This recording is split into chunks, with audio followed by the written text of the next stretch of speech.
Reading by Lars Rolander. Journey to the Center of the Earth by Jules Verne. Chapter 1.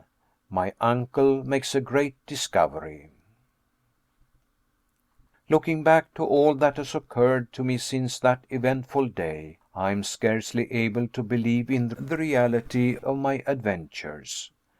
They were truly so wonderful that even now I am bewildered when I think of them. My uncle was a German, having married my mother's sister, an Englishwoman.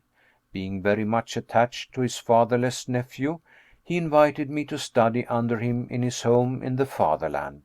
This home was in a large town, and my uncle a professor of philosophy, chemistry, geology, mineralogy, and many other ologies.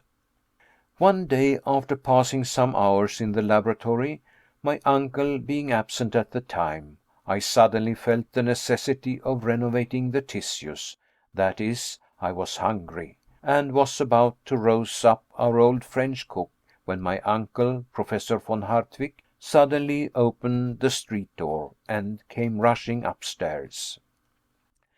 Now, Professor Hardwigg, my worthy uncle, is by no means a bad sort of man. He is, however, choleric and original.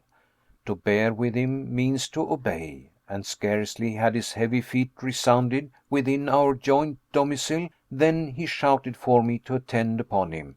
"Harry! Harry! Harry!" I hastened to obey, but before I could reach his room, jumping 3 steps at a time, he was stamping his right foot upon the landing. "Harry!"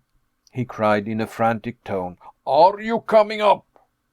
Now, to tell the truth, at that moment I was far more interested in the question as to what was to constitute our dinner than in any problem of science.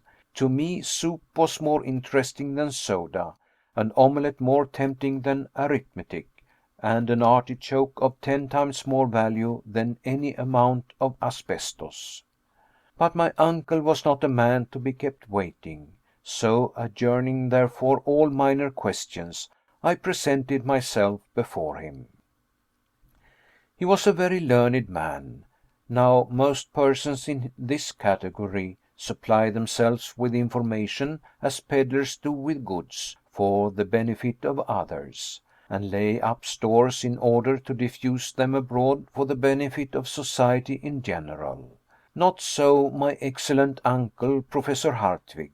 He studied, he consumed the midnight oil, he pored over heavy tomes, and digested huge quartos and folios in order to keep the knowledge acquired to himself.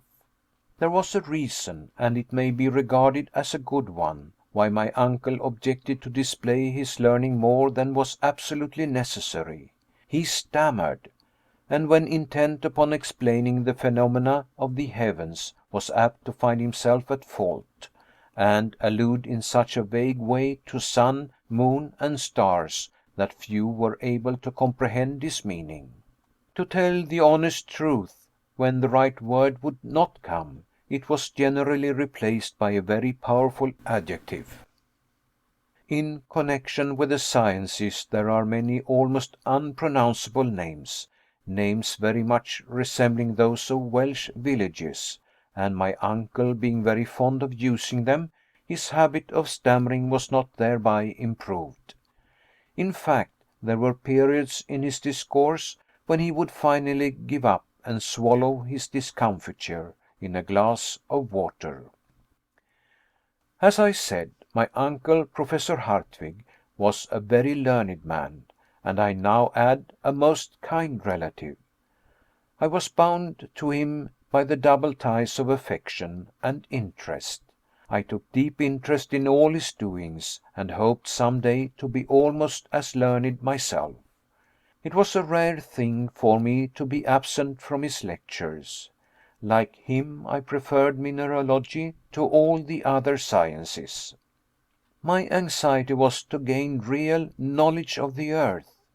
Geology and mineralogy were to us the sole objects of life, and in connection with these studies many a fair specimen of stone, chalk, or metal did we break with our hammers. Steel rods, lodestones, glass pipes, and bottles of various acids were oftener before us than our meals.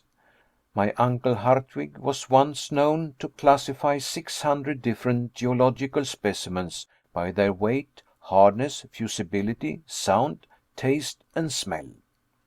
He corresponded with all the great learned and scientific men of the age. I was therefore in constant communication with, at all events, the letters of Sir Humphrey Davy, Captain Franklin, and other great men. But before I state the subject on which my uncle wished to confer with me, I must say a word about his personal appearance. Alas! my readers will see a very different portrait of him at a future time, after he has gone through the fearful adventures yet to be related. My uncle was 50 years old, tall, thin, and wiry. Large spectacles hid, to a certain extent, his vast, round, and goggle eyes, while his nose was irreverently compared to a thin file. So much, indeed, did it resemble that useful article, that a compass was said in his presence to have made considerable nasal deviation. The truth being told, however, the only article really attracted to my uncle's nose was tobacco. Another peculiarity of his was that he always stepped a yard at a time, clenched his fists as if he were going to hit you, and was, when in one of his peculiar humors, very far from a pleasant companion. It is further necessary to observe that he lived in a very nice house, in that very nice street, the Königstrasse at Hamburg. Though lying in the center of a town, it was perfectly rural in its aspect, half wood, half bricks, with old-fashioned gables, one of the few old houses spared by the great fire of 1842. When I say a nice house, I mean a handsome house, old, tottering, and not exactly comfortable to English notions, a house a little off the perpendicular and inclined to fall into the neighboring canal, exactly the house for a wandering artist to depict, all the more that you could scarcely see it for ivy and a magnificent old tree which grew over the door. My uncle was rich, his house was his own property, while he had a considerable private income. To my notion, the best part of his possessions was his goddaughter, Gretchen, and the old cook, the young lady, the professor, and I were the sole inhabitants. I loved mineralogy, I loved geology. To me there was nothing like pebbles, and if my uncle had been in a little less of a fury, we should have been the happiest of families. To prove the excellent Hardwigg's impatience, I solemnly declare that when the flowers in the drawing room pots began to grow, he rose every morning at 4 o'clock to make them grow quicker by pulling the leaves. Having described my uncle, I will now give an account of our interview. He received me in his study, a perfect museum, containing every natural curiosity that can well be imagined, minerals, however, predominating. Every one was familiar to me, having been catalogued by my own hand. My uncle, apparently oblivious of the fact that he had summoned me to his presence, was absorbed in a book. He was particularly fond of early editions, tall copies, and unique works. "Wonderful!" he cried, tapping his forehead. "Wonderful! Wonderful!" It was one of those yellow-leaved volumes now rarely found on stalls, and to me it appeared to possess but little value.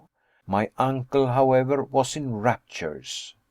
He admired its binding, the clearness of its characters, the ease with which it opened in his hand, and repeated aloud half a dozen times that it was very, very old.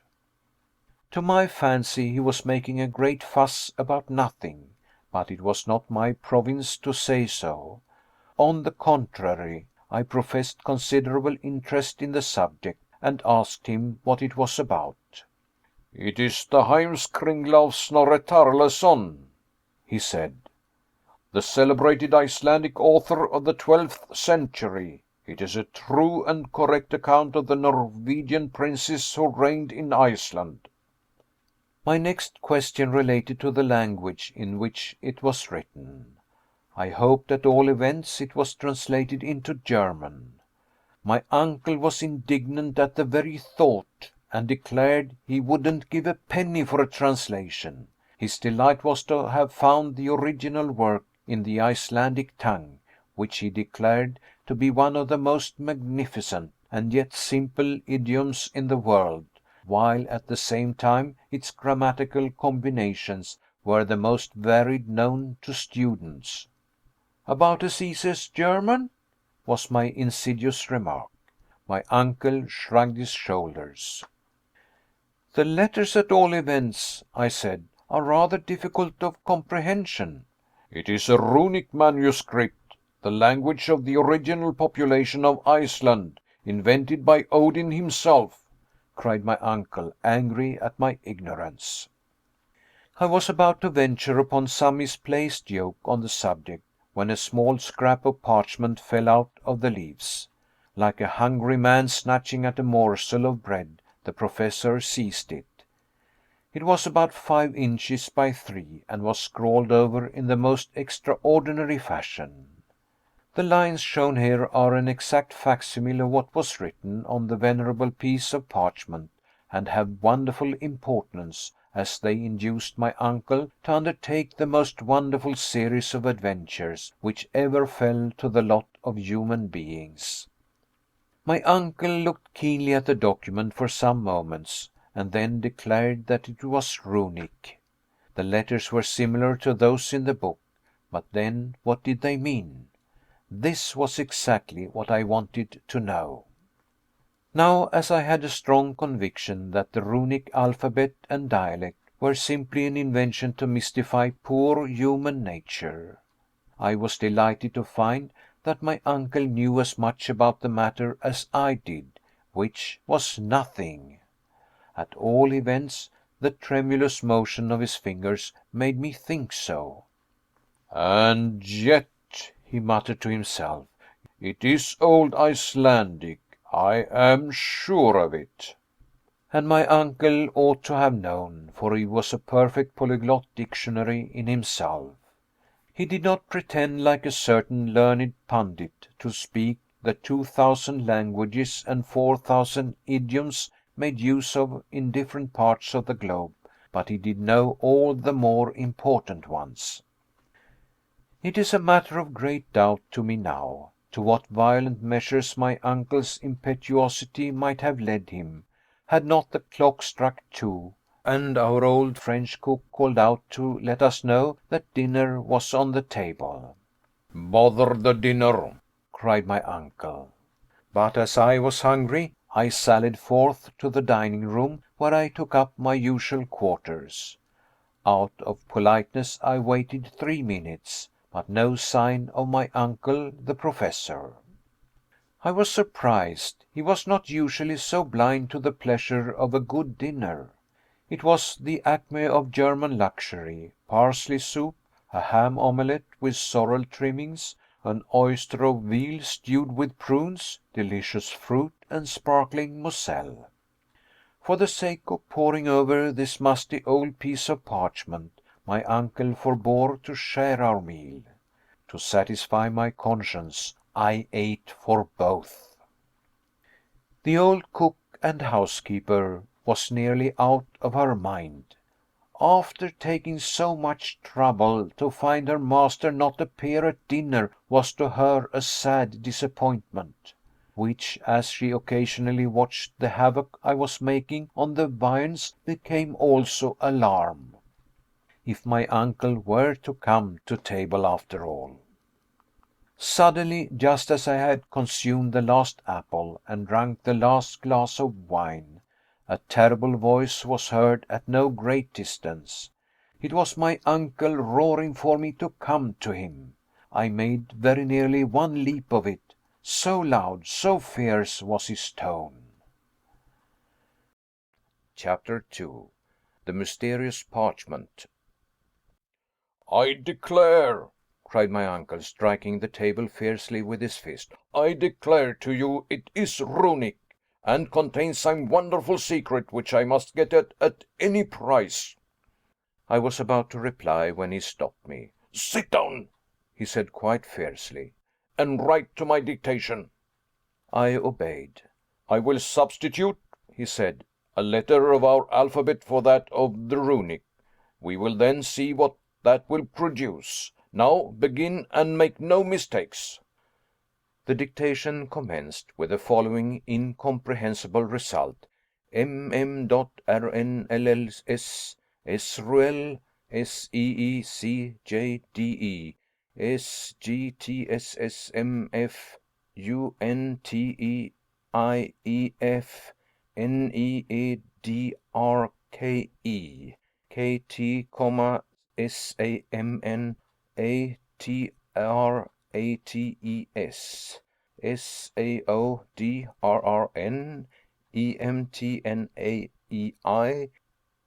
nuaect rrilsa atvaar dot nscrc IEAABS CCDRMI EEUTUL FRANTU DT, IAC OSEIBO KEDIIY. Scarcely giving me time to finish, my uncle snatched the document from my hands and examined it with the most rapt and deep attention.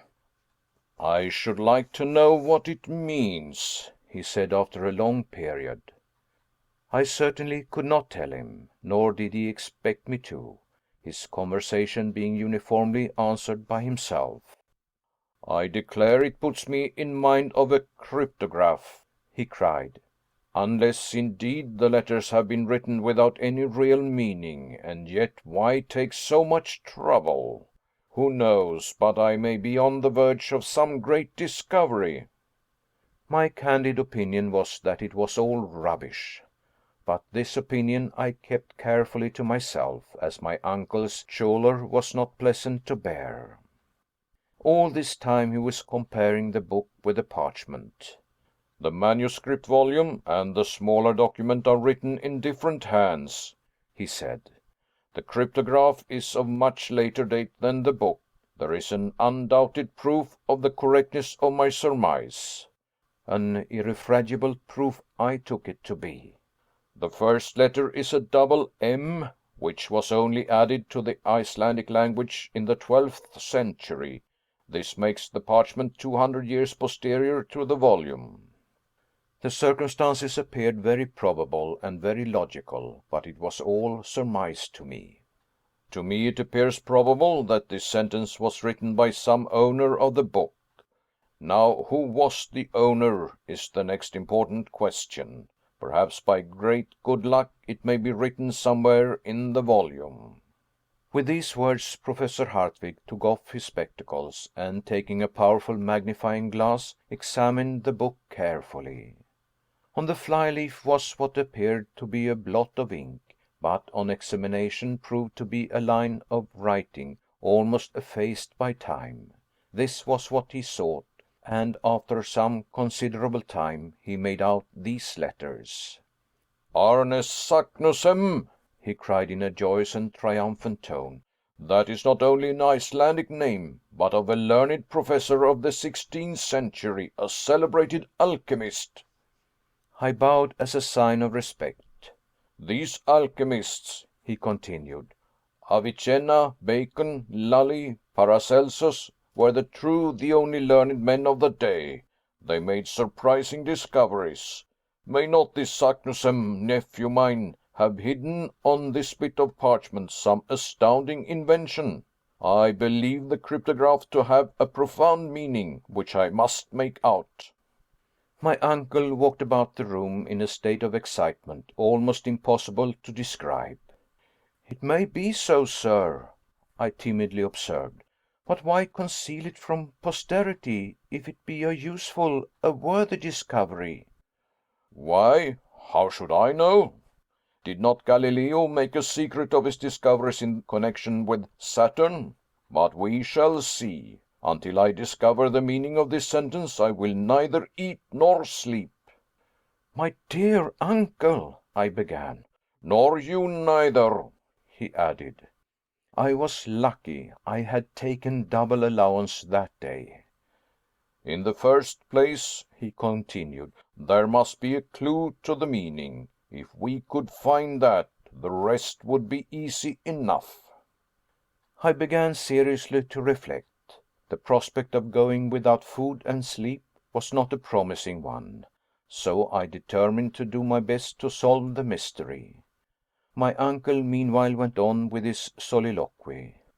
The way to discover it is easy enough. In this document there are 132 letters, giving 79 consonants to 53 vowels. This is about the proportion found in most southern languages, the idioms of the north being much more rich in consonants. We may confidently predict, therefore, that we have to deal with a southern dialect. Nothing could be more logical. Now, said Professor Hardwigg, to trace the particular language. As Shakespeare says, that is the question, was my rather satirical reply. This man, Saknussemm, he continued, was a very learned man. Now, as he did not write in the language of his birthplace, he probably, like most learned men of the 16th century, wrote in Latin. If, however, I prove wrong in this guess, we must try Spanish, French, Italian, Greek, and even Hebrew. My own opinion, though, is decidedly in favor of Latin. This proposition startled me. Latin was my favorite study, and it seemed sacrilege to believe this gibberish to belong to the country of Virgil. Barbarous Latin, in all probability, continued my uncle, but still Latin. Very probably, I replied, not to contradict him. Let us see into the matter, continued my uncle. Here, you see, we have a series of 132 letters, apparently thrown pell-mell upon paper, without method or organization. There are words which are composed wholly of consonants, such as mm.rnlls, others which are nearly all vowels, the fifth, for instance, which is unteife, and one of the last osebo. This appears an extraordinary combination. Probably we shall find that the phrase is arranged according to some mathematical plan. No doubt a certain sentence has been written out and then jumbled up, some plan to which some figure is the clue. Now, Harry, to show your English wit, what is that figure? I could give him no hint. My thoughts were indeed far away. While he was speaking, I had caught sight of the portrait of my cousin Gretchen, and was wondering when she would return. We were affianced and loved one another very sincerely. But my uncle, who never thought even of such sublunary matters, knew nothing of this. Without noticing my abstraction, the professor began reading the puzzling cryptograph all sorts of ways, according to some theory of his own. Presently, rousing my wandering attention, he dictated one precious attempt to me. I mildly handed it over to him. It read as follows: MMESSUNKA dot ICEFDOK dot SEGNITTAMURTN ECERTSERRETTE, comma ROTAIVSADUA, comma EDNECSEDSADNE LACARTNIILRJSIRATSARBMUTABILEDMEK MERETTE TARCSILUCOYSLEFFENSNI.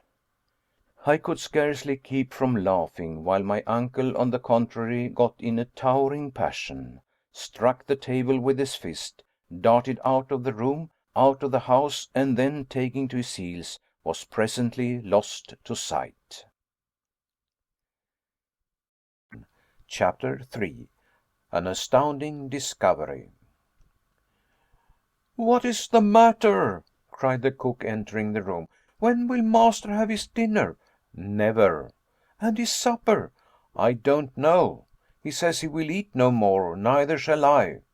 My uncle has determined to fast and make me fast until he makes out this abominable inscription," I replied. "You will be starved to death," she said. I was very much of the same opinion, but not liking to say so, sent her away, and began some of my usual work of classification. But try as I might, nothing could keep me from thinking alternately of the stupid manuscript and of the pretty Gretchen. Several times I thought of going out, but my uncle would have been angry at my absence. At the end of an hour my allotted task was done. How to pass the time? I began by lighting my pipe. Like all other students, I delighted in tobacco, and seating myself in the great armchair, I began to think. Where was my uncle? I could easily imagine him tearing along some solitary road, gesticulating, talking to himself, cutting the air with his cane, and still thinking of the absurd bit of hieroglyphics. Would he hit upon some clue? Would he come home in better humor? While these thoughts were passing through my brain, I mechanically took up the execrable puzzle, and tried every imaginable way of grouping the letters. I put them together by twos, by threes, fours, and fives, in vain. Nothing intelligible came out, except that the 14th, 15th, and 16th made eyes in English, the 84th, 85th, and 86th, the word sir. Then at last I seemed to find the Latin words rota, mutabile, ira, nec, atra. Ha! There seems to be some truth in my uncle's notion, thought I. Then again I seemed to find the word luco, which means sacred wood.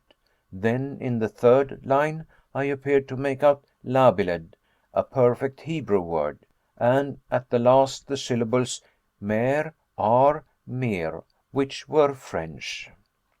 It was enough to drive one mad. 4 different idioms in this absurd phrase. What connection could there be between eyes, sir, anger, cruel, sacred wood, changing, mother, are, and sea?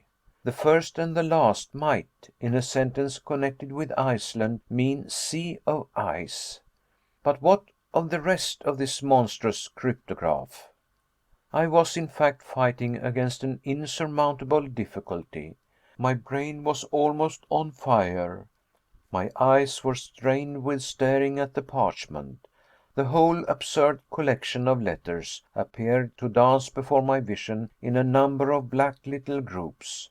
My mind was possessed with temporary hallucination. I was stifling. I wanted air. Mechanically I fanned myself with the document, of which now I saw the back and then the front. Imagine my surprise when, glancing at the back of the wearisome puzzle, the ink having gone through, I clearly made out Latin words, and among others craterem and terrestre. I had discovered the secret. It came upon me like a flash of lightning. I had got the clue. All you had to do to understand the document was to read it backwards. All the ingenious ideas of the professor were realized. He had dictated it rightly to me. By a mere accident I had discovered what he so much desired. My delight, my emotion may be imagined. My eyes were dazzled, and I trembled so that at first I could make nothing of it. One look, however, would tell me all I wished to know. "Let me read," I said to myself, after drawing a long breath. I spread it before me on the table. I passed my finger over each letter. I spelled it through. In my excitement I read it out. What horror and stupefaction took possession of my soul! I was like a man who had received a knockdown blow. Was it possible that I really read the terrible secret, and it had really been accomplished? A man had dared to do what? No living being should ever know. "Never," cried I, jumping up, "never shall my uncle be made aware of the dread secret. He would be quite capable of undertaking the terrible journey.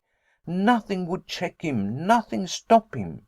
Worse, he would compel me to accompany him, and we should be lost for ever. But no, such folly and madness cannot be allowed." I was almost beside myself with rage and fury. "My worthy uncle is already nearly mad," I cried aloud. "This would finish him. By some accident he may make the discovery, in which case we are both lost. Perish the fearful secret! Let the flames for ever bury it in oblivion." I snatched up book and parchment, and was about to cast them into the fire, when the door opened and my uncle entered. I had scarcely time to put down the wretched documents before my uncle was by my side. He was profoundly absorbed. His thoughts were evidently bent on the terrible parchment. Some new combination had probably struck him while taking his walk. He seated himself in his armchair, and with a pen began to make an algebraical calculation. I watched him with anxious eyes. My flesh crawled as it became probable that he would discover the secret. His combinations I knew now were useless, I having discovered the one only clue. For 3 mortal hours he continued without speaking a word, without raising his head, scratching, rewriting, calculating over and over again. I knew that in time he must hit upon the right phrase. The letters of every alphabet have only a certain number of combinations, but then years might elapse before he would arrive at the correct solution. Still time went on, night came, the sounds in the streets ceased, and still my uncle went on, not even answering our worthy cook when she called us to supper. I did not dare to leave him, so waved her away, and at last fell asleep on the sofa. When I awoke, my uncle was still at work. His red eyes, his pallid countenance, his matted hair, his feverish hands, his hectically flushed cheeks, showed how terrible had been his struggle with the impossible, and what fearful fatigue he had undergone during that long sleepless night. It made me quite ill to look at him. Though he was rather severe with me, I loved him, and my heart ached at his sufferings. He was so overcome by one idea that he could not even get in a passion. All his energies were focused on one point, and I knew that by speaking one little word all this suffering would cease. I could not speak it. My heart was nevertheless inclining towards him. Why then did I remain silent? In the interest of my uncle himself. "Nothing shall make me speak," I muttered. "He will want to follow in the footsteps of the other. I know him well. His imagination is a perfect volcano, and to make discoveries in the interests of geology he would sacrifice his life. I will therefore be silent, and strictly keep the secret I have discovered. To reveal it would be suicidal. He would not only rush himself to destruction, but drag me with him." I crossed my arms, looked another way, and smoked, resolved never to speak. When our cook wanted to go out to market or any other errand, she found the front door locked and the key taken away. Was this done purposely or not?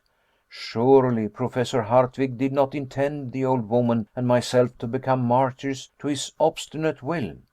Were we to be starved to death? A frightful recollection came to my mind. Once we had fed on bits and scraps for a week while he sorted some curiosities. It gave me the cramp even to think of it. I wanted my breakfast, and I saw no way of getting it. Still my resolution held good. I would starve rather than yield. But the cook began to take me seriously to task.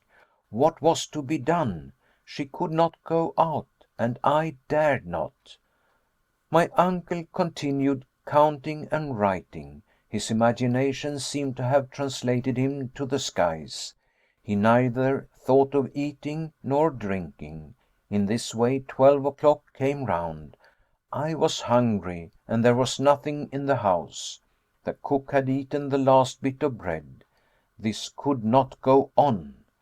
It did, however, until 2, when my sensations were terrible. After all, I began to think the document very absurd. Perhaps it might only be a gigantic hoax. Besides, some means would surely be found to keep my uncle back from attempting any such absurd expedition. On the other hand, if he did attempt anything so quixotic, I should not be compelled to accompany him. Another line of reasoning partially decided me. Very likely he would make the discovery himself when I should have suffered starvation for nothing. Under the influence of hunger, this reasoning appeared admirable. I determined to tell all. The question now arose as to how it was to be done. I was still dwelling on the thought when he rose and put on his hat. What, go out and lock us in? Never! Uncle, I began. He did not appear even to hear me. Professor Hardwigg, I cried. What? He retorted. Did you speak? How about the key? What key? The key of the door? No, of these horrible hieroglyphics. He looked at me from under his spectacles, and started at the odd expression of my face. Rushing forward, he clutched me by the arm and keenly examined my countenance. His very look was an interrogation. I simply nodded. With an incredulous shrug of the shoulders, he turned upon his heel. Undoubtedly, he thought I had gone mad. I have made a very important discovery. His eyes flashed with excitement. His hand was lifted in a menacing attitude. For a moment neither of us spoke. It is hard to say which was most excited. You don't mean to say that you have any idea of the meaning of the scroll? I do, was my desperate reply. Look at the sentence as dictated by you. Well, but it means nothing, was the angry answer. Nothing if you read from left to right. But mark, if from right to left. Backwards, cried my uncle in wild amazement. Oh, most cunning Saknussemm, and I to be such a blockhead. He snatched up the document, gazed at it with haggard eye, and read it out as I had done. It read as follows: In Sneffels joculis craterem chem delibat, umbra Scartaris Julii intra calendas descende, audas viator, et terrestre centrum attinges, quod feci Arne Saknussemm. Which dog Latin being translated reads as follows: Descend into the crater of Jokul of Sneffels, which the shade of Scartaris caresses before the calends of July, audacious traveler, and you will reach the center of the earth. I did it, Arne Saknussemm. My uncle leaped 3 feet from the ground with joy. He looked radiant and handsome. He rushed about the room, wild with delight and satisfaction. He knocked over tables and chairs. He threw his books about until at last, utterly exhausted, he fell into his armchair. "What's o'clock?" he asked. "About 3." "My dinner does not seem to have done me much good," he observed. "Let me have something to eat. We can then start at once. Get my portmanteau ready." "What for?" "And your own," he continued. "We start at once." My horror may be conceived. I resolved, however, to show no fear. Scientific reasons were the only ones likely to influence my uncle. Now there were many against this terrible journey. The very idea of going down to the center of the earth was simply absurd. I determined, therefore, to argue the point after dinner. My uncle's rage was now directed against the cook for having no dinner ready.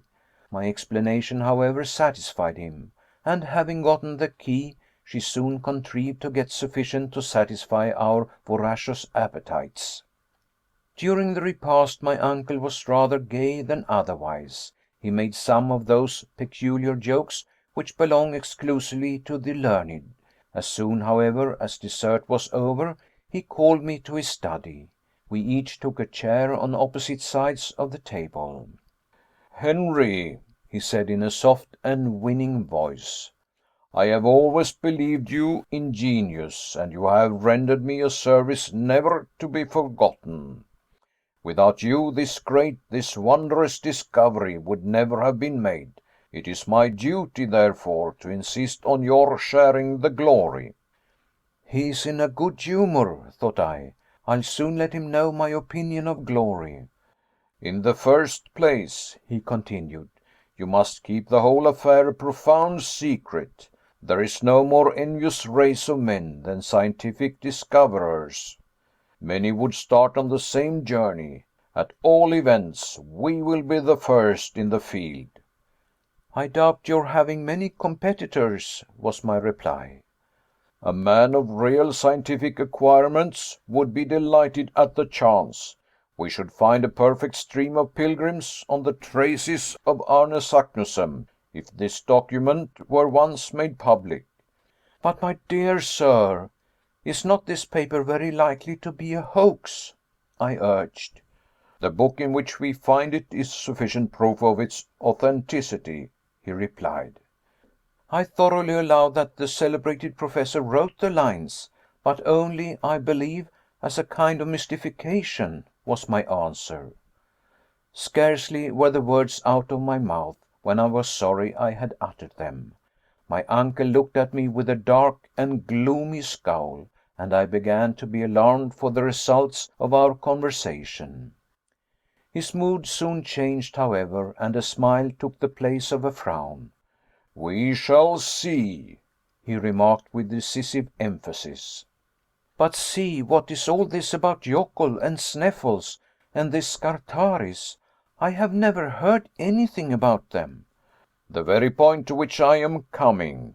I lately received from my friend Augustus Petermann of Leipzig a map.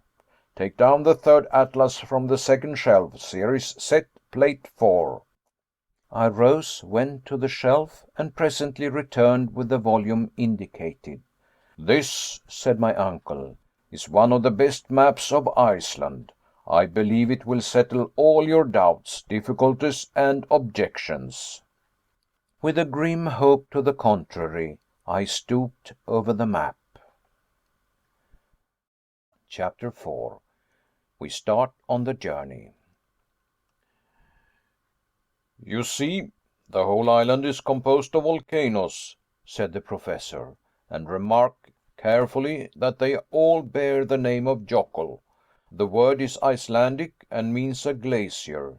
In most of the lofty mountains of that region the volcanic eruptions come forth from ice-bound caverns. Hence the name applied to every volcano on this extraordinary island." "But what does this word Sneffels mean?" To this question I expected no rational answer. I was mistaken. "Follow my finger to the western coast of Iceland.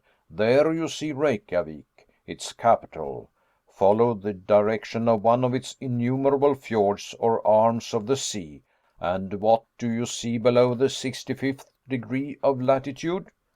"A peninsula, very like a thigh bone in shape." And in the center of it? A mountain. Well, that's Sneffels. I had nothing to say.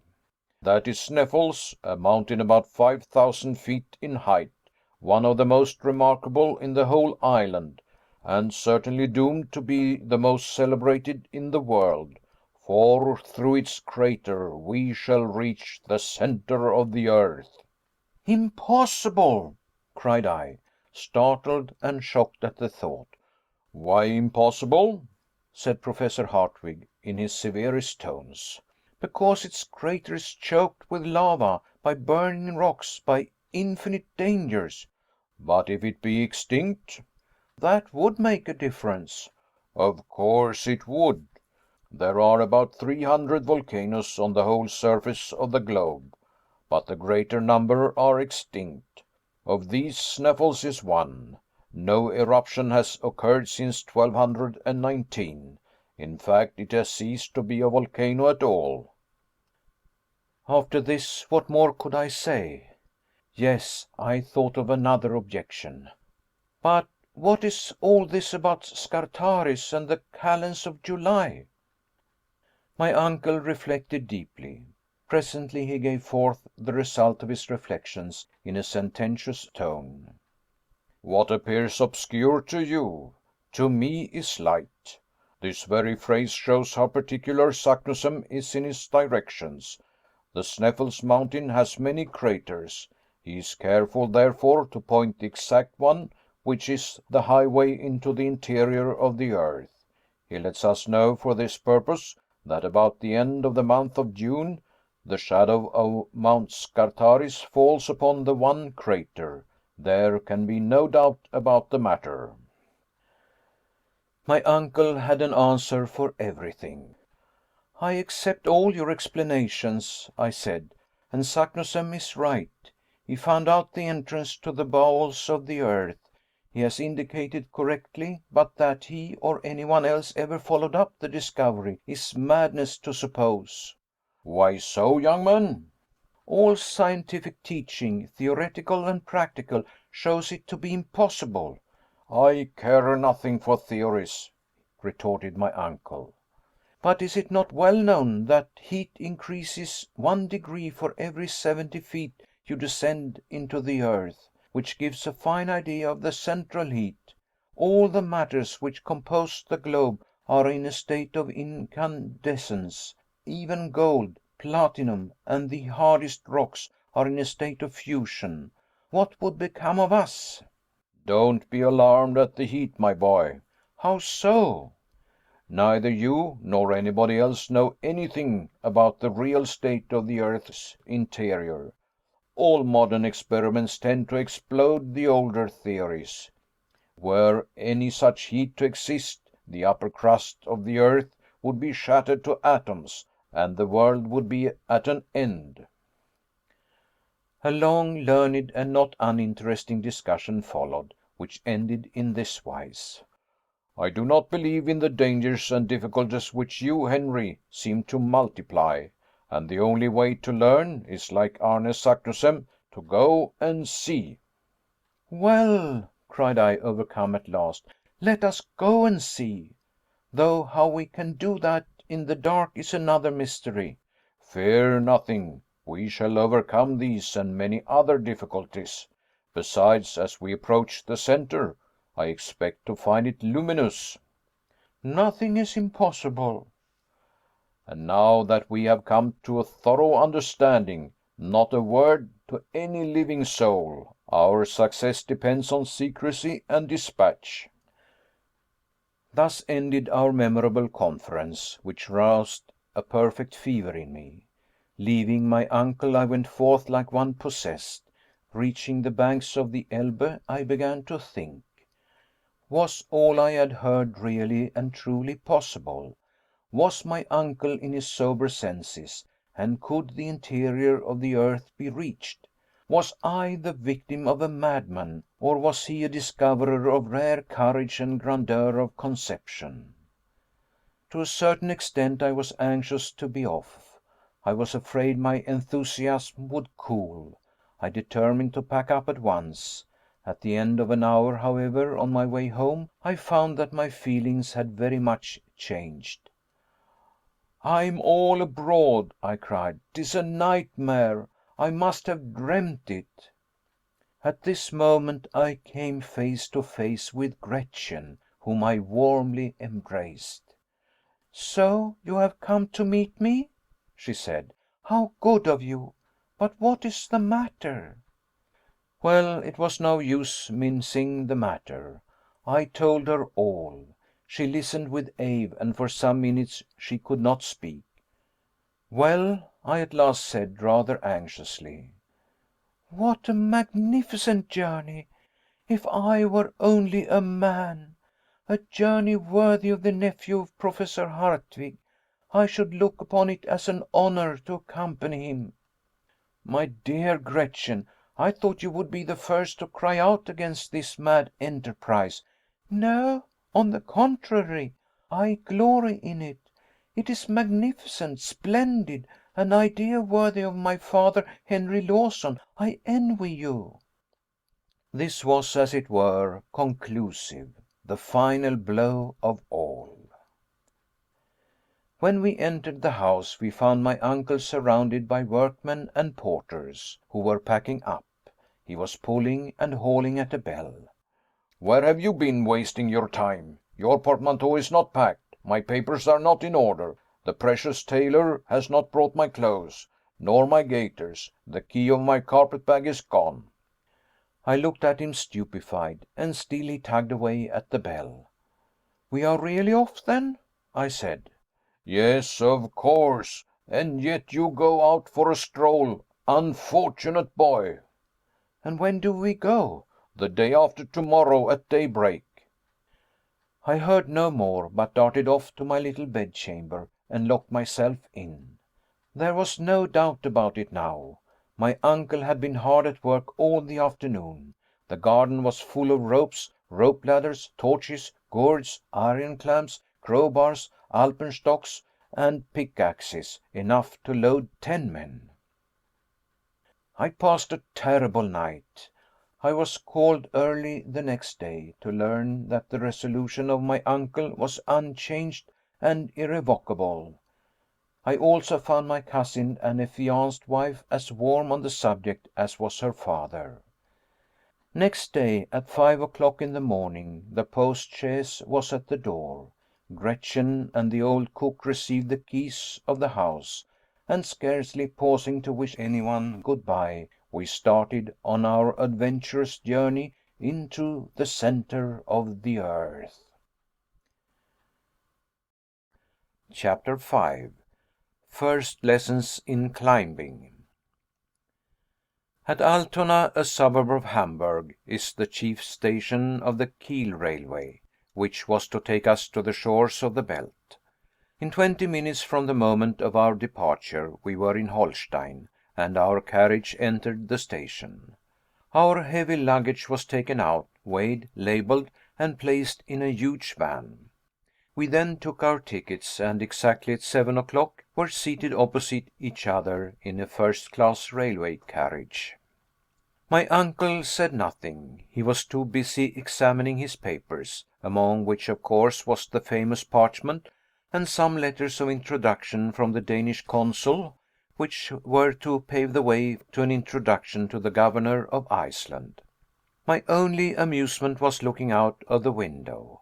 But as we passed through a flat though fertile country, this occupation was slightly monotonous. In 3 hours we reached Kiel, and our baggage was at once transferred to the steamer.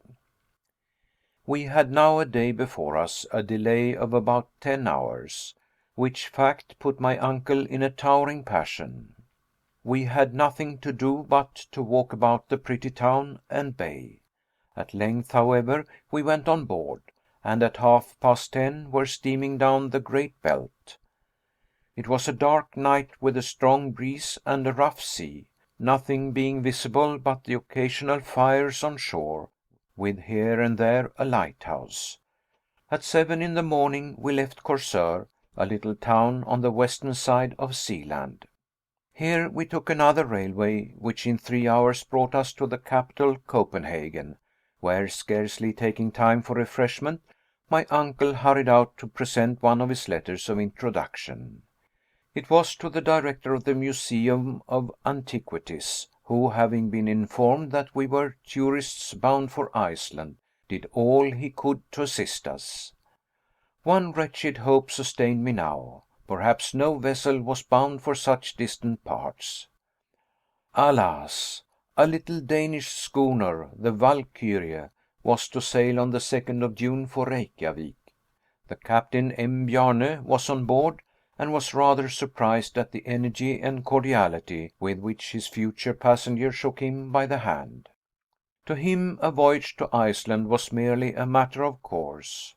My uncle, on the other hand, considered the event of sublime importance. The honest sailor took advantage of the Professor's enthusiasm to double the fare. "On Tuesday morning at 7 o'clock be on board," said M. Bjarne, handing us our receipts. "Excellent, capital, glorious," remarked my uncle as we sat down to a late breakfast. "Refresh yourself, my boy, and we will take a run through the town." Our meal concluded, we went to the Kongens Nytorv, to the king's magnificent palace, to the beautiful bridge over the canal near the museum, to the immense cenotaph of Thorwaldsen with its hideous naval groups, to the castle of Rosenberg, and to all the other lions of the place, none of which my uncle even saw, so absorbed was he in his anticipated triumphs. But one thing struck his fancy, and that was a certain singular steeple situated on the island of Amak, which is the southeast quarter of the city of Copenhagen. My uncle at once ordered me to turn my steps that way, and accordingly we went on board the steam ferry boat which does duty on the canal, and very soon reached the noted dockyard quay. In the first instance we crossed some narrow streets, where we met numerous groups of galley slaves, with parti-colored trousers, grey and yellow, working under the orders and the sticks of severe taskmasters, and finally reached the Vår Frälsares Kirk. This church exhibited nothing remarkable in itself. In fact, the worthy professor had only been attracted to it by one circumstance, which was that its rather elevated steeple started from a circular platform, after which there was an exterior staircase, which wound round to the very summit. "Let us ascend," said my uncle. "But I never could climb church towers," I cried. "I am subject to dizziness in my head." "The very reason why you should go up. I want to cure you of a bad habit." "But my good sir—" "I tell you to come. What is the use of wasting so much valuable time?" It was impossible to dispute the dictatorial commands of my uncle. I yielded with a groan. On payment of a fee, a verger gave us the key. He, for one, was not partial to the ascent. My uncle at once showed me the way, running up the steps like a schoolboy. I followed as well as I could, though no sooner was I outside the tower than my head began to swim. There was nothing of the eagle about me. The earth was enough for me, and no ambitious desire to soar ever entered my mind. Still things did not go badly until I had ascended 150 steps, and was near the platform, when I began to feel the rush of cold air. I could scarcely stand, when clutching the railings, I looked upwards. The railing was frail enough, but nothing to those which skirted the terrible winding staircase that appeared from where I stood to ascend to the skies. "Now then, Henry." "I can't do it," I cried in accents of despair. "Are you after all a coward, sir?" said my uncle in his pitiless tone. "Go up, I say." To this there was no reply possible, and yet the keen air acted violently on my nervous system. Sky, earth, all seemed to swim round, while the steeple rocked like a ship. My legs gave way like those of a drunken man. I crawled upon my hands and knees. I hauled myself up slowly, crawling like a snake. Presently I closed my eyes and allowed myself to be dragged upwards. "Look around you," said my uncle in a stern voice. "Heaven knows what profound abysses you may have to look down. This is excellent practice." Slowly, and shivering all the while with cold, I opened my eyes. What, then, did I see? My first glance was upwards at the cold fleecy clouds, which, as by some optical delusion, appeared to stand still, while the steeple, the weathercock, and our two selves were carried swiftly along. Far away on one side could be seen the grassy plain, while on the other lay the sea bathed in translucent light. The Sund, or Sound as we call it, could be discovered beyond the point of Elsinore, crowded with white sails, which at that distance looked like the wings of seagulls, while to the east could be made out the far-off coast of Sweden. The whole appeared a magic panorama. But faint and bewildered as I was, there was no remedy for it. Rise and stand up I must. Despite my protestations, my first lesson lasted quite an hour. When nearly 2 hours later I reached the bosom of Mother Earth, I was like a rheumatic old man bent double with pain. "Enough for one day," said my uncle, rubbing his hands. "We will begin again tomorrow." There was no remedy. My lessons lasted 5 days, and at the end of that period I ascended blithely enough, and found myself able to look down into the depths below without even winking, and with some degree of pleasure. Chapter 6. Our Voyage to Iceland. The hour of departure came at last. The night before, the worthy Mr. Thompson brought us the most cordial letters of introduction for Baron Tramp, Governor of Iceland, for Mr. Picturson, coadjutor to the bishop, and for Mr. Finson, mayor of the town of Reykjavik. In return, my uncle nearly crushed his hands, so warmly did he shake them. On the 2nd of the month, at 2 in the morning, our precious cargo of luggage was taken on board the good ship Valkyrie. We followed, and were politely introduced by the captain to a small cabin with 2 standing bed places, neither very well ventilated nor very comfortable. But in the cause of science men are expected to suffer. "Well, and have we a fair wind?" cried my uncle in his most mellifluous accents. "An excellent wind!" cried Captain Bjarn. "We shall leave the Sound going free with all sails set." A few minutes afterwards, the schooner started before the wind, under all the canvas she could carry, and entered the channel. An hour later, the capital of Denmark seemed to sink into the waves, and we were at no great distance from the coast of Elsinore. My uncle was delighted.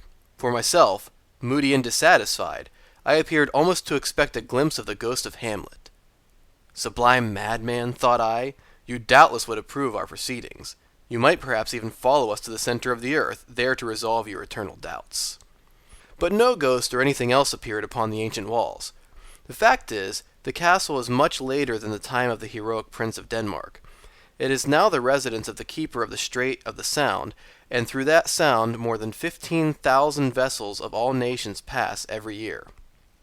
The castle of Kronborg soon disappeared in the murky atmosphere, as well as the tower of Helsingborg, which raises its head on the Swedish bank. And here the schooner began to feel in earnest the breezes of the Kattegat. The Valkyrie was swift enough, but with all sailing boats there is the same uncertainty. Her cargo was coal, furniture, pottery, woolen clothing, and a load of corn. As usual, the crew was small, 5 Danes doing the whole of the work. "How long will the voyage last?" asked my uncle. "Well, I think about 10 days," replied the skipper, "unless indeed we meet with some northeast gales from the Faroe Islands." "At all events, there will be no very considerable delay?" cried the impatient professor. "No, Mr. Hardwigg," said the captain, "no fear of that. At all events, we shall get there some day. Towards evening, the schooner doubled Cape Skagen, the northernmost part of Denmark, crossed the Skagerrak during the night, skirted the extreme point of Norway through the gut of Cape Lindesnes, and then reached the northern seas. 2 days later we were not far from the coast of Scotland, somewhere near what the Danish sailors call Peterhead, and then the Valkyrie stretched out for the Faroe Islands between Orkney and Shetland. Our vessel now felt the full force of the ocean waves, and the wind shifting, we with great difficulty made the Faroe Islands. On the 8th day the captain made out McGinnis, the westernmost of the isles, and from that moment headed direct for Portland, a cape on the southern shores of the singular island for which we were bound. The voyage offered no incident worthy of record. I bore it very well, but my uncle, to his great annoyance and even shame, was remarkably seasick. This mal de mer troubled him the more that it prevented him from questioning Captain Bjarn as to the subject of Sneffels, as to the means of communication, and the facilities of transport. All these explanations he had to adjourn to the period of his arrival. His time, meanwhile, was spent lying in bed groaning, and dwelling anxiously on the hoped-for termination of the voyage. I didn't pity him. On the 11th day we sighted Cape Portland, over which towered Mount Midrelsjökull, which, the weather being clear, we made out very readily. The cape itself is nothing but a huge mount of granite standing naked and alone to meet the Atlantic waves. The Valkyrie kept off the coast, steering to the westward. On all sides were to be seen whole schools of whales and sharks. After some hours we came in sight of a solitary rock in the ocean, forming a mighty vault, through which the foaming waves poured with intense fury. The islets of Westman appeared to leap from the ocean, being so low in the water as scarcely to be seen until you were right upon them. From that moment the schooner was steered to the westward in order to round Cape Reykjans, the western point of Iceland. My uncle, to his great disgust, was unable even to crawl on deck, so heavy a sea was on, and thus lost the first view of the land of promise. 48 hours later, after a storm which drove us far to sea under bare poles, we came once more in sight of land, and were boarded by a pilot who, after 3 hours of dangerous navigation, brought the schooner safely to an anchor in the bay of Faxa before Reykjavik. My uncle came out of his cabin pale, haggard, thin, but full of enthusiasm, his eyes dilated with pleasure and satisfaction. Nearly the whole population of the town was on foot to see us land. The fact was that scarcely any one of them but expected some goods by the periodical vessel. Professor Hardwigg was in haste to leave his prison, or rather, as he called it, his hospital. But before he attempted to do so, he caught hold of my hand, led me to the quarter-deck of the schooner, took my arm with his left hand, and pointed inland with his right, over the northern part of the bay, to where rose a high two-peaked mountain, a double cone covered with eternal snow. "Behold," he whispered in an awe-stricken voice, "behold Mount Sneffels." Then, without further remark, he put his finger to his lips, frowned darkly, and descended into the small boat which awaited us. I followed, and in a few minutes we stood upon the soil of mysterious Iceland. Scarcely were we fairly on shore, when there appeared before us a man of excellent appearance, wearing the costume of a military officer. He was, however, but a civil servant, a magistrate, the governor of the island, Baron Tramp. The professor knew whom he had to deal with. He therefore handed him the letters from Copenhagen, and a brief conversation in Danish followed, to which I, of course, was a stranger, and for a very good reason, for I did not know the language in which they conversed. I afterwards heard, however, that Baron Tramp placed himself entirely at the beck and call of Professor Hardwigg. My uncle was most graciously received by Mr. Finson, the mayor, who, as far as costume went, was quite as military as the governor, but also from character and occupation quite as pacific. As for his coadjutor, Mr. Picturson, he was absent on an episcopal visit to the northern portion of the diocese. We were therefore compelled to defer the pleasure of being presented to him. His absence was, however, more than compensated by the presence of Mr. Fridriksson, professor of natural science in the College of Reykjavik, a man of invaluable ability. This modest scholar spoke no languages save Icelandic and Latin. When, therefore, he addressed himself to me in the language of Horace, we at once came to understand one another. He was, in fact, the only person that I did thoroughly understand during the whole period of my residence in this benighted island. Out of 3 rooms of which his house was composed, 2 were placed at our service, and in a few hours we were installed with all our baggage, the amount of which rather astonished the simple inhabitants of Reykjavik. "Now, Harry," said my uncle, rubbing his hands, "on goes well. The worst difficulty is now over." "How the worst difficulty over?" I cried in fresh amazement. "Doubtless. Here we are in Iceland. Nothing more remains but to descend into the bowels of the earth." "Well, sir, to a certain extent you are right. We have only to go down, but, as far as I am concerned, that is not the question. I want to know how we are to get up again." "That is the least part of the business, and does not in any way trouble me.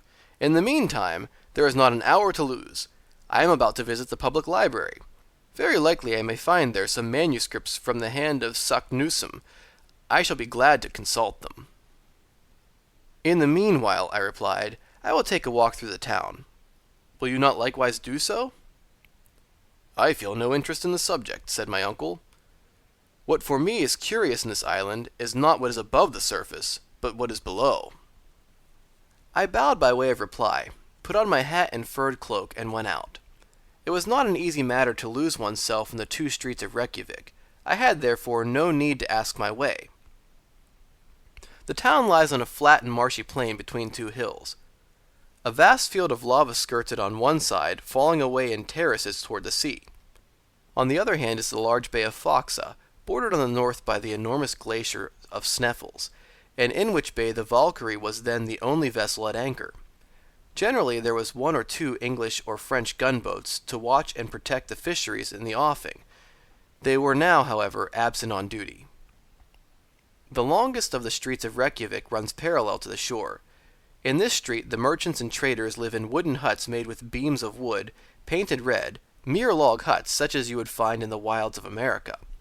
The other street, situated more to the west, runs toward a little lake between the residences of the bishop and the other personages not engaged in commerce. I had soon seen all I wanted of these weary and dismal thoroughfares. Here and there was a strip of discolored turf, like an old worn-out bit of woolen carpet, and now and then a bit of kitchen garden in which grew potatoes, cabbage, and lettuce, almost diminutive enough to suggest the idea of Lilliput. In the center of the new commercial street, I found the public cemetery, enclosed by an earthen wall. Though not very large, it appeared not likely to be filled for centuries. From hence I went to the house of the governor, a mere hut in comparison with the mansion house of Hamburg, but a palace alongside the other Icelandic houses.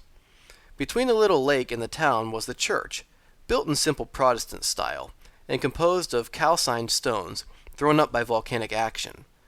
I have not the slightest doubt that in high winds its red tiles were blown out, to the great annoyance of the pastor and congregation. Upon an eminence close at hand was the National School, in which were taught Hebrew, English, French, and Danish. In 3 hours my tour was complete. The general impression upon my mind was sadness. No trees, no vegetation, so to speak. On all sides volcanic peaks, the huts of turf and earth, more like roofs than houses. Thanks to the heat of these residences, grass grows on the roof, which grass is carefully cut for hay. I saw but few inhabitants during my excursion, but I met a crowd on the beach drying, salting, and loading codfish, the principal article of exportation. The men appeared robust but heavy, fair-haired like Germans, but of pensive mien, exiles of a higher scale in the ladder of humanity than the Eskimos, but, I thought, much more unhappy, since with superior perceptions they are compelled to live within the limits of the polar circle. Sometimes they gave vent to a convulsive laugh, but by no chance did they smile. Their costumes consist of a coarse capote of black wool, known in Scandinavian countries as the vodmel, a broad-brimmed hat, trousers of red serge, and a piece of leather tied with strings for a shoe, a coarse kind of moccasin. The women, though sad-looking and mournful, had rather agreeable features, without much expression. They wore a bodice and petticoat of sombre vodmel. When unmarried, they wear a little brown knitted cap over a crown of plaited hair, but when married, they cover their heads with a colored handkerchief, over which they tie a white scarf. Chapter 7. conversation, and discovery. When I returned, dinner was ready. This meal was devoured by my worthy relative with avidity and voracity. His shipboard diet had turned his interior into a perfect gulf. The repast, which was more Danish than Icelandic, was in itself nothing, but the excessive hospitality of our hosts made us enjoy it doubly. The conversation turned upon scientific matters, and Mr. Fridriksson asked my uncle what he thought of the public library. "Library, sir?" cried my uncle. "It appears to me a collection of useless odd volumes, and a beggarly amount of empty shelves." "What?" cried Mr. Fridriksson. "Why, we have 8,000 volumes of most rare and valuable works, some in the Scandinavian language, besides all the new publications from Copenhagen." 8,000 volumes, my dear sir, why, where are they?" cried my uncle. "Scattered over the country, Professor Hardwigg. We are very studious, my dear sir, though we do live in Iceland. Every farmer, every laborer, every fisherman can both read and write, and we think that books, instead of being locked up in cupboards, far from the sight of students, should be distributed as widely as possible.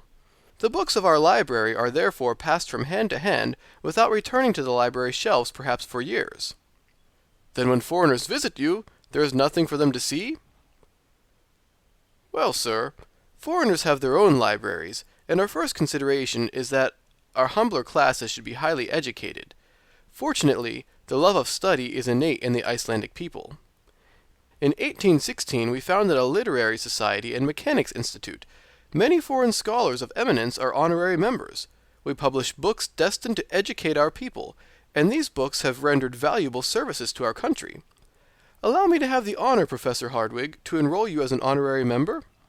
My uncle, who already belonged to nearly every literary and scientific institution in Europe, immediately yielded to the amiable wishes of the good Mr. Fridriksson. "And now," he said, after many expressions of gratitude and goodwill, "if you will tell me what books you expect to find, perhaps I may be of some assistance to you."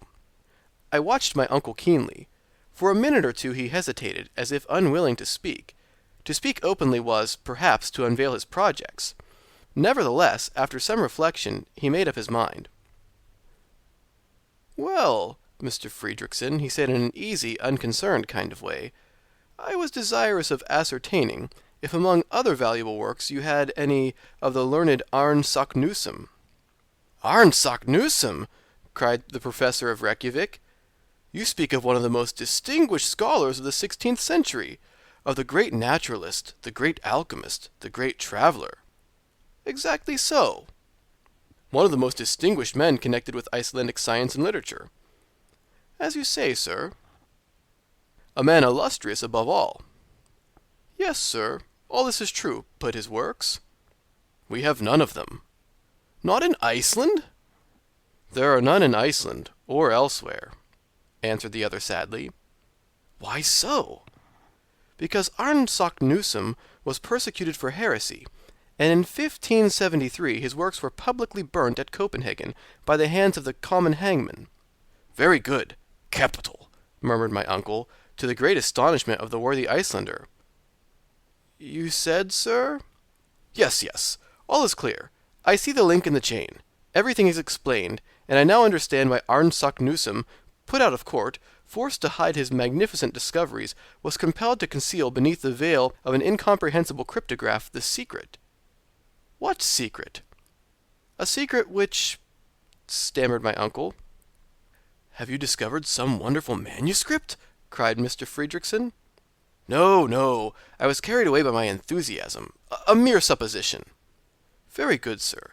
But really, to turn to another subject, I hope you will not leave our island without examining into its mineralogical riches." "Well, the fact is, I am rather late. So many learned men have been here before me." Yes, but there is still much to be done," cried Mr. Fridriksson. "You think so?" said my uncle, his eyes twinkling with hidden satisfaction. "Yes, you have no idea how many unknown mountains, glaciers, volcanoes there are which remain to be studied. Without moving from where we sit, I can show you one. Yonder on the edge of the horizon you see Sneffels." "Oh yes, Sneffels," said my uncle. "One of the most curious volcanoes in existence, the crater of which has been rarely visited." Extinct? Extinct any time these 500 years, was the ready reply. Well, said my uncle, who dug his nails into his flesh and pressed his knees tightly together to prevent himself leaping up with joy, I have a great mind to begin my studies with an examination of the geological mysteries of this Mount Faisal, what do you call it? Sneffels, my dear sir. This portion of the conversation took place in Latin, and I therefore understood all that had been said. I could scarcely keep my countenance when I found my uncle so cunningly concealing his delight and satisfaction. I must confess that his artful grimaces, put on to conceal his happiness, made him look like a new Mephistopheles. Yes, yes, he continued, your proposition delights me. I will endeavor to climb to the summit of Sneffels, and, if possible, will descend into its crater. I very much regret, continued Mr. Friedrichsen, that my occupation will entirely preclude the possibility of my accompanying you. It would have been both pleasurable and profitable if I could have spared the time. No, no, 1,000 times no, cried my uncle. I do not wish to disturb the serenity of any man. I thank you, however, with all my heart. The presence of one so learned as yourself would no doubt have been most useful, but the duties of your office and profession before everything. In the innocence of his simple heart, our host did not perceive the irony of these remarks. I entirely approve your project, continued the Icelander after some further remarks. It is a good idea to begin by examining this volcano. You will make a harvest of curious observations. In the first place, how do you propose to get to Sneffels? By sea. I shall cross the bay. Of course that is the most rapid route. Of course, but still it cannot be done. Why? We have not an available boat in all Reykjavik, replied the other. What is to be done? You must go by land along the coast. It is longer, but much more interesting. Then I must have a guide. Of course, and I have your very man. Somebody on whom I can depend? Yes, an inhabitant of the peninsula on which Sneffels is situated. He is a very shrewd and worthy man, with whom you will be pleased. He speaks Danish like a Dane. When can I see him? Today? No, tomorrow. He will not be here before. Tomorrow be it, replied my uncle with a deep sigh. The conversation ended by compliments on both sides. During the dinner, my uncle had learned much as to the history of Arne Saknussemm, the reasons for his mysterious and hieroglyphical document. He also became aware that his host would not accompany him on his adventurous expedition, and that next day we should have a guide.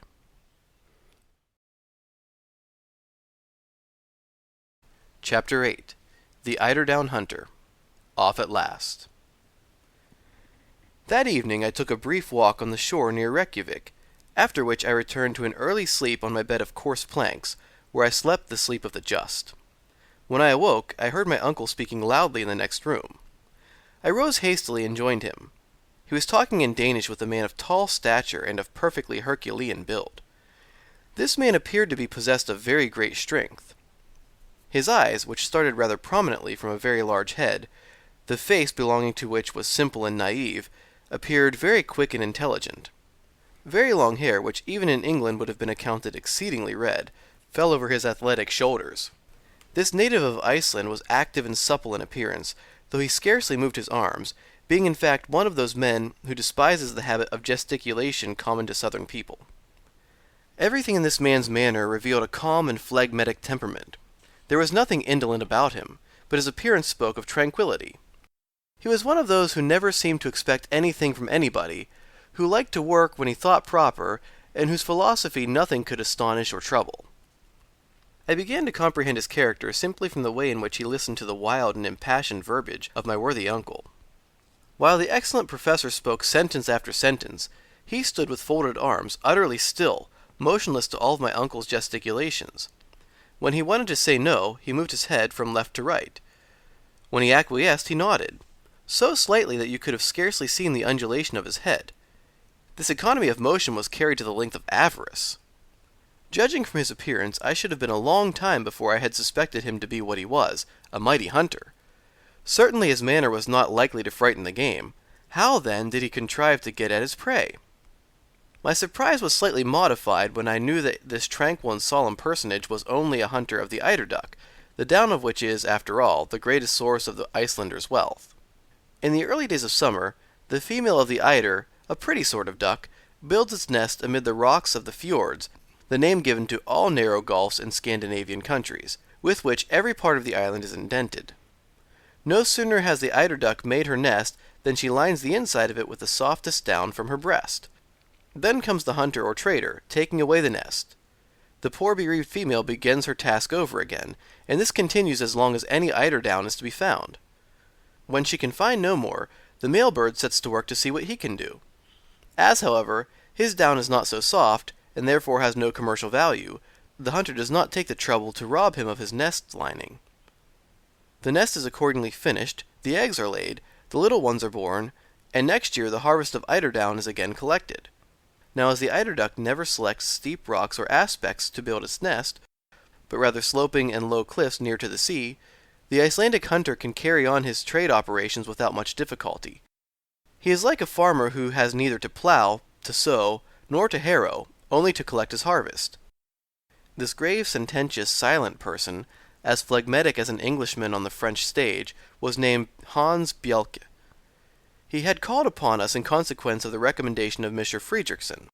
He was, in fact, our future guide. It struck me that had I sought the world over, I could not have found a greater contradiction to my impulsive uncle. They, however, readily understood one another. Neither of them had any thought about money. One was ready to take all that was offered him, the other ready to offer anything that was asked. It may readily be conceived, then, that an understanding was soon to come between them. Now, the understanding was, that he was to take us to the village of Stapi, situated on the southern slope of the peninsula of Sneffels, at the very foot of the volcano. Hans, the guide, told us the distance was about 22 miles, a journey which my uncle supposed would take about 2 days. But when my uncle came to understand that they were Danish miles, of 8,000 yards each, he was obliged to be more moderate in his ideas, and, considering the horrible roads we had to follow, to allow 8 or 10 days for the journey. 4 horses were prepared for us, 2 to carry the baggage, and 2 to bear the important weight of myself and uncle. Hans declared that nothing ever would make him climb on the back of any animal. He knew every inch of that part of the coast, and promised to take us the very shortest way. His engagement with my uncle was by no means to cease with our arrival at Stapi. He was further to remain in his service during the whole time required for the completion of his scientific investigations, at the fixed salary of 3 riksdaler a week, being exactly 14 shillings and 2 minus 1 farthing English currency. One stipulation, however, was made by the guide. The money was to be paid to him every Saturday night, failing which his engagement was at an end. The day of our departure was fixed. My uncle wished to hand the Eider-Down Hunter in advance, but he refused in one emphatic word, "Efter," which being translated from Icelandic into plain English means after. The treaty concluded, our worthy guide retired without another word. "A splendid fellow," said my uncle. "Only he little suspects the marvelous part he is about to play in the history of the world." "You mean, then," I cried in amazement, "that he should accompany us?" "To the interior of the earth, yes," replied my uncle. "Why not?" There were yet 48 hours to elapse before we made our final start. To my great regret, our whole time was taken up in making preparations for our journey. All our industry and ability were devoted to packing every object in the most advantageous manner, the instruments on one side, the arms on the other, the tools here and the provisions there. There were, in fact, 4 distinct groups. The instruments were, of course, of the best manufacture. 1. A centigrade thermometer of Eigel, counting up to 150 degrees, which to me did not appear half enough or too much. Too hot by half, if the degree of heat was to ascend so high, in which case we would certainly be cooked. Not enough if we wanted to ascertain the exact temperature of springs or metal in a state of fusion.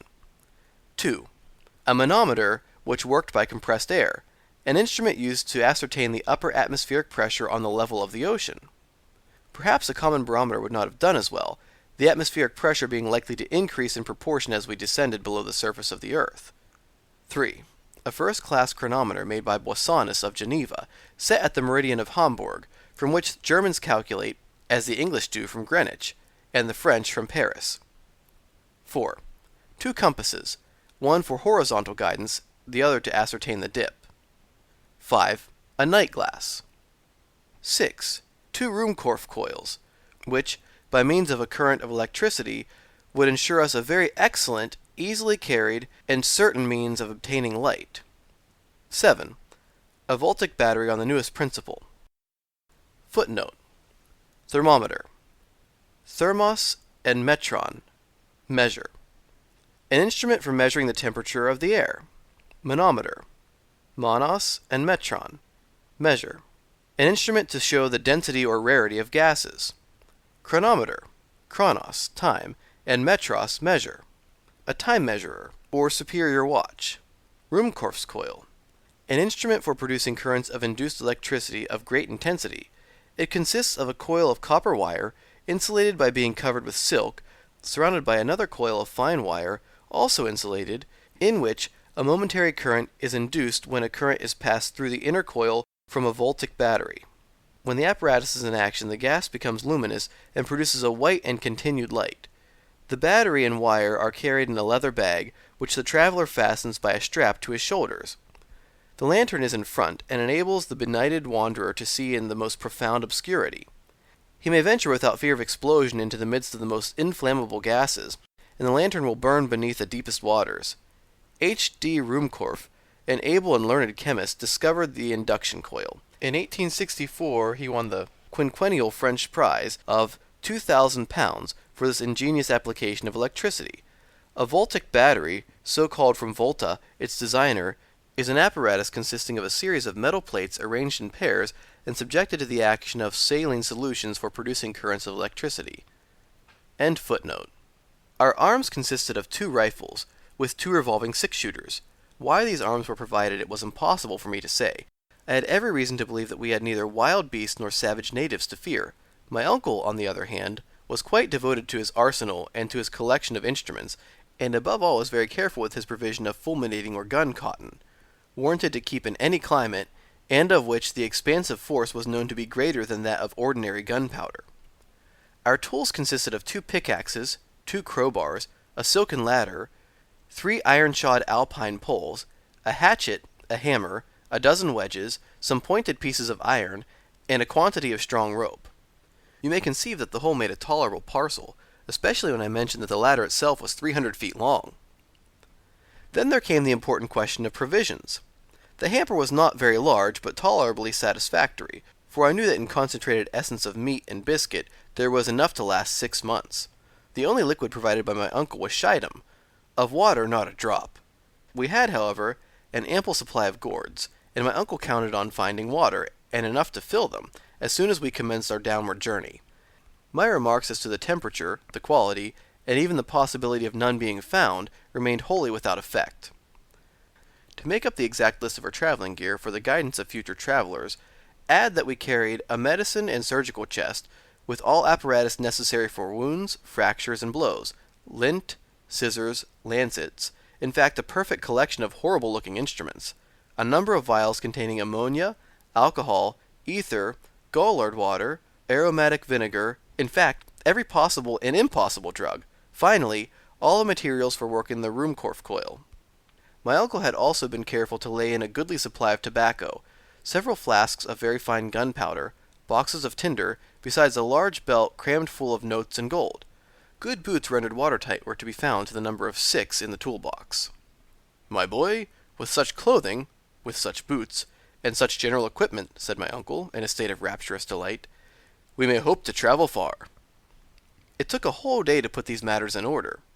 In the evening we dined with Baron Tramp, in company with the mayor of Reykjavik and Dr. Hjaltalin, a great medical man of Iceland. Mr. Fredrickson was not present, and I was afterwards sorry to hear that he and the governor did not agree on some matters connected with the administration of the island. Unfortunately, the consequence was that I did not understand a word that was said at dinner, a kind of semi-official reception. One thing I can say, my uncle never left off speaking. The next day our labor came to an end. Our worthy host delighted my uncle, Professor Hardwigg, by giving him a good map of Iceland, a most important and precious document for a mineralogist. Our last evening was spent in a long conversation with Mr. Fredrickson, whom I liked very much, the more that I never expected to see him or anyone else again. After this agreeable way of spending an hour or so, I tried to sleep. In vain. With the exception of a few dozes, my night was miserable. At 5 o'clock in the morning I was awakened from the only real half-hour's sleep of the night by the loud neighing of horses under my window. I hastily dressed myself and went down into the street. Hans was engaged in putting the finishing stroke to our baggage, which he did in a silent, quiet way that won my admiration, and yet he did it admirably well. My uncle wasted a great deal of breath in giving him directions, but worthy Hans took not the slightest notice of his words. At 6 o'clock, all our preparations were completed, and Mr. Fredrickson shook hands heartily with us. My uncle thanked him warmly, in Icelandic language, for his hospitality, speaking truly from the heart. As for myself, I put together a few of my best Latin phrases and paid him the highest compliments I could. This fraternal and friendly duty performed, we sallied forth and mounted our horses. As soon as we were quite ready, Mr. Fredrickson advanced, and by way of farewell, called after me the words of Virgil, words which appeared to have been made for us, travelers starting for an uncertain destination. Et cacunque viam diderit fortuna sequamar. And whichsoever way thou goest, may fortune follow. Chapter 9. Our Start. We meet with adventures by the way. The weather was overcast but settled when we commenced our adventurous and perilous journey. We had neither to fear fatiguing heat nor drenching rain. It was, in fact, real tourist weather. As there was nothing I liked better than horse exercise, the pleasure of riding through an unknown country caused the early part of our enterprise to be particularly agreeable to me. I began to enjoy the exhilarating delight of traveling, a life of desire, gratification, and liberty. The truth is that my spirits rose so rapidly that I began to be indifferent to what had once appeared to be a terrible journey. After all, I said to myself, simply to take a journey through a curious country, to climb a remarkable mountain, and, if the worst comes to the worst, to descend into a crater of an extinct volcano. There could be no doubt that this was all this terrible Saknussemm had done. As to the existence of a gallery, or of subterraneous passages leading to the interior of the earth, the idea was simply absurd, the hallucinations of a distempered imagination. All, then, that may be required of me I will do cheerfully, and will create no difficulty. It was just before we left Reykjavik that I came to this decision. Hans, our extraordinary guide, went first, walking with a steady, rapid, unvarying step. Our 2 horses with the luggage followed of their own accord, without requiring whip or spur. My uncle and I came behind, cutting a very tolerable figure upon our small but vigorous animals. Iceland is one of the largest islands in Europe. It contains 30,000 square miles of surface, and has about 70,000 inhabitants. Geographers have divided it into 4 parts, and we had to cross the southwest quarter, which in the vernacular is called Sydvestfjordinger. Hans, on taking his departure from Reykjavik, had followed the line of the sea. We took our way through poor and sparse meadows, which made a desperate effort every year to show a little green. They very rarely succeeded in a good show of yellow. The rugged summits of the rocky hills were dimly visible on the edge of the horizon, through the misty fogs. Every now and then some heavy flakes of snow showed conspicuous in the morning light, while certain lofty and pointed rocks were first lost in the grey low clouds, their summits clearly visible above, like jagged reefs rising from a troublous sea. Every now and then a spur of rock came down through the arid ground, leaving us scarcely room to pass. Our horses, however, appeared not only well acquainted with the country, but by a kind of instinct knew which was the best road. My uncle had not even the satisfaction of urging forward his steed by whip, spur, or voice. It was utterly useless to show any signs of impatience. I could not help smiling to see him look so big on his little horse. His long legs now and then touching the ground made him look like a 6-footed centaur. Good beast, he would cry. I assure you that I begin to think no animal is more intelligent than an Icelandic horse. Snow, tempest, impracticable roads, rocks, icebergs, nothing stops him. He is brave, he is sober, he is safe, he never makes a false step, never glides or slips from his path. I dare say that if any river, any fjord has to be crossed, and I have no doubt there will be many, you will see him enter the water without hesitation like an amphibious animal, and reach the opposite side in safety. We must not, however, attempt to hurry him. We must allow him to have his own way, and I will undertake to say that between us we shall do our 10 leagues a day. We may do so, was my reply, but what about our worthy guide? I have not the slightest anxiety about him. That sort of people go ahead without even knowing what they are about. Look at Hans. He moves so little that it is impossible for him to become fatigued. Besides, if he were to complain of weariness, he could have the loan of my horse. I should have a violent attack of the cramp if I were not to have some sort of exercise. My arms are right, but my legs are getting a little stiff. All this while we were advancing at a rapid pace. The country we had reached was already nearly a desert. Here and there could be seen an isolated farm, some solitary burr, or Icelandic house, built of wood, earth, fragments of lava, looking like beggars on the highway of life. These wretched and miserable huts excited in us such pity that we felt half disposed to leave alms at every door. In this country there are no roads, paths are nearly unknown, and vegetation, poor as it was, slowly as it reached perfection, soon obliterated all trace of the few travelers who passed from place to place. Nevertheless, this division of the province, situated only a few miles from the capital, is considered one of the best cultivated and most thickly populated in all Iceland. What, then, must be the state of the less known and more distant parts of the island? After traveling fully a half-Danish mile, we had met neither a farmer at the door of his hut, nor even a wandering shepherd with his wild and savage flock. A few stray cows and sheep were only seen occasionally. What, then, must we expect when we come to the upheaved regions, to the districts broken and roughened from volcanic eruptions and subterraneous commotions? We were to learn this all in good time. I say, however, on consulting the map, that we avoided a good deal of this rough country by following the winding and desolate shores of the sea. In reality, the great volcanic movement of the island and all its attendant phenomena are concentrated in the interior of the island. There, horizontal layers or strata of rocks, piled one upon the other, eruptions of basaltic origin, and streams of lava have given this country a kind of supernatural reputation. Little did I expect, however, the spectacle which awaited us when we reached the peninsula of Sneffels, where agglomerations of nature's ruins form a kind of terrible chaos. Some 2 hours or more after we had left the city of Reykjavik, we reached the little town called Eolkirkja, or the principal church.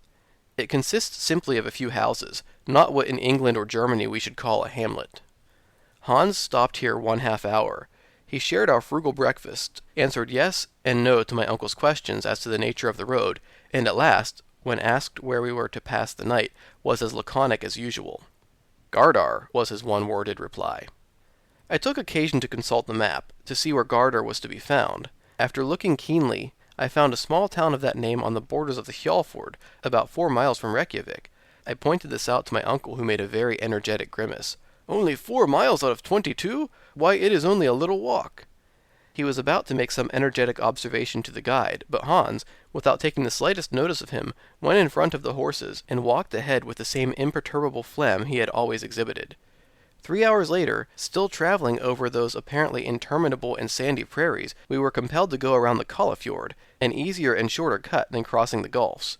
Shortly after, we entered a place of communal jurisdiction called Eolberg, and the clock of which would then have struck 12, if any Icelandic church had been rich enough to possess so valuable and useful an article.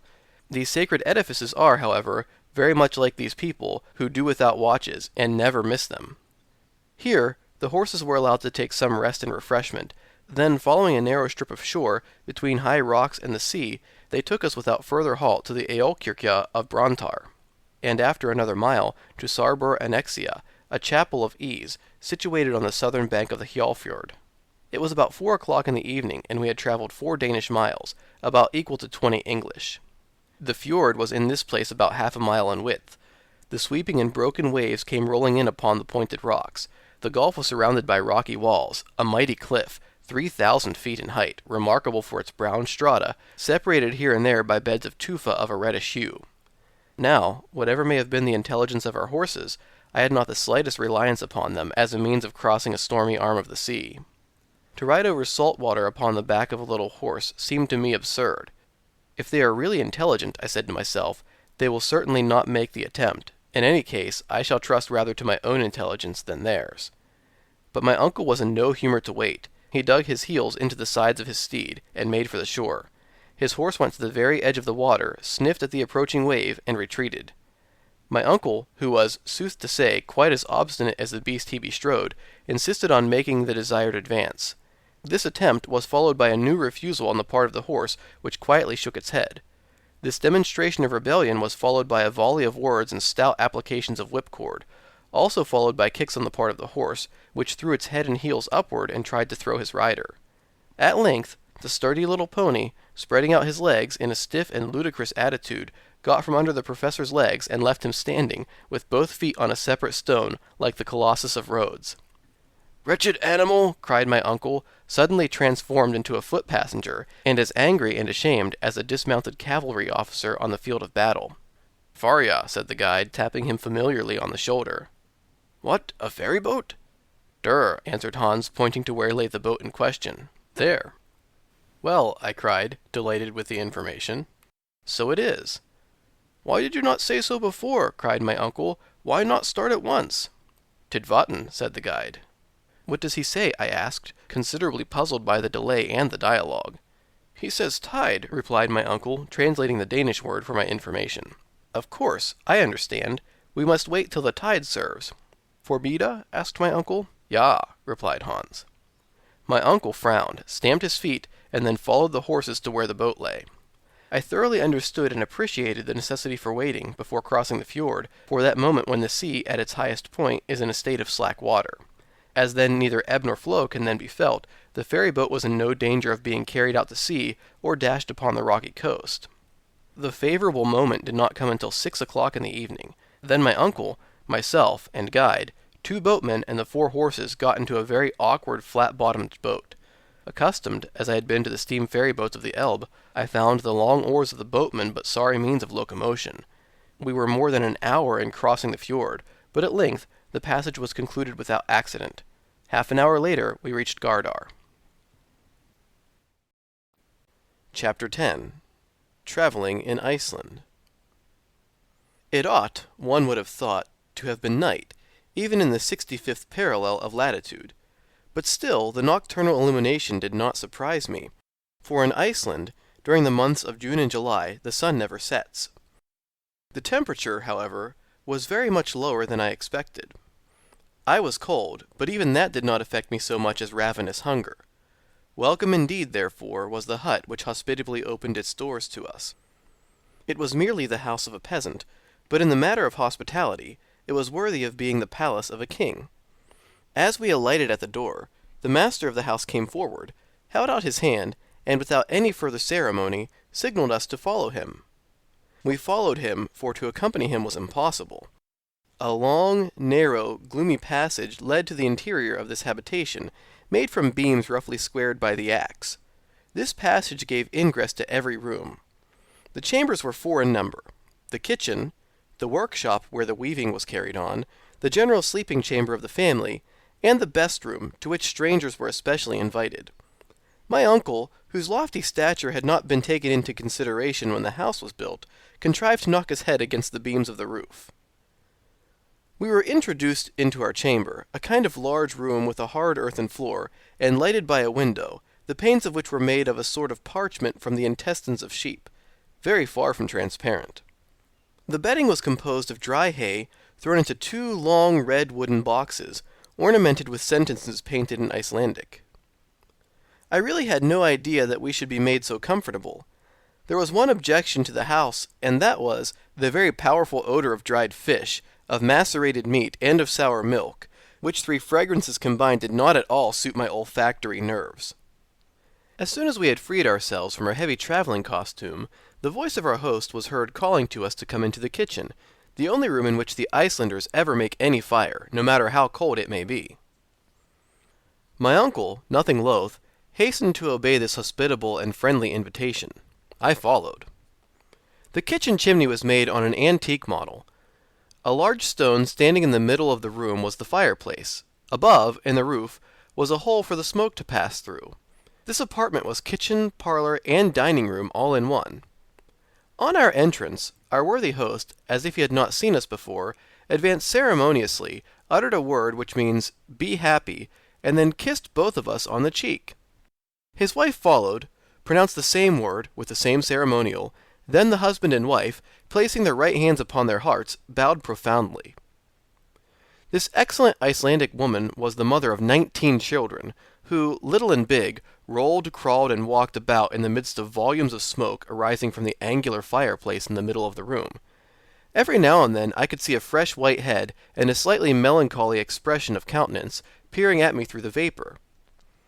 Both my uncle and myself, however, were very friendly with the whole party, and before we were aware of it, there were 3 or 4 of the little ones on our shoulders, as many on our boxes, and the rest hanging about our legs. Those who could speak kept crying out "Sail Vertu" in every possible and impossible key. Those who did not speak only made all the more noise. This concert was interrupted by the announcement of supper.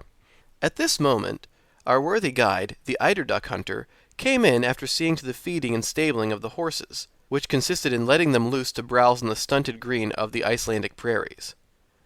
There was little for them to eat, but moss and some very dry and innutritious grass. Next day they were ready before the door some time before we were. "Welcome," said Hans. Then tranquilly, with the air of an automaton, without any more expression in one kiss than another, he embraced the host and hostess and their 19 children. This ceremony concluded, to the satisfaction of all parties, we all sat down to table, that is, 24 of us, somewhat crowded. Those who were best off had only 2 juveniles on their knees. As soon, however, as the inevitable soup was placed on the table, the natural taciturnity common even to Icelandic babies prevailed over all else.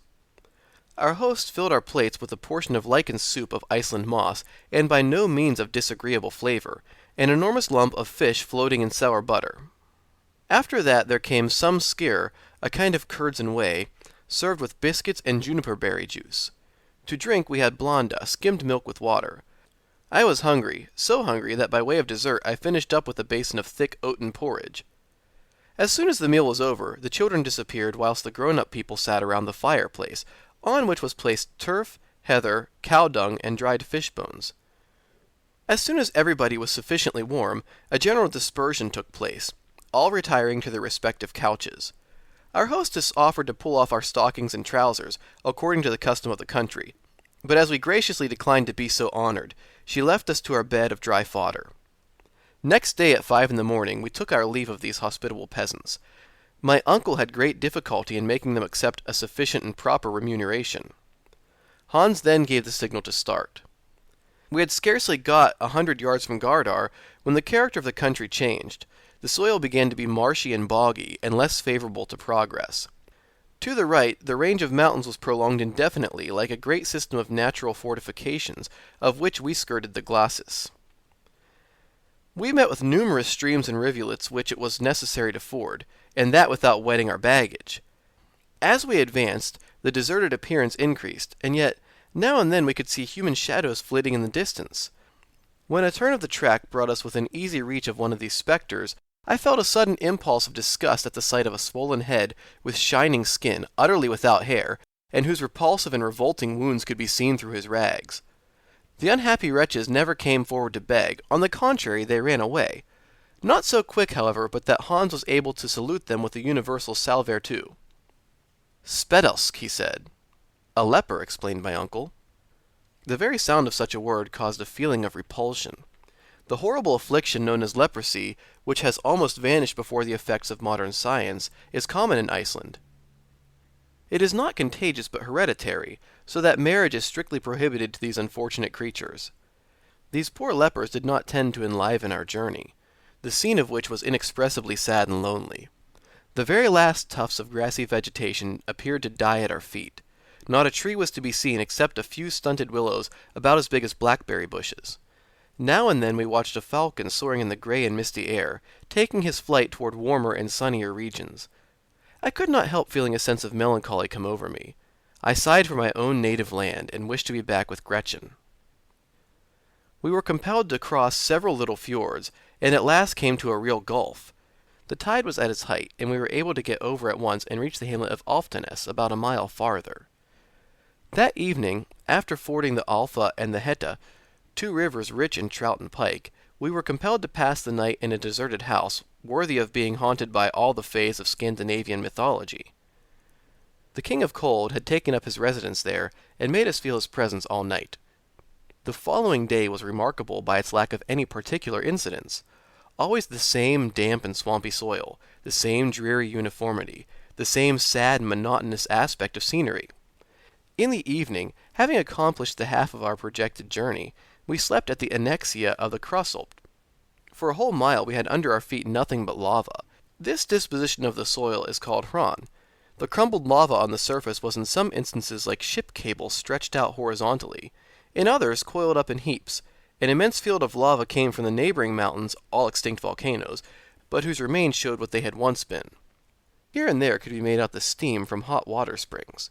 There was no time, however, for us to take more than a cursory view of these phenomena.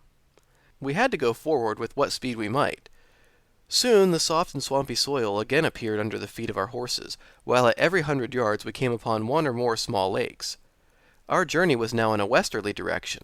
We had, in fact, swept round the great bay of Faxa, and the twin white summits of Sneffels rose to the clouds at a distance of less than 5 miles.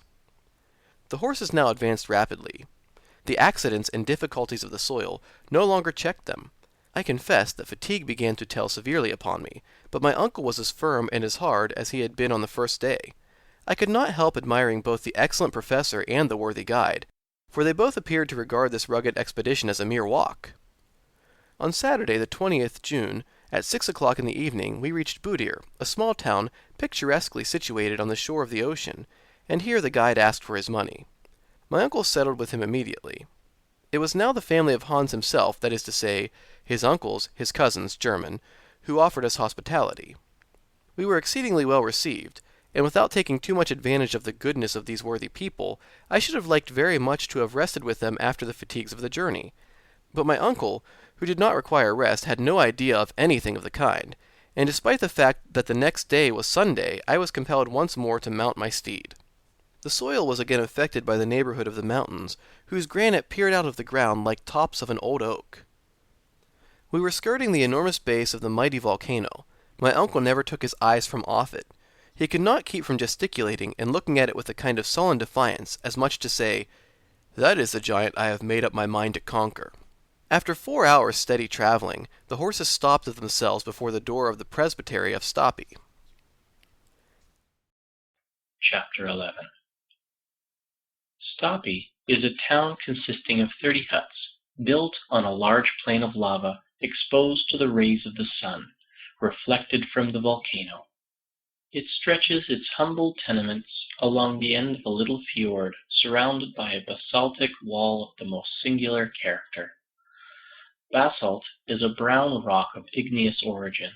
It assumes regular forms which astonish by their singular appearance.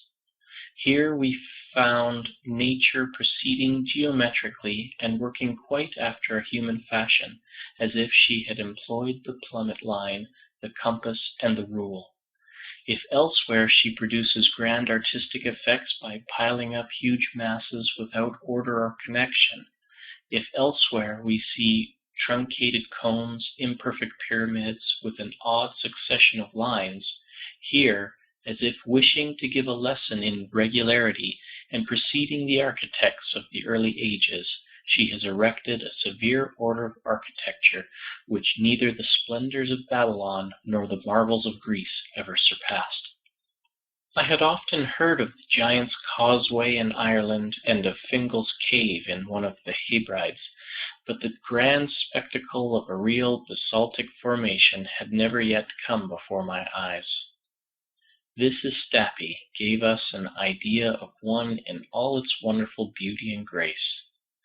The wall of the fjord, like nearly the whole of the peninsula, consisted of a series of vertical columns, in height about 30 feet. These upright pillars of stone of the finest proportions supported an archivolt of horizontal columns which formed a kind of half-vaulted roof above the sea. At certain intervals, and below this natural basin, the eye was pleased and surprised by the sight of oval openings through which the outward waves came thundering in volleys of foam. Some banks of basalt, torn from their fastenings by the fury of the waves, lay scattered on the ground like the ruins of an ancient temple, ruins eternally young, over which the storms of ages swept without producing any perceptible effect. This was the last stage of our journey. Hans had brought us along with fidelity and intelligence, and I began to feel somewhat more comfortable when I reflected that he was to accompany us still further on our way. When we halted before the house of the rector, a small and incommodious cabin, neither handsome nor more comfortable than those of his neighbors, I saw a man in the act of shoeing a horse, a hammer in his hand, and a leathern apron tied round his waist. "Be happy," said the Eider-Down Hunter, using his national salutation in his own language. "Goddag, good day," replied the former, in excellent Danish. "Kyr Coherd," cried Hans, turning round and introducing him to my uncle. "The rector," repeated the worthy professor. "It appears, my dear Harry, that this worthy man is the rector, and is not above doing his own work." During the speaking of these words, the guide intimated to the Kyrkoherde what was the true state of the case. The good man, ceasing from his occupation, gave a kind of halloo, upon which a tall woman, almost a giantess, came out of the hut. She was at least 6 feet high, which in that region is something considerable. My first impression was one of horror. I thought she had come to give us the Icelandic kiss. I had, however, nothing to fear, for she did not even show much inclination to receive us into her house. The room devoted to strangers appeared to me to be by far the worst in the presbytery. It was narrow, dirty, and offensive. There was, however, no choice about the matter. The rector had no notion of practicing the usual cordial and antique hospitality. Far from it. Before the day was over, I found we had to deal with a blacksmith, a fisherman, a hunter, a carpenter, anything but a clergyman. It must be said in his favor that we had caught him on a weekday. Probably he appeared to greater advantage on the Sunday. These poor priests receive from the Danish government a most ridiculously inadequate salary, and collect 1/4 of the tithe of their parish, not more than 60 marks current, or about L3 10s sterling. Hence the necessity of working to live.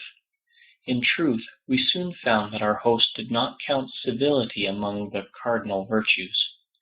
My uncle soon became aware of the kind of man he had to deal with. Instead of a worthy and learned scholar, he found a dull, ill-mannered peasant. He therefore resolved to start on his great expedition as soon as possible. He did not care about fatigue, and resolved to spend a few days in the mountains. The preparations for our departure were made the very next day after our arrival at Stapi. Hans now hired 3 Icelanders to take the place of the horses, which could no longer carry our luggage. When, however, these worthy islanders had reached the bottom of the crater, they were to go back and leave us to ourselves. This point was settled before they would agree to start. On this occasion, my uncle partly confided in Hans, the Eider-Down Hunter, and gave him to understand that it was his intention to continue his exploration of the volcano to the last possible limits. Hans listened calmly, and then nodded his head. To go there, or elsewhere, to bury himself in the bowels of the earth, or to travel over its summits, was all the same to him. As for me, amused and occupied by the incidents of travel, I had begun to forget the inevitable future. But now I was once more destined to realize the actual state of affairs. What was to be done? Run away?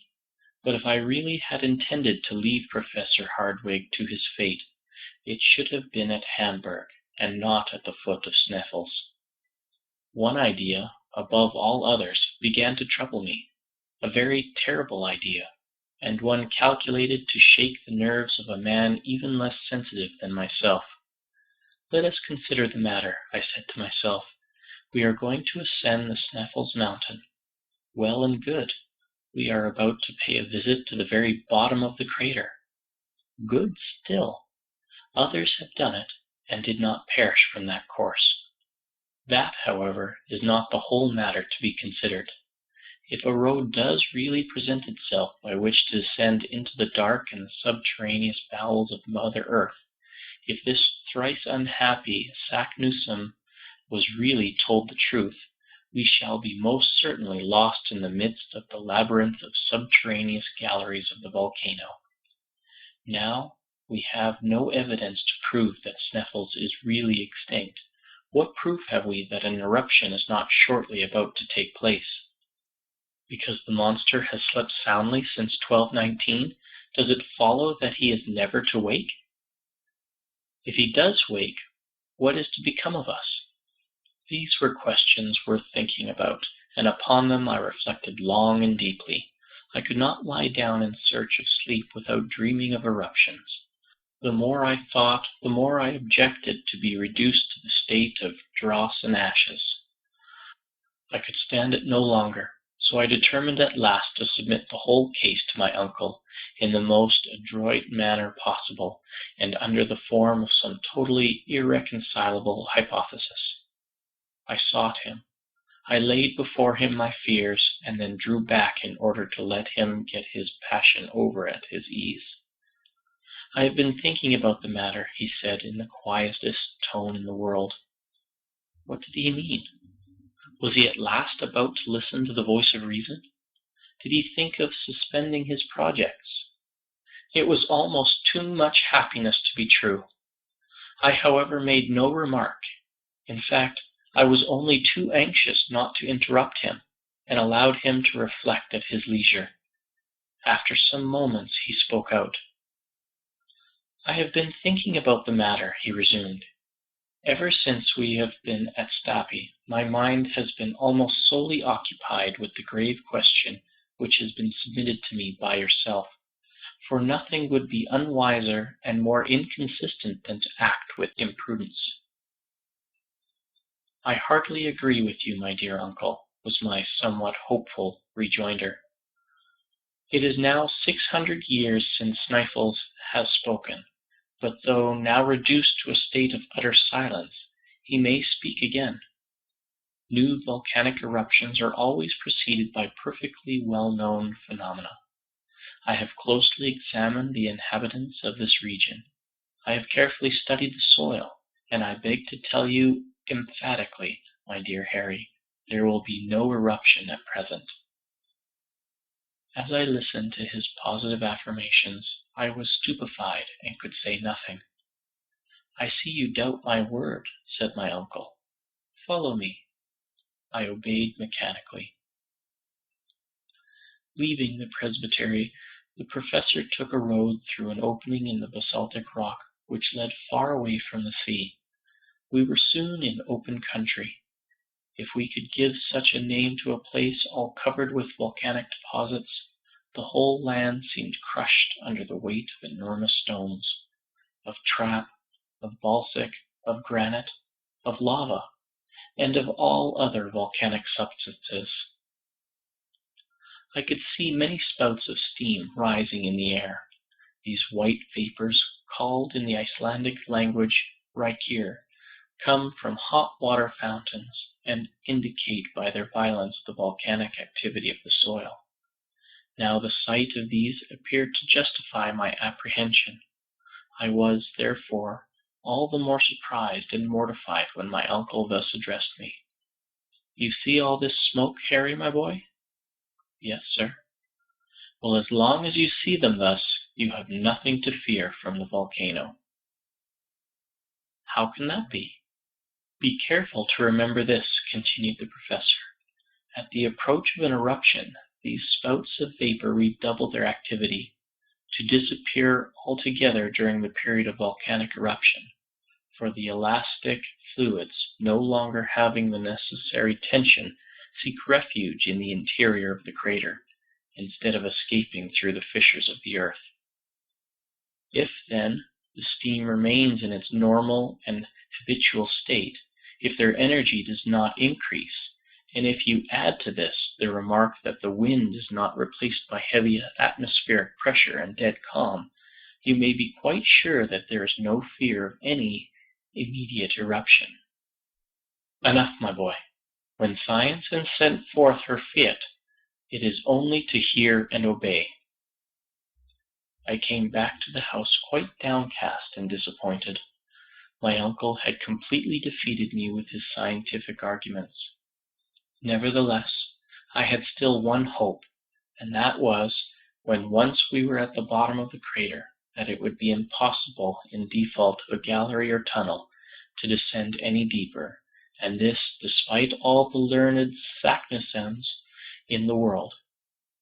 I passed the whole of the following night with a nightmare on my chest, and after unheard of miseries and tortures, found myself in the very depths of the earth, from which I was suddenly launched into planetary space under the form of an eruptive rock. Next day, June 30th, Hans calmly awaited us outside the presbytery with his 3 companions loaded with provisions, tools, and instruments. 2 iron-shod poles, 2 guns, and 2 large game bags were reserved for my uncle and myself. Hans, who was a man who never forgot even the minutest precautions, had added to our baggage a large skin full of water, as an addition to our gourds. This assured us water for 8 days. It was 9 o'clock in the morning when we were quite ready. The rector and his huge wife or servant, I never knew which, stood at the door to see us off.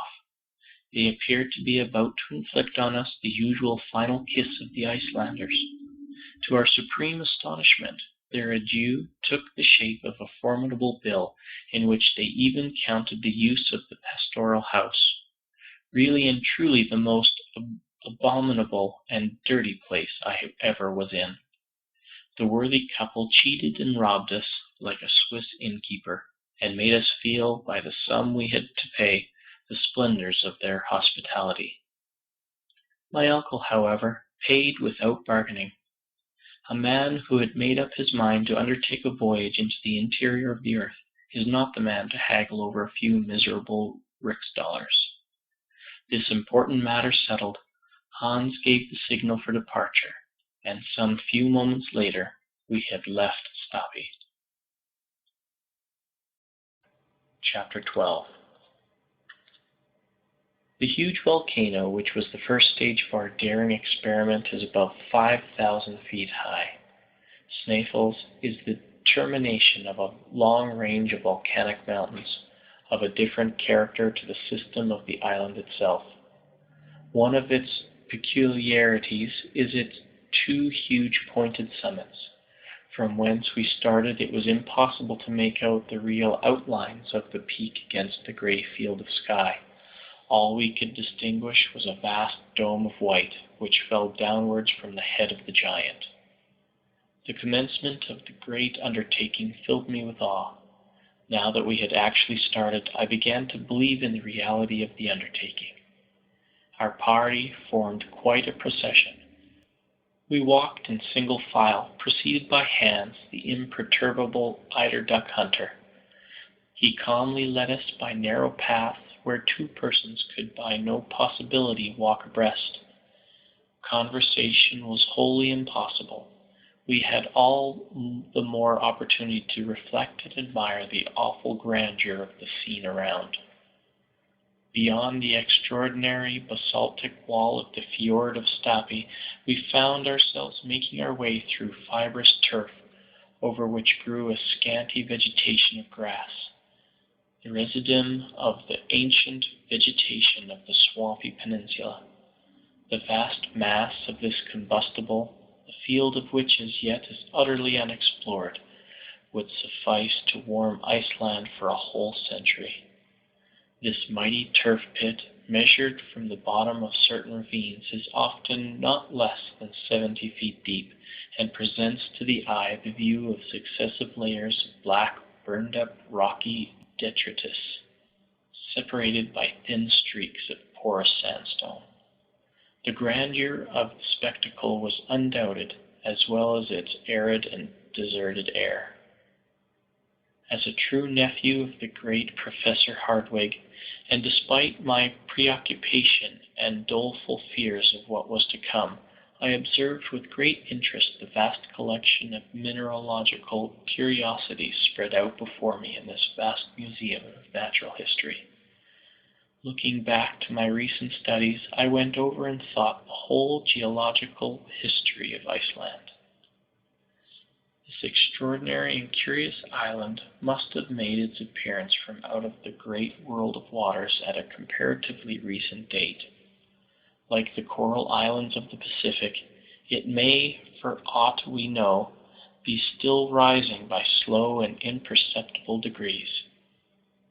If this really be the case, its origin can be attributed to only one cause, that of the continued action of subterranean fires. This was a happy thought.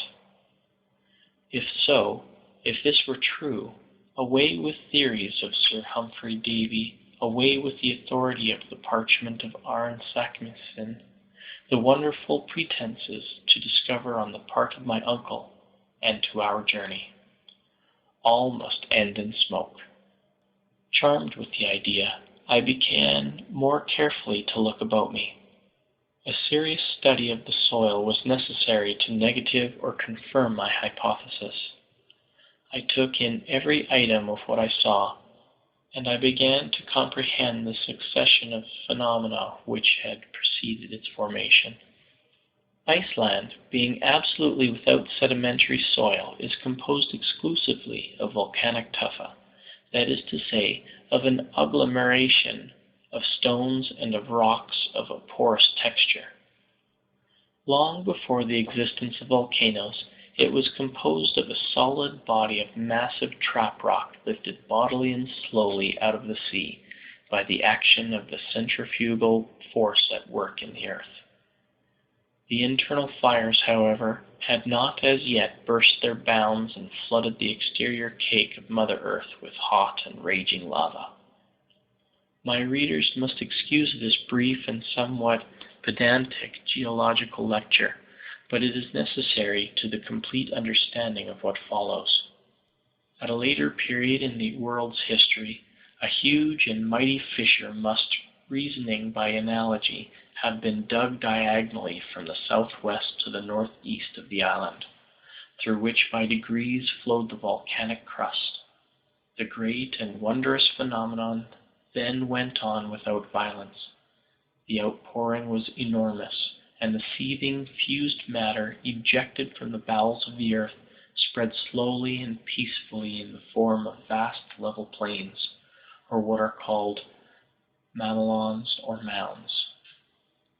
It was at this epoch that the rocks called feldspars, syenites, and porphyries appeared. But as a natural consequence of this overflow, the depth of the island increased. It can readily be believed what an enormous quantity of elastic fluids were piled up within its center, when at last it afforded no other openings after the process of cooling the crust had taken place. At length, a time came when, despite the enormous thickness and weight of the upper crust, the mechanical forces of the combustible gases below became so great that they actually upheaved the weighty back and made for themselves huge and gigantic shafts. Hence the volcanoes which suddenly arose through the upper crust, and next the craters, which burst forth at the summit of these new creations. It will be seen that the first phenomena in connection with the formation of the island were simply eruptive. To these, however, shortly succeeded the volcanic phenomena. Through the newly formed openings escaped the marvelous mass of basaltic stones with which the plain we were now crossing was covered. We were trampling our way over heavy rocks of dark gray color, which, while cooling, had been molded into six-sided prisms. In the back distance, we could see a number of flattened cones, which formerly were so many fire-vomiting mouths.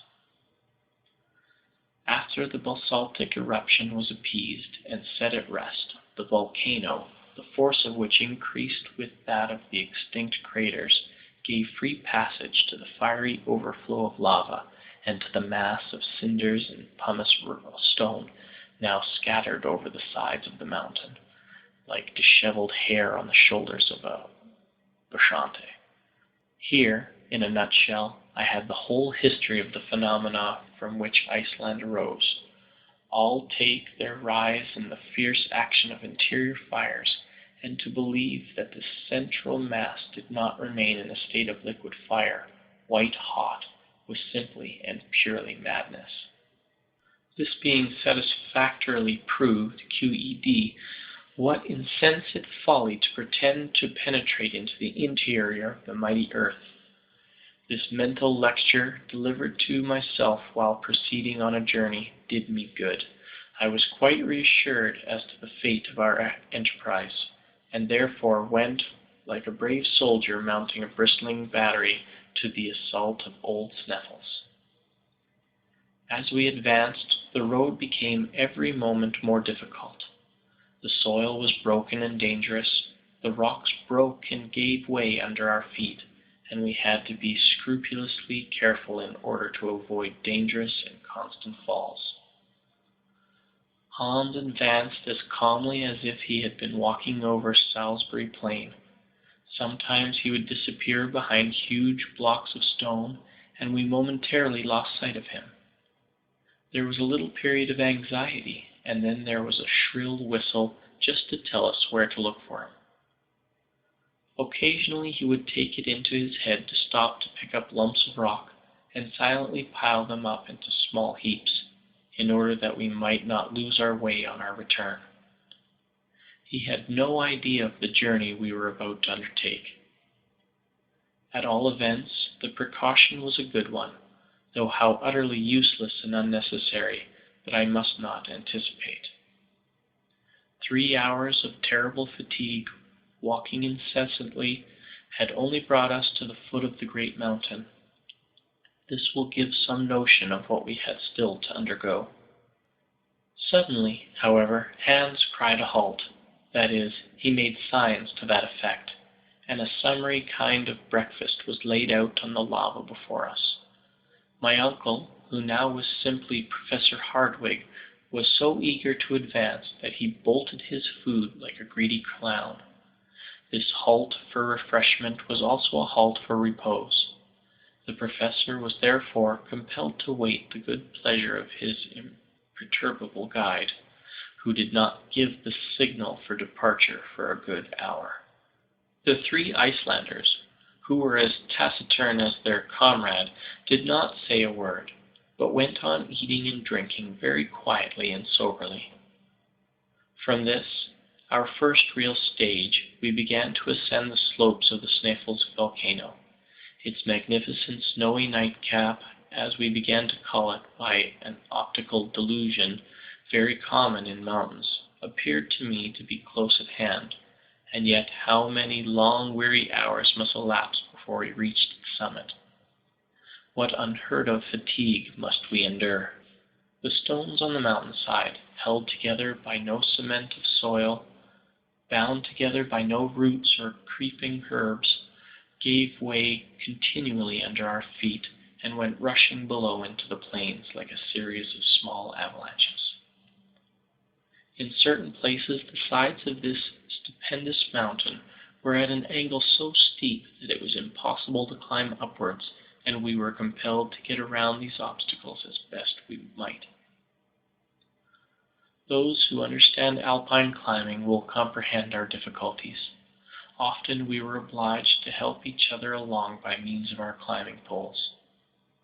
I must say this for my uncle, that he stuck as close to me as possible. He never lost sight of me, and on many occasions his arm supplied me with firm and solid support. He was strong, wiry, and apparently insensible to fatigue. Another great advantage with him was that he had the innate sentiment of equilibrium, for he never slipped or failed in his steps. The Icelanders, though heavily loaded, climbed with the agility of mountaineers. Looking up every now and then at the height of the great volcano of Sneffels, it appeared to me wholly impossible to reach to the summit on that side, at all events, if the angle of the inclination did not speedily change. Fortunately, after an hour of unheard-of fatigues, and of gymnastic exercises that would have been trying to an acrobat, we came to a vast field of ice, which wholly surrounded the bottom of the cone of the volcano. The natives called it the tablecloth, probably from some such reason as the dwellers in the Cape of Good Hope call their mountain Table Mountain, and their roads Table Bay. Here, To our mutual surprise, we found an actual flight of stone steps, which wonderfully assisted our ascent. This singular flight of steps was, like everything else, volcanic. It had been formed by one of those torrents of stones cast up by the eruptions of which the Icelandic name is Stinna. If this singular torrent had not been checked in its descent by the peculiar shape of the flanks of the mountain, it would have swept into the sea and would have formed new islands. Such as it was, it served us admirably. The abrupt character of the slopes momentarily increased, but these remarkable stone steps, a little less difficult than those of the Egyptian pyramids, were the one simple natural means by which we were enabled to proceed. About 7 in the morning of that day, after having clambered up 2,000 of these rough steps, we found ourselves overlooking a kind of spur of projection of the mountain, a sort of buttress upon which the cone-like crater, properly so called, leaned for support. The ocean lay beneath us at a depth of more than 3,200 feet, a grand and mighty spectacle. We had reached the region of eternal snows. The cold was keen, searching, and intense. The wind blew with extraordinary violence. I was utterly exhausted.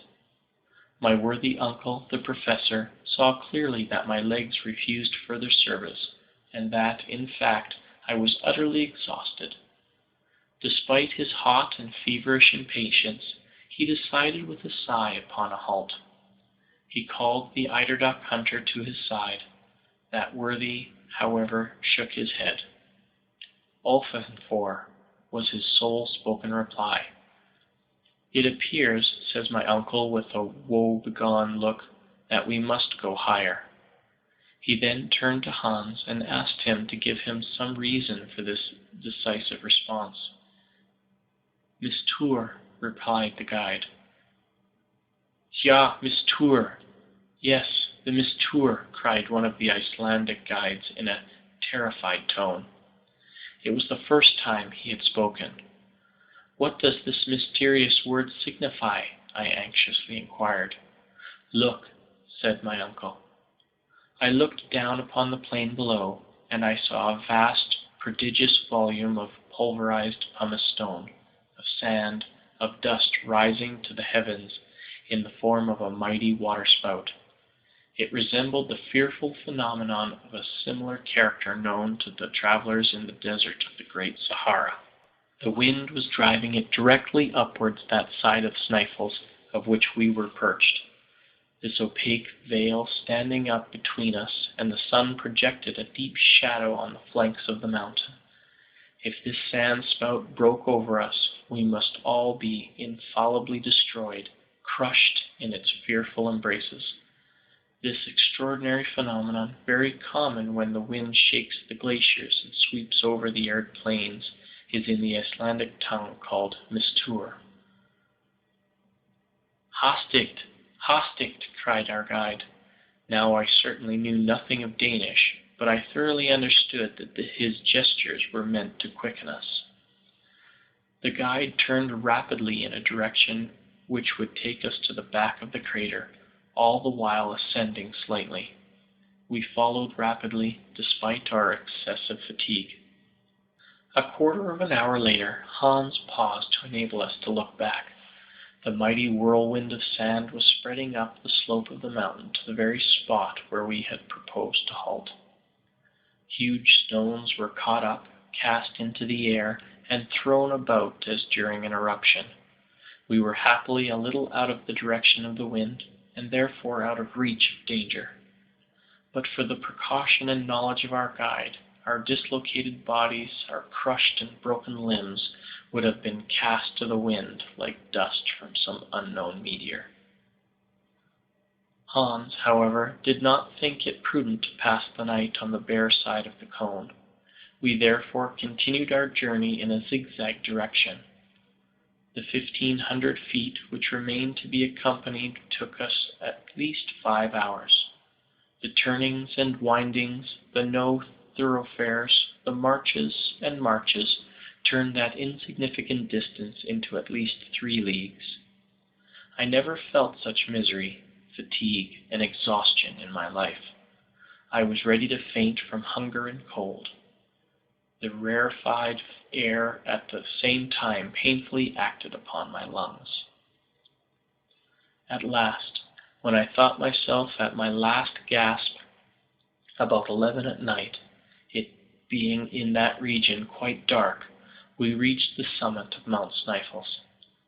It was in an awful mood of mind that, despite my fatigue before I descended into the crater which was to shelter us for the night, I paused to behold the sun rise at midnight on the very day of its lowest declination, and enjoyed the spectacle of its ghastly pale rays cast upon the isle which lay sleeping at our feet. I no longer wondered at people traveling all the way from England to Norway to behold this magical and wondrous spectacle. Chapter 13. The Shadow of Scartaris. Our supper was eaten with ease and rapidity, after which everybody did the best he could for himself within the hollow of the crater. The bed was hard, the shelter unsatisfactory, the situation painful, lying in the open air 5,000 feet above the level of the sea. Nevertheless, it has seldom happened to me to sleep so well as I did on that particular night. I did not even dream. So much for the effects of what my uncle called wholesome fatigue. Next day, when we awoke under the rays of a bright and glorious sun, we were nearly frozen by the keen air. I left my granite couch, and made one of the party to enjoy a view of the magnificent spectacle which developed itself, panorama-like, at our feet. I stood upon the lofty summit of Mount Sneffels' southern peak. Thence I was able to obtain a view of the greater part of the island. The optical delusion, common to all lofty heights, raised the shores of the island, while the central portions appeared depressed. It was by no means too great a flight of fancy to believe that a giant picture was stretched out before me. I could see the deep valleys that crossed each other in every direction. I could see precipices looking like the sides of wells, lakes that seemed to be changed into ponds, ponds that looked like puddles, and rivers that were transformed into petty brooks. To my right were glaciers upon glaciers and multiplied peaks topped with light clouds of smoke. The undulation of these infinite numbers of mountains, whose snowy summits make them look as if covered by foam, recalled to my remembrance the surface of a storm-beaten ocean. If I looked towards the west, the ocean lay before me in all its majestic grandeur, a continuation, as it were, of these fleecy hilltops. Where the earth ended and the sea began, it was impossible for the eye to distinguish. I soon felt that strange and mysterious sensation which is awakened in the mind when looking down from lofty hilltops, and now I was able to do so without any feeling of nervousness, having fortunately hardened myself to that kind of sublime contemplation. I wholly forgot who I was and where I was. I became intoxicated with a sense of lofty sublimity, without thought of the abysses into which my daring was soon about to plunge me. I was presently, however, brought back to the realities of life by the arrival of the Professor and Hans, who joined me upon the lofty summit of the peak. My uncle, turning in a westerly direction, pointed out to me a light cloud of vapour, a kind of haze, with a faint outline of land rising out of the waters. "Greenland," said he. "Greenland?" I cried in reply. "Yes," continued my uncle, who always when explaining anything spoke as if he were in a professor's chair, "we are not more than 35 leagues distant from that wonderful land. When the great annual break-up of the ice takes place, white bears come over to Iceland, carried by the floating masses of ice from the north. This, however, is a matter of little consequence. We are now on the summit of the great, the transcendent Sneffels, and here are its 2 peaks, north and south. Hans will tell you the name by which the people of Iceland call that on which we stand." My uncle turned to the imperturbable guide, who nodded and spoke as usual one word: "Scartaris." My uncle looked at me with a proud and triumphant glance. "A crater," he said. "You hear?" I did hear, but I was totally unable to make reply. The crater of Mount Sneffels represented an inverted cone, the gaping orifice apparently half a mile across, the depth indefinite feet. Conceive what this hole must have been like when full of flame and thunder and lightning. The bottom of the funnel-shaped hollow was about 500 feet in circumference, by which it will be seen that the slope from the summit to the bottom was very gradual, and we were therefore clearly able to get there without much fatigue or difficulty. Involuntarily I compared this crater to an enormous loaded cannon, and the comparison completely terrified me. To descend into the interior of a cannon, I thought to myself, when perhaps it is loaded and will go off at the least shock, is the act of a madman. But there was no longer any opportunity for me to hesitate. Hans, with a perfectly calm and indifferent air, took his usual post at the head of the adventurous little band. I followed without uttering a syllable. I felt like the lamb led to the slaughter. In order to render the descent less difficult, Hans took his way down the interior of the cone in rather a zigzag fashion, making, as the sailors say, long tracks to the eastward, followed by equally long ones to the west. It was necessary to walk through the midst of eruptive rocks, some of which, shaken in their balance, went rolling down with thundering clamour to the bottom of the abyss. These continual falls awoke echoes of singular power and effect. Many portions of the cone consisted of inferior glaciers. Hans, whenever he met one of these obstacles, advanced with a great show of precaution, sounding the soil with his long iron pole, in order to discover fissures and layers of deep soft snow. In many doubtful or dangerous places it became necessary for us to be tied together by a long rope, in order that should any one of us be unfortunate enough to slip, he would be supported by his companions. This connecting link was doubtless a prudent precaution, but not by any means unattended with danger. Nevertheless, and despite all the manifold difficulties of the descent, along slopes with which our guide was wholly unacquainted, we made considerable progress without accident. One of our great parcels of rope slipped from one of the Iceland porters and rushed by a short cut to the bottom of the abyss. By midday we were at the end of our journey. I looked upwards and saw only the upper orifice of the cone, which served as a circular frame to a very small portion of the sky, a portion which seemed to me singularly beautiful. Should I ever again gaze on that lovely sunlit sky? The only exception to this extraordinary landscape was the peak of Scartaris, which seemed lost in the great void of the heavens. The bottom of the crater was composed of 3 separate shafts, through which, during periods of eruption, when Sneffels was in action, the great central furnace sent forth its burning lava and poisonous vapours. Each of these chimneys or shafts gaped open-mouthed in our path. I kept as far away from them as possible, not even venturing to take the faintest peep downwards. As for the Professor, after a rapid examination of their disposition and characteristics, he became breathless and panting. He ran from one to the other like a delighted schoolboy, gesticulating wildly and uttering incomprehensible and disjointed phrases in all sorts of languages. Hans, the guide, and his humbler companions seated themselves on some piles of lava, and looked silently on. They clearly took my uncle for a lunatic, and waited for the result. Suddenly the Professor uttered a wild, unearthly cry. At first I imagined he had lost his footing and was falling headlong into one of the yawning gulfs. Nothing of the kind.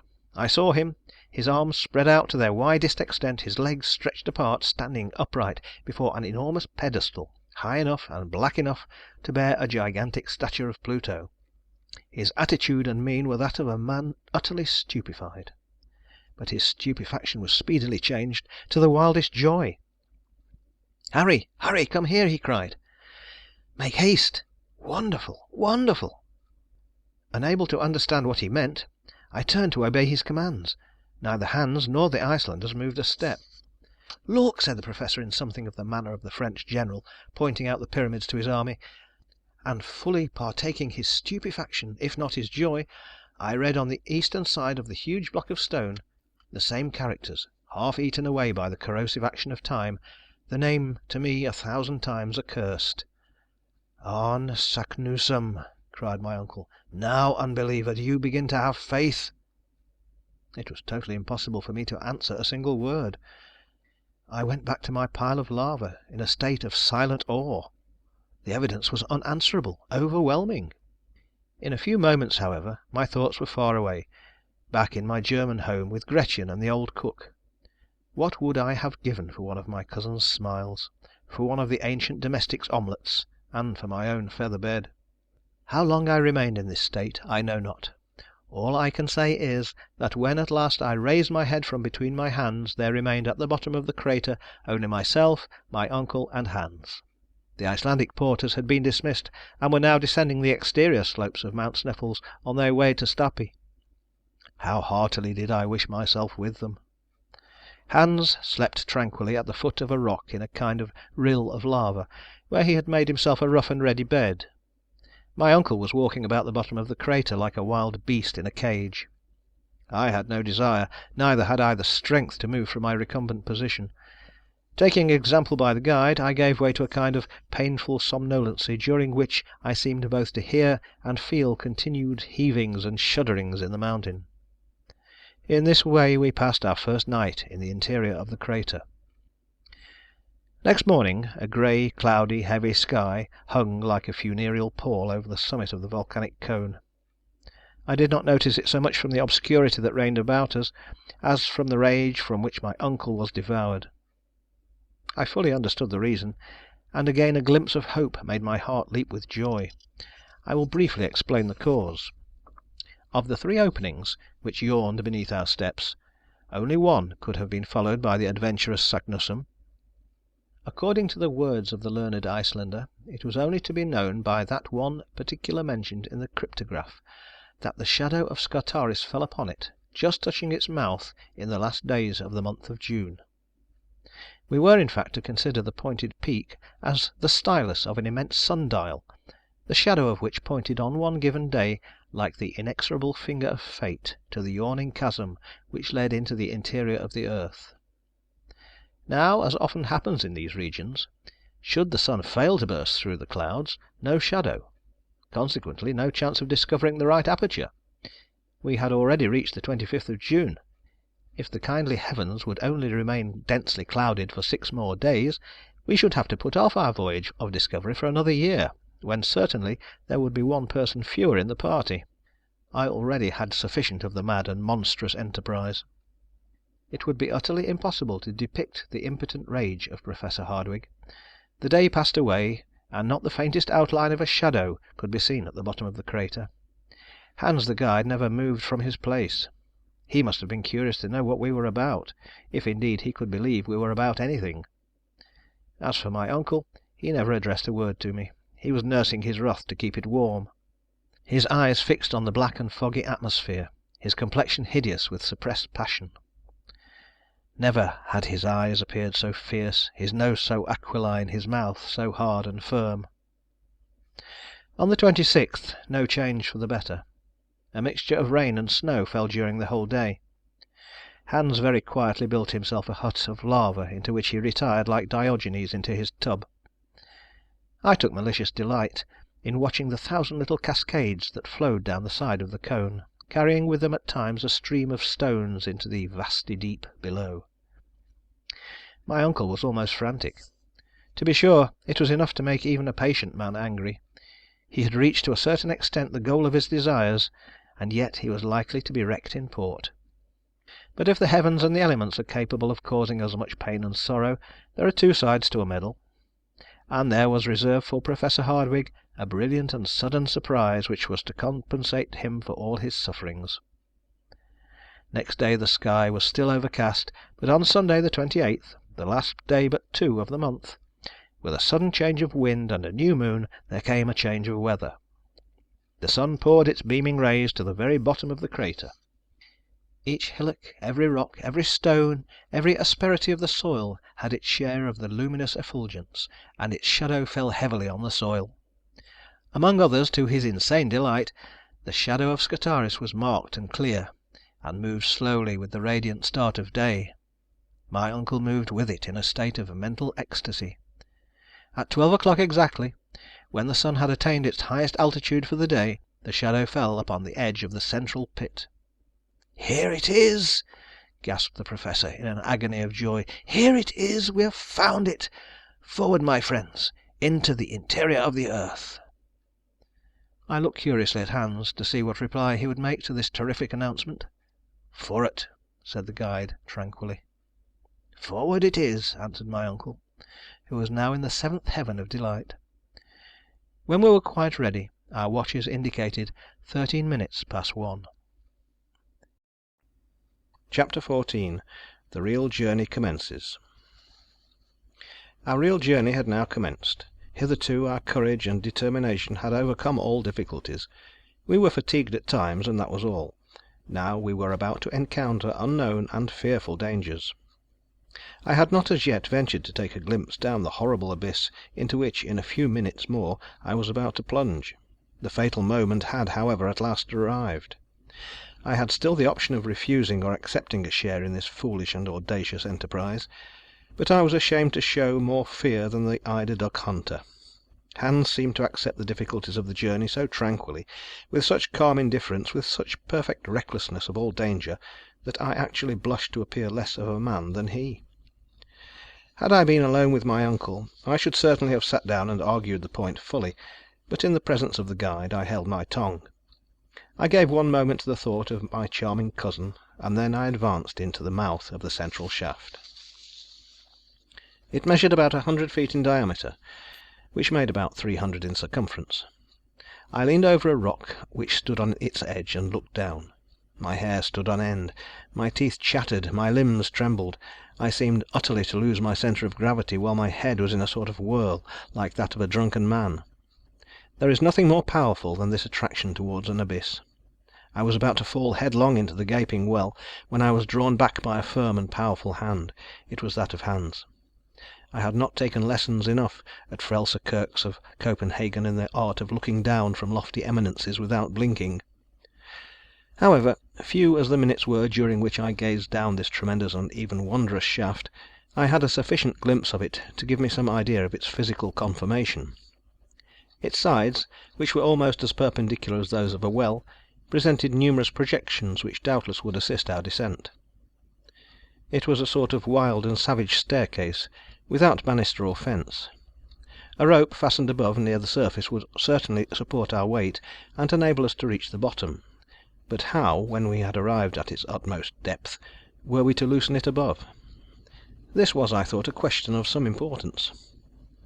My uncle, however, was one of those men who are nearly always prepared with expedients. He hit upon a very simple method of obviating this difficulty.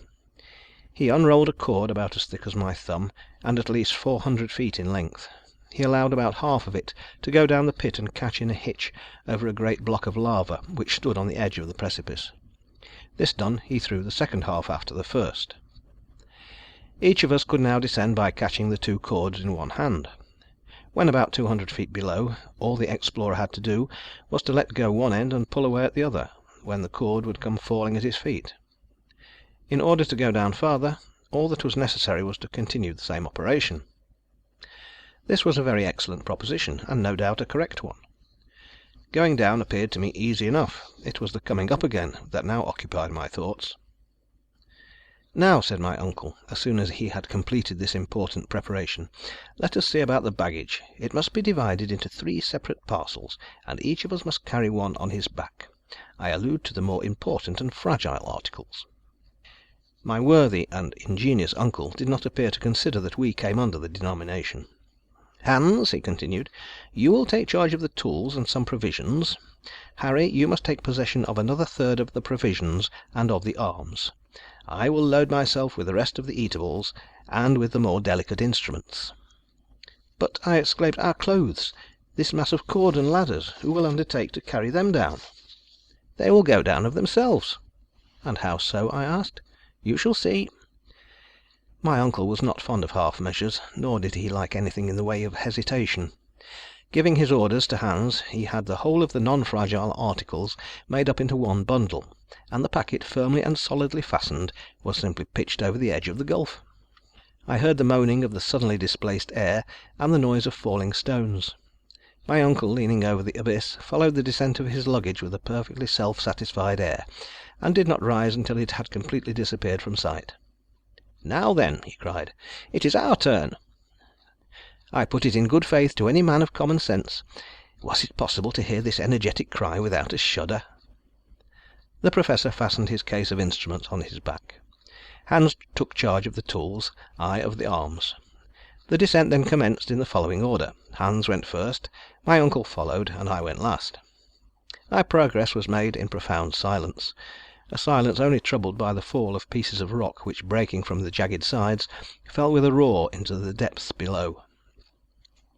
I allowed myself to slide, so to speak, holding frantically on the double cord with one hand, and with the other keeping myself off the rocks by the assistance of my iron-shod pole. One idea was all the time impressed upon my brain. I feared that the upper support would fail me. The cord appeared to me far too fragile to bear the weight of 3 such persons as we were, with our luggage.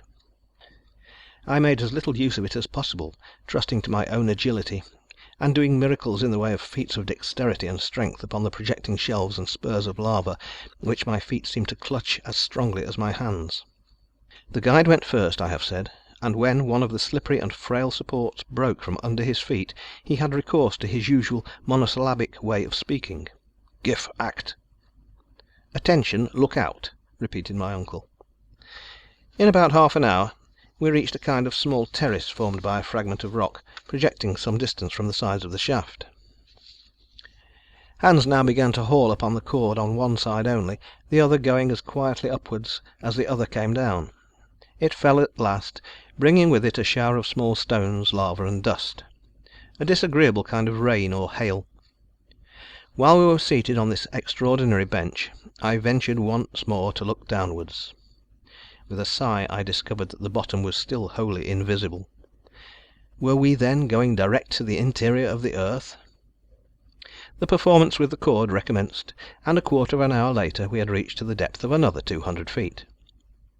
I have very strong doubts if the most determined geologist would, during that descent, have studied the nature of the different layers of the earth around him. I did not trouble my head much about the matter. Whether we were among the combustible carbons, Silurians, or primitive soil, I neither knew nor cared to know. Not so the inveterate professor. He must have taken notes all the way down, for at one of our halts he began a brief lecture. "The farther we advance," said he, "the greater is my confidence of the result. The disposition of these volcanic strata absolutely confirms the theories of Sir Humphrey Davy. We are still within the region of the primordial soil, the soil in which took place the chemical operation of metals becoming inflamed by coming in contact with the air and water. I at once regret the old and now forever exploded theory of a central fire. At all events, we shall soon know the truth." Such was the everlasting conclusion to which he came. I, however, was very far from being in humour to discuss the matter. I had something else to think of. My silence was taken for consent, and still we continued to go down. At the expiration of 3 hours, we were, to all appearance, as far off as ever from the bottom of the well. When I looked upwards, however, I could see that the upper orifice was every minute decreasing in size. The sides of the shaft were getting closer and closer together. We were approaching the regions of eternal night. And still we continued to descend. At length I noticed, when pieces of stone were detached from the sides of this stupendous precipice, they were swallowed up with less noise than before. The final sound was sooner heard. We were approaching the bottom of the abyss. As I had been very careful to keep account of all the changes of cord which took place, I was able to tell exactly what was the depth we had reached, as well as the time it had taken. We had shifted the rope 28 times, each operation taking a quarter of an hour, which in all made 7 hours. To this had to be added 28 pauses, in all 10 hours and a half. We started at 1, it was now therefore about 11 o'clock at night. It does not require great knowledge of arithmetic to know that 28 times 200 feet makes 5,600 feet in all, more than an English mile. While I was making this mental calculation, a voice broke the silence. It was the voice of Hans. "Halt!" he cried.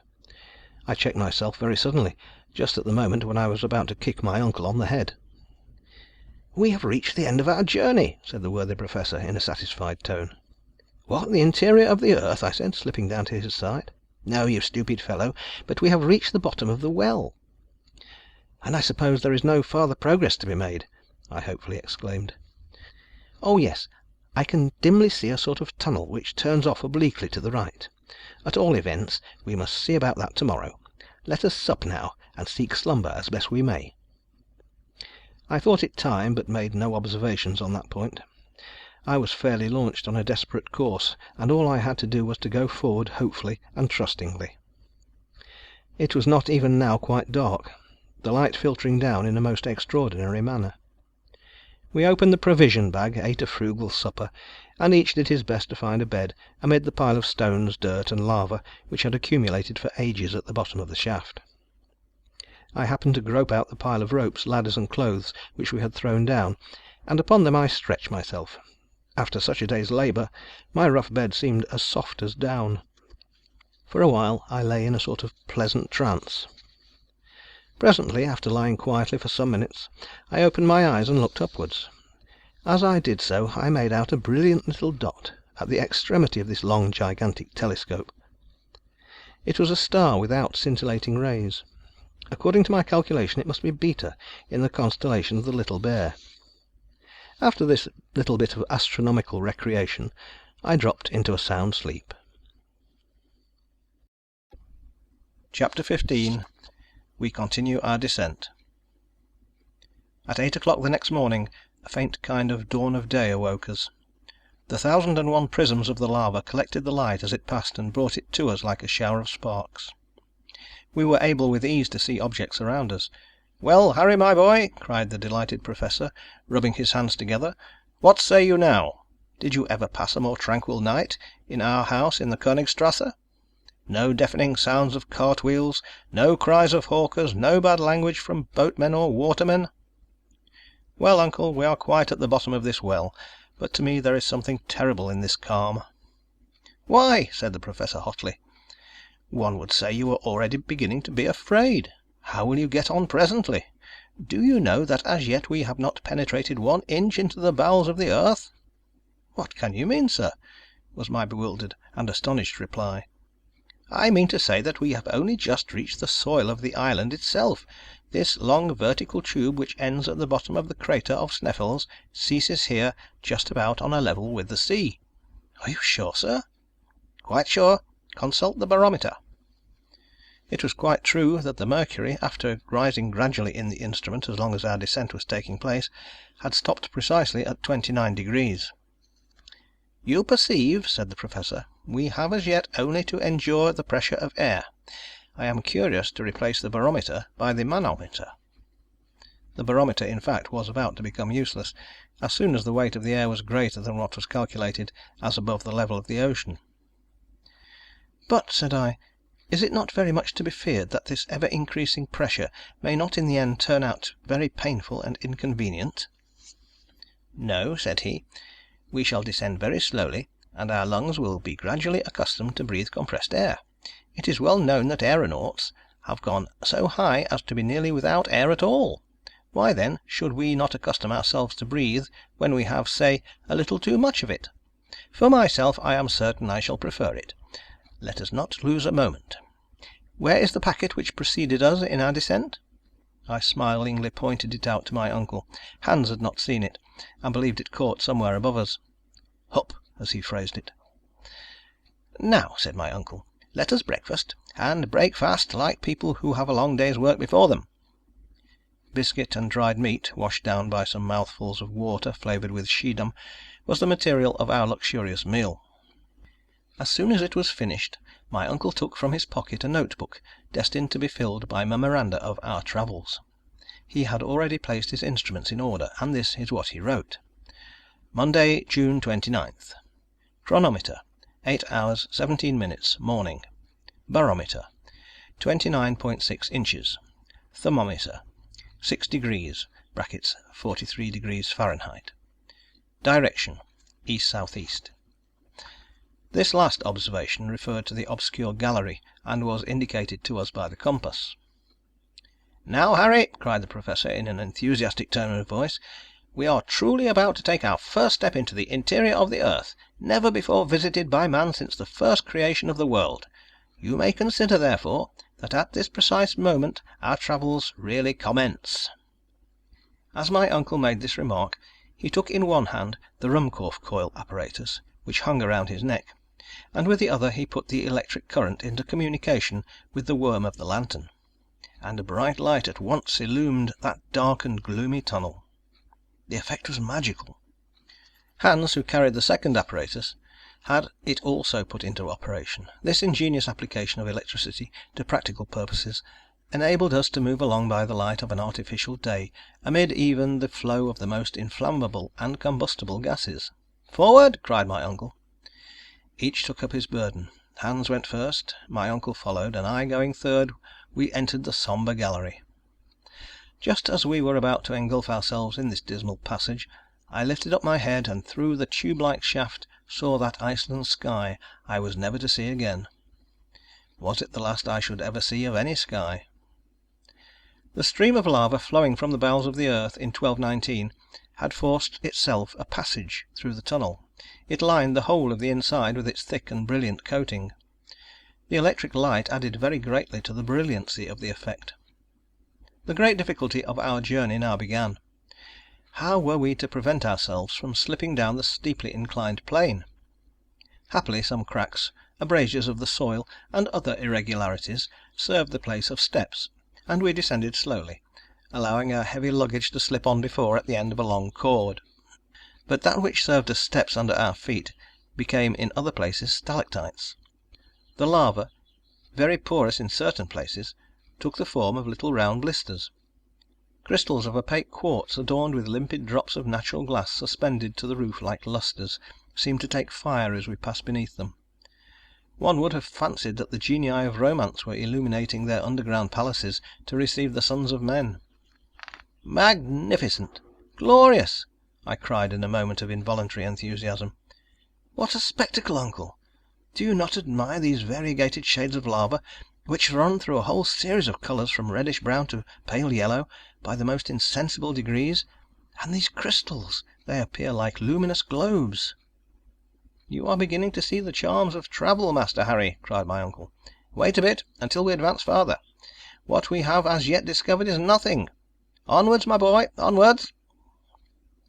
It would have been a far more correct and appropriate expression had he said, "Let us slide," for we were going down an inclined plane with perfect ease. The compass indicated that we were moving in a southeasterly direction. The flow of lava had never turned to the right or to the left. It had the inflexibility of a straight line. Nevertheless, to my surprise, we found no perceptible increase in heat. This proved the theories of Humphrey Davy to be founded on truth, and more than once I found myself examining the thermometer in silent astonishment. 2 hours after our departure it only marked 54 degrees Fahrenheit. I had every reason to believe from this that our descent was far more horizontal than vertical. As for discovering the exact depth to which we had attained, nothing could be easier.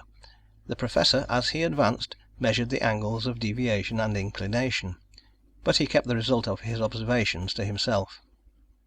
About 8 o'clock in the evening, my uncle gave the signal for halting. Hans seated himself on the ground.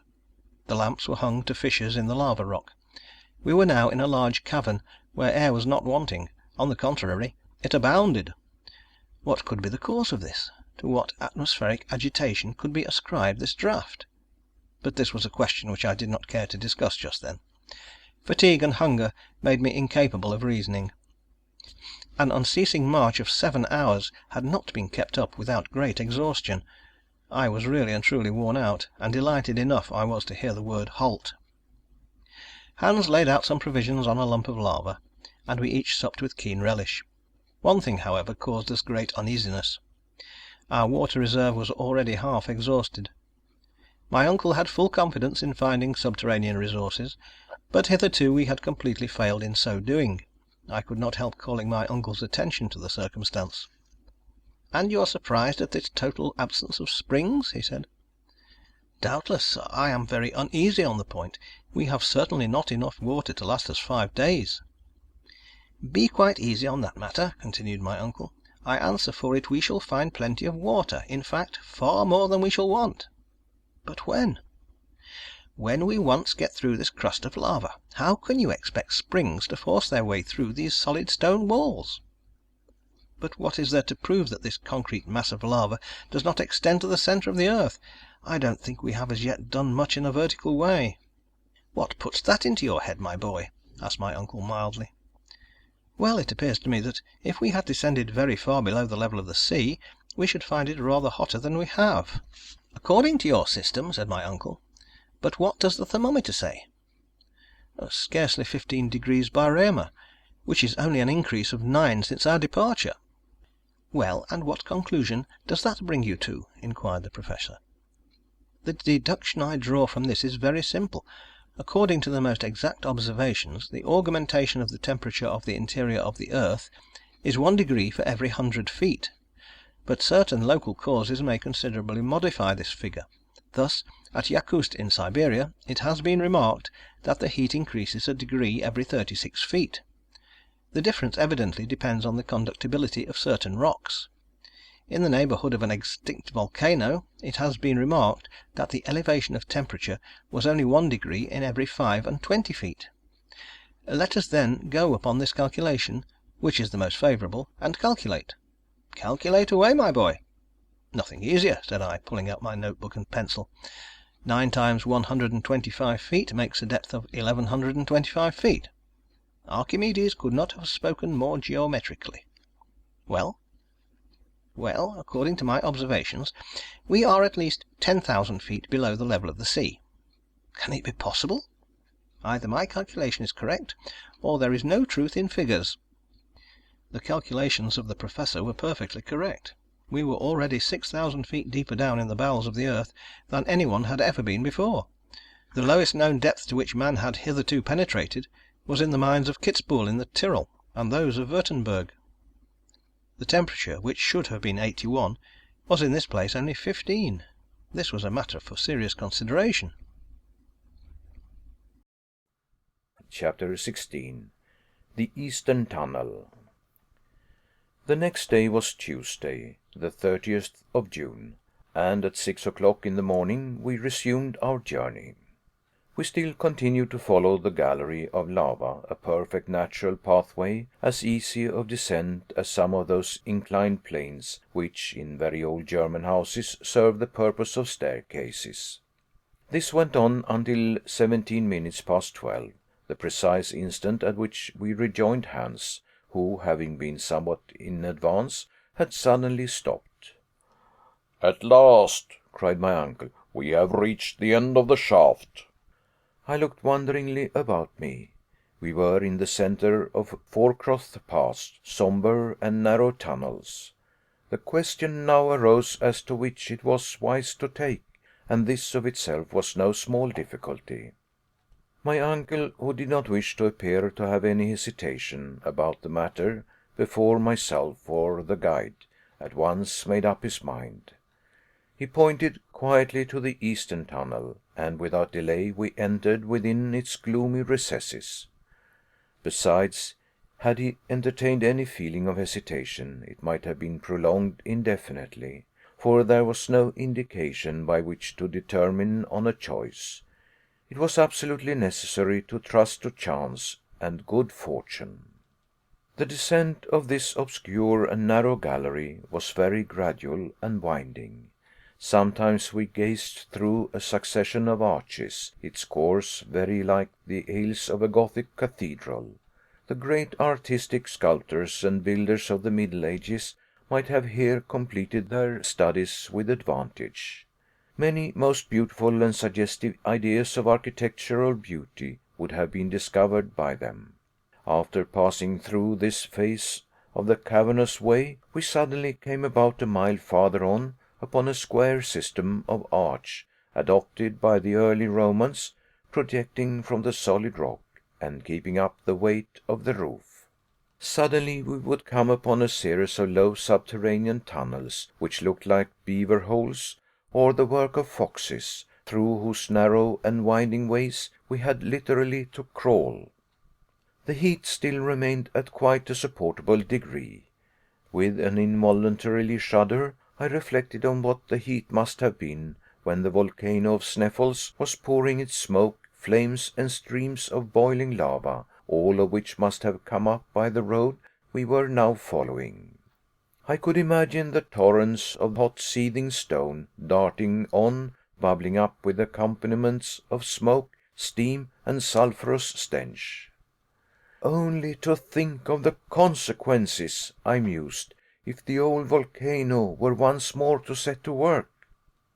I did not communicate these rather unpleasant reflections to my uncle. He not only would not have understood them, but would have been intensely disgusted. His only idea was to go ahead. He walked, he slid, he clambered over piles of fragments, he rolled down heaps of broken lava, with an earnestness and conviction it was impossible not to admire. At 6 o'clock in the evening, after a very wearisome journey, but one not so fatiguing as before, we had made 6 miles towards the southward, but had not gone more than a mile downwards. My uncle, as usual, gave the signal to halt. We ate our meal in thoughtful silence, and then retired to sleep. Our arrangements for the night were very primitive and simple. A travelling rug, in which each rolled himself, was all our bedding. We had no necessity to fear cold or any unpleasant visit. Travellers who bury themselves in the wilds and depths of the African desert, who seek profit and pleasures in the forests of the New World, are compelled to take it in turn to watch during the hours of sleep. But in this region of the earth absolute solitude and complete security reigned supreme. We had nothing to fear either from savages or from wild beasts. After a night's sweet repose, we woke fresh and ready for action. There being nothing to detain us, we started on our journey. We continued to burrow through the lava tunnel as before. It was impossible to make out through what soil we were making way. The tunnel, moreover, instead of going down into the bowels of the earth, became absolutely horizontal. I even thought, after some examination, that we were actually tending upwards. About 10 o'clock in the day this state of things became so clear that, finding the change very fatiguing, I was obliged to slacken my pace and finally come to a halt. "Well," said the Professor quickly, "what is the matter?" "The fact is, I am dreadfully tired," was my earnest reply. "What!" cried my uncle. "Tired after a 3 hours' walk, and by so easy a road?" "Easy enough, I dare say, but very fatiguing." "But how can that be, when all we have to do is to go downwards?" "I beg your pardon, sir. For some time I have noticed that we are going upwards." "Upwards!" cried my uncle, shrugging his shoulders. "How can that be?" "There can be no doubt about it. For the last half hour the slopes have been upward, and if we go on in this way much longer, we shall find ourselves back in Iceland." My uncle shook his head with the air of a man who does not want to be convinced. I tried to continue the conversation. He would not answer me, but once more gave the signal for departure. His silence, I thought, was only caused by concentrated ill temper. However this might be, I once more took up my load, and boldly and resolutely followed Hans, who was now in advance of my uncle. I did not like to be beaten or even distanced. I was naturally anxious not to lose sight of my companions. The very idea of being left behind, lost in that terrible labyrinth, made me shiver as with the ague. Besides, if the ascending path was more arduous and painful to clamber, I had one source of secret consolation and delight. It was to all appearance taking us back to the surface of the earth. That of itself was hopeful.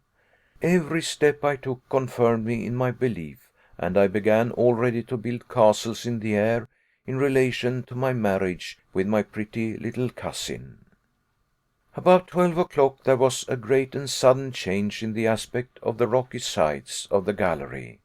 I first noticed it from the diminution of the rays of light which cast back the reflection of the lamp. From being coated with shining and resplendent lava, it became living rock. The sides were sloping walls, which sometimes became quite vertical. We were now in what the geological professors call a state of transition, in the period of Silurian stones, so called because this specimen of early formation is very common in England, in the countries formerly inhabited by the Celtic nation known as Silures. "I can see clearly now," I cried. the sediment from the waters which once covered the whole earth formed during the second period of its existence these schists and these calcareous rocks. We are turning our backs on the granite rocks, and are like people from Hamburg who would go to Lübeck by way of Hanover." I might just as well have kept my observations to myself. My geological enthusiasm got the better, however, of my cooler judgment, and Professor Hardwigg heard my observations. "What is the matter now?" he said in a tone of great gravity. "Well," cried I, "do you not see these different layers of calcareous rocks, and the first indication of slate strata?" "Well, what then?" "We have arrived at that period of the world's existence when the first plants and the first animals made their appearance." "You think so?" "Yes, look, examine and judge for yourself." I induced the Professor with some difficulty to cast the light of his lamp on the sides of the long winding gallery. I expected some exclamation to burst from his lips. I was very much mistaken. The worthy Professor never spoke a word. It was impossible to say whether he understood me or not. Perhaps it was possible that in his pride, my uncle and a learned professor, he did not like to own that he was wrong in having chosen the eastern tunnel, or was he determined at any price to go to the end of it? It was quite evident we had left the region of lava, and that the road by which we were going could not take us back to the great crater of Mount Sneffels. As we went along, I could not help ruminating on the whole question, and asked myself if I did not lay too great a stress on these sudden and peculiar modifications of the earth's crust. After all, I was very likely to be mistaken, and it was within the range of probability and possibility that we were not making our way through the strata of rocks which I believed I recognized piled on the lower layer of granitic formation. At all events, if I am right, I thought to myself, I must certainly find some remains of primitive plants, and it will be absolutely necessary to give way to such indubitable evidence. Let us have a good search. I accordingly lost no opportunity of searching, and had not gone more than about 100 yards, when the evidence I sought for cropped up in the most incontestable manner before my eyes. It was quite natural that I should expect to find these signs, for during the Silurian period the seas contained no fewer than 1,500 different animal and vegetable species. My feet, so long accustomed to the hard and arid lava soil, suddenly found themselves treading on a kind of soft dust, the remains of plants and shells.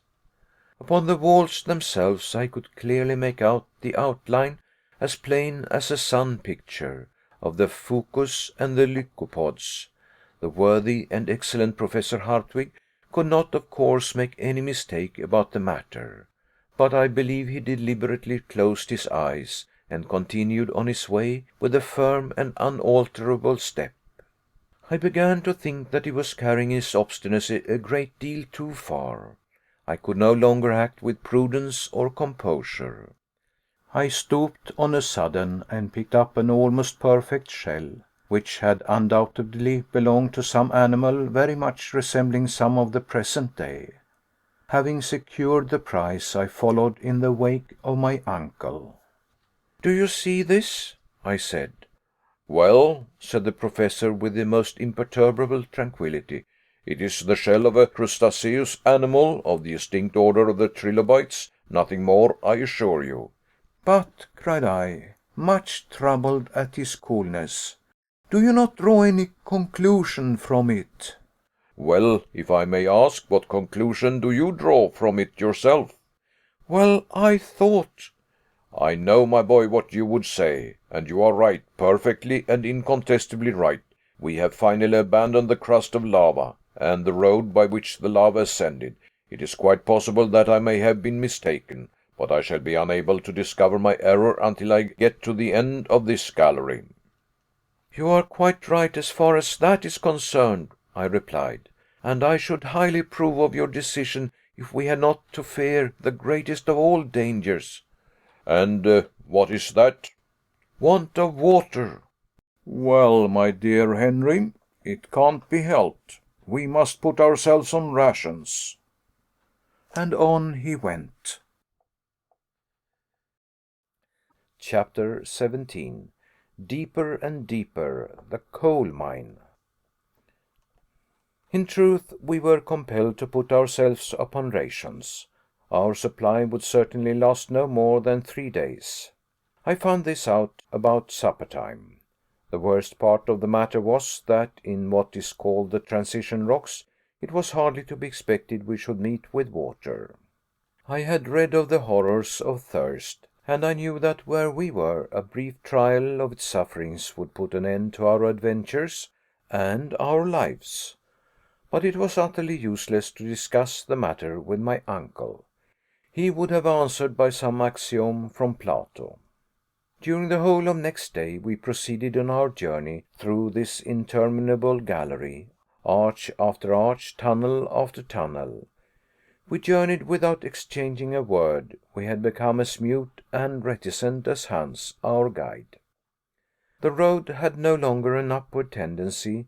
At all events, if it had, it was not to be made out very clearly. Sometimes there could be no doubt that we were going downwards, but this inclination was scarcely to be distinguished, and was by no means reassuring to the Professor, because the character of the strata was in no wise modified, and the transition character of the rocks became more and more marked. It was a glorious sight to see how the electric light brought out the sparkles in the walls of the calcareous rocks and the old red sandstone. One might have fancied oneself in one of those deep cuttings in Devonshire, which have given their name to this kind of soil. Some magnificent specimens of marble projected from the sides of the gallery, some of an agate grey with white veins of variegated character, others of a yellow spotted colour with red veins. Farther off might be seen samples of colour in which cherry tinted seams were to be found in all their brightest shades.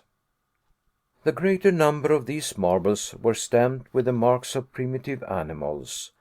Since the previous evening, nature and creation had made considerable progress. Instead of the rudimentary trilobites, I perceived the remains of a more perfect order. Among others, the fish in which the eye of a geologist has been able to discover the first form of the reptile. The Devonian seas were inhabited by a vast number of animals of this species, which were deposited in tens of thousands in the rocks of new formation. It was quite evident to me that we were ascending the scale of animal life, of which man forms the summit. My excellent uncle, the Professor, appeared not to take notice of these warnings. He was determined at any risk to proceed. He must have been in expectation of one of two things: either that a vertical well was about to open under his feet, and thus allow him to continue his descent, or that some insurmountable obstacle would compel us to stop and go back by the road we had so long travelled. But evening came again, and to my horror neither hope was doomed to be realized. On Friday, after a night when I began to feel the gnawing agony of thirst, and when in consequence appetite decreased, our little band rose and once more followed the turnings and windings, the ascents and descents of this interminable gallery. All were silent and gloomy. I could see that even my uncle had ventured too far. After about 10 hours of further progress, a progress dull and monotonous to the last degree, I remarked that the reverberation and reflection of our lamps upon the sides of the tunnel had singularly diminished. The marble, the schist, the calcareous rocks, the red sandstone had disappeared, leaving in their places a dark and gloomy wall, sombre and without brightness. When we reached a remarkably narrow part of the tunnel, I leaned my left hand against the rock. When I took my hand away and happened to glance at it, it was quite black. We had reached the coal strata of the central earth. "A coal mine!" I cried. "A coal mine without miners," responded my uncle a little severely. "How can we tell?" "I can tell," replied my uncle in a sharp and doctorial tone. "I am perfectly certain that this gallery, through successive layers of coal, was not cut by the hand of man. But whether it is the work of nature or not is of little concern to us. The hour for our evening meal has come. Let us sup." Hans, the guide, occupied himself in preparing food. I had come to that point when I could no longer eat. All I cared about were the few drops of water which fell to my share. What I suffered it is useless to record. The guide's gourd, not quite half full, was all that was left for us three. Having finished their repast, my two companions laid themselves down upon their rugs, and found in sleep a remedy for their fatigue and sufferings. As for me, I could not sleep. I lay counting the hours until morning. The next morning, Saturday, at 6 o'clock, we started again. 20 minutes later, we suddenly came upon a vast excavation. From its mighty extent, I saw at once that the hand of man could have had nothing to do with this coal mine. The vault above would have fallen in. As it was only held together by some miracle of nature. This mighty natural cavern was about 100 feet wide, by about 150 high. The earth had evidently been cast apart by some violent subterranean commotion. The mass, giving way to some prodigious upheaving of nature, had split in two, leaving the vast gap into which we inhabitants of the earth had penetrated for the first time. The whole singular history of the coal period was written on those dark and gloomy walls. A geologist would have been able easily to follow the different phases of its formation. The seams of coal were separated by strata of sandstone, a compact clay which appeared to be crushed down by the weight from above. At that period of the world which preceded the secondary epoch, the earth was covered by a coating of enormous and rich vegetation, due to the double action of tropical heat and perpetual humidity. A vast atmospheric cloud of vapor surrounded the earth on all sides, preventing the rays of the sun from ever reaching it. Hence the conclusion that these intense heats did not arise from this new source of caloric. Perhaps even the star of day was not quite ready for its brilliant work to illumine a universe. Climates did not as yet exist, and a level heat pervaded the whole surface of the globe, the same heat existing at the North Pole as at the equator. Whence did it come? From the interior of the earth? In spite of all the learned theories of Professor Hardwigg, a fierce and vehement fire certainly burned within the entrails of the great spheroid. Its action was felt even to the very topmost crust of the earth. The plants then in existence, being deprived of the vivifying rays of the sun, had neither buds, nor flowers, nor odor, but their roots drew a strong and vigorous life from the burning earth of early days. There were but few of what may be called trees, only herbaceous plants, immense turfs, briers, mosses, rare families, which, however, in those days were counted by tens and tens of thousands. It is entirely to this exuberant vegetation that coal owes its origin. The crust of the vast globe still yielded under the influence of the seething, boiling mass which was forever at work beneath. Hence arose numerous fissures and continual falling in of the upper earth. The dense mass of plants, being beneath the waters, soon formed themselves into vast agglomerations. Then came about the action of natural chemistry. In the depths of the ocean the vegetable mass at first became turf, then thanks to the influence of gases and subterranean fermentation, they underwent the complete process of mineralization. In this manner, in early days, were formed those vast and prodigious layers of coal, which an ever-increasing consumption must utterly use up in about 3 centuries more, if people do not find some more economic light than gas, and some cheaper motive power than steam. All these reflections, the memories of my school studies, came to my mind while I gazed upon these mighty accumulations of coal, whose riches, however, are scarcely likely to be ever utilized. The working of these mines could only be carried out at an expense that would never yield a profit.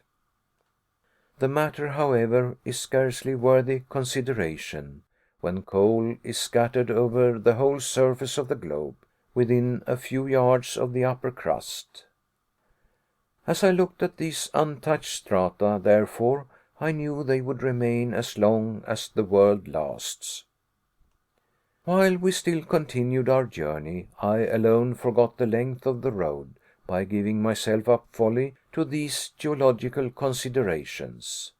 The temperature continued to be very much the same as while we were traveling amid the lava and the schists.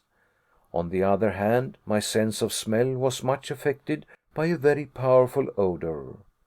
I immediately knew that the gallery was filled to overflowing with that dangerous gas the miners call fire damp, the explosion of which has caused such fearful and terrible accidents, making 100 widows and hundreds of orphans in a single hour. Happily, we were able to illumine our progress by means of the Ruhmkorff apparatus. If we had been so rash and imprudent as to explore this gallery, torch in hand, a terrible explosion would have put an end to our travels, simply because no travelers would be left. Our excursion through this wondrous coal mine in the very bowels of the earth lasted until evening. My uncle was scarcely able to conceal his impatience and dissatisfaction at the road continuing still to advance in a horizontal direction. The darkness, dense and opaque, a few yards in advance and in the rear, rendered it impossible to make out what was the length of the gallery. For myself, I began to believe that it was simply interminable, and would go on in the same manner for months. Suddenly, at 6 o'clock, we stood in front of a wall. To the right, to the left, above, below, nowhere was there any passage. We had reached a spot where the rocks said in unmistakable accents, "No thoroughfare." I stood stupefied. The guide simply folded his arms. My uncle was silent. "Well, well, so much the better," cried my uncle at last. "I now know what we are about. We are decidedly not upon the road followed by Saknussemm. All we have to do is to go back. Let us take one night's good rest, and before 3 days are over, I promise you we shall have regained the point where the galleries divided." "Yes, we may, if our strength lasts as long," I cried in a lamentable voice. "And why not?" "Tomorrow, among us 3, there will not be a drop of water. It is just gone." "And your courage with it," said my uncle, speaking in a severe tone. What could I say? I turned round on my side, and from sheer exhaustion fell into a heavy sleep, disturbed by dreams of water. And I awoke unrefreshed. I would have bartered a diamond mine for a glass of pure spring water. Chapter 18. The Wrong Road. Next day our departure took place at a very early hour. There was no time for the least delay. According to my account, we had 5 days' hard work to get back to the place where the galleries divided. I can never tell all the sufferings we endured upon our return. My uncle bore them like a man who has been in the wrong, that is, with concentrated and suppressed anger. Hans with all the resignation of his pacific character, and I confess that I did nothing but complain and despair. I had no heart for this bad fortune. But there was one consolation. Defeat at the outset would probably upset the whole journey. As I had expected from the first, our supply of water gave completely out on our first day's march. Our provision of liquids was reduced to our supply of Schiedam, but this horrible, nay, I will say it, this infernal liquor burnt the throat, and I could not even bear the sight of it. I found the temperature to be stifling. I was paralyzed with fatigue. More than once I was about to fall insensible to the ground. The whole party then halted, and the worthy Icelander and my excellent uncle did their best to console and comfort me. I could, however, plainly see that my uncle was contending painfully against the extreme fatigues of our journey, and the awful torture generated by the absence of water. At length a time came when I ceased to recollect anything, when all was one awful, hideous, fantastic dream. At last, on Tuesday, the 7th of the month of July, after crawling on our hands and knees for many hours, more dead than alive, we reached the point of junction between the galleries. I lay like a log, an inert mass of human flesh, on the arid lava soil. It was then 10 in the morning. Hans and my uncle, leaning against the wall, tried to nibble away at some pieces of biscuit, while deep groans and sighs escaped from my scorched and swollen lips. Then I fell off into a kind of deep lethargy. Presently I felt my uncle approach and lift me up tenderly in his arms. Poor boy, I heard him say in a tone of deep commiseration. I was profoundly touched by these words, being by no means accustomed to signs of womanly weakness in the professor. I caught his trembling hands in mine and gave them a gentle pressure. He allowed me to do so without resistance, looking at me kindly all the time. His eyes were wet with tears. I then saw him take the gourd which he wore at his side. To my surprise, or rather to my stupefaction, he placed it to my lips. "Drink, my boy," he said. Was it possible my ears had not deceived me? Was my uncle mad? I looked at him with, I am sure, quite an idiotic expression. I could not believe him. I too much feared the counteraction of disappointment. "Drink," he said again. Had I heard aright? Before, however, I could ask myself the question a second time, a mouthful of water cooled my parched lips and throat. One mouthful, but I do believe it brought me back to life. I thanked my uncle by clasping my hands. My heart was too full to speak. "Yes," said he, "one mouthful of water, the very last. Do you hear, my boy? The very last. I have taken care of it at the bottom of my bottle, as the apple of my eyes. 20 times, 100 times, I have resisted the fearful desire to drink it. But no, Harry, I saved it for you." My dear uncle, I exclaimed, and the big tears rolled down my hot and feverish cheeks. "Yes, my poor boy. I knew that when you reached this place, this crossroad in the earth, you would fall down half dead, and I saved my last drop of water in order to restore you." "Thanks," I cried, "thanks from my heart." As little as my thirst was really quenched, I had nevertheless partially recovered my strength. The contracted muscles of my throat relaxed, and the inflammation of my lips in some measure subsided. At all events, I was able to speak. "Well," I said, "there can be no doubt as to what we have to do. Water has utterly failed us. Our journey is therefore at an end. Let us return."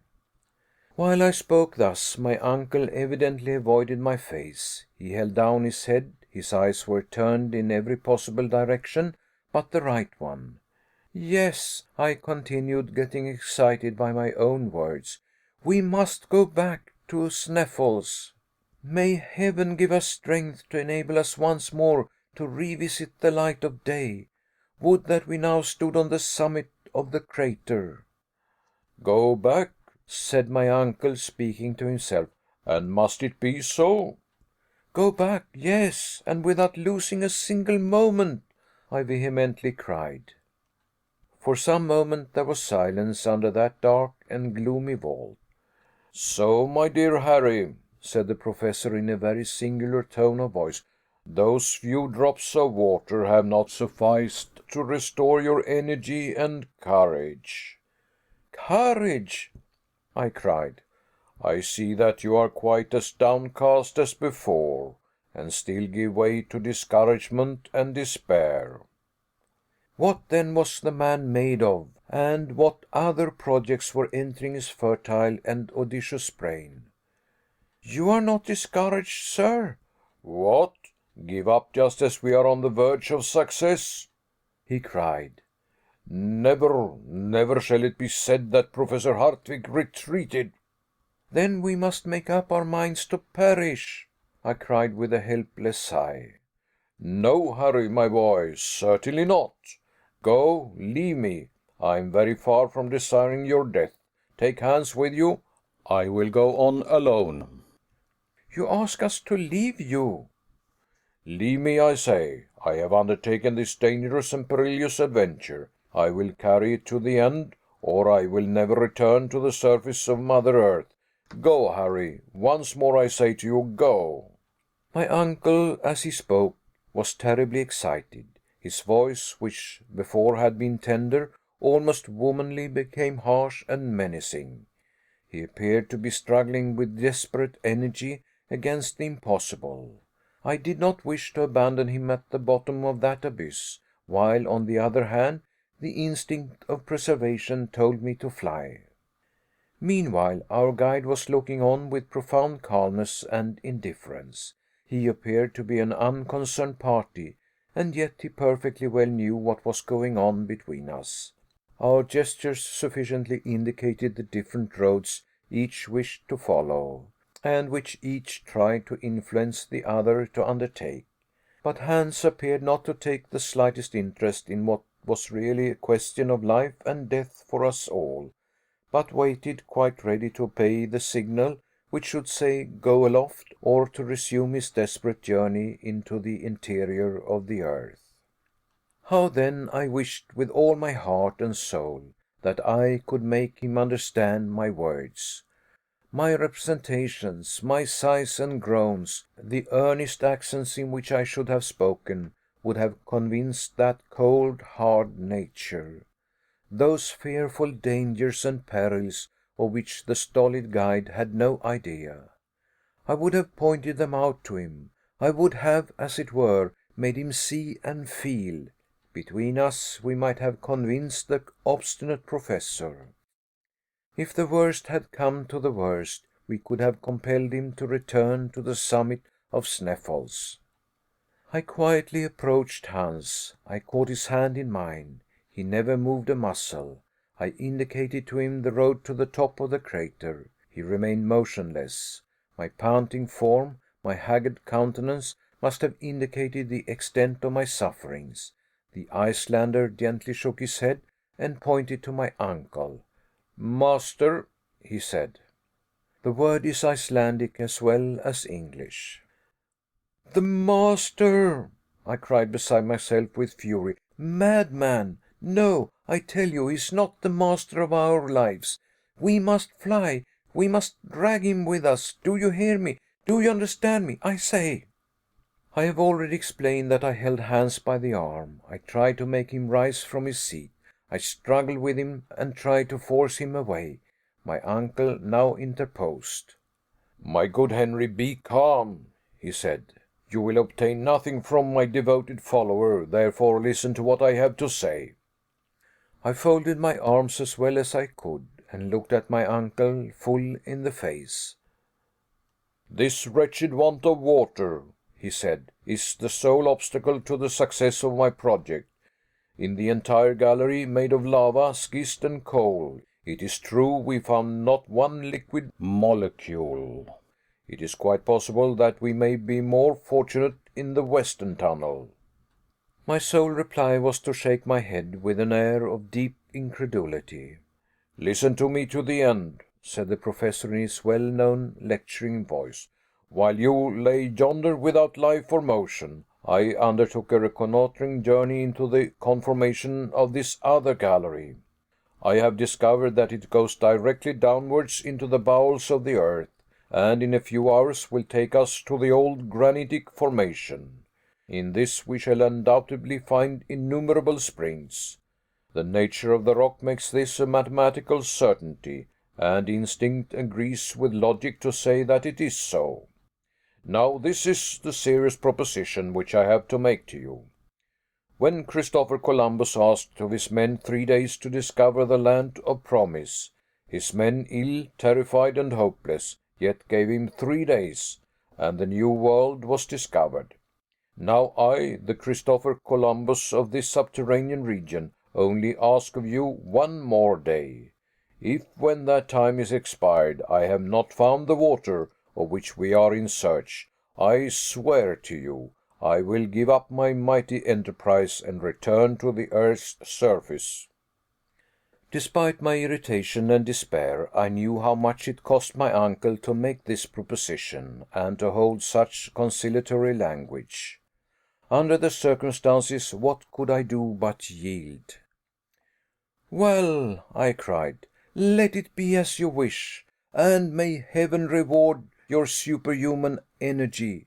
But as, unless we discover water, our hours are numbered, let us lose no time, but go ahead." Chapter 19. The Western Gallery, a New Route. Our descent was now resumed by means of the second gallery. Hans took up his post in front as usual. We had not gone more than 100 yards when the Professor carefully examined the walls. "This is the primitive formation. We are on the right road. Onwards is our hope." When the whole earth got cool in the first hours of the world's morning, the diminution of the volume of the earth produced a state of dislocation in its upper crust, followed by ruptures, crevices, and fissures. The passage was a fissure of this kind, through which, ages ago, had flowed the eruptive granite. The 1,000 windings and turnings formed an inextricable labyrinth through the ancient soil. As we descended, successions of layers composing the primitive soil appeared with the utmost fidelity of detail. Geological science considers this primitive soil as the base of the mineral crust, and it has recognized that it is composed of 3 different strata or layers, all resting on the immovable rock known as granite.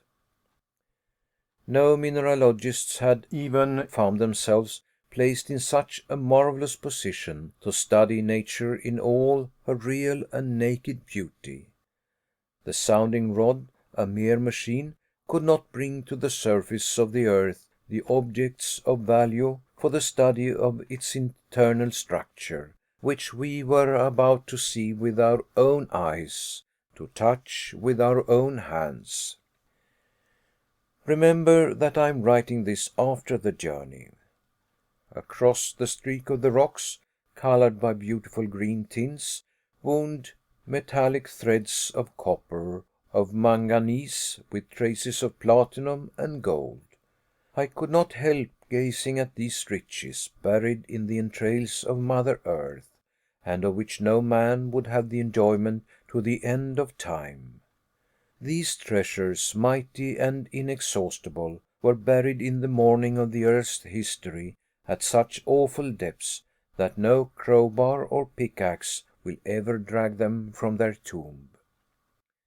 The light of our Ruhmkorff's coil increased tenfold by the myriad of prismatic masses of rock, sent its jets of fire in every direction, and I could fancy myself travelling through a huge hollow diamond, the rays of which produced myriads of extraordinary effects.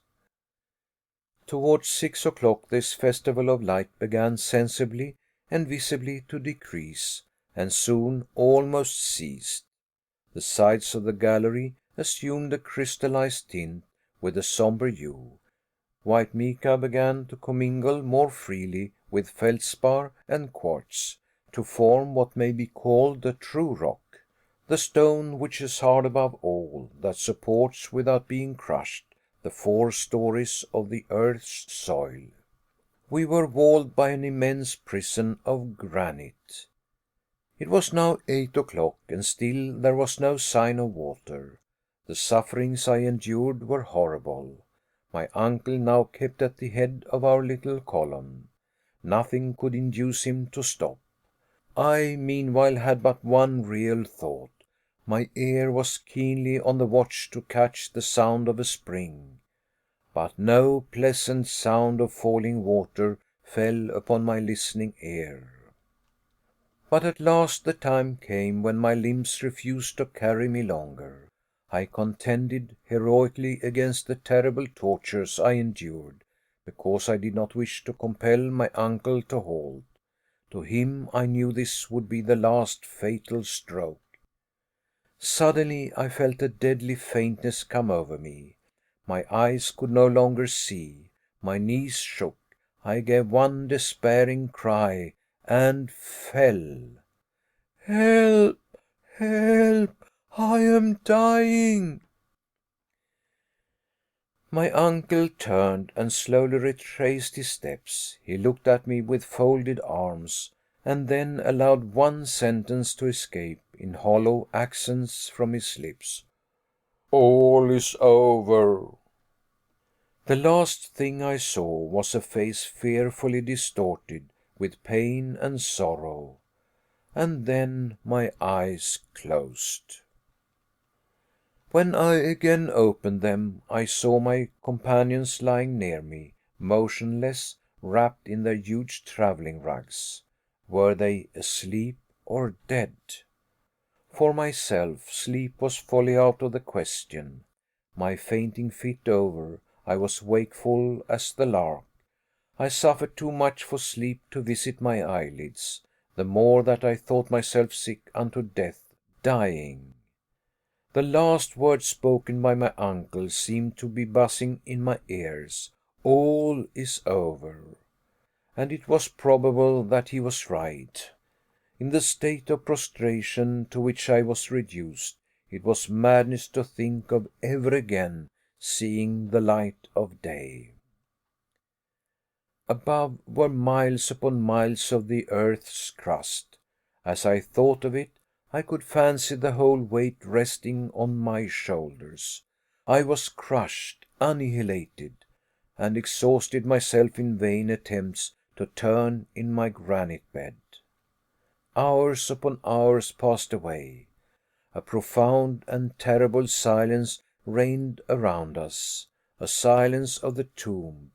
Nothing could make itself heard through these gigantic walls of granite. The very thought was stupendous. Presently, despite my apathy, despite the kind of deadly calm into which I was cast, something aroused me. It was a slight but peculiar noise. While I was watching intently, I observed that the tunnel was becoming dark. Then, gazing through the dim light that remained, I thought I saw the Icelander taking his departure, lamp in hand. Why had he acted thus? Did Hans the guide mean to abandon us? My uncle lay fast asleep, or dead. I tried to cry out and arouse him. My voice, feebly issuing from my parched and fevered lips, found no echo in that fearful place. My throat was dry, my tongue stuck to the roof of my mouth. The obscurity had by this time become intense, and at last even the faint sound of the guide's footsteps was lost in the blank distance. My soul seemed filled with anguish, and death appeared welcome. Only let it come quickly. "Hans is leaving us," I cried. "Hans, Hans, if you are a man, come back." These words were spoken to myself.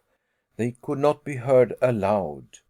Nevertheless, after the first moments of terror were over, I was ashamed of my suspicions against a man who hitherto had behaved so admirably. Nothing in his conduct or character justified suspicion. Moreover, a moment's reflection reassured me. His departure could not be a flight. Instead of ascending the gallery, he was going deeper down into the gulf. Had he had any bad design, his way would have been upwards. This reasoning calmed me a little, and I began to hope. The good and peaceful and imperturbable Hans would certainly not have arisen from his sleep without some serious and grave motive. Was he bent on a voyage of discovery? During the deep, still silence of the night, had he at last heard that sweet murmur about which we were all so anxious? Chapter 20. Water, where is it? A bitter disappointment. During a long, weary hour, there crossed my wildly delirious brain all sorts of reasons as to what could have aroused our quiet and faithful guide. The most absurd and ridiculous ideas passed through my head, each more impossible than the other. I believe I was either half or wholly mad. Suddenly, however, there arose, as it were from the depths of the earth, a voice of comfort. It was the sound of footsteps. Hans was returning. Presently, the uncertain light began to shine upon the walls of the passage, and then it came in view far down the sloping tunnel. At length, Hans himself appeared. He approached my uncle, placed his hand upon his shoulder, and gently awakened him. My uncle, as soon as he saw who it was, instantly arose. "Well!" exclaimed the professor. "Vatten," said the hunter. I did not know a single word of the Danish language, and yet by a sort of mysterious instinct I understood what the guide had said. "Water! Water!" I cried, in a wild and frantic tone, clapping my hands and gesticulating like a madman. "Water," murmured my uncle in a voice of deep emotion and gratitude. "Var? Where?" "Nedet. Below." Where? Below. I understood every word. I had caught the hunter by the hands, and I shook them heartily, while he looked on with perfect calmness. The preparations for our departure did not take long, and we were soon making a rapid descent into the tunnel. An hour later we had advanced 1,000 yards and descended 2,000 feet. At this moment I heard an accustomed and well-known sound running along the floors of the granite rock, a kind of dull and sullen roar, like that of a distant waterfall. During the first half hour of our advance, not finding the discovered spring, my feelings of intense suffering appeared to return. Once more I began to lose all hope. My uncle, however, observing how downhearted I was again becoming, took up the conversation. "Hans was right," he exclaimed enthusiastically. "That is the dull roaring of a torrent." "A torrent!" I cried, delighted at even hearing the welcome words. "There's not the slightest doubt about it," he replied. "A subterranean river is flowing beside us."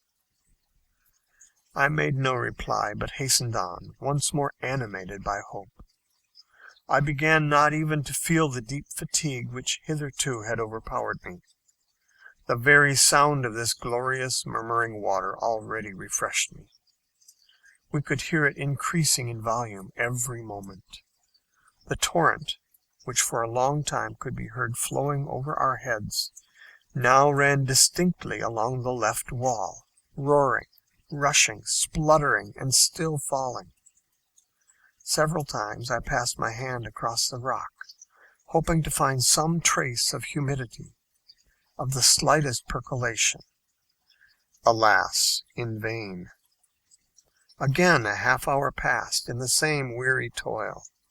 Again we advanced. It now became evident that the hunter, during his absence, had not been able to carry his researches any farther. Guided by an instinct peculiar to the dwellers in mountain regions and water-finders, he smelt the living spring through the rock. Still, he had not seen the precious liquid. He had neither quenched his own thirst nor brought us one drop in his gourd. Moreover, we soon made the disastrous discovery that, if our progress continued, we should soon be moving away from the torrent, the sound of which gradually diminished. We turned back. Hans halted at the precise spot where the sound of the torrent appeared nearest. I could bear the suspense and suffering no longer, and I seated myself against the wall, behind which I could hear the water seething and effervescing, not 2 feet away, but a solid wall of granite still separated us from it. Hans looked keenly at me, and strange enough, for once I thought I saw a smile on his imperturbable face. He rose from a stone on which he had been seated, and took up the lamp. I could not help rising and following.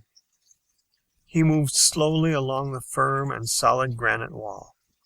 I watched him with mingled curiosity and eagerness. Presently he halted and placed his ear against the dry stone, moving slowly along and listening with the most extreme care and attention. I understood at once that he was searching for the exact spot where the torrent's roar was most plainly heard. This point he soon found in the lateral wall on the left side, about 3 feet above the level of the tunnel floor. I was in a state of intense excitement.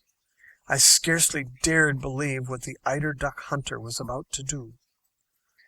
It was, however, impossible in a moment more not to both understand and applaud and even smother him in my embraces when I saw him raise the heavy crowbar and commence an attack upon the rock itself. "Saved!" I cried. "Yes," cried my uncle, even more excited and delighted than myself.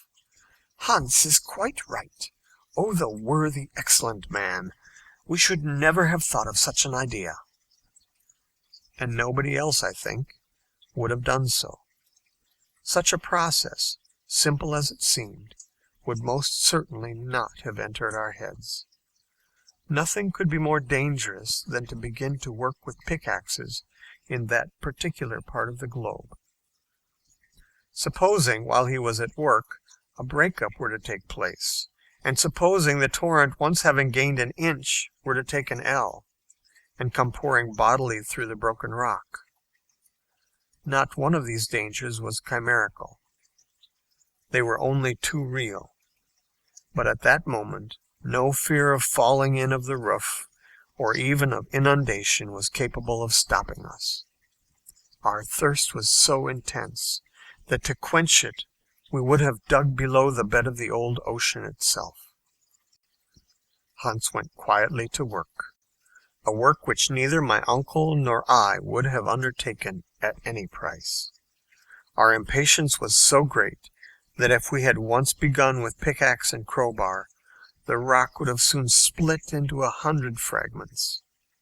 The guide, on the contrary, calm, ready, moderate, wore away at the hard rock by little steady blows of his instrument, making no attempt at a larger hole than about 6 inches.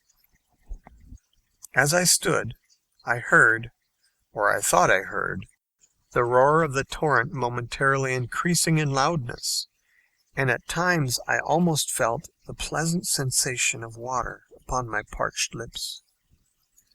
At the end of what appeared an age, Hans had made a hole which enabled his crowbar to enter 2 feet into the solid rock.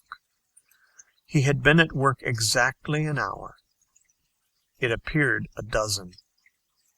I was getting wild with impatience. My uncle began to think of using more violent measures. I had the greatest difficulty in checking him. He had indeed just got hold of his crowbar when a loud and welcome hiss was heard. Then a stream, or rather jet, of water burst through the wall and came out with such force as to hit the opposite side. Hans, the guide, who was half upset by the shock, was scarcely able to keep down a cry of pain and grief. I understood his meaning when, plunging my hands into the sparkling jet, I myself gave a wild and frantic cry. The water was scalding hot. "Boiling!" I cried in bitter disappointment. "Well, never mind," said my uncle. "It will soon get cool." The tunnel began to be filled by clouds of vapor, while a small stream ran away into the interior of the earth. In a short time we had some sufficiently cool to drink. We swallowed it in huge mouthfuls. Oh, what exalted delight! What rich and incomparable luxury! What was this water? Whence did it come? To us, what was that? The simple fact was, it was water, and though still with a tingle of warmth about it, it brought back to the heart that life which, but for it, must surely have faded away. I drank greedily, almost without tasting it. When, however, I had almost quenched my ravenous thirst, I made a discovery. Why, it is chalybeate water. A most excellent stomachic, replied my uncle, and highly mineralized. Here is a journey worth 20 to Spa. It's very good, I replied. I should think so. Water found 6 miles underground. There is a peculiarly inky flavor about it, which is by no means disagreeable. Hans may congratulate himself on having made a rare discovery. What do you say, nephew, according to the usual custom of travelers, to name the stream after him? Good, said I, and the name of Hansbach, that is Hans Brook, was at once agreed upon. Hans was not a bit more proud after hearing our determination than he was before. After having taken a very small modicum of the welcome refreshment, he had seated himself in a corner with his usual imperturbable gravity. Now, said I, it is not worth while letting this water run to waste. What is the use? Replied my uncle. The source from which this river rises is inexhaustible. Never mind, I continued. Let us fill our goat skin and gourds, and then try to stop the opening up. My advice, after some hesitation, was followed, or attempted to be followed. Hans picked up all the broken pieces of granite he had knocked out, and using some tow he happened to have about him, tried to shut up the fissure he had made in the wall. All he did was to scald his hands. The pressure was too great, and all our attempts were utter failures. It is evident, I remarked, that the upper surface of these springs is situated at a very great height above, as we may fairly infer from the great pressure of the jet. That is by no means doubtful, replied my uncle. If this column of water is about 32,000 feet high, the atmospheric pressure must be something enormous. But a new idea has just struck me. And what is that? Why be at so much trouble to close this aperture? Because... I hesitated and stammered, having no real reason. When our water bottles are empty, we are not at all sure that we shall be able to fill them, observed my uncle. I think that is very probable. Well, then, let this water run. It will, of course, naturally follow in our track, and will serve to guide and refresh us. I think the idea a good one, I cried in reply, and with this rivulet as a companion, there is no further reason why we should not succeed in our marvelous project. Ah, my boy, said the professor, laughing, after all, you are coming around. More than that, I am now confident of ultimate success. One moment, nephew mine. Let us begin by taking some hours of repose. I had utterly forgotten that it was night. The chronometer, however, informed me of the fact. Soon we were sufficiently restored and refreshed, and had all fallen into a profound sleep. Chapter 21. Under the Ocean. By the next day we had nearly forgotten all our past sufferings. The first sensation I had experienced was surprise at not being thirsty, and I actually asked myself the reason. The running stream, which flowed in rippling wavelets at my feet, was the satisfactory reply. We breakfasted with a good appetite, and then drank our fill of the excellent water. I felt myself quite a new man, ready to go anywhere my uncle chose to lead. I began to think. Why should not a man as seriously convinced as my uncle succeed, with so excellent a guide as worthy Hans, and so devoted a nephew as myself? These were the brilliant ideas which now invaded my brain.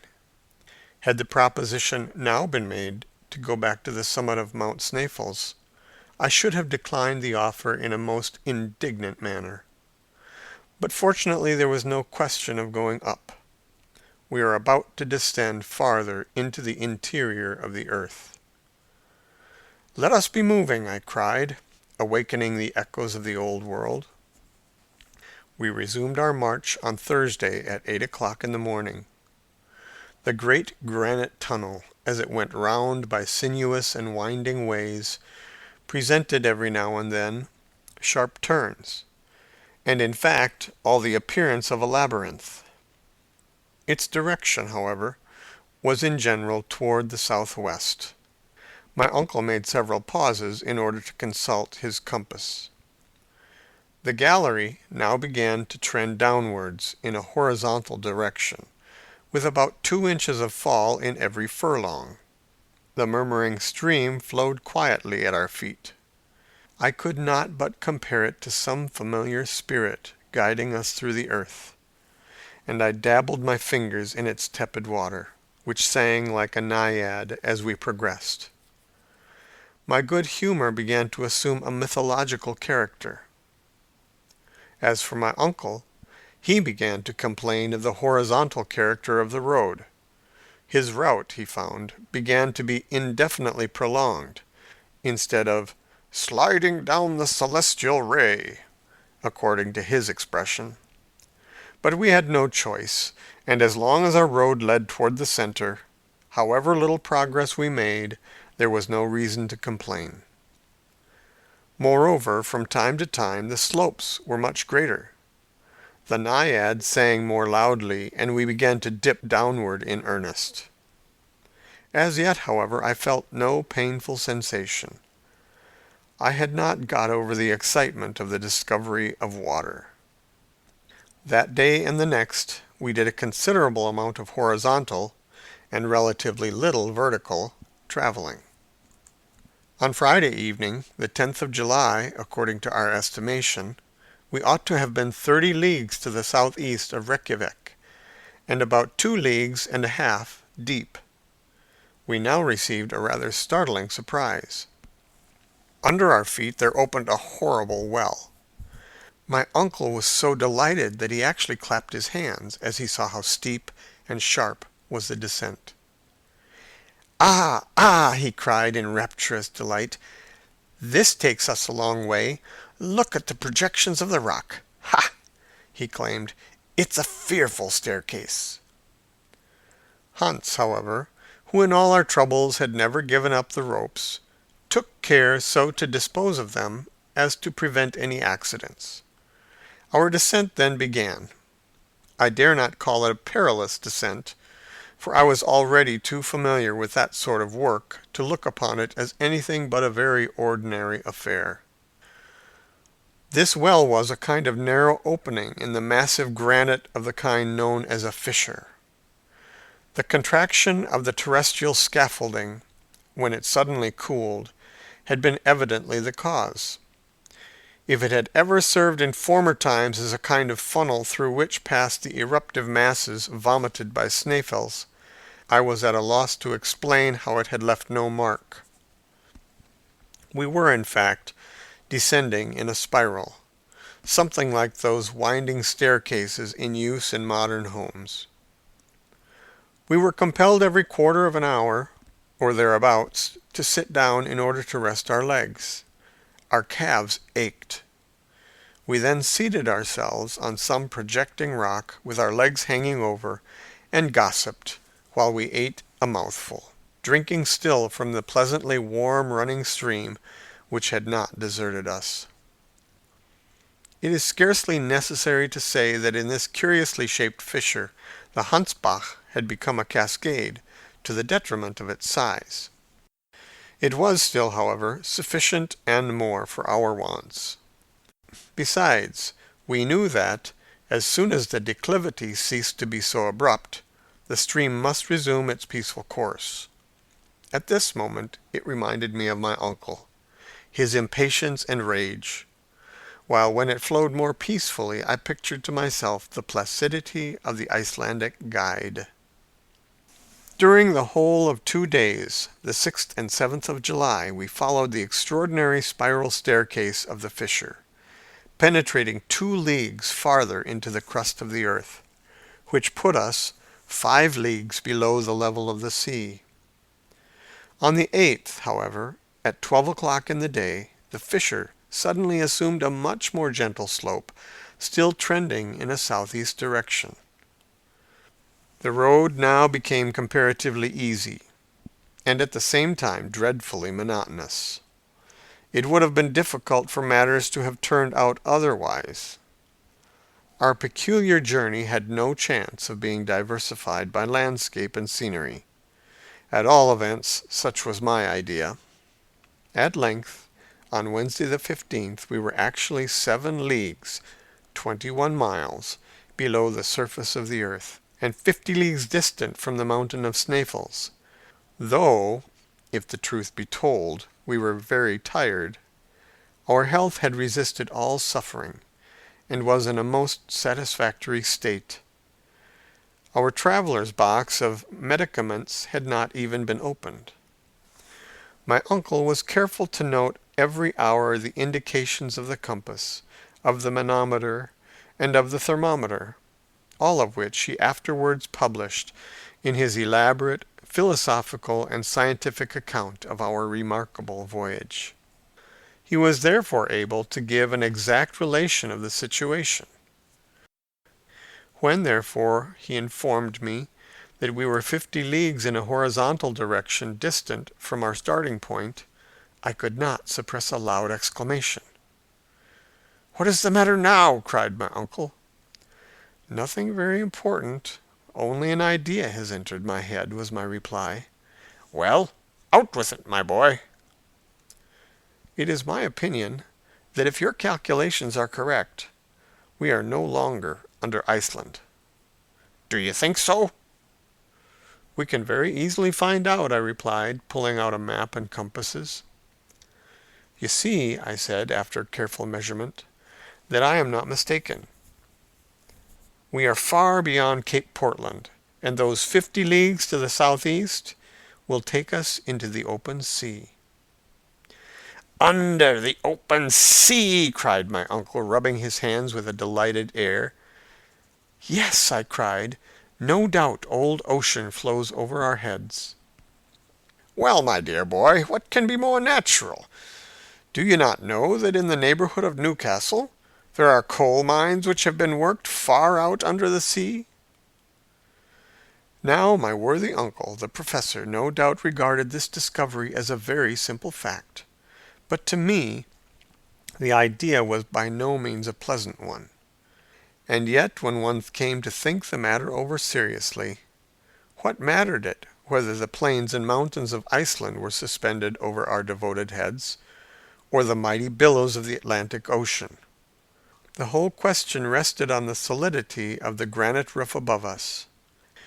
However, I soon got used to the ideal, for the passage, now level, now running down, and still always to the southeast, kept going deeper and deeper into the profound abysses of Mother Earth. 3 days later, on the 18th of July, on a Saturday, we reached a kind of vast grotto. My uncle here paid Hans his usual $Rix, and it was decided that the next day should be a day of rest. Chapter 22. Sunday, below ground. I awoke on Sunday morning without any sense of hurry and bustle, attendant on an immediate departure, though the day to be devoted to repose and reflection was spent under such strange circumstances, and in so wonderful a place. The idea was a pleasant one. Besides, we all began to get used to this kind of existence. I had almost ceased to think of the sun, of the moon, of the stars, of the trees, houses, and towns, in fact, about any terrestrial necessities. In our peculiar position, we were far above such reflections. The grotto was a vast and magnificent hall. Along its granitic soil the stream flowed placidly and pleasantly. So great a distance was it now from its fiery source that its water was scarcely lukewarm, and could be drunk without delay or difficulty. After a frugal breakfast, the professor made up his mind to devote some hours to putting his notes and calculations in order. In the first place, he said, I have a good many to verify and prove, in order that we may know our exact position.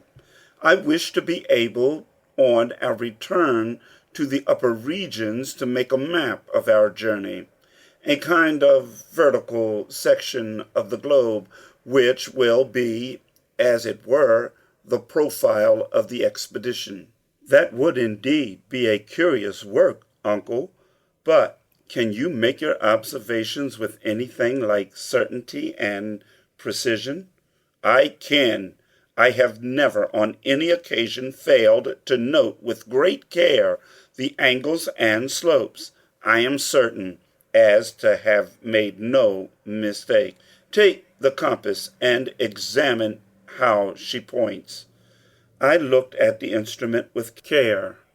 East 1/4 southeast. Very good, resumed the professor, noting the observation and going through some rapid calculations.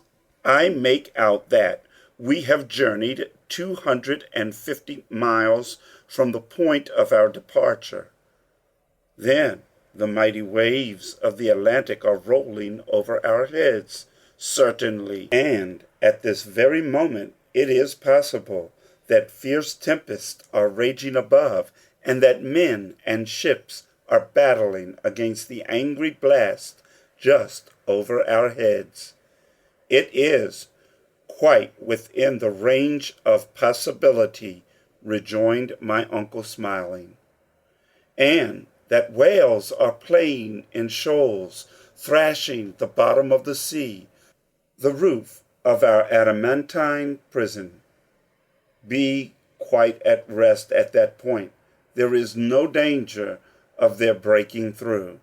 But to return to our calculations, we are to the southeast, 250 miles from the base of Sneffels, and according to my preceding notes, I think we have gone 16 leagues in a downward direction. 16 leagues, 50 miles, I cried. I am sure of it. But that is the extreme limit allowed by science for the thickness of the earth's crust, I replied, referring to my geological studies. I do not contravene that assertion, was his quiet answer. And at this stage of our journey, according to all known laws on the increase of heat, there should be here a temperature of 1,500 degrees of Reykir. There should be, you say, my boy? In which case this granite would not exist, but in a state of fusion. But you perceive, my boy, that it is not so, and that facts, as usual, are very stubborn things, overruling all theories. I am forced to yield to the evidence of my senses, but I am nevertheless very much surprised. What heat does the thermometer really indicate? Continued the philosopher. 27/6. So that science is wrong by 1,474 degrees and 4/10, according to which it is demonstrated that the proportional increase in temperature is an exploded error. Humphrey Davy here shines forth in all his glory. He is right, and I have acted wisely to believe him. Have you any answer to make to this statement? Had I chosen to have spoken, I might have said a great deal. I in no way admitted the theory of Humphrey Davy. I still held out for the theory of proportional increase of heat, though I did not feel it. I was far more willing to allow that this chimney of an extinct volcano was covered by lava, of a kind refractory to heat, in fact, a bad conductor, which did not allow the great increase of temperature to percolate through its sides. The hot water jet supported my view of the matter. But without entering on a long and useless discussion, or seeking for new arguments to controvert my uncle, I contented myself with taking up facts as they were. Well, sir, I take for granted that all your calculations are correct, but allow me to draw from them a rigorous and definite conclusion. Go on, my boy, have your say, cried my uncle good-humoredly. At the place where we now are, under the latitude of Iceland, the terrestrial depth is about 1,583 leagues, 1,583 and a quarter. Well, suppose we say 1,600 in round numbers. Now, out of a voyage of 1,600 leagues, we have completed 16. As you say, what then? At the expense of a diagonal journey of no less than 85 leagues, exactly. We have been 20 days about it. Exactly 20. Now, 16 is the 100th part of our contemplated expedition. If we go on in this way, we shall be 2,000 days. That is about 5 years and a half going down. The professor folded his arms, listened, but did not speak. Without counting that if a vertical descent of 16 leagues cost us a horizontal of 85, we shall have to go about 8,000 leagues to the southeast, and we must therefore come out somewhere in the circumference long before we can hope to reach the center. "Bother your calculations," cried my uncle in one of his old rages. "On what basis do they rest? How do you know that this passage does not take us direct to the end we require? Moreover, I have in my favor, fortunately, a precedent. What I have undertaken to do, another has done, and he having succeeded, why should I not be equally successful? I hope indeed you will be. Still, I suppose I may be allowed to—" "You are allowed to hold your tongue," cried Professor Hardwigg, "when you talk so unreasonably as this."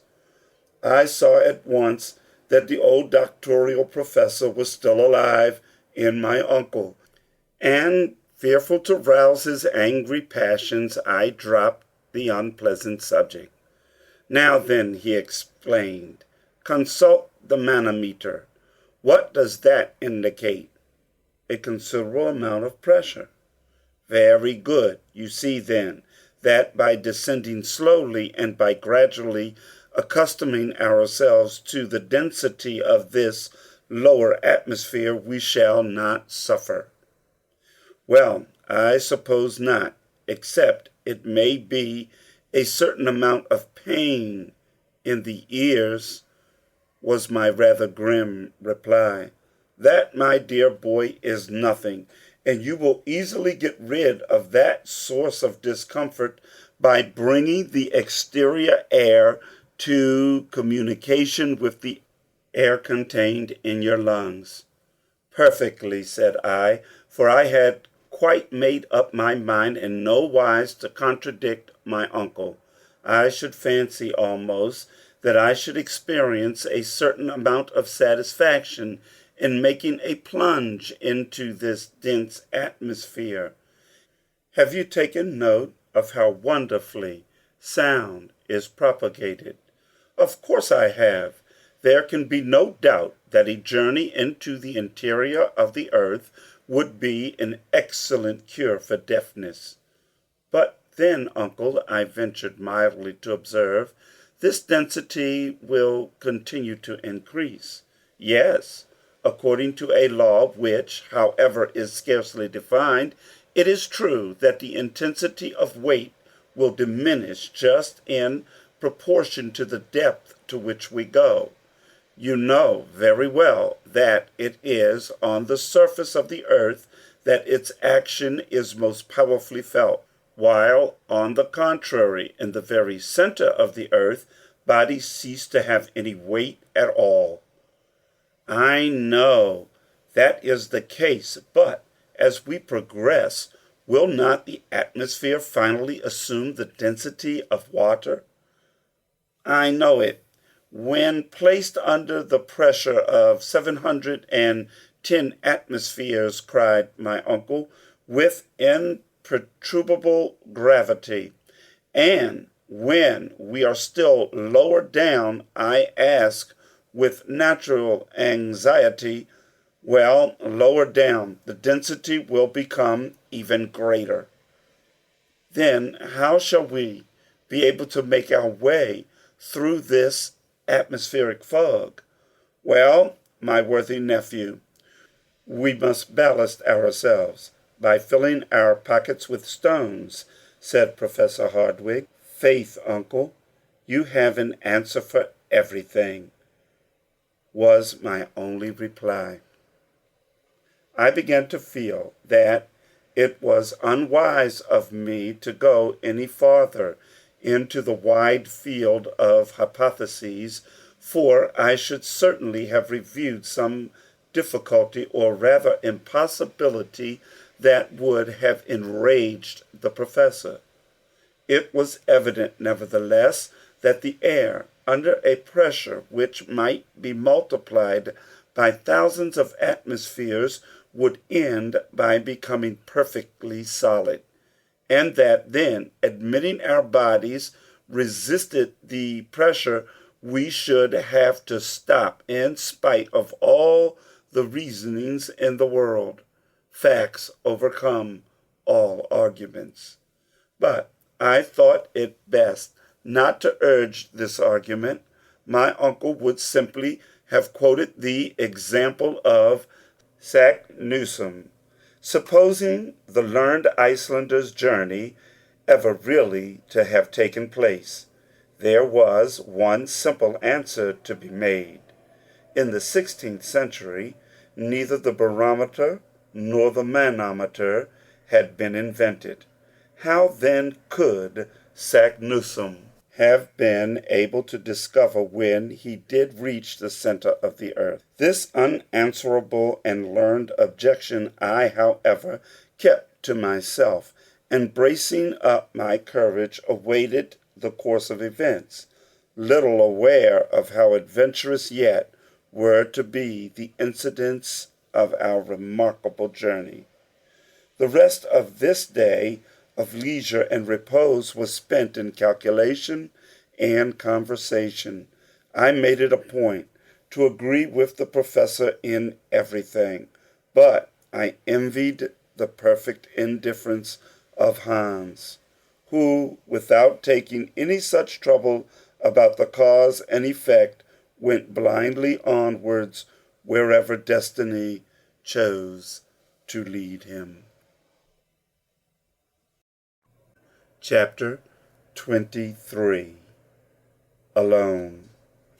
It must in all truth be confessed, things as yet had gone well, and I should have acted in bad taste to have complained, if the true medium of our difficulties did not increase. It was within the range of possibility that we might ultimately reach the end of our journey. Then what glory would be ours! I began, in the newly aroused ardor of my soul, to speak enthusiastically to the professor. Well, was I serious? The whole state in which we existed was a mystery, and it was impossible to know whether or not I was earnest. For several days after our memorable halt, the slopes became more rapid. Some were even of a most frightful character, almost vertical, so that we were forever going down into the solid interior mass. During some days we actually descended 1.5 leagues, even 2 leagues toward the center of the earth. The descents were sufficiently perilous, and while we were engaged in them, we learned fully to appreciate the marvelous coolness of our guide Hans. Without him we should have been wholly lost. The grave and impassible Icelander devoted himself to us with the most incomprehensible sang-froid and ease, and thanks to him many a dangerous pass was got over, where but for him we should inevitably have stuck fast. His silence increased every day. I think that we began to be influenced by this peculiar trait in his character. It is certain that the inanimate objects by which you are surrounded have a direct action on the brain. It must be that a man who shuts himself up between 4 walls must lose the faculty of associating ideas and words. How many persons condemned to the horrors of solitary confinement have gone mad, simply because the thinking faculties have lain dormant. During the 2 weeks that followed our last interesting conversation, there occurred nothing worthy of being especially recorded. I have, while writing these memoirs, taxed my memory in vain for one incident of travel during this peculiar period. But the next event to be related is terrible indeed. Its very memory, even now, makes my soul shudder and my blood run cold. It was on the 7th of August. Our constant and successive descents had taken us quite 30 leagues into the interior of the earth. That is to say, that there were above us 30 leagues, nearly 100 miles of rocks and oceans and continents and towns, to say nothing of living inhabitants. We were in a southeasterly direction, about 200 leagues from Iceland. Now, the Memorial Day, the tunnel had begun to assume an almost horizontal course. I was on this occasion walking in front. My uncle had charge of one of Ruhmkorff's coils. I had possession of the other. By means of its light I was busy examining the different layers of granite. I was completely absorbed in my work. Suddenly halting and turning round, I found that I was alone. Well, thought I to myself, I have certainly been walking too fast, or else Hans and my uncle have stopped to rest. The best thing I can do is to go back and find them. Luckily, there is very little ascent to tire me. I accordingly retraced my steps, and while doing so, walked for at least a quarter of an hour. Rather uneasy, I paused and looked eagerly around. Not a living soul. I called aloud. No reply. My voice was lost amid the myriad cavernous echoes it aroused. I began for the first time to feel seriously uneasy. A cold shiver shook my whole body, and perspiration, chill and terrible, burst upon my skin. I must be calm, I said, speaking aloud, as boys whistle to drive away fear. There can be no doubt that I shall find my companions. There cannot be two roads. It is certain that I was considerably ahead. All I have to do is to go back. Having come to this determination, I ascended the tunnel for at least half an hour, unable to decide if I had ever seen certain landmarks before. Every now and then I paused to discover if any loud appeal was made to me, well knowing that in that dense and intensified atmosphere I should hear it a long way off. But no. The most extraordinary silence reigned in this immense gallery. Only the echoes of my own footsteps could be heard. At last I stopped. I could scarcely realize the fact of my isolation. I was quite willing to think that I had made a mistake, but not that I was lost. If I had made a mistake, I might find my way. If lost, I shuddered to think of it. Come, come, said I to myself, since there is only one road, and they must come by it, we shall at last meet. All I have to do is still go upwards. Perhaps, however, not seeing me and forgetting I was ahead, they may have gone back in search of me. Still, even in this case, if I make haste, I shall get up to them. There can be no doubt about the matter. But as I spoke these last words aloud, it would have been quite clear to any listener, had there been one, that I was by no means convinced of the fact. Moreover, in order to associate together these simple ideas and to reunite them under the form of reasoning required some time. I could not at all once bring my brain to think. Then another dread doubt fell upon my soul, After all, was I ahead? Of course I was. Hans was no doubt following behind, preceded by my uncle. I perfectly recollected his having stopped for a moment to strap his baggage to his shoulder. I now remembered this trifling detail. It was, I believe, just at that very moment that I had determined to continue my route. Again, thought I, reasoning as calmly as possible, there is another sure means of not losing my way, a thread to guide me through the labyrinth subterraneous retreat, one which I had forgotten, my faithful river. This course of reasoning roused my drooping spirits, and I resolved to resume my journey without further delay. No time was to be lost.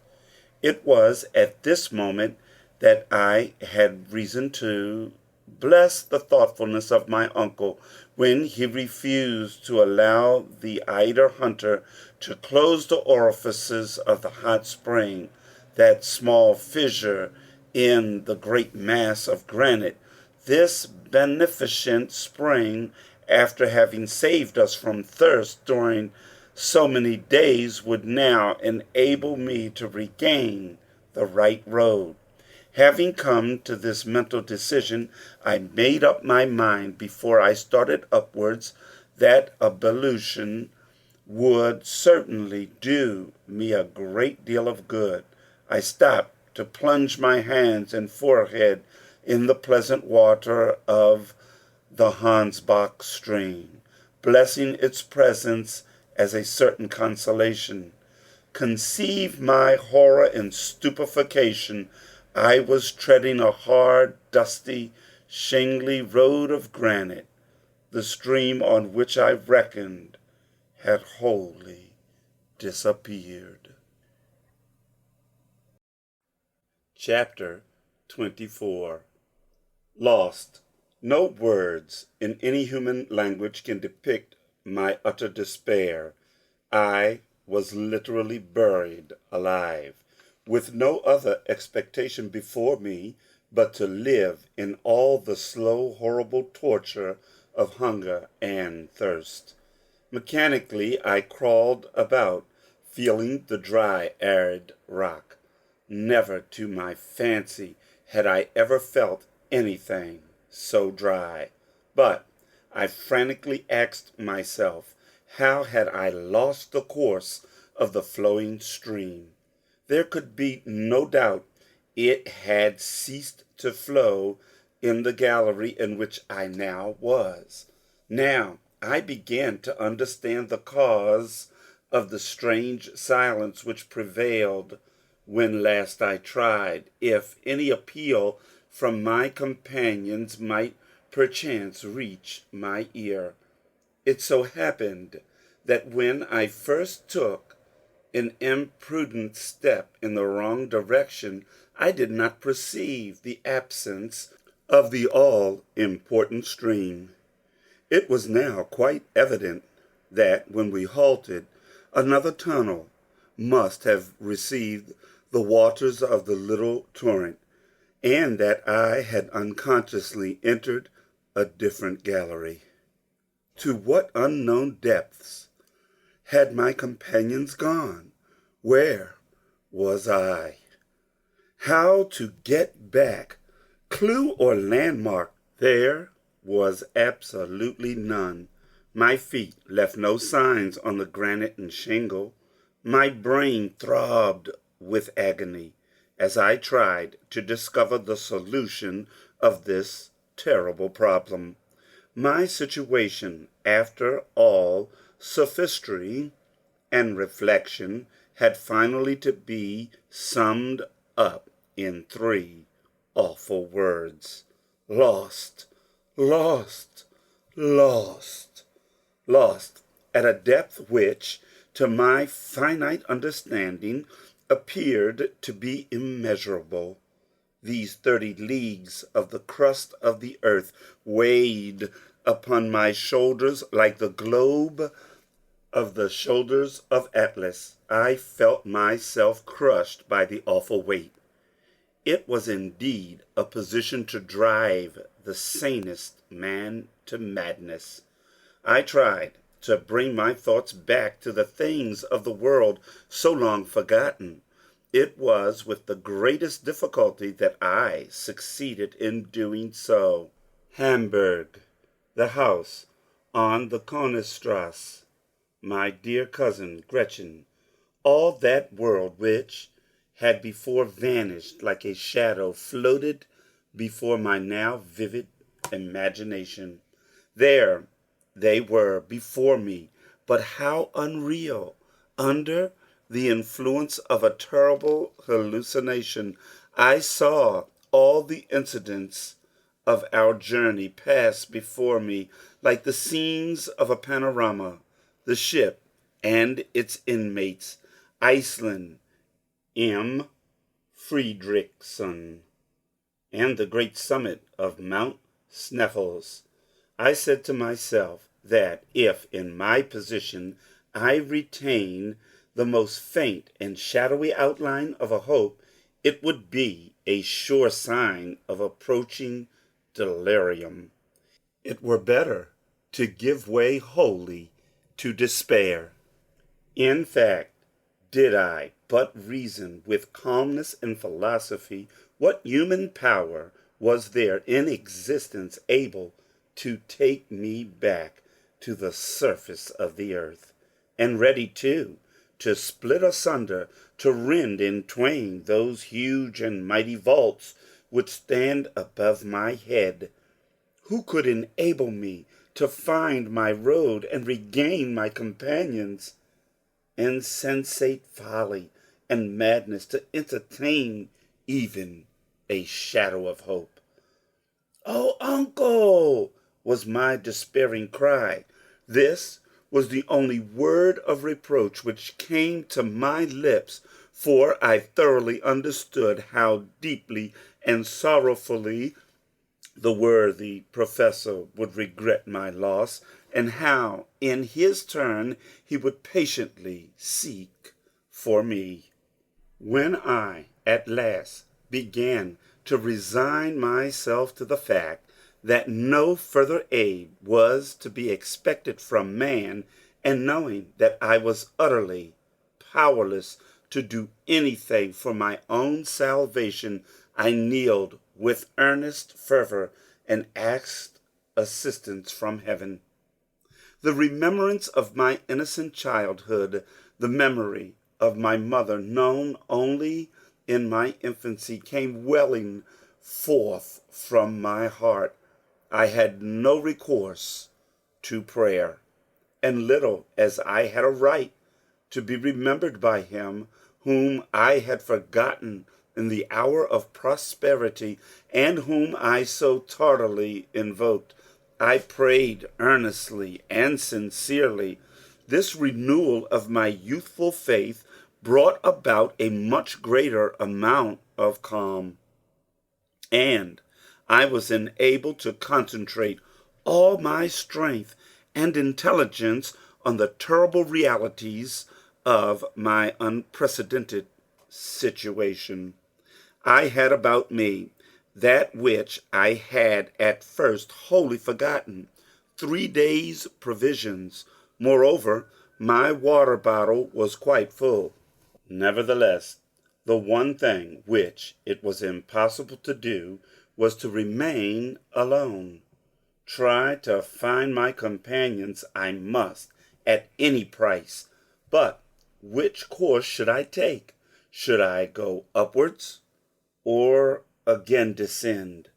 Doubtless it was right to retrace my steps in an upward direction. By doing this with care and coolness, I must reach the point where I had turned away from the rippling stream. I must find the fatal bifurcation or fork. Once at this spot, once the river at my feet, I could at all events regain the awful crater of Mount Sneffels. Why had I not thought of this before. This at last was a reasonable hope of safety. The most important thing then to be done was to discover the bed of the Hansbach. After a slight meal and a draught of water, I rose like a giant refreshed. Leaning heavily on my pole, I began the ascent of the gallery. The slope was very rapid and rather difficult, but I advanced hopefully and carefully, like a man who at last is making his way out of a forest and knows there is only one road to follow. During one whole hour nothing happened to check my progress. As I advanced, I tried to recollect the shape of the tunnel, to recall to my memory certain projections of rocks, to persuade myself that I had followed certain winding routes before, but no one particular sign could I bring to mind, and I was soon forced to allow that this gallery would never take me back to the point at which I had separated myself from my companions. It was absolutely without issue, a mere blind alley in the earth. The moment at length came when, facing the solid rock, I knew my fate and fell inanimate on the arid floor. To describe the horrible state of despair and fear into which I then fell would now be vain and impossible.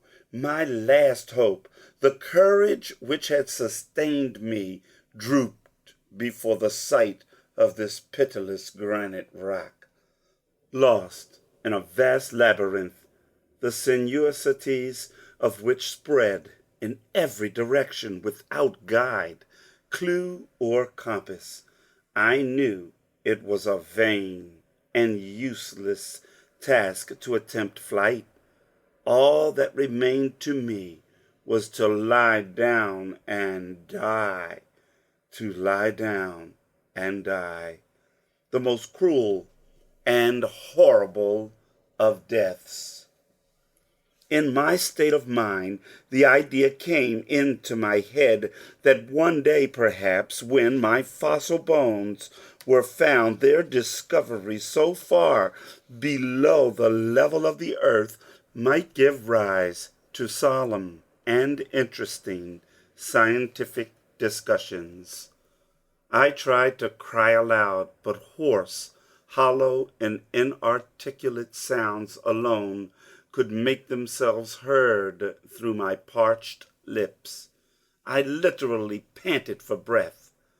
In the midst of all these horrible sources of anguish and despair, a new horror took possession of my soul. My lamp, by falling down, had got out of order. I had no means of repairing it. Its light was already becoming paler and paler, and soon would expire. With a strange sense of resignation and despair, I watched the luminous current in the coil getting less and less. A procession of shadows moved, flashing along the granite wall. I scarcely dared to lower my eyelids, fearing to lose the last spark of this fugitive light. Every instant it seemed to me that it was about to vanish and to leave me forever in utter darkness. At last, one final trembling flame remained in the lamp. I followed it with all my power of vision. I gasped for breath. I concentrated upon it all the power of my soul, as upon the last scintillation of light I was ever destined to see, and then I was to be lost forever in Cimmerian and tenebrous shadows. A wild and plaintive cry escaped my lips on earth during the most profound and comparatively complete darkness. Light never allows a complete destruction and extinction of its power. Light is so diffuse, so subtle, that it permeates everywhere, and whatever little may remain, the retina of the eye will succeed in finding it. In this place, nothing, the absolute obscurity, made me blind in every sense. My head was now wholly lost. I raised my arms, trying the effects of the feeling in getting against the cold stone wall. It was painful in the extreme. Madness must have taken possession of me. I knew not what I did. I began to run, to fly, rushing at haphazard in this inextricable labyrinth, always going downwards, running wildly underneath the terrestrial crust like an inhabitant of the subterranean furnaces, screaming, roaring, howling until bruised by the pointed rocks, falling and picking myself up, all covered with blood, seeking madly to drink the blood which dripped from my torn features, mad because this blood only trickled over my face, and watching always for this horrid wall which were presented to me, the fearful obstacle against which I could not dash my head. Where was I going? It was impossible to say. I was perfectly ignorant of the matter. Several hours passed in this way. After a long time, having utterly exhausted my strength, I fell, a heavy, inert mass, along the side of the tunnel and lost consciousness. Chapter 25. The Whispering Gallery. When at last I came back to a sense of life and being, my face was wet, but wet, as I soon knew, with tears. How long this state of insensibility lasted, it is quite impossible for me now to say. I had no means left to me of taking any account of time. Never since the creation of the world had such a solitude as mine existed. I was completely abandoned. After my fall, I lost much blood. I felt myself flooded with the life-giving fluid. My first sensation was perhaps a natural one. Why was I not dead? Because I was alive, there was something left to do. I tried to make up my mind to think no longer. As far as I was able, I drove away all ideas, and utterly overcome by pain and grief, I crouched against the granite wall. I just commenced to feel the fainting coming on again, and the sensation that this was the last struggle before complete annihilation, when, on a sudden, a violent uproar reached my ears. It had some resemblance to the prolonged rumbling voice of thunder, and I clearly distinguished sonorous voices, lost one after the other in the distant depths of the gulf. Whence came this noise? Naturally, it was to be supposed from new phenomena which were taking place in the bosom of the solid mass of Mother Earth. The explosion of some gaseous vapor, or the fall of some solid of the granite or other rock. Again I listened with deep attention. I was extremely anxious to hear if this strange and inexplicable sound was likely to be renewed. A whole quarter of an hour elapsed in painful expectation. Deep and solemn silence reigned in the tunnel, so still that I could hear the beatings of my own heart. I waited with a strange kind of hopefulness. Suddenly, my ear, which leaned accidentally against the wall, appeared to catch, as it were, the faintest echo of a sound. I thought that I heard vague, incoherent, and distant voices. I quivered all over with excitement and hope. "It must be hallucination," I cried. "It cannot be. It is not true." But no, by listening more attentively, I really did convince myself that what I heard was truly the sound of human voices. To make any meaning out of the sound, however, was beyond my power. I was too weak even to hear distinctly. Still, it was a positive fact that someone was speaking. Of that I was quite certain. There was a moment of fear.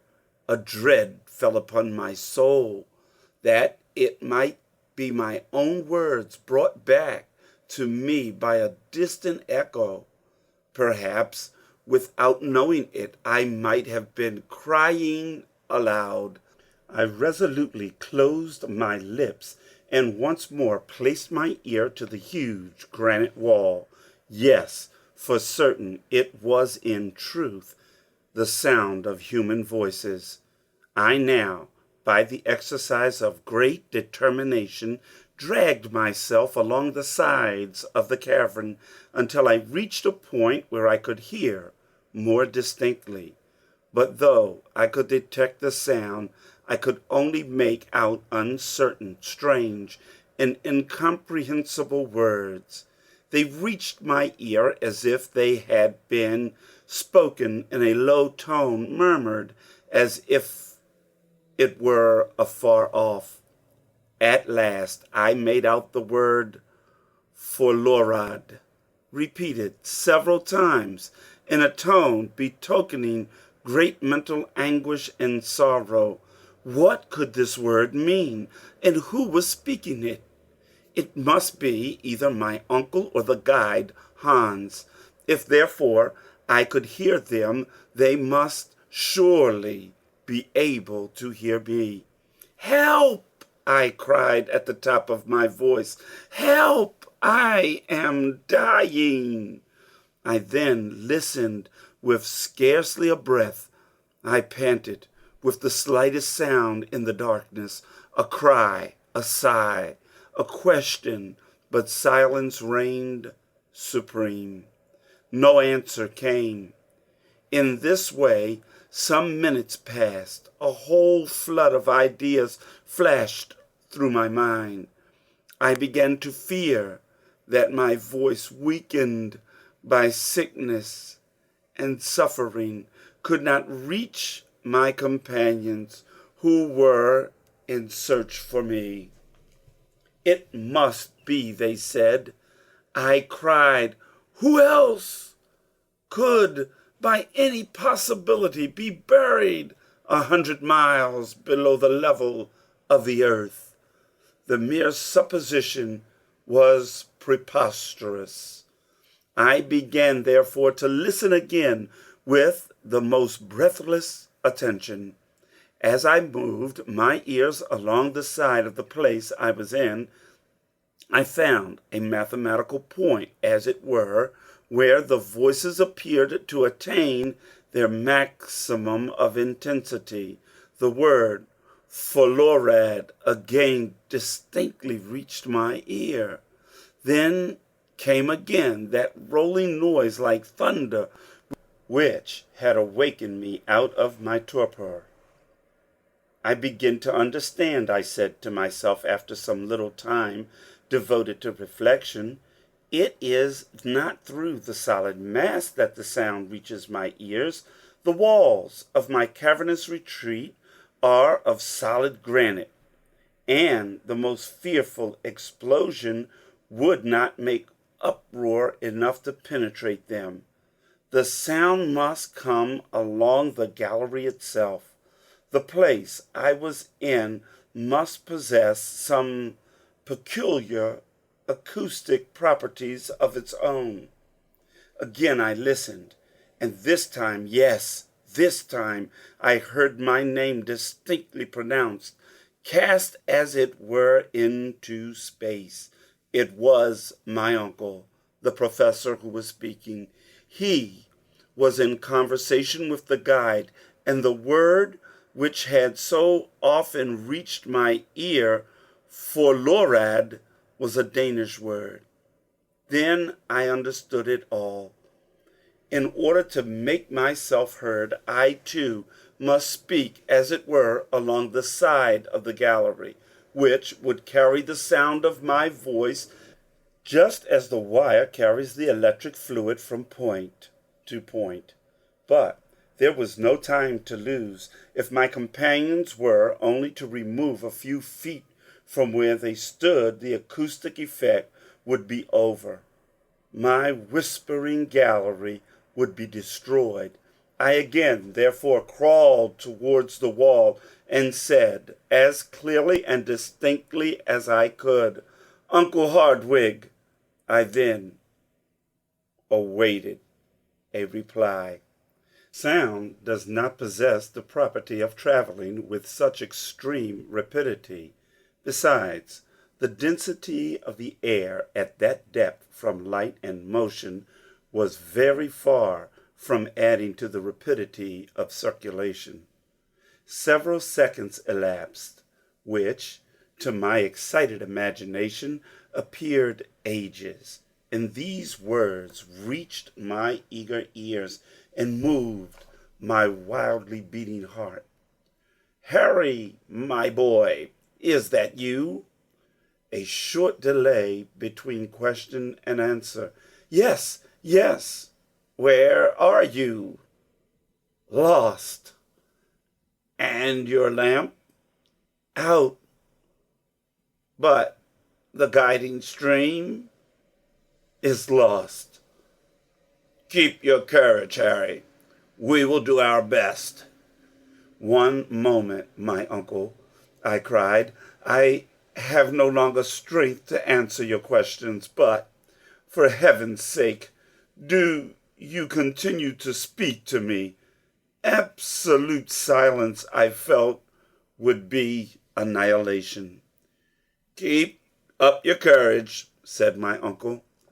"As you are so weak, do not speak. We have been searching for you in all directions, but by going upwards and downwards in the gallery, my dear boy, I had begun to give over all hope. And you can never know what bitter tears of sorrow and regret I have shed. At last, supposing you to be still on the road beside Hansbach, we again descended, firing off guns as signals. Now, however, we have found you, and that our voices reach each other, it may be a long time before we actually meet. We are conversing by means of some extraordinary acoustic arrangement of the labyrinth. But do not despair, my dear boy. It is something gained even to hear each other." While he was speaking, my brain was at work reflecting a certain undefined hope, vague and shapeless as yet, made my heart beat wildly. In the first place, it was absolutely necessary for me to know one thing. I once more, therefore, leaned my head against the wall, which I almost touched with my lips, and again spoke. "Uncle, my boy," was his answer after a few moments. Is it the utmost consequence that we should know how far we are asunder? That is not difficult. You have your chronometer at hand? I asked. Certainly. Well, take it into your hand, pronounce my name, noting exactly the second at which you speak. I will reply as soon as I hear your words, and you will then note exactly the moment at which my reply reaches you. Very good. And the mean time between my question and your answer will be the time occupied by my voice in reaching you. That is exactly what I mean, Uncle, was my eager reply. Are you ready? Yes. Well, make ready. I am about to pronounce your name, said the professor. I applied my ear close to the sides of the cavernous gallery, and as soon as the word Harry reached my ear, I turned round and, placing my lips to the wall, repeated the sound. 40 seconds, said my uncle. There has elapsed 40 seconds between the two words. The sound, therefore, takes 20 seconds to ascend. Now, allowing 1,020 feet for every second, we have 20,400 feet, a league and a half, and 1/8. These words fell on my soul like a kind of death knell. A league and a half, I muttered in a low and despairing voice. It shall be got over, my boy, cried my uncle in a cheery tone. Depend on us. But do you know whether to ascend or descend? I asked faintly enough. We have to descend, and I will tell you why. You have reached a vast open space, a kind of bare crossroad from which galleries diverge in every direction. That in which you are now lying must necessarily bring you to this point, for it appears that all these mighty fissures, these fractures of the globe's interior, radiate from the vast cavern which we at this moment occupy. Rouse yourself then, have courage, and continue your route. Walk if you can. If not, drag yourself along, slide if nothing else is possible. The slope must be rather rapid, and you will find strong arms to receive you at the end of your journey. Make a start, like a good fellow. These words served to rouse some kind of courage in my sinking frame. Farewell for the present, good uncle. I am about to take my departure. As soon as I start, our voices will cease to commingle. Farewell, then, until we meet again. Adieu, Harry, until we say welcome.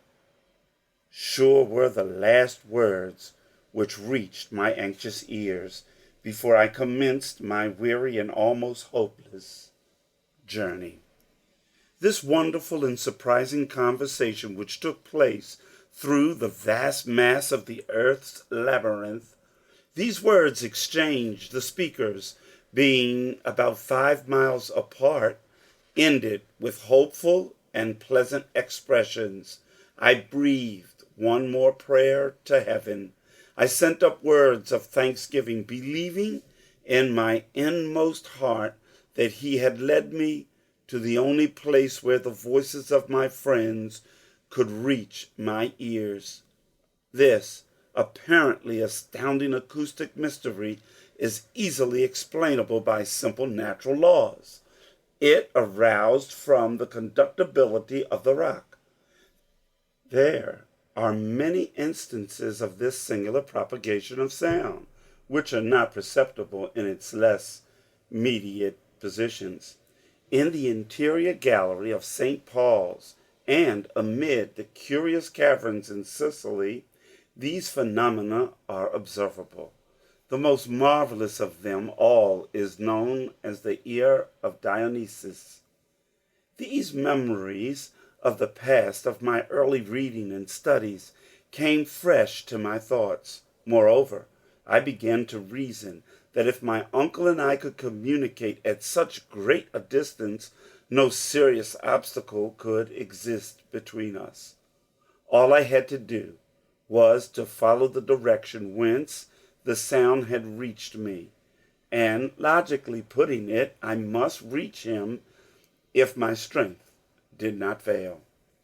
I accordingly rose to my feet. I soon found, however, that I could not walk, that I must drag myself along. The slope, as I expected, was very rapid, but I allowed myself to slip down. Soon the rapidity of the descent began to assume frightful proportions and menaced a fearful fall. I clutched at the sides. I grasped at projections of rocks. I threw myself backwards, all in vain. My weakness was so great I could do nothing to save myself. Suddenly, earth failed me. I was first launched into a dark and gloomy void. I then struck against the projecting asperities of a vertical gallery, a perfect well. My head bounded against a pointed rock, and I lost all knowledge of existence. As far as I was concerned, death had claimed me for his own. Chapter 26. A Rapid Recovery. When I returned to the consciousness of existence, I found myself surrounded by a kind of semi-obscurity, lying on some thick and soft coverlets. My uncle was watching, his eyes fixed intently on my countenance, a grave expression on his face, a tear in his eye. At the first sigh which struggled from my bosom, he took hold of my hand. When he saw my eyes open and fix themselves upon his, he uttered a loud cry of joy. "He lives! He lives!" "Yes, my good uncle," I whispered. "My dear boy," continued the grim Professor, clasping me to his heart, "you are saved." I was deeply and unaffectedly touched by the tone in which these words were uttered, and even more by the kindly care which accompanied them. The Professor, however, was one of those men who must be severely tried in order to induce any display of affection or gentle emotion. At this moment our friend Hans, the guide, joined us. He saw my hand in that of my uncle, and I venture to say that, taciturn as he was, his eyes beamed with lively satisfaction. "Goddag," he said. "Good day, Hans, good day," I replied in as hearty a tone as I could assume. "And now, uncle, that we are together, tell me where we are. I have lost all idea of our position, as of everything else." "Tomorrow, Harry, tomorrow," he replied. "Today you are far too weak. Your head is surrounded with bandages and poultices that must not be touched. Sleep, my boy, sleep, and tomorrow you will know all that you require." "But," I cried, "let me know what o'clock it is, what day it is." "It is now 11 o'clock at night, and this is once more Sunday. It is now the 9th of the month of August, and I distinctly prohibit you from asking any more questions until the 10th of the same." I was, if the truth were told, very weak indeed, and my eyes soon closed involuntarily. I did require a good night's rest, and I went off reflecting at the last moment that my perilous adventure in the interior of the earth in total darkness had lasted 4 days. On the morning of the next day, at my awakening, I began to look around me. My sleeping place, made of all our traveling bedding, was in a charming grotto, adorned with magnificent stalagmites, glittering in all the colors of the rainbow, the floor of soft and silvery sand. A dim obscurity prevailed. No torch, no lamp was lighted, and yet certain unexplained beams of light penetrated from without, and made their way through the opening of the beautiful grotto. I moreover heard a vague and indefinite murmur, like the ebb and flow of waves upon a strand, and sometimes I verily believed I could hear the sighing of the wind. I began to believe that instead of being awake, I must be dreaming. Surely my brain had not been affected by my fall, and all that occurred during the last 24 hours was not the frenzied visions of madness. And yet, after some reflection, a trial of my faculties, I came to the conclusion that I could not be mistaken. Eyes and ears could not surely both deceive me. It is a ray of the blessed daylight, I said to myself, which has penetrated through some mighty fissure in the rocks. But what is the meaning of this murmur of waves, this unmistakable moaning of the salt sea billows? I can hear too plainly enough the whistling of the wind. But can I be altogether mistaken? If my uncle during my illness has but carried me back to the surface of the earth, has he, on my account, given up his wondrous expedition, or in some strange manner has it come to an end? I was puzzling my brain over these and other questions, when the Professor joined me. "Good day, Harry," he cried in a joyous tone. "I fancy you are quite well." "I'm very much better," I replied, actually sitting up in my bed. "I knew that would be the end of it, as you slept both soundly and tranquilly. Hans and I have each taken turn to watch, and every hour we have seen visible signs of amelioration." "You must be right, uncle," was my reply, "for I feel as if I could do justice to any meal you could put before me." "You shall eat, my boy, you shall eat. The fever has left you. Our excellent friend Hans has rubbed your wounds and bruises with I know not what ointment, of which the Icelanders alone possesses the secret, and they have healed your bruises in the most marvelous manner. Ah, he is a wise fellow, is Master Hans." While he was speaking, my uncle was placing before me several articles of food, which, despite his earnest injunctions, I readily devoured. As soon as the first rage of hunger was appeased, I overwhelmed him with questions, to which he now no longer hesitated to give answers. I then learned for the first time that my providential fall had brought me to the bottom of an almost perpendicular gallery. As I came down amidst a perfect shower of stones, the least of which falling on me would have crushed me to death, they came to the conclusion that I had carried with me an entire dislocated rock. Riding, as it were, on this terrible chariot, I was cast headlong into my uncle's arms, and into them I fell insensible and covered with blood. "It is indeed a miracle," was the Professor's final remark, "that you were not killed 1,000 times over. But let us take care never to separate, for surely we should risk never meeting again." "Let us take care never again to separate." These words fell with a sort of chill upon my heart. The journey then was not over. I looked at my uncle with surprise and astonishment. My uncle, after an instant's examination of my countenance, said, "What is the matter, Harry?" "I want to ask you a very serious question. You say that I am all right in health?" "Certainly you are." "And all my limbs are sound and capable of new exertion?" I asked. "Most undoubtedly." "But what about my head?" was my next anxious question. "Well, your head, except that you have one or two contusions, is exactly where it ought to be, on your shoulders," said my uncle, laughing. Well, my own opinion is that my head is not exactly right. In fact, I believe myself slightly delirious. What makes you think so? I will explain why I fancy I have lost my senses, I cried. Have we not returned to the surface of Mother Earth? Certainly not. Then truly I must be mad. For do I not see the light of day? Do I not hear the whistling of the wind? And can I not distinguish the wash of a great sea? And that is all that makes you uneasy? Said my uncle with a smile. Can you explain? I will not make any attempt to explain, for the whole matter is utterly inexplicable, but you shall see and judge for yourself.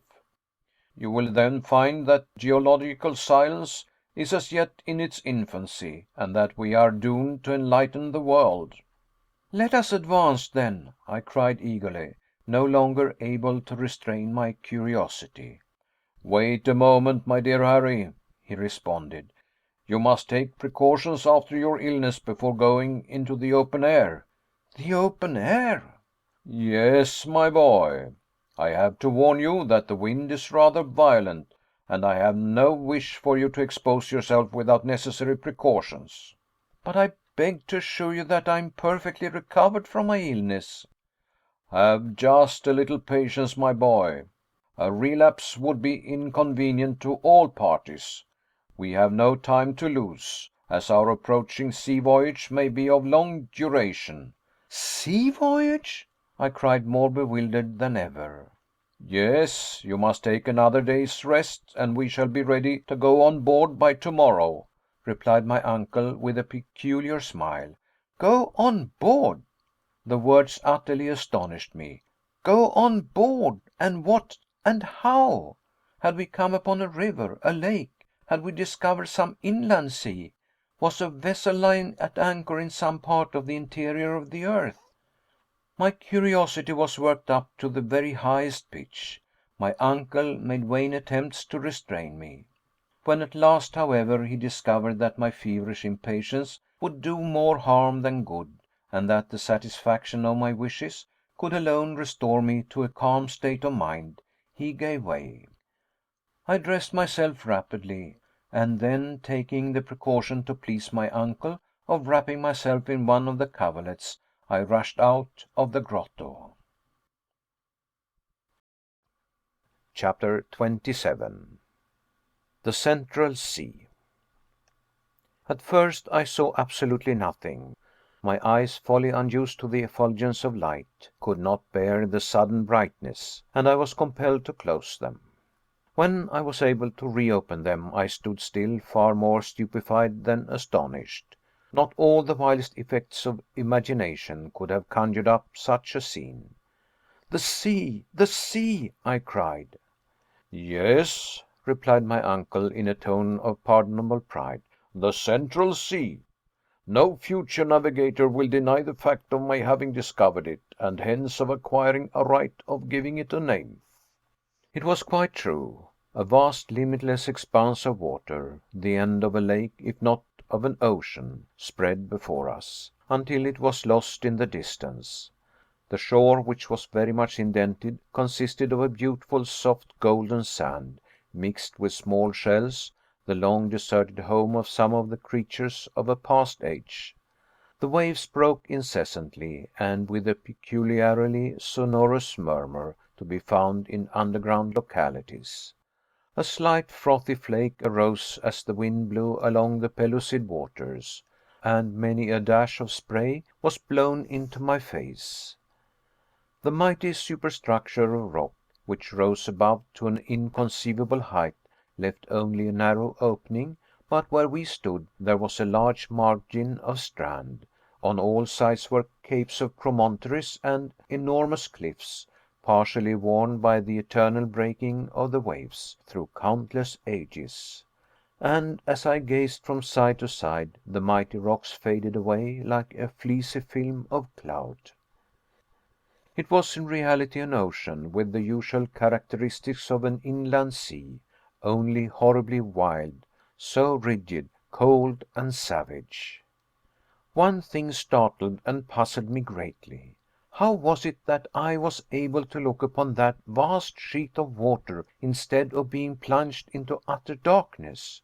The vast landscape before me was lit up like day, but there was wanting the dazzling brilliancy, the splendid irradiation of the sun, the pale cold illumination of the moon, the brightness of the stars, the illuminating power in this subterranean region from its trembling and recurring character is clear dry whiteness, the very slight elevation of its temperature, its great superiority to that of the moon, was evidently electric, something in the nature of the aurora borealis, only that its phenomena were constant, and able to light up the whole of the ocean cavern. The tremendous vault above our heads, the sky, so to speak, appeared to be composed of a conglomeration of nebulous vapors in constant motion. I should originally have supposed that under such an atmospheric pressure as must exist in that place, the evaporation of water could not really take place, and yet from the action of some physical law which escaped my memory, there were heavy and dense clouds rolling along that mighty vault, partially concealing the roof. Electric currents produced astonishing play of light and shade in the distance, especially around the heavier clouds. Deep shadows were cast beneath, and then suddenly, between two clouds, there would come a ray of unusual beauty and remarkable intensity. And yet it was not like the sun, for it gave no heat. The effect was sad and excruciatingly melancholy. Instead of a noble firmament of blue, studded with stars, there was above me a heavy roof of granite, which seemed to crush me. Gazing around, I began to think of the theory of the English captain who compared the earth to a vast hollow sphere in the interior of which the air is retained in a luminous state by means of atmospheric pressure, while two stars, Pluto and Proserpine, circled there in their mysterious orbits. After all, suppose the old fellow was right. In truth, we were imprisoned, bound as it were in a vast excavation. Its width it was impossible to make out, the shore on either hand widening rapidly until lost to sight, while its length was equally uncertain.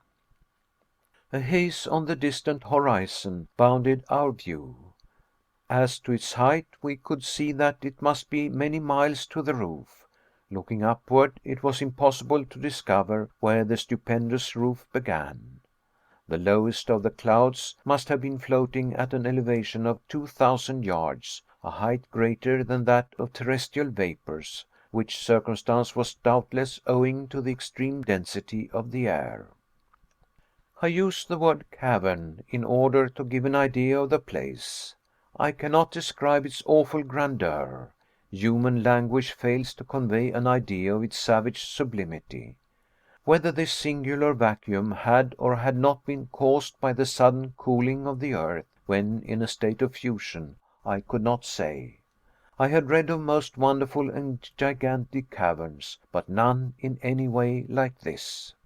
The great grotto of Guachara in Colombia, visited by the learned Humboldt, the vast and partially explored Mammoth Cave in Kentucky, what were these holes in the earth to that in which I stood in speechless admiration? With its vapory clouds, its electric light, and the mighty ocean slumbering in its bosom. Imagination, not description, can alone give an idea of the splendor and vastness of the cave. I gazed at these marvels in profound silence. Words were utterly wanting to indicate the sensations of wonder I experienced. I seemed, as I stood upon that mysterious shore, as if I were some wandering inhabitant of a distant planet, present for the first time at the spectacle of some terrestrial phenomena belonging to another existence. To give body and existence to such new sensations would have required the coinage of new words, and here my feeble brain found itself wholly at fault. I looked on, I thought, I reflected, I admired, in a state of stupefaction not altogether unmingled with fear. The unexpected spectacle restored some color to my pallid cheeks. I seemed to be actually getting better under the influence of this novelty. Moreover, the vivacity of the dense atmosphere reanimated my body by inflating my lungs with unaccustomed oxygen. It will be readily conceived that after an imprisonment of 47 days in a dark and miserable tunnel, it was with infinite delight that I breathed this saline air. It was like the genial reviving influence of the salt sea waves. My uncle had already got over the first surprise. With the Latin poet Horace, his idea was that not to admire is all the art I know, to make man happy and to keep him so. "Well," he said, after giving me time thoroughly to appreciate the marvels of this underground sea, "do you feel strong enough to walk up and down?" "Certainly," was my ready answer. "Nothing would give me greater pleasure." "Well, then, my boy," he said, "lean on my arm and we will stroll along the beach." I accepted his offer eagerly, and we began to walk along the shores of this extraordinary lake. To our left were abrupt rocks piled one upon the other, a stupendous titanic pile. Down their sides leaped innumerable cascades, which at last, becoming limpid and murmuring streams, were lost in the waters of the lake. Light vapors, which rose here and there and floated in fleecy clouds from rock to rock, indicated hot springs, which also poured their superfluity into the vast reservoir at our feet. Among them I recognized our old and faithful stream, the Hansbach, which, lost in that wild basin, seemed as if it had been flowing since the creation of the world. "We shall miss our excellent friend," I remarked with a deep sigh. "Bah!" said my uncle testily, "what matters it? That or another, it is all the same." I thought the remark ungrateful, and felt almost inclined to say so, but I forbore. At this moment my attention was attracted by an unexpected spectacle. After we had gone about 500 yards, we suddenly turned a steep promontory and found ourselves close to a lofty forest. It consisted of straight trunks with tufted tops, in shapes like parasols. The air seemed to have no effect upon these trees, which, in spite of a tolerable breeze, remained as still and motionless as if they had been petrified. I hastened forward. I could find no name for these singular formations. Did they not belong to the 2,000 and more known trees, or were we to make the discovery of a new growth? By no means. When we at last reached the forest and stood beneath the trees, my surprise gave way to admiration. In truth, I was simply in the presence of very ordinary product of the earth, of singular and gigantic proportions.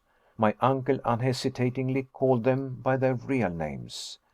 "It is only," he said in his coolest manner, "a forest of mushrooms." On close examination I found that he was not mistaken. Judge of the development attained by the product of damp, hot soils. I had heard that the Lycoperdon giganteum reaches 9 feet in circumference, but here were white mushrooms nearly 40 feet high and with tops of equal dimensions. They grew in countless thousands. The light could not make its way through their massive substance, and beneath them reigned a gloomy and mystic darkness.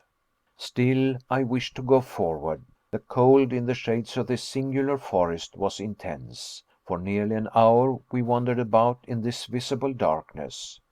At length I left the spot, and once more returned to the shores of the lake, to light and comparative warmth. But the amazing vegetation of subterraneous land was not confined to gigantic mushrooms. New wonders awaited us at every step. We had not gone many hundred yards when we came upon a mighty group of other trees with discolored leaves, the common humble trees of Mother Earth, of an exorbitant and phenomenal size, lycopods 100 feet high, flowering ferns as tall as pines, gigantic grasses. "Astonishing, magnificent, splendid!" cried my uncle. "Here we have before us the whole flora of the second period of the world, that of transition. Behold the humble plants of our gardens, which in the first ages of the world were mighty trees. Look around you, my dear Harry. No botanist ever before gazed on such a sight."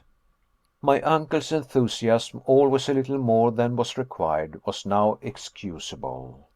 "You are right, uncle," I remarked. "Providence appears to have designed the preservation in this vast and mysterious hothouse of antediluvian plants, to prove the sagacity of learned men in figuring them so marvelously on paper."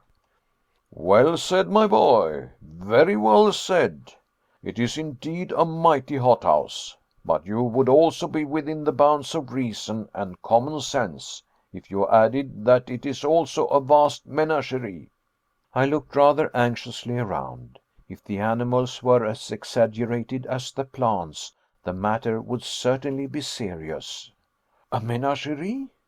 "Doubtless. Look at the dust we are treading underfoot. Behold the bones with which the whole soil of the seashore is covered." "Bones," I replied. "Yes, certainly, the bones of antediluvian animals." I stooped down as I spoke, and picked up one or two singular remains, relics of a bygone age. It was easy to give a name to these gigantic bones, in some instances as big as trunks of trees. "Here is clearly the lower jawbone of a mastodon," I cried, almost as warmly and enthusiastically as my uncle. "Here are the molars of the Dinotherium. Here is a leg bone which belonged to the Megatherium." "You are right, uncle. It is indeed a menagerie, for the mighty animals to which these bones once belonged have lived and died on the shores of this subterranean sea, under the shadow of these plants. Look, yonder are whole skeletons, and yet—" "And yet, nephew?" said my uncle, noticing that I suddenly came to a full stop.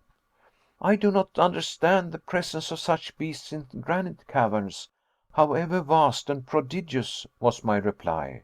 "Why not?" said my uncle, with very much of his old professional impatience.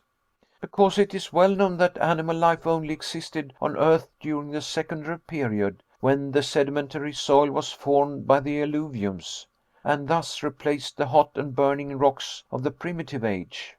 "I have listened to you earnestly and with patience, Harry, and I have a simple and clear answer to your objections, and that is, that this itself is a sedimentary soil."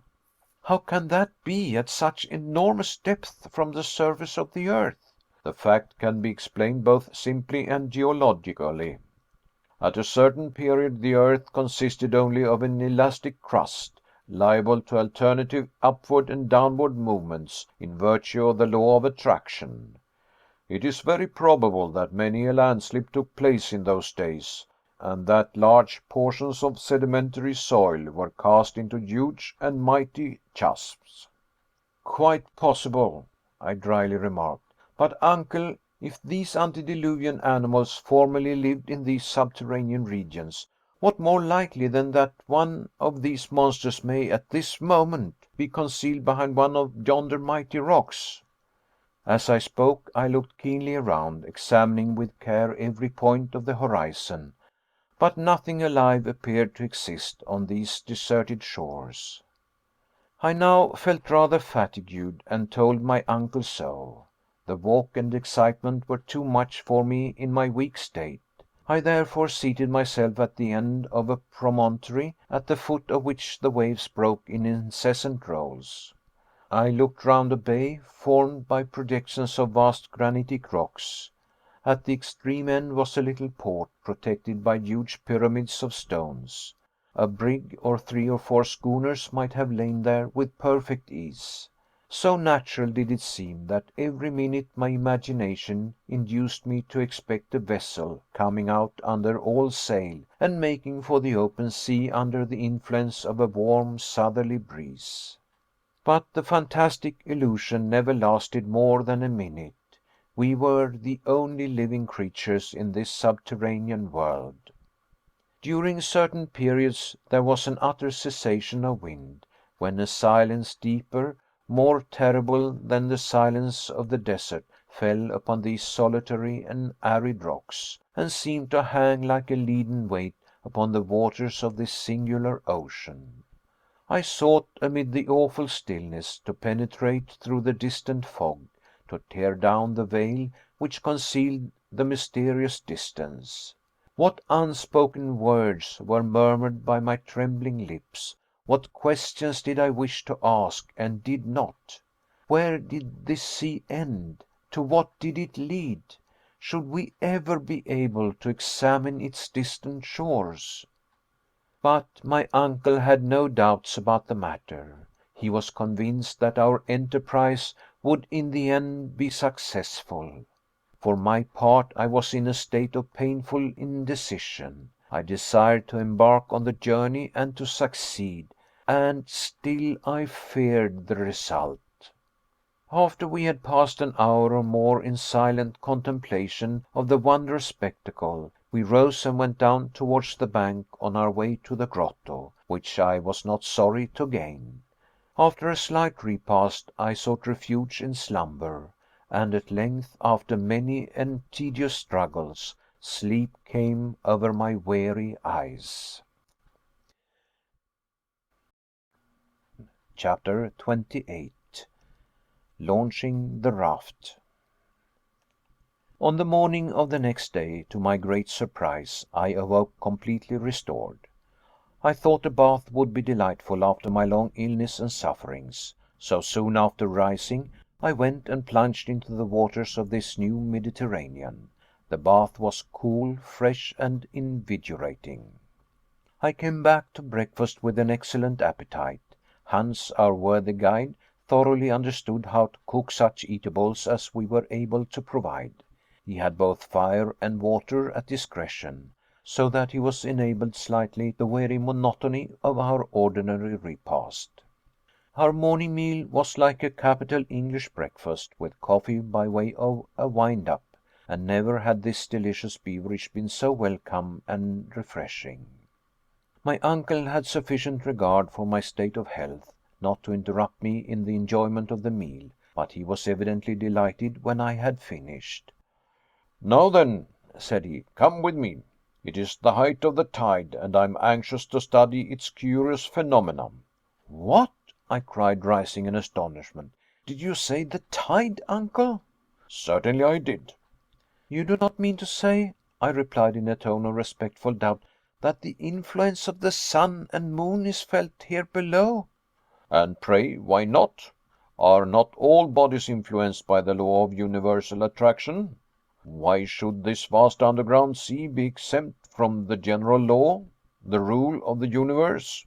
Besides, there is nothing like that which is proved and demonstrated.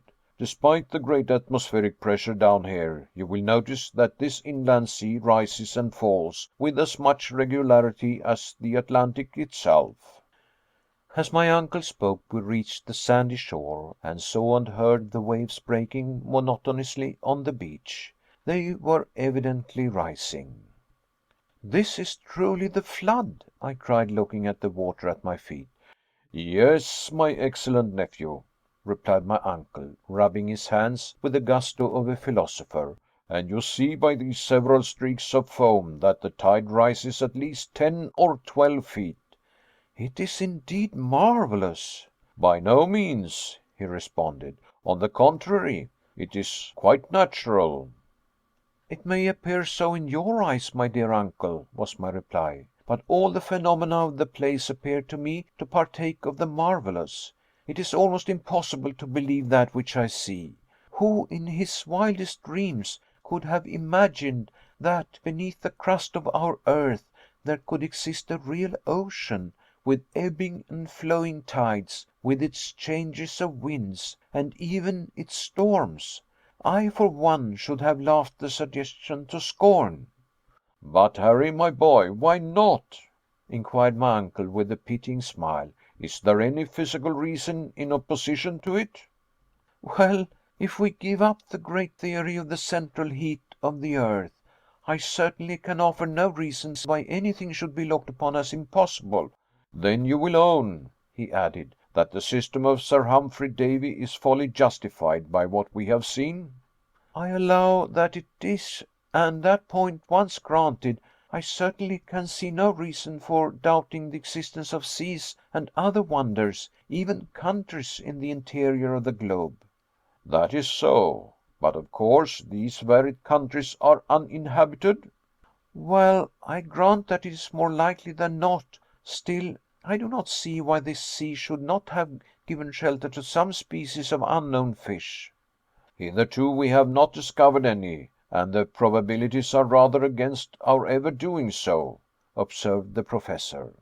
I was losing my skepticism in the presence of these wonders. "Well, I am determined to solve the question. It is my intention to try my luck with my fishing line and hook." "Certainly, make the experiment," said my uncle, pleased with my enthusiasm.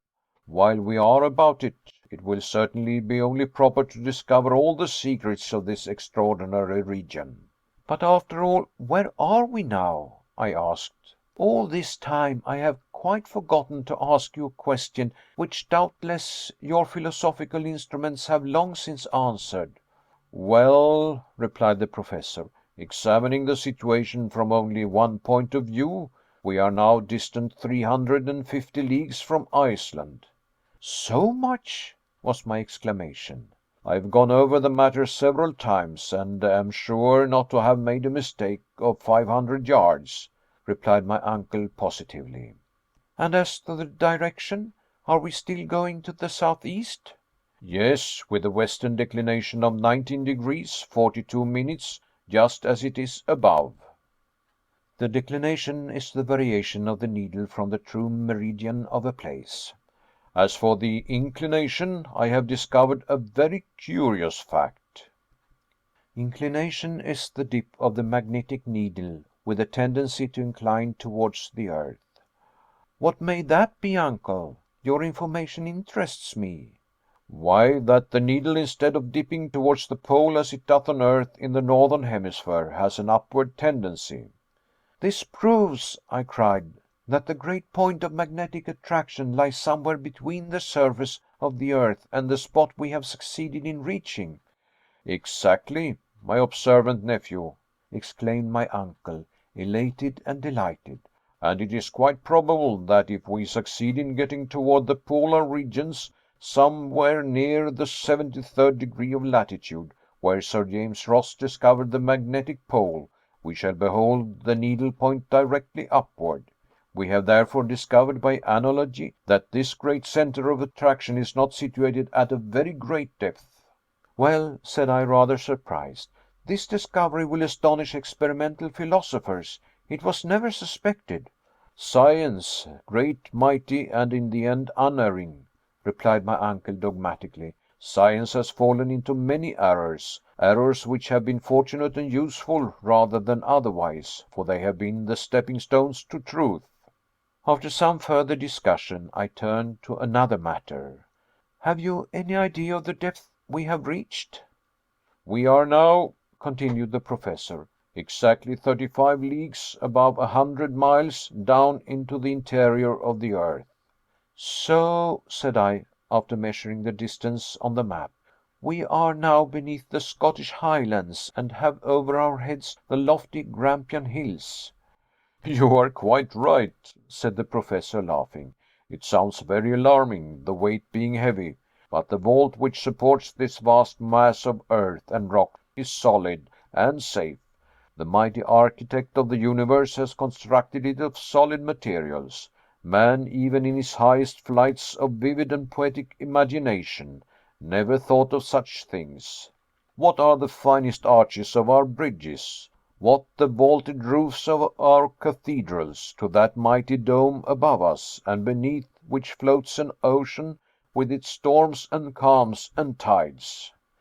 "I admire it all as much as you can, uncle, and have no fear that our granite sky will fall upon our heads.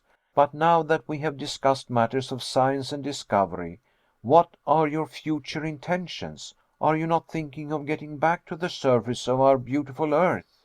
This was said more as a feeler than with any hope of success. Go back, nephew, cried my uncle in a tone of alarm. You are not surely thinking of anything so absurd or cowardly. No, my intention is to advance and continue our journey. We have as yet been singularly fortunate, and henceforth I hope we shall be more so. But, said I, how are we to cross yonder liquid plain? It is not my intention to leap into it head foremost, or even to swim across it, like Leander over the Hellespont. But as oceans are, after all, only great lakes, inasmuch as they are surrounded by land, so does it stand to reason that the Central Sea is circumscribed by granite surroundings. Doubtless, was my natural reply. Well, then, do you not think that when once we reach the other end, we shall find some means of continuing our journey? Probably. But what extent do you allow to this internal ocean? Well, I should fancy it to extend about 40 or 50 leagues, more or less. But even supposing this approximation to be a correct one, what then? I asked. My dear boy, we have no time for further discussion. We shall embark tomorrow. I looked around with surprise and incredulity. I could see nothing in the shape of boat or vessel. What? I cried. We are about to launch out upon an unknown sea? And where, if I may ask, is the vessel to carry us? Well, my dear boy, it will not be exactly what you would call a vessel. For the present we must be content with a good and solid raft. A raft? I cried incredulously. But down here a raft is as impossible of construction as a vessel, and I am at loss to imagine. My good Harry, if you were to listen instead of talking so much, you would hear, said my uncle, waxing a little impatient. I should hear? Yes, certain knocks with the hammer, which Hans is now employing to make the raft. He has been at work for many hours. Making a raft? Yes. But where has he found trees suitable for such a construction? He found the trees all ready to his hand. Come, and you shall see our excellent guide at work. More and more amazed at what I heard and saw, I followed my uncle like one in a dream. After a walk of about a quarter of an hour, I saw Hans at work on the other side of the promontory which formed our natural port. A few minutes more and I was beside him. To my great surprise, on the sandy shore lay a half-finished raft. It was made from beams of a very peculiar wood, and a great number of limbs, joints, bows, and pieces lay about, sufficient to have constructed a fleet of ships and boats. I turned to my uncle, silent with astonishment and awe. "Where did all this wood come from?" I cried. "What wood is it?" Well, there is pine wood, fir, and the palms of the northern regions, mineralized by the action of the sea," he replied sententiously. "Can it be possible?" "Yes," said the learned professor. "What you see is called fossil wood." "But then," cried I, after reflecting for a moment, "like the lignites, it must be as hard and as heavy as iron, and therefore will certainly not float." "Sometimes that is the case. Many of these woods have become true anthracites, but others again, like those you see before you, have only undergone one phase of fossil transformation. But there is no proof like demonstration," added my uncle, picking one or two of these precious waifs and casting them into the sea. The piece of wood, after having disappeared for a moment, came to the surface and floated about with the oscillation produced by wind and tide. "Are you convinced?" said my uncle with a self-satisfied smile. "I am convinced," I cried, "that what I see is incredible." The fact was that my journey into the interior of the earth was rapidly changing all preconceived notions, and day by day preparing me for the marvelous. I should not have been surprised to have seen a fleet of native canoes afloat upon that silent sea. The very next evening, thanks to the industry and ability of Hans, the raft was finished. It was about 10 feet long and 5 feet wide. The beams, bound together with stout ropes, were solid and firm. and once launched by our united efforts, the improvised vessel floated tranquilly upon the waters of what the Professor had well named the Central Sea.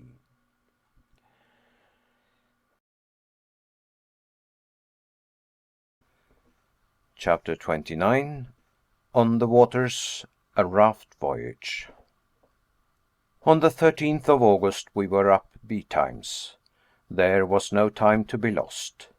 We now had to inaugurate a new kind of locomotion, which would have the advantage of being rapid and not fatiguing. A mast made of 2 pieces of wood fastened together to give additional strength, a yard made from another one, the sail a linen sheet from our bed. We were fortunately in no want of cordage, and the whole on trial appeared solid and seaworthy. At 6 o'clock in the morning, when the eager and enthusiastic Professor gave the signal to embark, the victuals, the luggage, all our instruments, our weapons, and a goodly supply of sweet water, which we had collected from springs in the rocks, were placed on the raft. Hans had with considerable ingenuity contrived a rudder, which enabled him to guide the floating apparatus with ease. He took the tiller as a matter of course. The worthy man was as good a sailor as he was a guide and duck hunter. I then let go the painter which held us to the shore, the sail was brought to the wind, and we made a rapid offing. Our sea voyage had at length commenced, and once more we were making for distant and unknown regions. Just as we were about to leave the little port where the raft had been constructed, my uncle, who was very strong as to geographic nomenclature, wanted to give it a name, and among others suggested mine. "Well," said I, "before you decide, I have another to propose." "Well, out with it." "I should like to call it Gretchen. Port Gretchen will sound very well on our future map." "Well, then, Port Gretchen let it be," said the Professor. And thus it was that the memory of my dear girl was attached to our adventurous and memorable expedition. When we left the shore, the wind was blowing from the northward and eastward. We went directly before the wind at a much greater speed than might have been expected from a raft.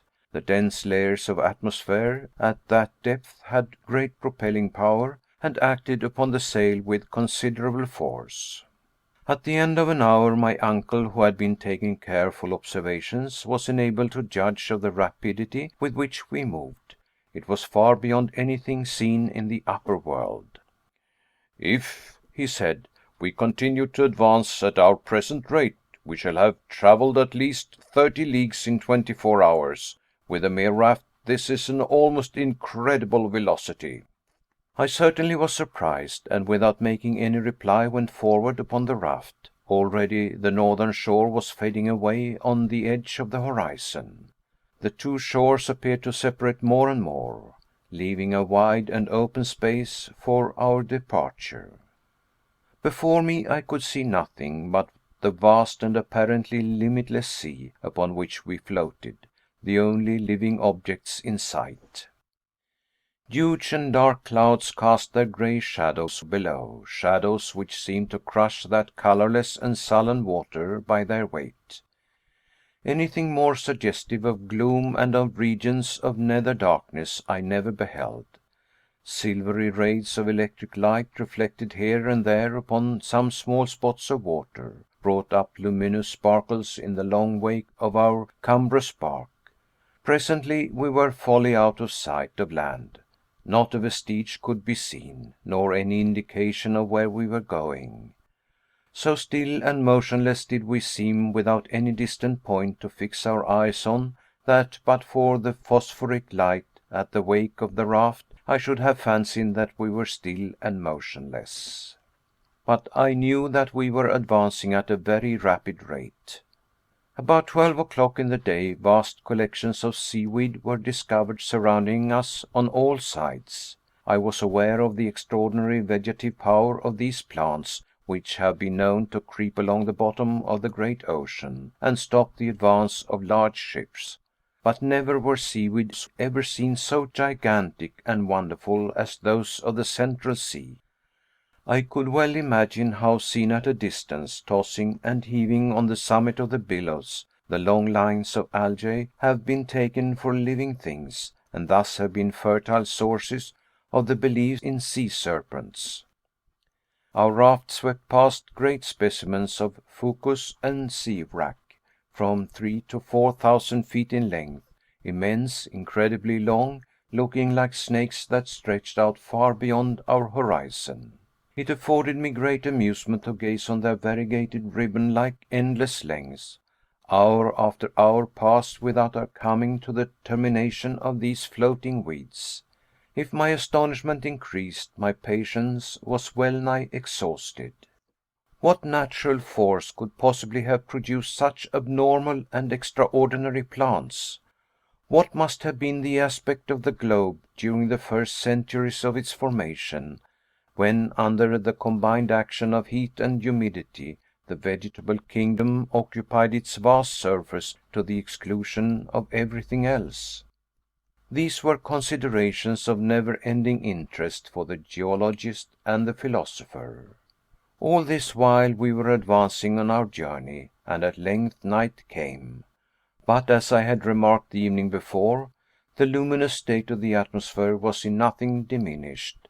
Whatever was the cause, it was a phenomenon upon the duration of which we could calculate with certainty. As soon as our supper had been disposed of, and some little speculative conversation indulged in, I stretched myself at the foot of the mast, and presently went to sleep. Hans remained motionless at the tiller, allowing the raft to rise and fall on the waves. The wind being aft and the sail square, all he had to do was to keep his oar in the center. Ever since we had taken our departure from the newly named Port Gretchen, my worthy uncle had directed me to keep a regular log of our day's navigation, with instructions to put down even the most minute particulars. Every interesting and curious phenomenon, the direction of the wind, our rate of sailing, the distance we went, in a word, every incident of our extraordinary voyage. From our log, therefore, I tell the story of our voyage on the Central Sea. Friday, August 14th. A steady breeze from the northwest. Raft progressing with extreme rapidity and going perfectly straight. Coast still dimly visible about 30 leagues to leeward. Nothing to be seen beyond the horizon in front. The extraordinary intensity of the light neither increases nor diminishes. It is singularly stationary. The weather remarkably fine, that is to say, the clouds have ascended very high, and are light and fleecy, and surrounded by an atmosphere resembling silver infusion. Thermometer plus 32 degrees centigrade. About 12 o'clock in the day, our guide Hans, having prepared and baited a hook, cast his line into the subterranean waters. The bait he used was a small piece of meat, by means of which he concealed his hook. Anxious as I was for a long time doomed to disappointment. Were these waters supplied with fish or not? That was the important question. No, was my decided answer. Then there came a sudden and rather hard tug. Hans coolly drew it in, and with it a fish, which struggled violently to escape. "A fish!" cried my uncle. "It's a sturgeon," I cried. "Certainly, a small sturgeon." The Professor examined the fish carefully, noting every characteristic, and he did not coincide in my opinion. The fish had a flat head, round body, and the lower extremities covered with bony scales. Its mouth was fully without teeth. The pectoral fins, which were highly developed, sprouted direct from the body, which, properly speaking, had no tail. The animal certainly belonged to the order in which naturalists class the sturgeon, but it differed from that fish in many essential particulars. My uncle, after all, was not mistaken. After a long and patient examination, he said, "This fish, my dear boy, belongs to a family which has been extinct for ages, and of which no trace has ever been found on earth, except fossil remains in the Devonian strata."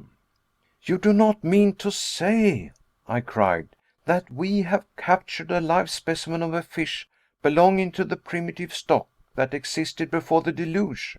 "We have," said the Professor, who all this time was continuing his observations, "and you may see by careful examination that these fossil fish have no identity with existing species.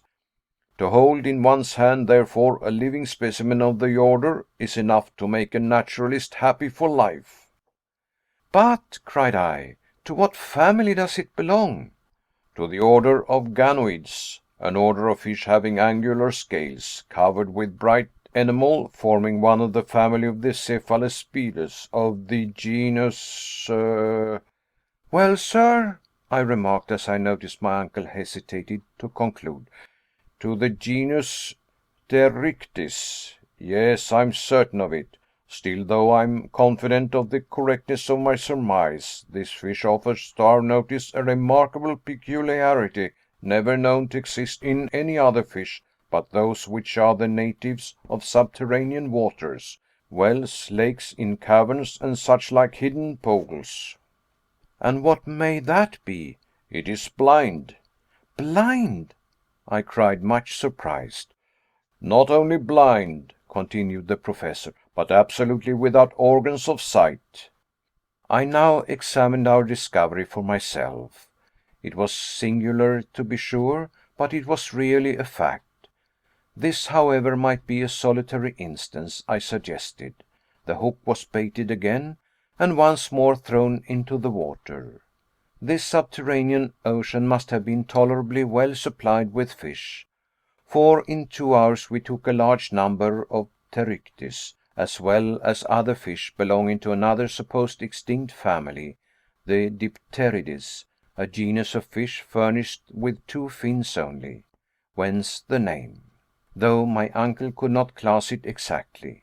All, without exception, however, were blind. This unexpected capture enabled us to renew our stock of provisions in a very satisfactory way.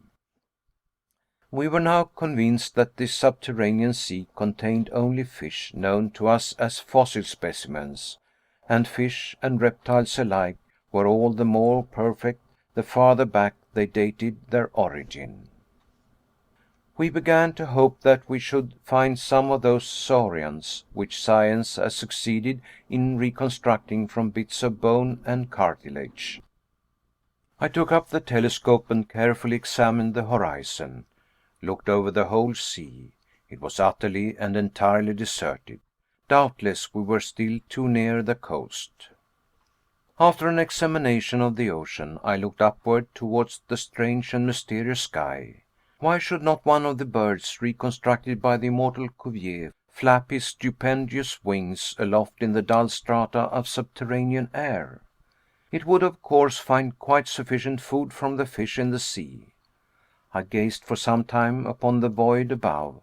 It was as silent and as deserted as the shores we had but lately left. Nevertheless, though I could neither see nor discover anything, my imagination carried me away into wild hypotheses. I was in a kind of waking dream. I thought I saw on the surface of the water those enormous antediluvian turtles, as big as floating islands. Upon those dull and somber shores passed a spectral row of the mammifers of early days, the great Leptotherium found in the cavernous hollow of the Brazilian hills, the Mesicotherium, a native of the glacial regions of Siberia. Farther on, the Pachydermatous Lophrodon, the gigantic tapir, which concealed itself behind rocks, ready to do battle for its prey with the Anoplotherium, a singular animal partaking of the nature of the rhinoceros, the horse, the hippopotamus, and the camel. There was the giant Mastodon, twisting and turning his horrid trunk, with which he crushed the rocks of the shore to powder, while the Megatherium, his back raised like a cat in a passion, his enormous claws stretched out, dug into the earth for food, at the same time that he awoke the sonorous echoes of the whole place with its terrible roar. Higher up still, the first monkey ever seen on the face of the globe clambered gambolling and playing up the granite hills. Still farther away ran the pterodactyl with the winged hand, gliding or rather sailing through the dense and compressed air like a huge bat. Above all, near the leaden granitic sky, were immense birds, more powerful than the cassowary and the ostrich, which spread their mighty wings and fluttered against the huge stone vault of the inland sea. I thought, such was the effect of my imagination, that I saw this whole tribe of antediluvian creatures. I carried myself back to far ages, long before man existed, when in fact the earth was in too imperfect a state for him to live upon it. My dream was of countless ages before the existence of man. The mammifers first disappeared, then the mighty birds, then the reptiles of the secondary period, presently the fish, the crustacea, the mollusks, and finally the vertebrata. The zoophytes of the period of transition in their turn sank into annihilation. The whole panorama of the world's life before the historic period seemed to be born over again, and mine was the only human heart that beat in this unpeopled world. There were no more seasons, there were no more climates, the natural heat of the world increased unceasingly, and neutralized that of the great radiant sun. Vegetation was exaggerated in an extraordinary manner. I passed like a shadow in the midst of brushwood as lofty as the giant trees of California, and trod underfoot the moist and humid soil, reeking with the rank and varied vegetation. I leaned against the huge column-like trunks of giant trees, to which those of Canada were as ferns. Whole ages passed, hundreds upon hundreds of years were concentrated into a single day. Next, unrolled before me like a panorama, came the great and wondrous series of terrestrial transformations.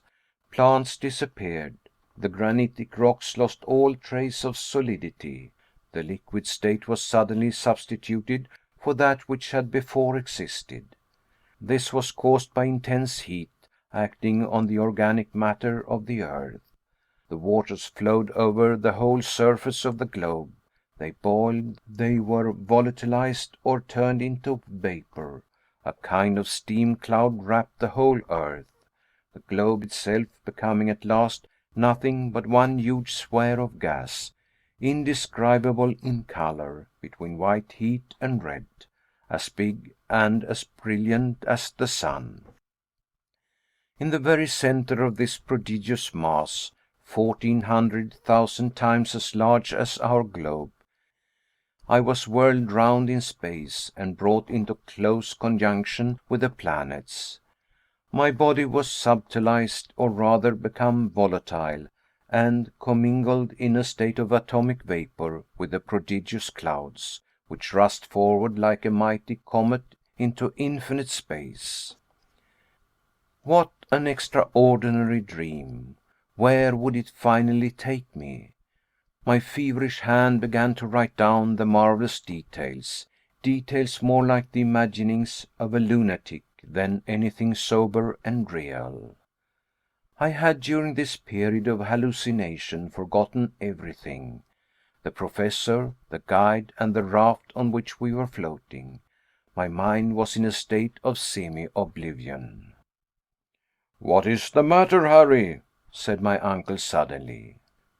My eyes, which were wide opened like those of a somnambulist, were fixed upon him, but I did not see him, nor could I clearly make out anything around me. "Take care, my boy," again cried my uncle, "you will fall into the sea." As he uttered these words, I felt myself seized on the other side by the firm hand of our devoted guide. Had it not been for the presence of mind of Hans, I must infallibly have fallen into the waves and been drowned. "Have you gone mad?" cried my uncle, shaking me on the other side. What is the matter?" I said at last, coming to myself. "Are you ill, Henry?" continued the Professor in an anxious tone. "No, no, but I have had an extraordinary dream. It, however, has passed away. All now seems well," I added, looking around me with strangely puzzled eyes. "All right," said my uncle. "A beautiful breeze, a splendid sea. We are going along at a rapid rate, and if I'm not out in my calculations, we shall soon see land. I shall not be sorry to exchange the narrow limits of our raft for the mysterious strand of the subterranean ocean." As my uncle uttered these words, I rose and carefully scanned the horizon. But the line of water was still confounded with the lowering clouds that hang aloft, and in the distance appeared to touch the edge of the water. Chapter 30. Terrific Saurian Combat. Saturday, August 15th. The sea still retains its uniform monotony, the same leaden hue, the same eternal glare from above. No indication of land being in sight, the horizon appears to retreat before us, more and more as we advance. My head still dull and heavy from the effects of my extraordinary dream, which I cannot as yet banish from my mind. The Professor, who has not dreamt, is however in one of his morose and unaccountable humors, spends his time in scanning the horizon at every point of the compass.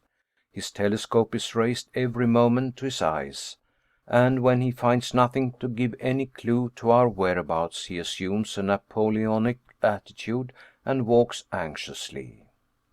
I remarked that my uncle, the Professor, had a strong tendency to resume his old impatient character, and I could not but make a note of this disagreeable circumstance in my journal. I saw clearly that it had required all the influence of my danger and suffering to extract from him one scintillation of human feeling. Now that I was quite recovered, his original nature had conquered and obtained the upper hand. And after all, what had he to be angry and annoyed about, now more than at any other time? Was not the journey being accomplished under the most favorable circumstances? Was not the raft progressing with the most marvelous rapidity? What then could be the matter? After one or two preliminary hems, I determined to inquire. "You seem uneasy, uncle," said I, when for about the 100th time he put down his telescope and walked up and down, muttering to himself. "No, I'm not uneasy," he replied in a dry, harsh tone. "By no means." "Perhaps I should have said impatient," I replied, softening the force of my remark. "Enough to make me so, I think."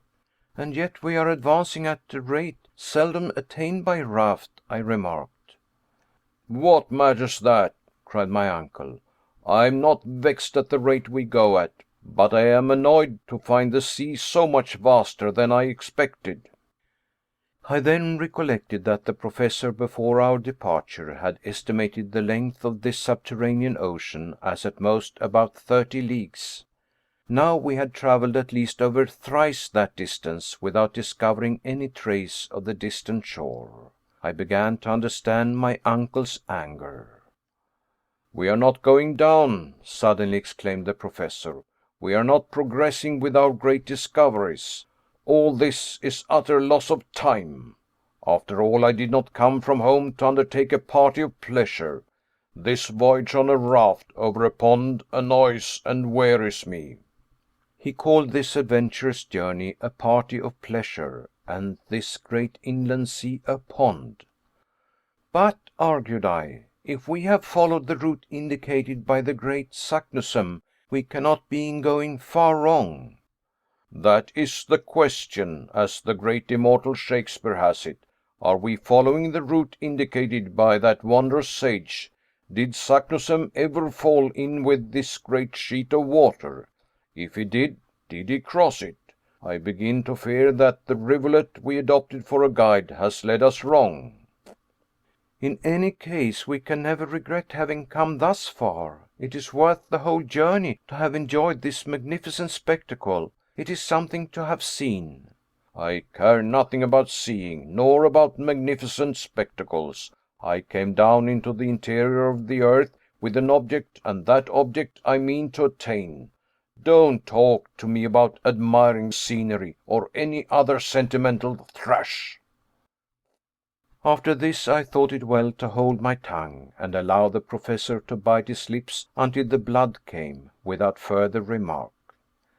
At 6 o'clock in the evening our matter-of-fact guide, Hans, asked for his week's salary, and receiving his 3 rix-dollars, put them carefully in his pocket. He was perfectly contented and satisfied. Sunday, August 16th. Nothing new to record. The same weather as before. The wind has a slight tendency to freshen up, with signs of an approaching gale. When I awoke, my first observation was in regard to the intensity of the light. I keep on fearing day after day that the extraordinary electric phenomenon should become first obscured, and then go wholly out, leaving us in total darkness. Nothing, however, of the kind occurs. The shadow of the raft, its mast and sails, is clearly distinguished on the surface of the water. This wondrous sea is, after all, infinite in its extent. It must be quite as wide as the Mediterranean, or perhaps even as the great Atlantic Ocean. Why, after all, should it not be so? My uncle has on more than one occasion tried deep sea soundings. He tied the cross of one of our heaviest crowbars to the extremity of a cord, which he allowed to run out to the extent of 200 fathoms. We had the greatest difficulty in hoisting in our novel kind of lead. When the crowbar was finally dragged on board, Hans called my attention to some singular marks upon its surface. The piece of iron looked as if it had been crushed between two very hard substances. I looked at our worthy guide with an inquiring glance. "Tender," said he. Of course I was at a loss to understand. I turned round towards my uncle, absorbed in gloomy reflections. I had little wish to disturb him from his reverie. I accordingly turned once more towards our worthy Icelander. Hans very quietly and significantly opened his mouth once or twice, as if in the act of biting, and in this way made me understand his meaning. "Teeth!" cried I, with stupefaction, as I examined the bar of iron with more attention. Yes, there can be no doubt about the matter. The indentations on the bar of iron are the marks of teeth. What jaws must the owner of such molars be possessed of? Have we then come upon a monster of unknown species, which still exists within the vast waste of waters, a monster more voracious than a shark, more terrible and bulky than the whale? I am unable to withdraw my eyes from the bar of iron, actually half crushed. Is then my dream about to come true, a dread and terrible reality? All day my thoughts were bent upon these speculations, and my imagination scarcely regained a degree of calmness and power of reflection until after a sleep of many hours. This day, as on other Sundays, we observed as a day of rest and pious meditation. Monday, August 17th. I have been trying to realize from memory the particular instincts of those antediluvian animals of the secondary period, which, succeeding to the mollusca, to the crustacea, and to the fish, preceded the appearance of the race of mammifers. The generation of reptiles then reigned supreme upon the earth. These hideous monsters ruled everything in the seas of the secondary period, which formed the strata of which the Jura mountains are composed. Nature had endowed them with perfect organization. What a gigantic structure was theirs! What vast and prodigious strength they possessed! The existing saurians, which include all such reptiles as lizards, crocodiles, and alligators, even the largest and most formidable of their class, are but feeble imitations of their mighty sires, the animals of ages long ago. If there were giants in the days of old, there were also gigantic animals. I shuddered as I evolved from my mind the idea and recollection of these awful monsters. No eye of man had seen them in the flesh. They took their walks abroad upon the face of the earth thousands of ages before man came into existence, and their fossil bones, discovered in the limestone, have allowed us to reconstruct them anatomically, and thus to get some faint idea of their colossal formation. I recollect once seeing in the great museum of Hamburg the skeleton of one of these wonderful saurians. It measured no less than 30 feet from the nose to the tail. Am I, then, an inhabitant of the earth of the present day, destined to find myself face to face with a representative of this antediluvian family? I can scarcely believe it possible. I can hardly believe it true. And yet, these marks of powerful teeth upon the bar of iron, can there be a doubt from their shape that the bite is the bite of a crocodile? My eyes stare wildly and with terror upon the subterranean sea. Every moment I expect one of these monsters to rise from its vast cavernous depth. I fancy that the worthy professor in some measure shares my notions, if not my fears, for after an attentive examination of the crowbar, he cast his eyes rapidly over the mighty and mysterious ocean. What could possess him to leave the land, I thought, as if the depth of this water was of any importance to us. No doubt he has disturbed some terrible monster in his watery home, and perhaps we may pay dearly for our temerity. Anxious to be prepared for the worst, I examined our weapons, and saw that they were in a fit state for use. My uncle looked on at me and nodded his head approvingly. He too has noticed what we have to fear. Already the uplifting of the waters on the surface indicates that something is in motion below. The danger approaches. It comes nearer and nearer. It behooves us to be on the watch. Tuesday, August 18th. Evening came at last, the hour when the desire for sleep caused our eyelids to be heavy. Night there is not, properly speaking, in this place, any more than there is in summer in the Arctic regions. Hans, however, is immovable at the rudder. When he snatches a moment of rest, I really cannot say. I take advantage of his vigilance to take some little repose. But 2 hours after, I was awakened from a heavy sleep by an awful shock. The raft appeared to have struck upon a sunken rock. It was lifted right out of the water by some wondrous and mysterious power, and then started off 20 fathoms distant. What is it? Cried my uncle, starting up. Are we shipwrecked, or what? Hans raised his hand and pointed to where, about 200 yards off, a large black mass was moving up and down. I looked with awe. My worst fears were realized. "It is a colossal monster!" I cried, clasping my hands. Yes, cried the agitated professor, and there yonder is a huge sea lizard of terrible size and shape. And farther on, behold a prodigious crocodile. Look at his hideous jaws and that row of monstrous teeth. Ha! He has gone. A whale, shouted the professor. I can see her enormous fins. See how she blows air and water.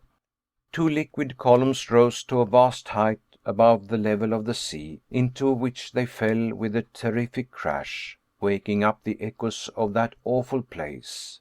We stood still, surprised, stupefied, terror-stricken at the sight of this group of fearful marine monsters, more hideous in the reality than in my dream. They were of supernatural dimensions. The very smallest of the whole party could with ease have crushed our raft and ourselves with a single bite.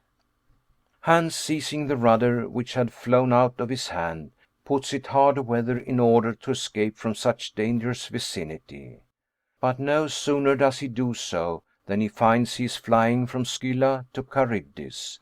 To leeward is a turtle about 40 feet wide, and a serpent quite as long, with an enormous and hideous head peering from out of the waters. Look which way we will, it is impossible for us to fly. The fearful reptiles advanced upon us. They turned and twisted about the raft with awful rapidity. They formed around our devoted vessel a series of concentric circles. I took up my rifle in desperation. But what effect can a rifle ball produce upon the armor scales with which these bodies of these horrid monsters are covered? We remain still and dumb from utter horror. They advance upon us, nearer and nearer. Our fate appears certain, fearful and terrible. On one side the mighty crocodile, on the other the great sea serpent. The rest of the fearful crowd of marine prodigies have plunged beneath the briny waves and disappeared. I am about to fire at any risk and try the effect of a shot. Hans, the guide, however, interfered by a sign to check me. The two hideous and ravenous monsters passed within 50 fathoms of the raft, and then made a rush at one another, their fury and rage preventing them from seeing us. The combat commenced. We distinctly made out every action of the two hideous monsters. But to my excited imagination, the other animals appeared about to take part in the fierce and deadly struggle. The monster, the whale, the lizard, and the turtle. I distinctly saw them every moment. I pointed them out to the Icelander, but he only shook his head. "Två," he said. "What? Two only, does he say? Surely he is mistaken," I cried in a tone of wonder. "He is quite right," replied my uncle coolly and philosophically, examining the terrible duel with his telescope, and speaking as if he were in a lecture room. "How can that be?" "Yes, it is so. The first of these hideous monsters has the snout of a porpoise, the head of a lizard, the teeth of a crocodile, and it is this that has deceived us. It is the most fearful of all antediluvian reptiles, the world-renowned Ichthyosaurus, or great fish lizard." "And the other?"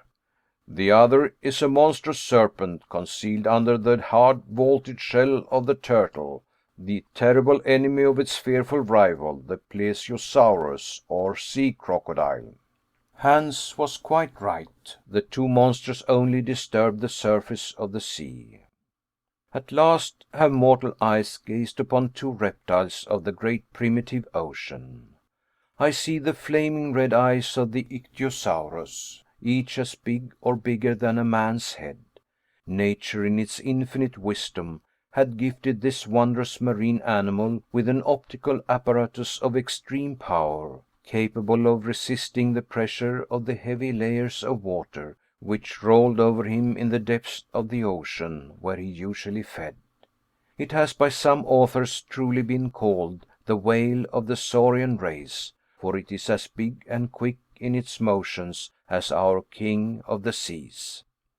This one measures not less than 100 feet in length, and I can form some idea of his girth when I see him lift his prodigious tail out of the waters. His jaw is of awful size and strength, and according to the best informed naturalists, it does not contain less than 182 teeth. The other was the mighty Plesiosaurus, a serpent with a cylindrical trunk, with a short stumpy tail, with fins like a bank of oars in a Roman galley.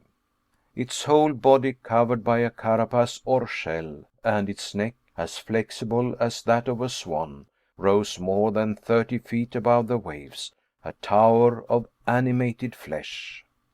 These animals attacked one another with inconceivable fury. Such a combat was never seen before by mortal eyes, and to us who did see it, It appeared more like the phantasmagoric creation of a dream than anything else. They raised mountains of water, which dashed in spray over the raft, already tossed to and fro by the waves. 20 times we seemed on the point of being upset and hurled headlong into the waves. Hideous hisses appeared to shake the gloomy granite roof of that mighty cavern, hisses which carried terror to our hearts. The awful combatants held each other in a tight embrace. I could not make out one from the other. Still the combat could not last forever, and woe unto us whichsoever became the victor. 1 hour, 2 hours, 3 hours passed away without any decisive result. The struggle continued with the same deadly tenacity, but without apparent result.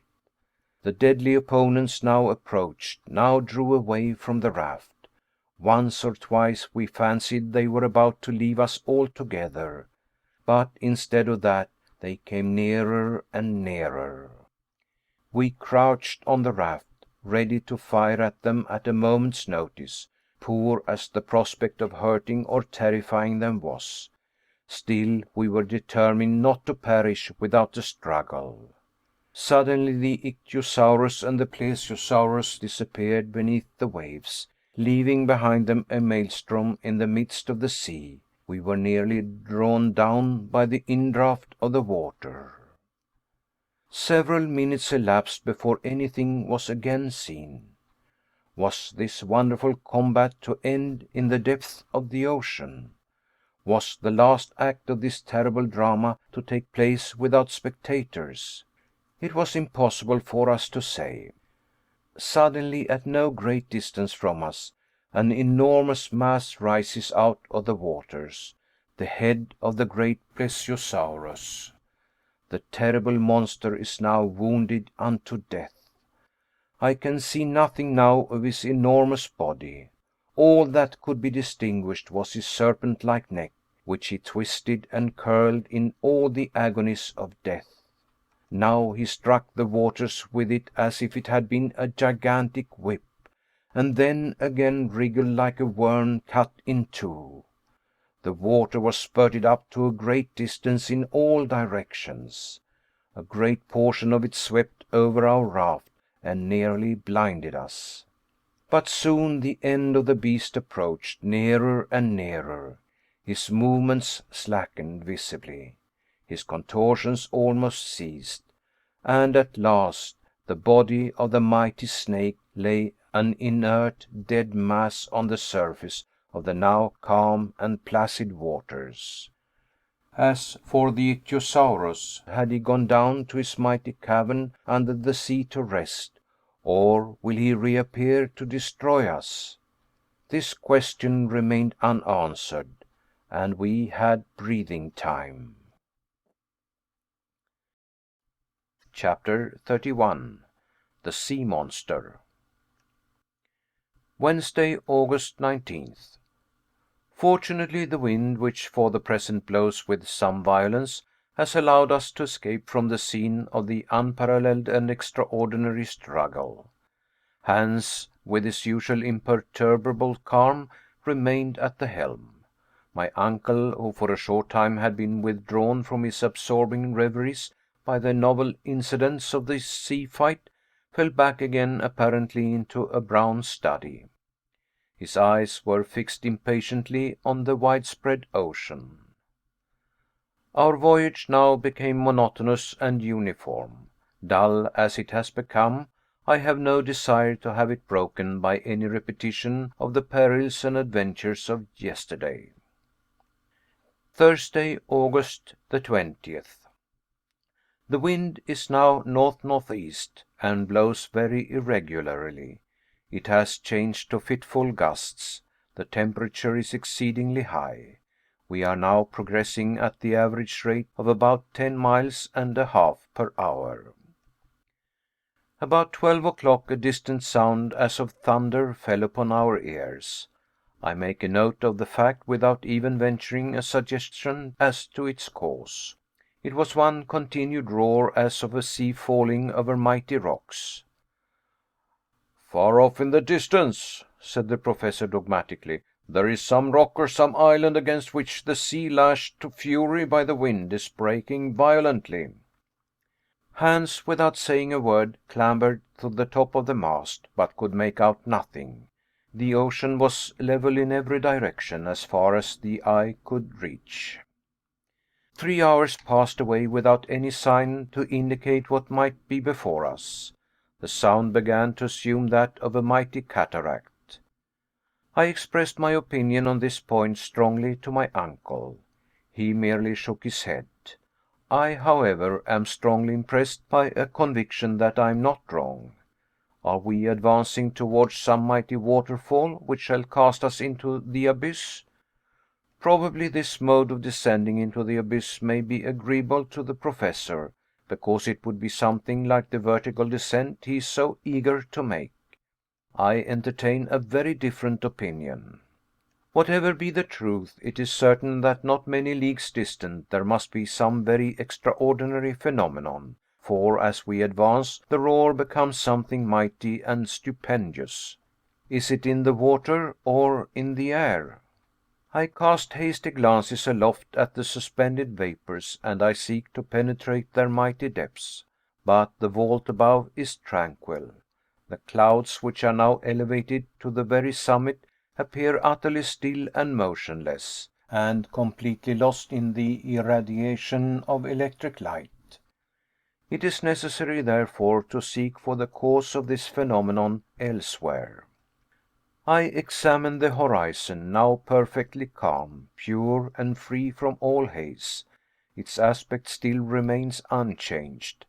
But if this awful noise proceeds from a cataract, if, so to speak in plain English, this vast interior ocean is precipitated into a lower basin, if these tremendous roars are produced by the noise of falling waters, the current would increase in activity, and its increasing swiftness would give me some idea of the extent of the peril with which we are menaced. I consult the current. It simply does not exist. There is no such thing. An empty bottle cast into the water lies to leeward without motion. About 4 o'clock, Hans rises, clambers up the mast, and reaches the truck itself. From this elevated position his looks are cast around. They take in a vast circumference of the ocean. At last his eyes remain fixed. His face expresses no astonishment, but his eyes slightly dilate. "He has seen something at last," cried my uncle. "I think so," I replied. Hans came down, stood beside us, and pointed with his right hand to the south. "Där nere," he said. "There," replied my uncle. And seizing his telescope, he looked at it with great attention for about a minute, which to me appeared an age. I knew not what to think or expect. "Yes, yes," he cried in a tone of considerable surprise, "there it is." "What?" I asked. "A tremendous spurt of water rising out of the waves." "Some other marine monster?" I cried, already alarmed. "Perhaps." "Then let us steer more to the westward, for we know what we have to expect from antediluvian animals," was my eager reply. "Go ahead," said my uncle. I turned towards Hans. Hans was at the tiller, steering with his usual imperturbable calm.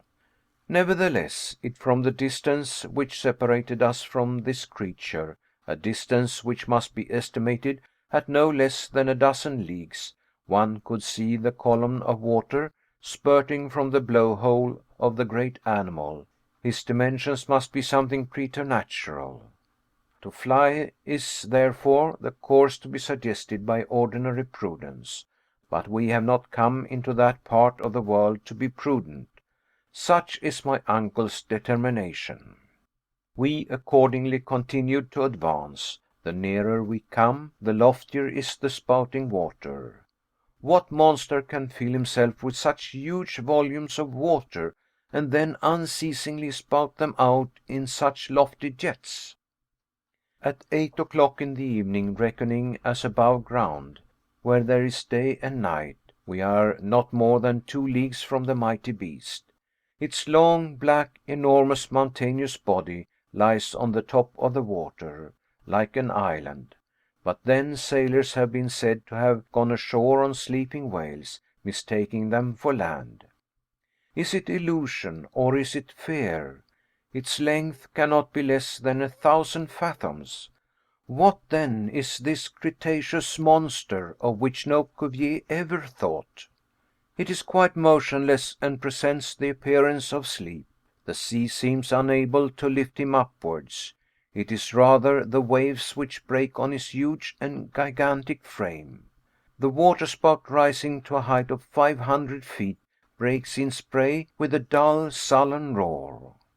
We advance like senseless lunatics towards this mighty mass. I honestly confess that I was abjectly afraid. I declared that I would go no farther. I threatened in my terror to cut the sheet of the sail. I attacked the Professor with considerable acrimony, calling him foolhardy, mad, I know not what. He made no answer. Suddenly the imperturbable Hans once more pointed his finger to the menacing object. Holme. An island, cried my uncle. An island, I replied, shrugging my shoulders at this poor attempt at deception. Of course it is, cried my uncle, bursting into a loud and joyous laugh. But the water spout. Geyser, said Hans. Yes, of course, a geyser, replied my uncle, still laughing. A geyser like those common in Iceland. Jets like this are the great wonders of the country. At first I would not allow that I had been so grossly deceived. What could be more ridiculous than to have taken an island for a marine monster? But kick as one may, one must yield to evidence, and I was finally convinced of my error. It was nothing, after all, but a natural phenomenon.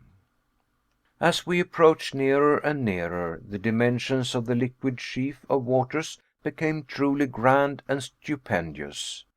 The island had at a distance presented the appearance of an enormous whale, whose head rose high above the waters. The geyser, a word the Icelanders pronounce geysir, and which signifies fury, rose majestically from its summit.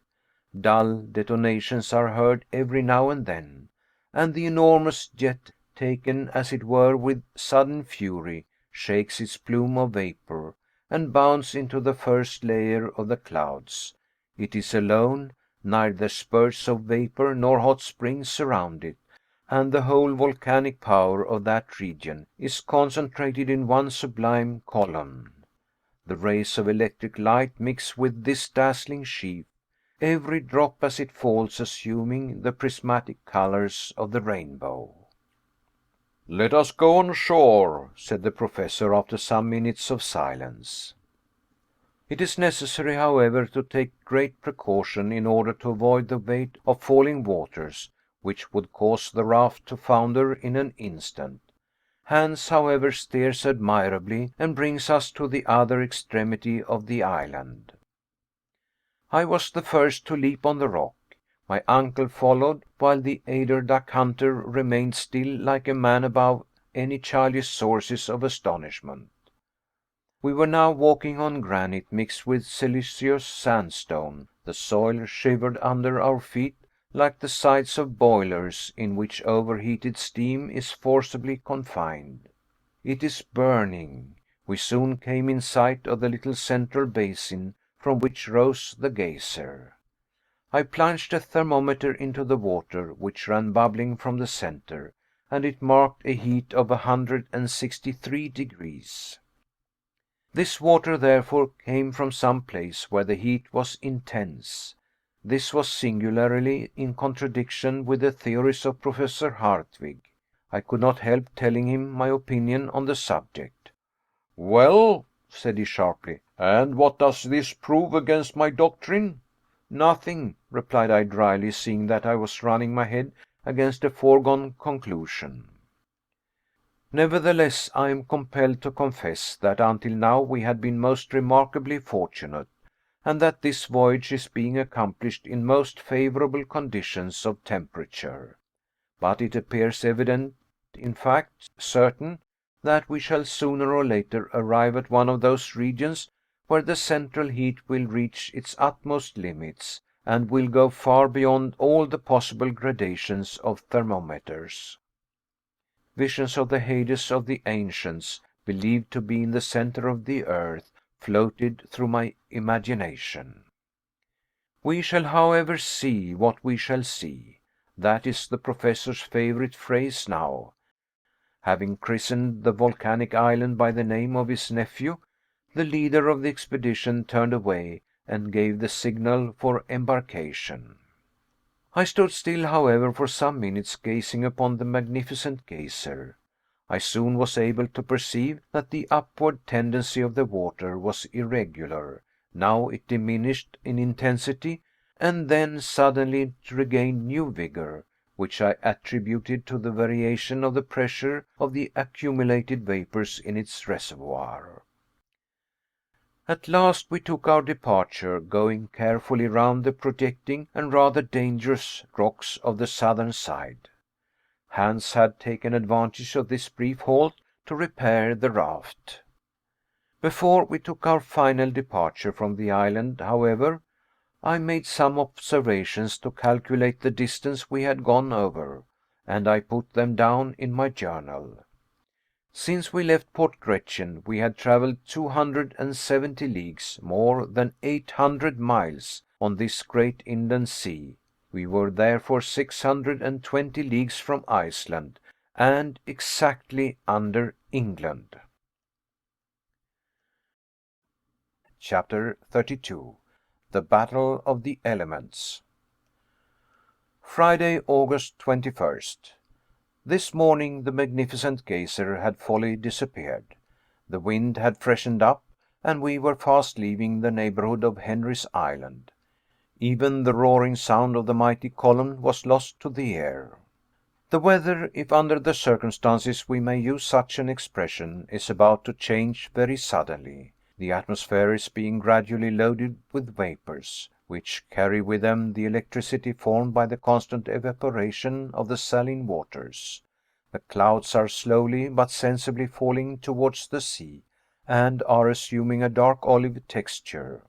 The electric rays can scarcely pierce through the opaque curtain, which has fallen like a drop seen before this wondrous theater, on the stage of which another and terrible drama is soon to be enacted. This time it is no fight of animals. It is the fearful battle of the elements. I feel that I am very peculiarly influenced, as all creatures are on land, when a deluge is about to take place.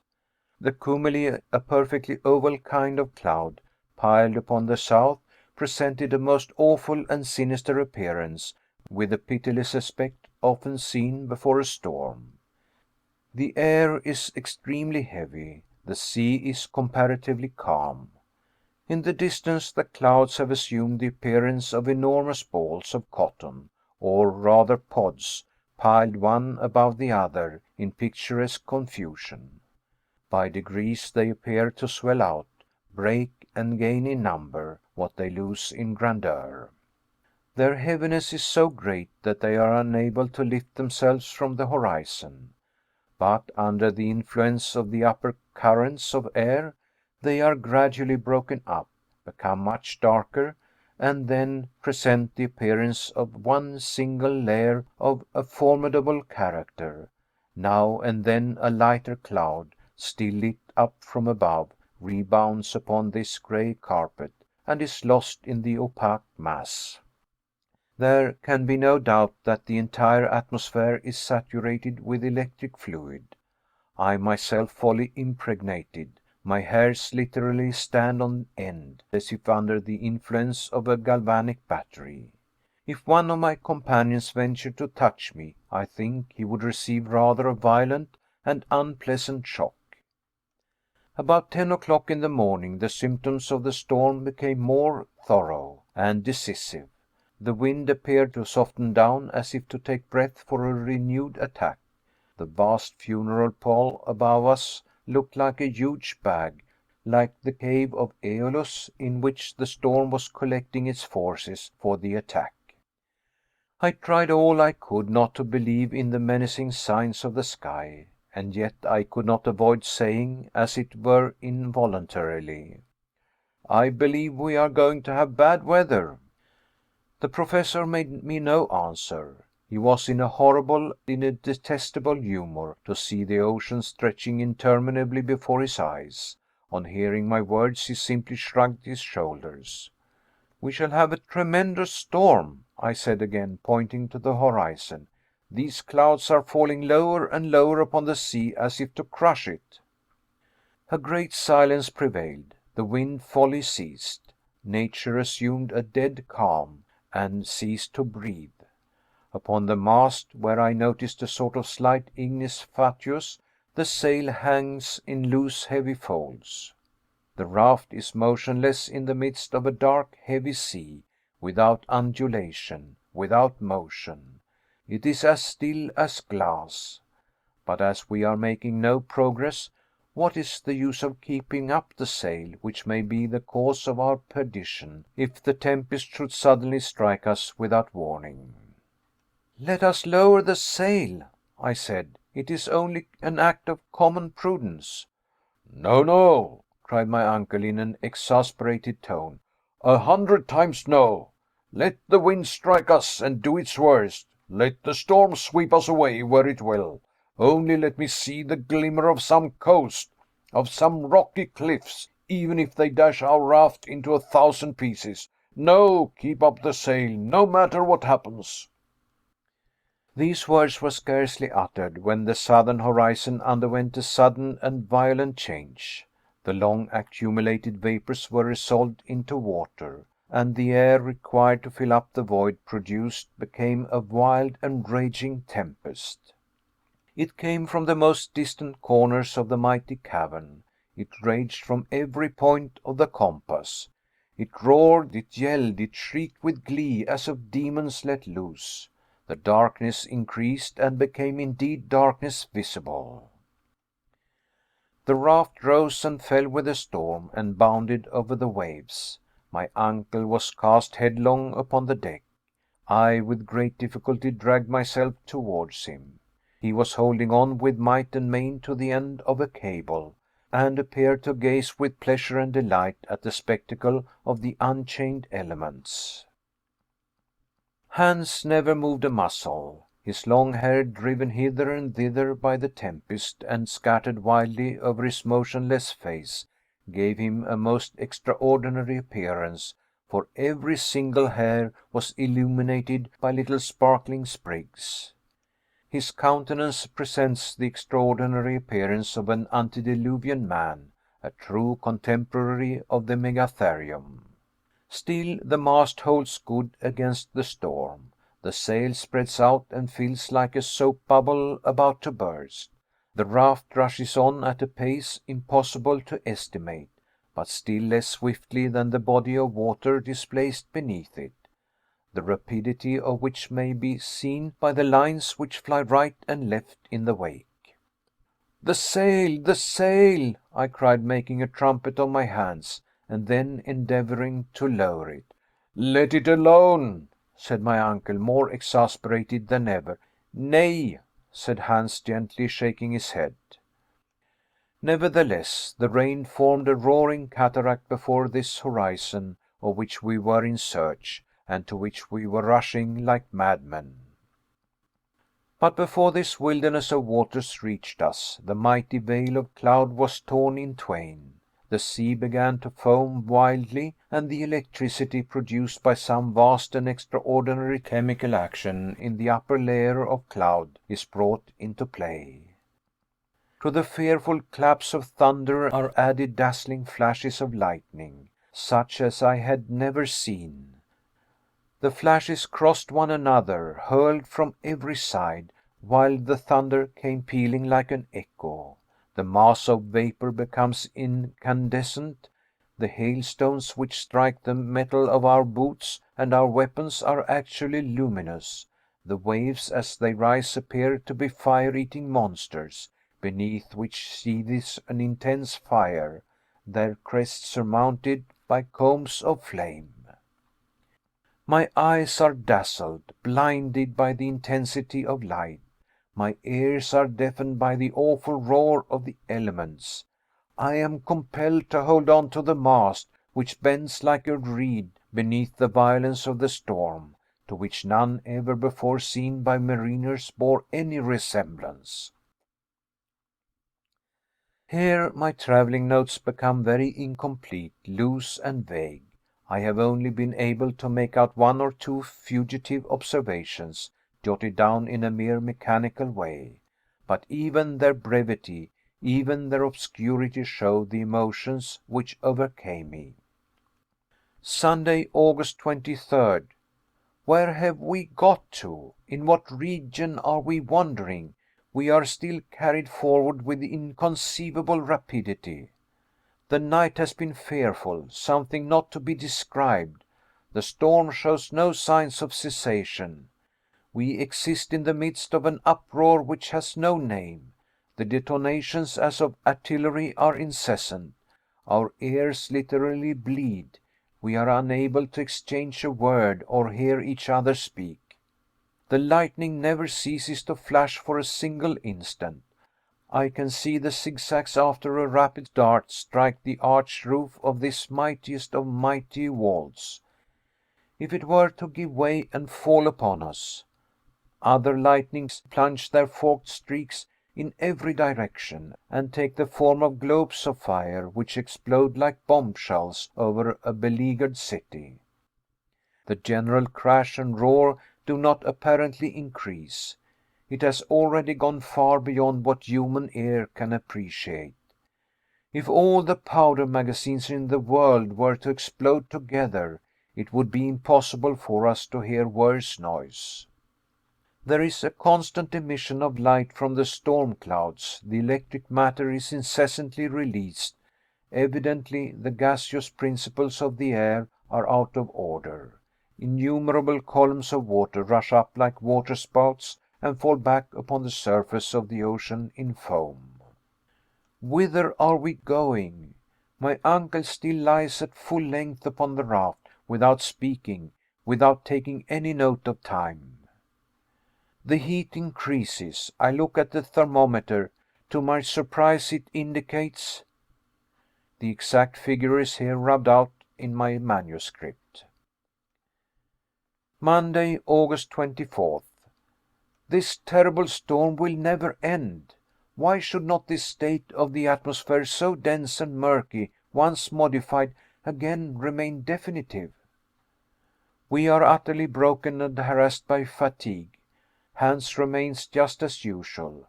The raft runs to the southeast invariably.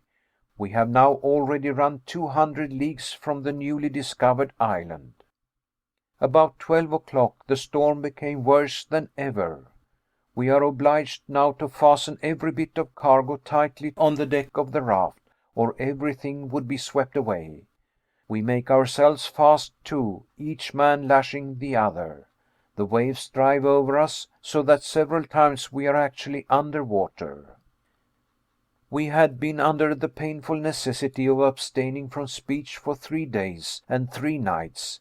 We opened our mouths, we moved our lips, but no sound came. Even when we placed our mouths to each other's ears, it was the same. The wind carried the voice away. My uncle once contrived to get his head close to mine after several almost vain endeavors. He appeared to my nearly exhausted senses to articulate some word. I had a notion, more from intuition than anything else, that he said to me, "We are lost." I took out my notebook, from which under the most desperate circumstances I never parted, and wrote a few words as legibly as I could. "Take in sail." With a deep sigh he nodded his head and acquiesced. His head had scarcely time to fall back in the position from which he had momentarily raised it then a disk or ball of fire appeared on the very edge of the raft. Our devoted, our doomed craft. The mast and sail are carried away bodily, and I see them swept away to a prodigious height like a kite. We were frozen, actually shivered with terror. The ball of fire, half white, half azure colored, about the size of a 10-inch bombshell, moved along, turning with prodigious rapidity to leeward of the storm. It ran about here, there, and everywhere. It clambered up one of the bulwarks of the raft. It leaped upon the sack of provisions, and then finally descended lightly, fell like a football, and landed on our powder barrel. Horrible situation. An explosion, of course, was now inevitable. By heaven's mercy, it was not so. The dazzling disk moved on one side. It approached Hans, who looked at it with singular fixity. Then it approached my uncle, who cast himself on his knees to avoid it. It came towards me as I stood pale and shuddering in the dazzling light and heat. It pirouetted round my feet, which I endeavored to withdraw. An odor of nitrous gas filled the whole air. It penetrated to the throat, to the lungs. I felt ready to choke. Why is it that I cannot withdraw my feet? Are they riveted to the flooring of the raft?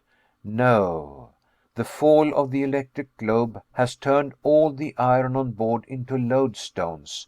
The instruments, the tools, the arms are clanging together with awful and horrible noise. The nails of my heavy boots adhere closely to the plate of iron incrustated in the wood. I cannot withdraw my foot. It is the old story again of the mountain of adamant. At last, by a violent and almost superhuman effort, I tear it away, just as the ball, which is still executing its gyratory motions, is about to run round it and drag me with it if... Oh, what intense, stupendous light! The globe of fire bursts. We are enveloped in cascades of living fire, which flood the space around with luminous matter. Then all went out, and darkness once more fell upon the deep. I had just time to see my uncle once more cast apparently senseless on the flooring of the raft. Hans at the helm, spitting fire, under the influence of the electricity which seemed to have gone through him.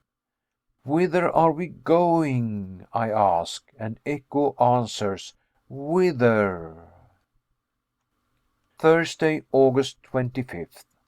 I have just come out of a long fainting fit. The awful and hideous storm still continues. The lightning has increased in vividness, and pours out its fiery wrath like a brood of serpents let loose in the atmosphere. Are we still upon the sea? Yes, and being carried along with incredible velocity. We have passed under England, under the Channel, under France, probably under the whole extent of Europe. Another awful clamor in the distance. This time it is certain that the sea is breaking upon the rocks at no great distance. Then... Chapter 33. Our route reversed. Here ends what I call my journal of our voyage on board the raft, which journal was happily saved from the wreck.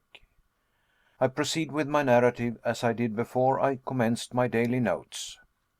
What happened when the terrible shock took place, when the raft was cast upon the rocky shore, it would be impossible for me now to say. I felt myself precipitated violently into the boiling waves, and if I escaped from a certain and cruel death, it was wholly owing to the determination of the faithful Hans, who, clutching me by the arm, saved me from the yawning abyss. The courageous Icelander then carried me in his powerful arms far out of the reach of the waves, and laid me down upon a burning expanse of sand, where I found myself some time afterwards in the company of my uncle the Professor. Then he quietly returned towards the fatal rocks, against which the furious waves were beating, in order to save any stray waifs from the wreck. This man was always practical and thoughtful. I could not utter a word. I was quite overcome with emotion. My whole body was broken and bruised with fatigue. It took hours before I was anything like myself. Meanwhile there fell a fearful deluge of rain, drenching us to the skin. Its very violence, however, proclaimed the approaching end of the storm. Some overhanging rocks afforded us a slight protection from the torrents.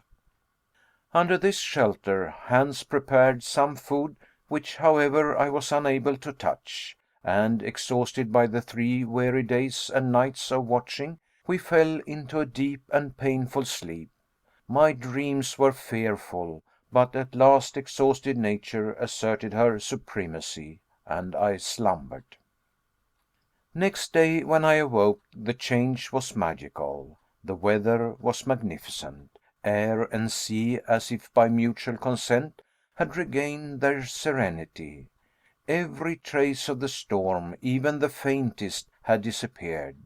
I was saluted on my awakening by the first joyous tones I had heard from the Professor for many a day. His gaiety, indeed, was something terrible. "Well, my lad," he cried, rubbing his hands together, "have you slept soundly?" Might it not have been supposed that we were in the old house on the Königstrasse, that I had just come down quietly to my breakfast, and that my marriage with Gretchen was to take place that very day? My uncle's coolness was exasperating. Alas, considering how the tempest had driven us in an easterly direction, we had passed under the whole of Germany, under the city of Hamburg, where I had been so happy, under the very street which contained all I loved and cared for in the world. It was a positive fact that I was only separated from her by a distance of 40 leagues, but these 40 leagues were of hard, impenetrable granite. All these dreary and miserable reflections passed through my mind before I attempted to answer my uncle's question. "Why, what is the matter?" he cried. "Cannot you say whether you have slept well or not?" "I have slept very well," was my reply, "but every bone in my body aches. I suppose that will lead to nothing." "Nothing at all, my boy. It is only the result of the fatigue of the last few days, that is all." "You appear, if I may be allowed to say so, to be very jolly this morning," I said. "Delighted, my dear boy, delighted. Was never happier in my life. We have at last reached the wished for port." "The end of our expedition?" cried I, in a tone of considerable surprise. "No, but to the confines of that sea which I began to fear would never end, but go round the whole world. We will now tranquilly resume our journey by land, and once again endeavor to dive into the center of the earth." "My dear uncle," I began in a hesitating kind of way, "allow me to ask you one question." "Certainly, Harry, a dozen if you think proper." "One will suffice. How about getting back?" I asked. "How about getting back? What a question to ask! We have as not yet reached the end of our journey." "I know that. All I want to know is how you propose we shall manage the return voyage." "In the most simple manner in the world," said the imperturbable Professor. "Once we reach the exact center of this sphere, either we shall find a new road by which to ascend to the surface, or we shall simply turn round and go back by the way we came.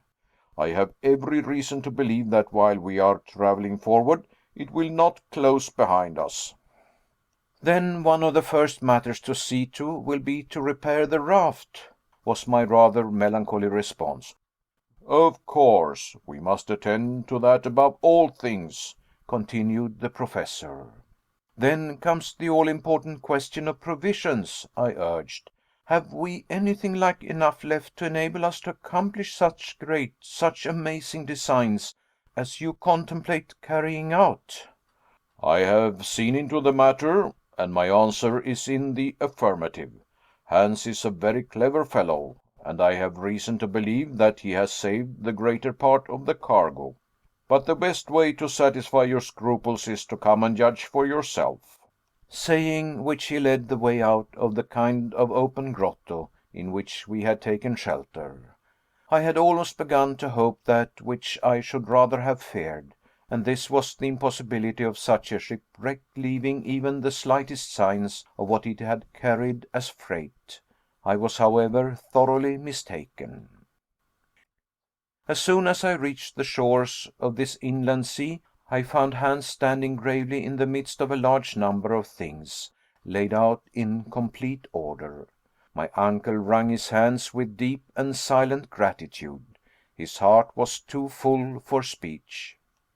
This man, whose superhuman devotion to his employers I not only never saw surpassed, nor even equalled, had been hard at work all the time we slept, and at the risk of his life had succeeded in saving the most precious articles of our cargo.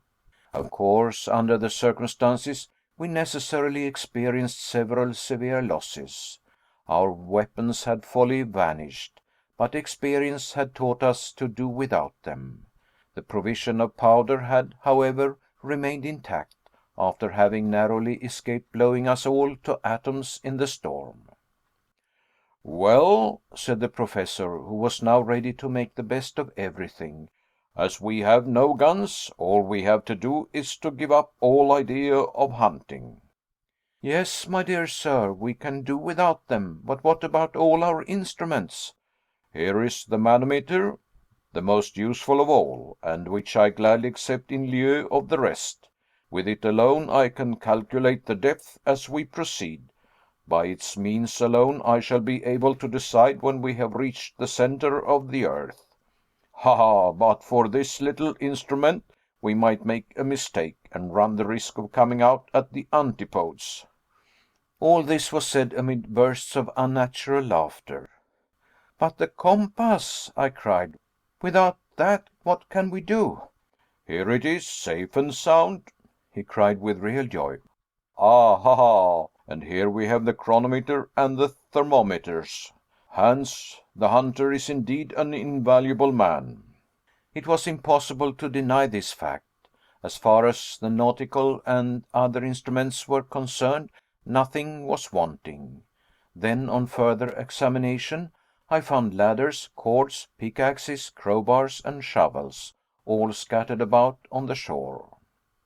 There was, however, finally the most important question of all, and that was provisions. "But what are we to do for food?" I asked. "Let us see to the commissariat department," replied my uncle gravely. The boxes which contained our supply of food for the voyage were placed in a row along the strand, and were in a capital state of preservation. The sea had in every case respected their contents, and, to sum up in one sentence, taking into consideration biscuits, salt, meat, Schiedam, and dried fish, we could still calculate on having about 4 months' supply if used with prudence and caution. 4 months!" cried the sanguine Professor in high glee. "Then we shall have plenty of time both to go and come. And with what remains I undertake to give a grand dinner to my colleagues of the Johanneum." I sighed. I should by this time have become used to the temperament of my uncle, and yet this man astonished me more and more every day. He was the greatest human enigma I ever had known. "Now," he said, "before we do anything else, we must lay in a stock of fresh water. The rain has fallen in abundance and filled the hollows of the granite. There is a rich supply of water, and we have no fear of suffering from thirst, which in our circumstances is of the last importance. As for the raft, I shall recommend Hans to repair it to the best of his abilities, though I have every reason to believe we shall not require it again." "How is that?" I cried, more amazed than ever at my uncle's style of reasoning. "I have an idea, my dear boy. It is none other than this simple fact: we shall not come out by the same opening as that by which we entered." I began to look at my uncle with vague suspicion. An idea had more than once taken possession of me, and this was that he was going mad. And yet, little did I think how true and prophetic his words were doomed to be. "And now," he said, "having seen to all these matters of detail, to breakfast." I followed him to a sort of projecting cape, after he had given his last instructions to our guide. In this original position, with dried meat, biscuit, and a delicious cup of tea, we made a satisfactory meal. I may say one of the most welcome and pleasant I ever remember. Exhaustion, the keen atmosphere, the state of calm after so much agitation, all contributed to give me an excellent appetite. Indeed, it contributed very much to producing a pleasant and cheerful state of mind.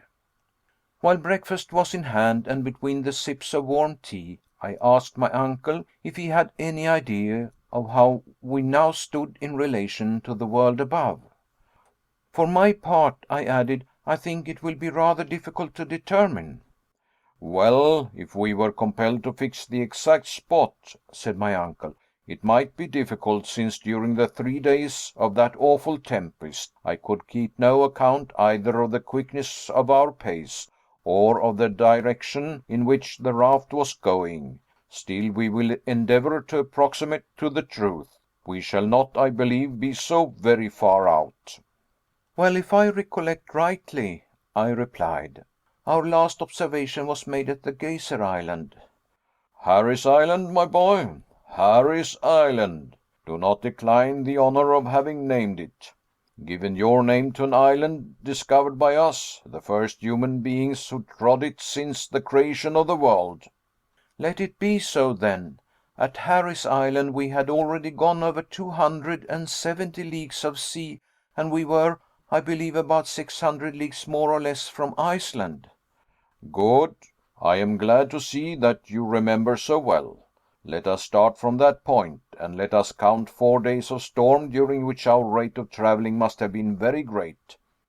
I should say that our velocity must have been about 80 leagues to the 24 hours. I agreed that I thought this a fair calculation. There were then 300 leagues to be added to the grand total.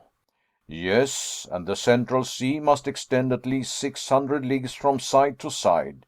Do you know, my boy, Harry, that we have discovered an inland lake larger than the Mediterranean? Certainly, and we only know of its extent in one way. It may be hundreds of miles in length. Very likely. Then, said I, after calculating for some minutes, if your previsions are right, we are at this moment exactly under the Mediterranean itself. Do you think so? Yes, I am almost certain of it. Are we not 900 leagues distant from Reykjavik? That is perfectly true, and a famous bit of road we have travelled, my boy. But why we should be under the Mediterranean more than under Turkey or the Atlantic Ocean can only be known when we are sure of not having deviated from our course, and of this we know nothing. I do not think we were driven very far from our course. The wind appears to me to have been always about the same. My opinion is that this shore must be situated to the southeast of Port Gretchen. Good, I hope so. It will, however, be easy to decide the matter by taking the bearings from our departure by means of the compass. Come along, and we will consult that invaluable invention. The Professor now walked eagerly in the direction of the rock where the indefatigable Hans had placed the instruments in safety. My uncle was gay and light-hearted. He rubbed his hands and assumed all sorts of attitudes. He was to all appearance once more a young man. Since I had known him, never had he been so amiable and pleasant. I followed him, rather curious to know whether I had made any mistake in my estimation of our position. As soon as we had reached the rock, my uncle took the compass, placed it horizontally before him, and looked keenly at the needle. As he had at first shaken it to give it vivacity, it oscillated considerably, and then slowly assumed its right position under the influence of the magnetic power. The Professor bent his eyes curiously over the wondrous instrument. A violent start immediately showed the extent of his emotion. He closed his eyes, rubbed them, and took another and a keener survey. Then he turned slowly round to me, stupefaction depicted on his countenance. "What is the matter?" said I, beginning to be alarmed. He could not speak. He was too overwhelmed for words. He simply pointed to the instrument. I examined it eagerly, according to his mute directions, and a loud cry of surprise escaped my lips. The needle of the compass pointed due north, in the direction we expected was the south. It pointed to the shore instead of to the high seas. I shook the compass. I examined it with a curious and anxious eye. It was in a state of perfection. No blemish in any way explained the phenomenon. Whatever position we forced the needle into, it returned invariably to the same unexpected point. It was useless attempting to conceal from ourselves the fatal truth. There could be no doubt about it, unwelcome as was the fact, that during the tempest there had been a sudden slant of wind, of which we had been unable to take any account, and thus the raft had carried us back to the shores we had left, apparently forever, so many days before. Chapter 34. A Voyage of Discovery. It would be altogether impossible for me to give any idea of the utter astonishment which overcame the Professor on making this extraordinary discovery. Amazement, incredulity, and rage were blended in such a way as to alarm me. During the whole course of my life I had never seen a man at first so chapfallen, and then so furiously indignant. The terrible fatigues of our sea voyage, the fearful dangers we had passed through, had all gone for nothing. We had to begin them all over again. Instead of progressing as we fondly expected during a voyage of so many days, we had retreated. Every hour of our expedition on the raft had been so much lost time. Presently, however, the indomitable energy of my uncle overcame every other consideration. "So," he said between his set teeth, "fatality will play me these terrible tricks. The elements themselves conspire to overwhelm me with mortification. Air, fire, and water combine their united efforts to oppose my passage. Well, they shall see what the earnest will of a determined man can do. I will not yield. I will not retreat even 1 inch, and we shall see who shall triumph in this great contest, man or nature." Standing upright on a rock, irritated and menacing, Professor Hardwigg, like the ferocious Ajax, seemed to defy the fates. I, however, took upon myself to interfere, and to impose some sort of check upon such insensate enthusiasm. "Listen to me, uncle," I said in a firm but temperate tone of voice. "There must be some limit to ambition here below. It is utterly useless to struggle against the impossible. Pray listen to reason. We are utterly unprepared for a sea voyage. It is simply madness to think of performing a journey of 500 leagues upon a wretched pile of beams, with a counterpane for a sail, a paltry stick for a mast, and a tempest to contend with. As we are totally incapable of steering our frail craft, we shall become the mere plaything of the storm, and it is acting the part of madmen if we, a second time, run any risk upon this dangerous and treacherous central sea." These are only a few of the reasons and arguments I put together, reasons and arguments which to me appeared unanswerable. I was allowed to go on without interruption for about 10 minutes. The explanation to this I soon discovered. The Professor was not even listening, and did not hear a word of all my eloquence. "To the raft!" he cried in a hoarse voice, when I paused for a reply. Such was the result of my strenuous effort to resist his iron will. I tried again, I begged and implored him, I got into a passion, but I had to deal with a will more determined than my own. I seemed to feel like the waves which fought and battled against the huge mass of granite at our feet, which had smiled grimly for so many ages at their puny efforts. Hans, meanwhile, without taking part in our discussion, had been repairing the raft. One would have supposed that he instinctively guessed at the further projects of my uncle. By means of some fragments of cordage, he had again made the raft seaworthy. While I had been speaking, he had hoisted a new mast and sail, the latter already fluttering and waving in the breeze. The worthy Professor spoke a few words to our imperturbable guide, who immediately began to put our baggage on board, and to prepare for our departure. The atmosphere was now tolerably clear and pure, and the northeast wind blew steadily and serenely. It appeared likely to last for some time. What then could I do? Could I undertake to resist the iron will of two men? It was simply impossible, if even I could have hoped for the support of Hans. This, however, was out of the question. It appeared to me that the Icelander had set aside all personal will and identity. He was a picture of abnegation. I could hope for nothing from one so infatuated with and devoted to his master. All I could do, therefore, was to swim with the stream. In a mood of stolid and sullen resignation, I was about to take my accustomed place on the raft, when my uncle placed his hand upon my shoulder.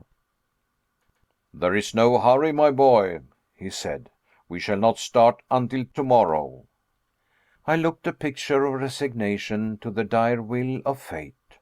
"Under the circumstances," he said, "I ought to neglect no precautions. As fate has cast me upon these shores, I shall not leave without having completely examined them." In order to understand this remark, I must explain that though we had been driven back to the northern shore, we had landed at a very different spot from that which had been our starting point. Port Gretchen must, we calculated, be very much to the westward. Nothing, therefore, was more natural and reasonable than that we should reconnoitre this new shore upon which we had so unexpectedly landed. "Let us go on a journey of discovery," I cried. And leaving Hans to his important operation, we started on our expedition. The distance between the foreshore at higher water and the foot of the rocks was considerable. It would take about half an hour's walking to get from one to the other. As we trudged along, our feet crushed innumerable shells of every shape and size, once the dwelling place of animals of every period of creation. I particularly noticed some enormous shells, carapaces, turtle and tortoise species, the diameter of which exceeded 15 feet. They had in past ages belonged to those gigantic glyptodons of the Pliocene period, of which the modern turtle is but a minute specimen. In addition, the whole soil was covered by a vast quantity of stony relics, having the appearance of flints worn by the action of the waves, and lying in successive layers, one above the other. I came to the conclusion that in past ages the sea must have covered the whole district. Upon the scattered rocks, now laying far beyond its reach, the mighty waves of ages had left evident marks of their passage. On reflection, this appeared to me partially to explain the existence of this remarkable ocean, 40 leagues below the surface of the earth's crust. According to my new and perhaps fanciful theory, this liquid mass must be gradually lost in the deep bowels of the earth. I had also no doubt that this mysterious sea was fed by infiltration of the ocean above, through imperceptible fissures. Nevertheless, it was impossible not to admit that these fissures must now be nearly choked up, for if not, the cavern, or rather the immense and stupendous reservoir, would have been completely filled in a short space of time. Perhaps even this water, having to contend against the accumulated subterraneous fires of the interior of the earth, had become partially vaporized. Hence the explanation of those heavy clouds suspended over our heads, and the superabundant display of that electricity which occasioned such terrible storms in this deep and cavernous sea. This lucid explanation of the phenomena we had witnessed appeared to me quite satisfactory. However great and mighty the marvels of nature may seem to us, they are always to be explained by physical reasons. Everything is subordinate to some great law of nature. It now appeared clear that we were walking upon a kind of sedimentary soil, formed like all the soils of that period, so frequent on the surface of the globe, by the subsidence of the waters. The Professor, who was now in his element, carefully examined every rocky fissure. Let him only find an opening, and it directly became important to him to examine its depth. For a whole mile we followed the windings of the central sea, when suddenly an important change took place in the aspect of the soil. It seemed to have been rudely cast up, convulsionized, as it were, by a violent upheaving of the lower strata. In many places hollows here and hillocks there attested great dislocations at some other period of the terrestrial mass. We advanced with great difficulty over the broken masses of granite mixed with flint, quartz, and alluvial deposits, when a large field, more even than a field, a plain of bones, appeared suddenly before our eyes. It looked like an immense cemetery where generation after generation had mingled their mortal dust. Lofty barrows of early remains rose at intervals. They undulated away to the limits of the distant horizon, and were lost in a thick and brown fog. On that spot, some 3 square miles in extent, was accumulated the whole history of animal life. Scarcely one creature upon the comparatively modern soil of the upper and inhabited world had not there existed. Nevertheless, we were drawn forward by an all-absorbing and impatient curiosity. Our feet crushed with a dry and crackling sound the remains of those prehistoric fossils, for which the museums of great cities quarrel even when they obtain only rare and curious morsels. 1,000 such naturalists as Cuvier would not have sufficed to recompose the skeletons of the organic beings which lay in this magnificent osseous collection. I was utterly confounded. My uncle stood for some minutes with his arms raised on high towards the thick granite vault which served us for a sky. His mouth was wide open. His eyes sparkled wildly behind his spectacles, which he had fortunately saved. His head bobbed up and down, and from side to side, while his whole attitude and mien expressed unbounded astonishment. He stood in the presence of an endless, wondrous, and inexhaustible rich collection of antediluvian monsters, piled up for his own private and peculiar satisfaction. Fancy an enthusiastic lover of books carried suddenly into the very midst of the famous library of Alexandria, burned by the sacrilegious Omar, and which some miracle had restored to its pristine splendor. Such was something of the state of mind in which Uncle Hardwigg was now placed. For some time he stood thus, literally aghast at the magnitude of his discovery. But it was even a greater excitement when, darting wildly over this mass of organic dust, he caught up a naked skull and addressed me in a quivering voice. "Harry, my boy, Harry, this is a human head." "A human head, uncle?" I said, no less amazed and stupefied than himself. "Yes, nephew. Ah, Mr. Milne Edwards. Ah, Mr. de Quatrefages. Why are you not here where I am? I, Professor Hardwigg. Chapter 35. Discovery upon Discovery. In order to fully understand the exclamation made by my uncle, and his allusions to these illustrious and learned men, it will be necessary to enter into certain explanations in regard to a circumstance of the highest importance to paleontology, or the science of fossil life, which had taken place a short time before our departure from the upper regions of the earth. On the 28th of March, 1863, some navigators under the direction of M. Boucher de Perthes were at work in the great quarries of Moulin-Quignon, near Abbeville, in the department of Somme, in France. While at work, they unexpectedly came upon a human jawbone, buried 14 feet below the surface of the soil. It was the first fossil of the kind that had ever been brought to light of day. Near this unexpected human relic were found stone hatchets and carved flints, colored and clothed by time in one uniform brilliant tint of verdigris. The report of this extraordinary and unexpected discovery spread not only all over France, but over England and Germany. Many learned men belonging to various scientific bodies, and noteworthy among others Messrs. Milne Edwards and de Quatrefages, took the affair very much to heart, demonstrated the incontestable authenticity of the bone in question, and became, to use the phrase then recognized in England, the most ardent supporters of the jawbone question. To the eminent geologists of the United Kingdom, who looked upon the fact as certain, Messrs. Falconer, Buck, Carpenter, and others, were soon united the learned men of Germany. And among those in the first rank, the most eager, the most enthusiastic, was my worthy uncle, Professor Hardwigg.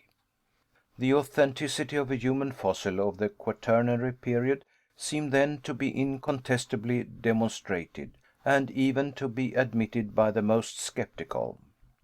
This system or theory, call it what you will, had, it is true, a bitter adversary in Monsieur Elie de Beaumont. This learned man, who holds such a high place in the scientific world, holds that the soil of Moulin-Quignon does not belong to the diluvium, but to a much less ancient stratum, and, in accordance with Cuvier in this respect, he would by no means admit that the human species was contemporary with the animals of the Quaternary epoch.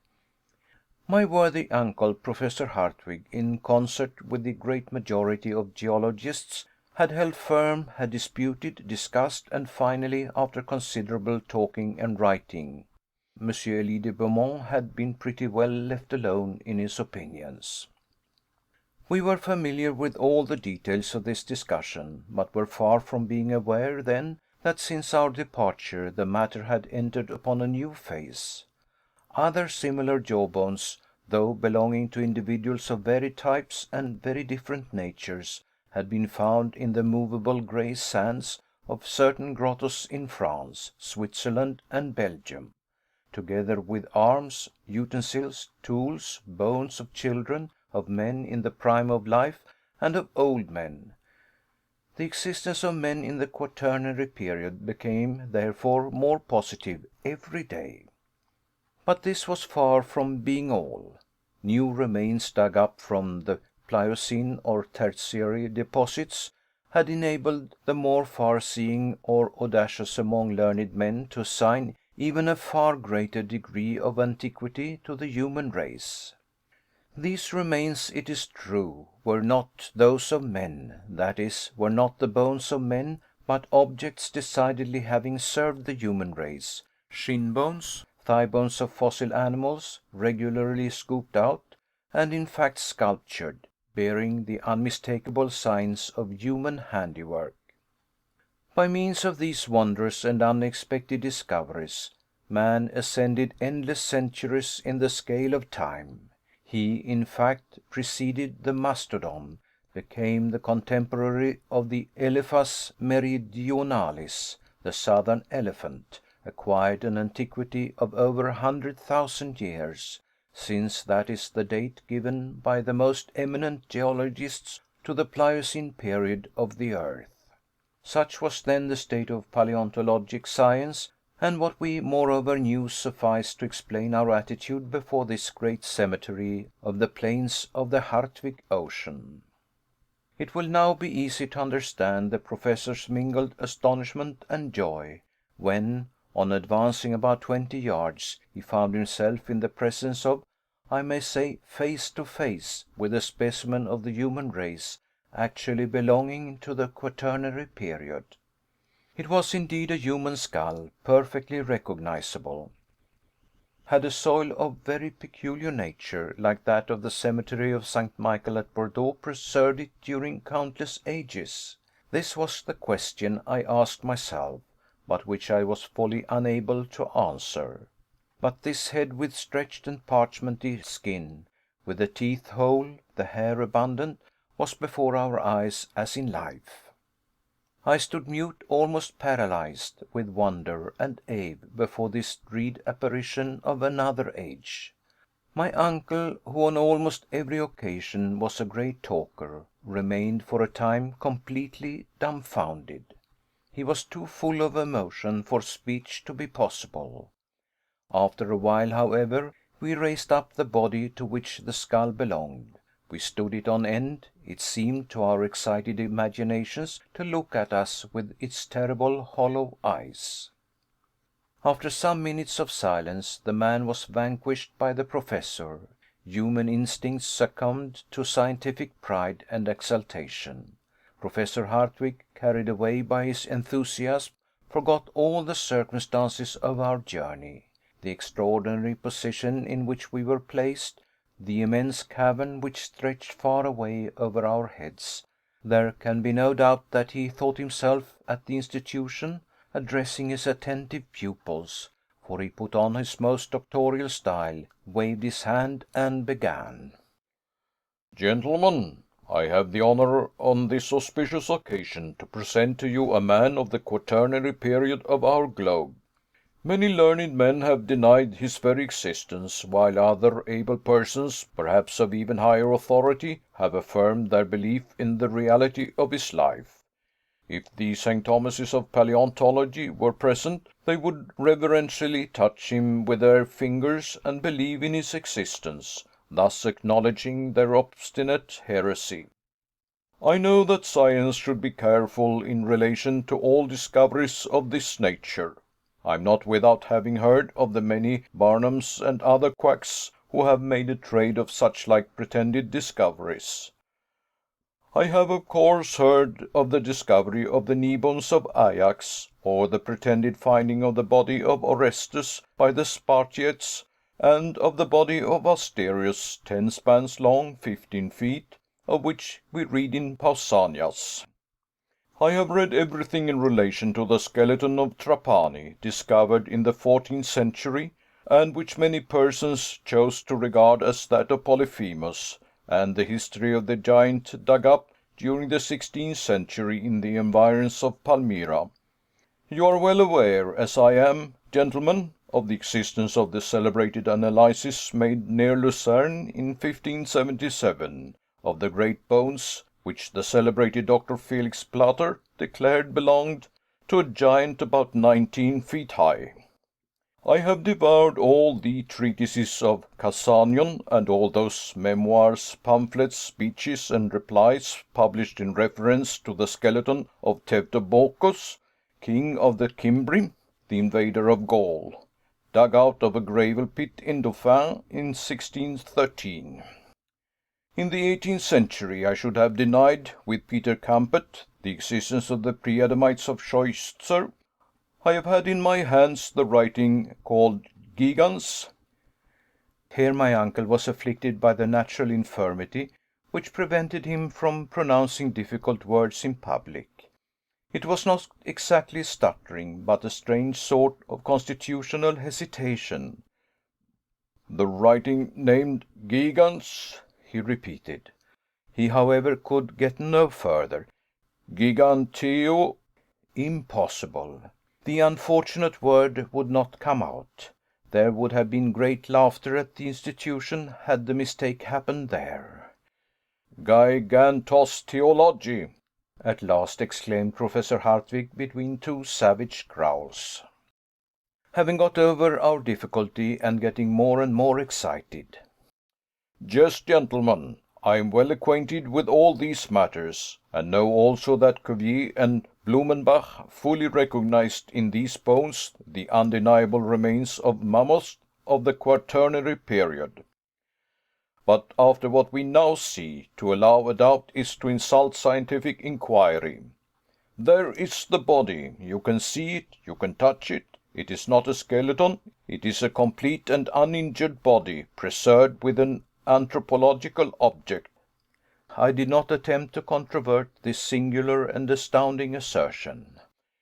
If I could but wash this corpse in a solution of sulphuric acid, continued my uncle, I would undertake to remove all the earthy particles and these resplendent shells which are encrusted all over this body. But I am without this precious dissolving medium. Nevertheless, such as it is, this body will tell its own history. Here the Professor held up the fossil body and exhibited it with rare dexterity. No professional showman could have shown more activity. As on examination you will see, my uncle continued, it is only about 6 feet in length, which is a long way from the pretended giants of early days. As to the particular race to which it belonged, it is incontestably Caucasian. It is of the white race, that is, of our own. The skull of this fossil being is a perfect ovid, without any remarkable or prominent development of the cheekbones, and without any projection of the jaw. It presents no indication of the prognathism, which modifies the facial angle. Note. The facial angle is formed by two planes, one more or less vertical, which is in a straight line with the forehead and the incisors, the other horizontal, which passes through the organs of hearing and the lower nasal bone. Prognathism, in anthropological language, means that particular projection of the jaw which modifies the facial angle. End of note. Measure the angle for yourselves, and you will find that it is just 90 degrees. But I will advance still farther, on the road of inquiry and deduction, and I dare venture to say that this human sample or specimen belongs to the Japhetic family, which spread over the world from India to the uttermost limits of Western Europe. There is no occasion, gentlemen, to smile at my remarks. Of course, nobody smiled. But the excellent Professor was so accustomed to beaming countenances at his lectures, that he believed he saw all his audience laughing during the delivery of his learned dissertation. Yes, he continued, with renewed animation, this is a fossil man, a contemporary of the mastodons, with the bones of which this whole amphitheatre is covered. But if I am called on to explain how he came to this place, how these various strata by which he is covered have fallen into this vast cavity, I can undertake to give you no explanation. Doubtless, if we carry ourselves back to the Quaternary epoch, we shall find that great and mighty convulsions took place in the crust of the earth. The continually cooling operation through which the earth had to pass produced fissures, landslips, and chasms, through which a large portion of the earth made its way. I come to no absolute conclusion, but there is the man, surrounded by the works of his hands, his hatchets, and his carved flints, which belong to the stony period, and the only rational supposition is, that, like myself, he visited the centre of the earth as a travelling tourist, a pioneer of science. At all events, there can be no doubt of his great age, and of his being one of the oldest race of human beings. The Professor with these words ceased his oration, and I burst forth into loud and unanimous applause. Besides, after all, my uncle was right. Much more learned men than his nephew would have found it rather hard to refute his facts and arguments. Another circumstance soon presented itself. This fossilized body was not the only one in this vast plain of bones, the cemetery of an extinct world. Other bodies were found as we trod the dusty plain, and my uncle was able to choose the most marvellous of these specimens in order to convince the most incredulous. In truth, it was a surprising spectacle, the successive remains of generations and generations of men and animals confounded together in one vast cemetery. But a great question now presented itself to our notice, and one we were actually afraid to contemplate in all its bearings. Had these once animated beings been buried so far beneath the soil by some tremendous convulsion of nature, after they had been earth to earth and ashes to ashes, or had they lived here below, in this subterranean world, under this factitious sky, born, married, and given in marriage, and died at last, just like ordinary inhabitants of the earth? Up to the present moment, marine monsters, fish, and such like animals had alone been seen alive. The question, which rendered us rather uneasy, was a pertinent one. Were any of these men of the abyss wandering about the deserted shores of this wondrous sea of the centre of the earth? This was a question which rendered me very uneasy and uncomfortable. How, should they really be in existence, would they receive us men from above? Chapter 36. What is it? For a long and weary hour we tramped over this great bed of bones. We advanced regardless of everything, drawn on by ardent curiosity. What other marvels did this great cavern contain? What other wondrous treasures for the scientific man? My eyes were quite prepared for any number of surprises. My imagination lived in expectation of something new and wonderful. The borders of the great central ocean had for some time disappeared behind the hills that were scattered over the ground occupied by the plain of bones. The imprudent and enthusiastic professor, who did not care whether he lost himself or not, hurried me forward. We advanced silently, bathed in waves of electric fluid. By reason of a phenomenon which I cannot explain, and thanks to its extreme diffusion, now complete, the light illumined equally the sides of every hill and rock. Its seat appeared to be nowhere, in no determined force, and produced no shade whatever. The appearance presented was that of a tropical country at midday in summer, in the midst of the equatorial regions, and under the vertical rays of the sun. All signs of vapor had disappeared. The rocks, the distant mountains, some confused masses of far-off forests, assumed a weird and mysterious aspect under this equal distribution of the luminous fluid. We resembled to a certain extent the mysterious personage in one of Hoffmann's fantastic tales, the man who lost his shadow. After we had walked about a mile farther, we came to the edge of a vast forest, not, however, one of the vast mushroom forests we had discovered near Port Gretchen.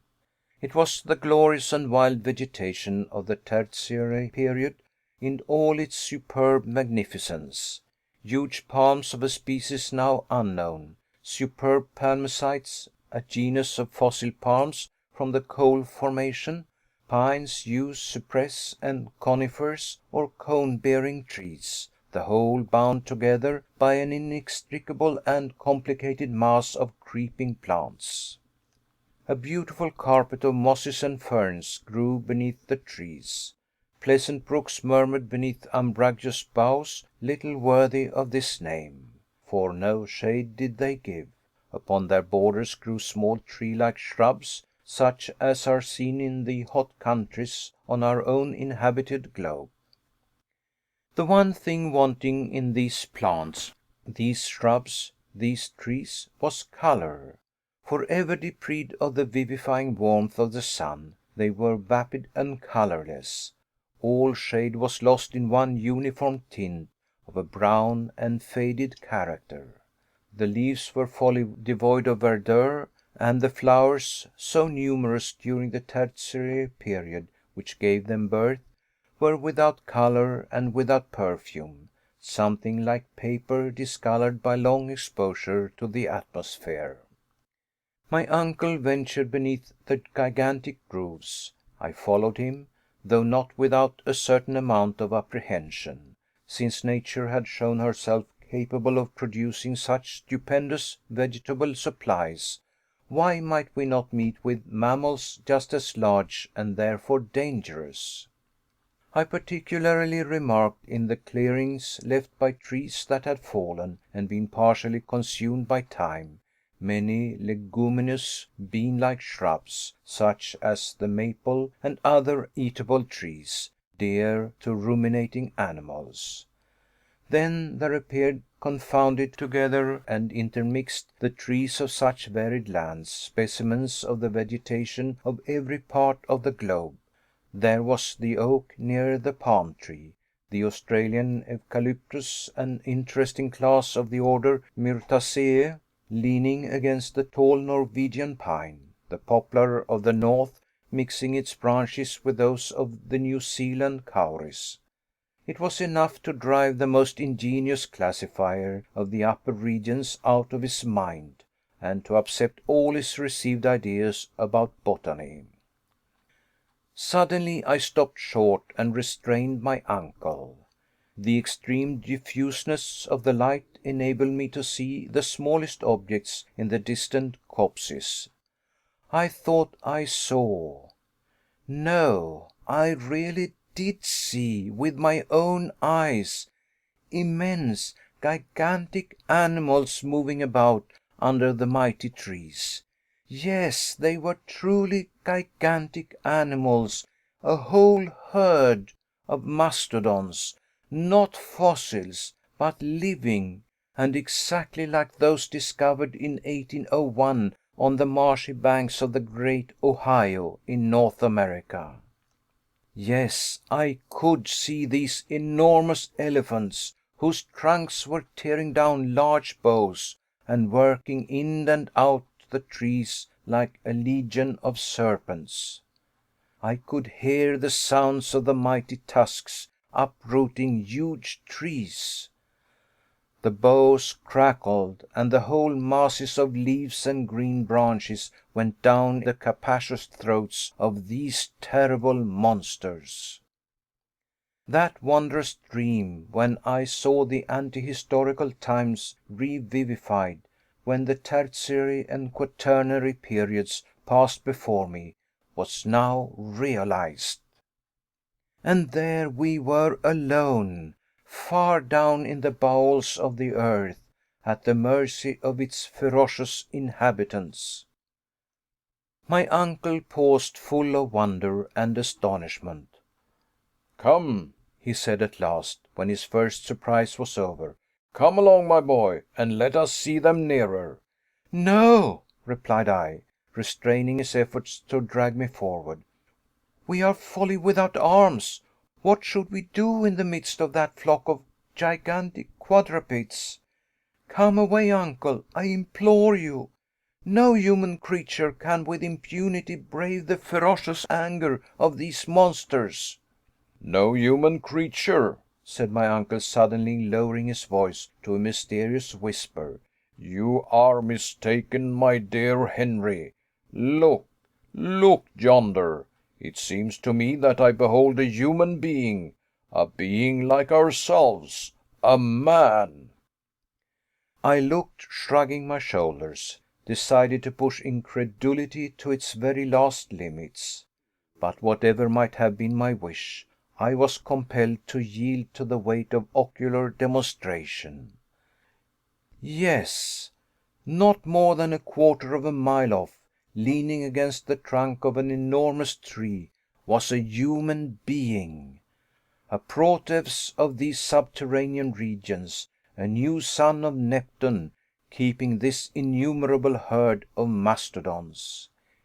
Immanis pecoris custos immanior ipse. The keeper of gigantic cattle, himself still more gigantic. Yes, it was no longer a fossil whose corpse we had raised from the ground in the great cemetery, but a giant capable of guiding and driving these prodigious monsters. His height was above 12 feet. His head, as big as the head of a buffalo, was lost in a mane of matted hair. It was indeed a huge mane, like those which belonged to the elephants of the earlier ages of the world. In his hand was a branch of a tree, which served as a crook for this antediluvian shepherd. We remained profoundly still, speechless with surprise. But we might at any moment be seen by him. Nothing remained for us but instant flight. "Come, come!" I cried, dragging my uncle along, and for the first time he made no resistance to my wishes. A quarter of an hour later we were far away from that terrible monster. Now that I think of the matter calmly, and that I reflect upon it dispassionately, now that months, years have passed since this strange and unnatural adventure befell us, what am I to think? What am I to believe? No, it is utterly impossible. Our ears must have deceived us, and our eyes have cheated us. We have not seen what we believed we had seen. No human being could by any possibility have existed in that subterranean world. No generation of men could inhabit the lower caverns of the globe without taking note of those who peopled the surface, without communication with them. It was folly, folly, folly, nothing else. I am rather inclined to admit the existence of some animal resembling in structure the human race, of some monkey of the first geological epochs, like that discovered by Monsieur Lartet in the ossiferous deposit of Sansan. But this animal, or being, whichsoever it was, surpassed in height all things known to modern science. Never mind, however unlikely it may be, it might have been a monkey, but a man, a living man, and with him a whole generation of gigantic animals buried in the entrails of the earth. It was too monstrous to be believed. Chapter 37. The Mysterious Dagger. During this time we had left the bright and transparent forest far behind us. We were mute with astonishment, overcome by a kind of feeling which was next door to apathy. We kept running in spite of ourselves. It was a perfect right, which resembled one of those horrible sensations we sometimes meet in our dreams. Instinctively we made our way towards the central sea, and I cannot now tell what wild thoughts passed through my mind, nor of what follies I might have been guilty, but for a very serious preoccupation which brought me back to practical life. Though I was aware that we were treading on a soil quite new to us, I, however, every now and then noticed certain aggregations of rock, the shape of which forcibly reminded me of those near Port Gretchen. This confirmed, moreover, the indications of the compass and our extraordinary and unlooked for, as well as involuntary, return to the north of this great central sea. It was so like our starting point that I could scarcely doubt the reality of our position. Streams and cascades fell in hundreds over the numerous projections of the rocks. I actually thought I could see our faithful and monotonous Hans and the wonderful grotto in which I had come back to life after my tremendous fall. Then, as we advanced still farther, the position of the cliffs, the appearance of a stream, the unexpected profile of a rock, threw me again into a state of bewildering doubt. After some time I explained my state of mental indecision to my uncle. He confessed to a similar feeling of hesitation. He was totally unable to make up his mind in the midst of this extraordinary but uniform panorama. "There can be no doubt," I insisted, "that we have not landed exactly at the place whence we first took our departure, but the tempest has brought us above our starting point. I think, therefore, that if we follow the coast we shall once more find Port Gretchen." "In that case," cried my uncle, "it is useless to continue our exploration. The very best thing we can do is to make our way back to the raft. Are you quite sure, Harry, that you are not mistaken?" "It is difficult," was my reply, "to come to any decision, for all these rocks are exactly alike. There is no marked difference between them. At the same time, the impression on my mind is that I recognize the promontory at the foot of which our worthy Hans constructed the raft. We are, I am nearly convinced, near the little port. If this be not it," I added, carefully examining a creek which appeared singularly familiar to my mind. "My dear Harry, if this were the case, we should find traces of our own footsteps, some signs of our passage, and I can really see nothing to indicate our having passed this way." "But I see something," I cried in an impetuous tone of voice, as I rushed forward and eagerly picked up something which shone in the sand under my feet. "What is it?" cried the astonished and bewildered Professor.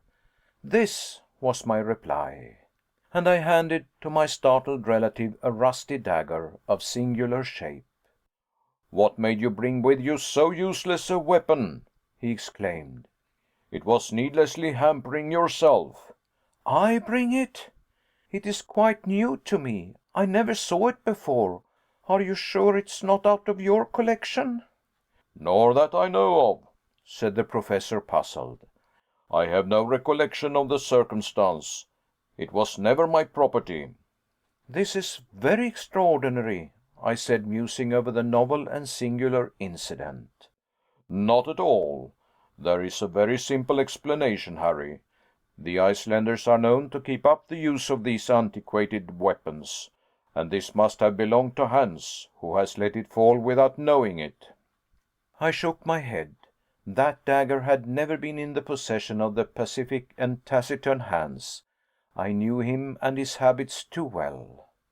"Then what can it be, unless it be the weapon of some antediluvian warrior," I continued, "of some living man, a contemporary of that mighty shepherd from whom we have just escaped? But no, mystery upon mystery, this is no weapon of the stony epoch, nor even of the bronze period. It is made of excellent steel." Ere I could finish my sentence, my uncle stopped me short from entering upon a whole train of theories, and spoke in his most cold and decided tone of voice. "Calm yourself, my dear boy, and endeavor to use your reason. This weapon, upon which we have fallen so unexpectedly, is a true dag, one of those worn by gentlemen in their belts during the 16th century. Its use was to give the coup de grâce, the final blow, to the foe who would not surrender. It is clearly of Spanish workmanship. It belongs neither to you nor to me, nor to the Eider-Down Hunter, nor to any of the living beings who may still exist so marvelously in the interior of the earth." "What can you mean, uncle?" I said, now lost in a host of surmises. "Look closely at it," he continued. "These jagged edges were never made by the resistance of human blood and bone. The blade is covered with a regular coating of iron mold and rust, which is not a day old, not a year old, nor a century old, but much more." The Professor began to get quite excited, according to custom, and was allowing himself to be carried away by his fertile imagination. I could have said something. He stopped me. "Harry," he cried, "we are now on the verge of a great discovery. This blade of a dagger you have so marvelously discovered, after being abandoned upon the sand for more than 100, 200, even 300 years, has been indented by someone endeavoring to carve an inscription on these rocks." "But this poniard never got here of itself," I exclaimed. "It could not have twisted itself. Someone, therefore, must have preceded us upon the shores of this extraordinary sea." "Yes, a man." "But what man has been sufficiently desperate to do such a thing?" "A man who has somewhere written his name with this very dagger. A man who has endeavored once more to indicate the right road to the interior of the earth. Let us look around, my boy. You know not the importance of your singular and happy discovery." Prodigiously interested, we walked along the wall of rock, examining the smallest fissures, which might finally expand into the much wished for gully or shaft. We at last reached a spot where the shore became extremely narrow.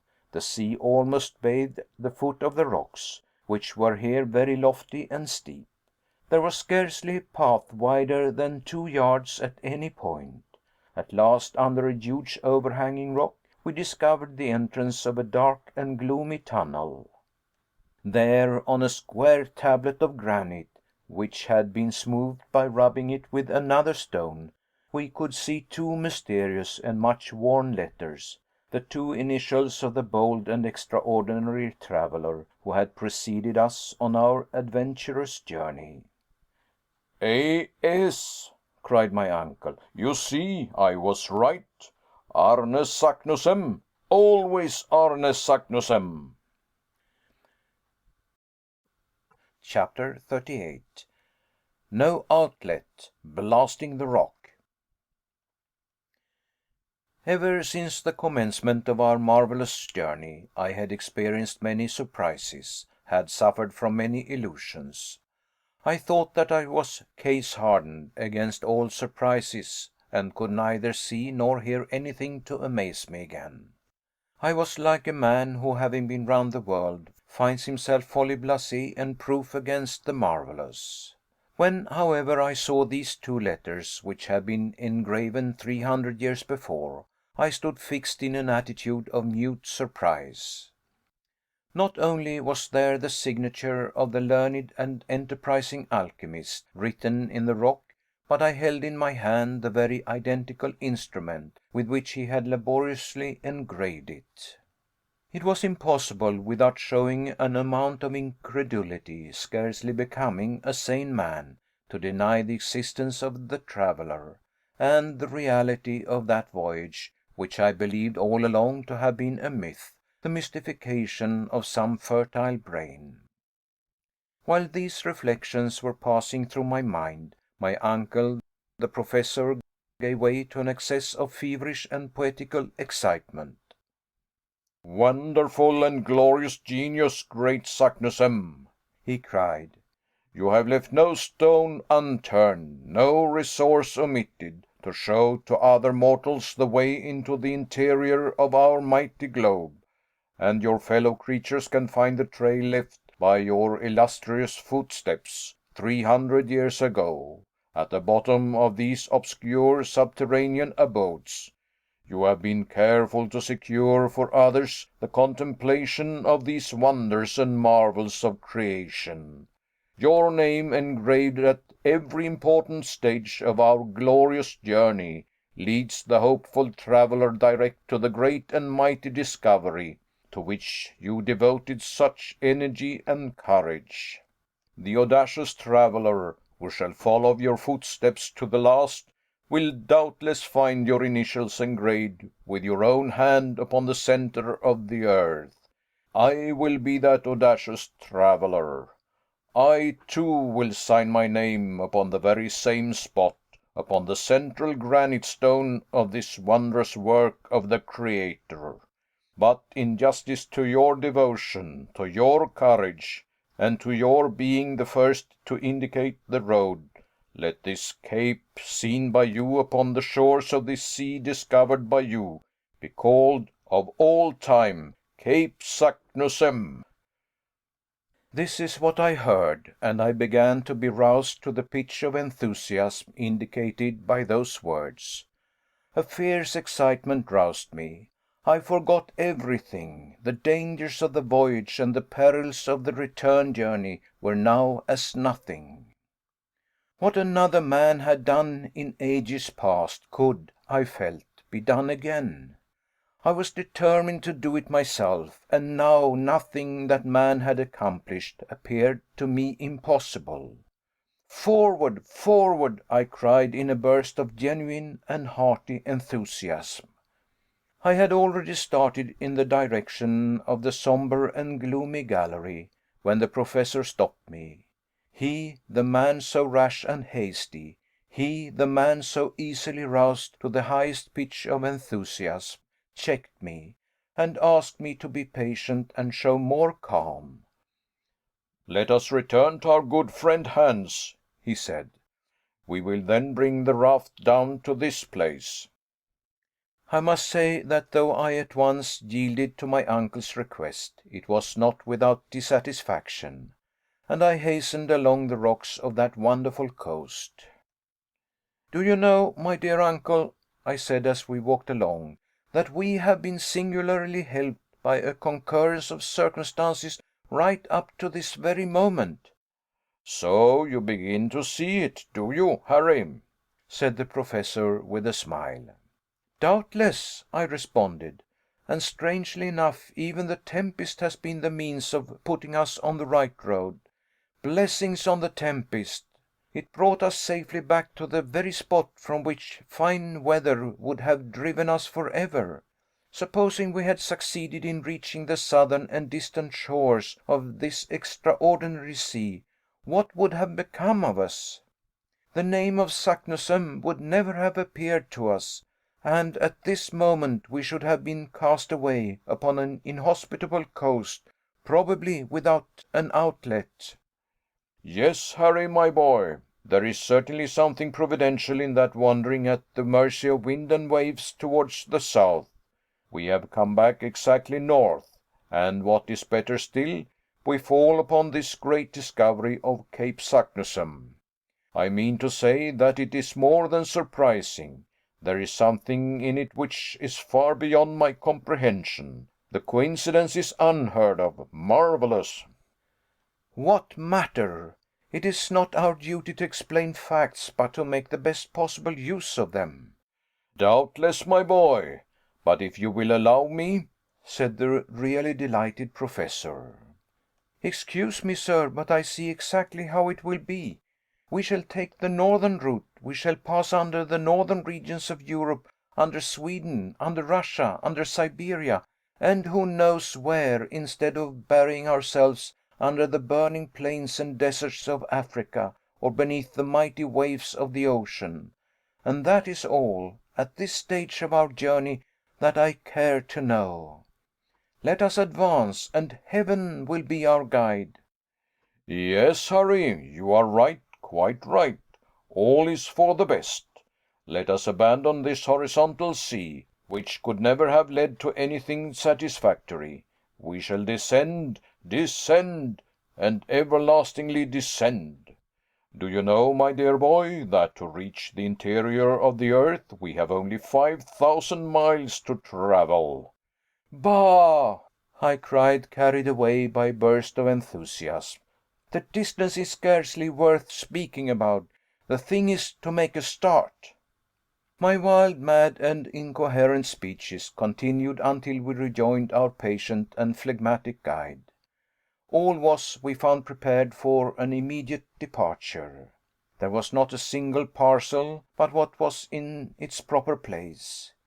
We all took up our posts on the raft, and the sail being hoisted, Hans received his directions and guided the frail bark towards Cape Saknussemm, as we had definitely named it. The wind was very unfavorable to a craft that was unable to sail close to the wind. It was constructed to go before the blast. We were continually reduced to pushing ourselves forward by means of poles. On several occasions the rocks ran far out into deep water, and we were compelled to make a long round. At last, after 3 long and weary hours of navigation, that is to say, about 6 o'clock in the evening, we found a place at which we could land. I jumped on shore first. In my present state of excitement and enthusiasm, I was always first. My uncle and the Icelander followed. The voyage from the port to this point of the sea had by no means calmed me. It had rather produced the opposite effect. I even proposed to burn our vessel, that is, to destroy our raft, in order to completely cut off our retreat. But my uncle sternly opposed this wild project. I began to think him particularly lukewarm and unenthusiastic. "At any rate, my dear uncle," I said, "let us start without delay." Yes, my boy, I am quite as eager to do so as you can be. But in the first place, let us examine this mysterious gallery in order to find if we shall need to prepare and mend our ladders." My uncle now began to see the efficiency of our Ruhmkorff coil, which would doubtless soon be needed. The raft, securely fastened to a rock, was left alone. Moreover, the opening into the new gallery was not 20 paces distant from the spot. Our little troop, with myself at the head, advanced. The orifice, which was almost circular, presented a diameter of about 5 feet. The sombre tunnel was cut in the living rock, and coated on the inside by the different materials which had once passed through it in a state of fusion. The lower part was about level with the water, so that we were able to penetrate to the interior without difficulty. We followed an almost horizontal direction, when, at the end of about a dozen paces, our further advance was checked by the interposition of an enormous block of granite rock. "A cursed stone!" I cried furiously, on perceiving that we were stopped by what seemed an insurmountable obstacle. In vain we looked to the right, in vain we looked to the left, in vain examined it above and below. There existed no passage, no sign of any other tunnel. I experienced the most bitter and painful disappointment. So enraged was I that I would not admit the reality of any obstacle. I stooped to my knees. I looked under the mass of stone. No hole, no interstice. I then looked above. The same barrier of granite. Hans with the lamp examined the sides of the tunnel in every direction. But all in vain. It was necessary to renounce all hope of passing through. I had seated myself upon the ground. My uncle walked angrily and hopelessly up and down. He was evidently desperate. "But," I cried after some moments' thought, "what about Arne Saknussemm?" "You are right," replied my uncle. "He can never have been checked by a lump of rock." "No, 10,000 times no!" I cried with extreme vivacity. "This huge lump of rock, in consequence of some singular concussion or process, one of those magnetic phenomena which have so often shaken the terrestrial crust, has in some unexpected way closed up the passage. Many and many years have passed away since the return of Saknussemm and the fall of this huge block of granite. Is it not quite evident that this gallery was formerly the outlet for the pent-up lava in the interior of the earth, and that these eruptive matters then circulated freely? Look at these recent fissures in the granite roof. It is evidently formed of pieces of enormous stone, placed here as if by the hand of a giant who had worked to make a strong and substantial arch. One day, after an unusually strong shock, the vast rock which stands in our way, and which was doubtless the key of a kind of arch, fell through to a level with the soil, and has barred our further progress.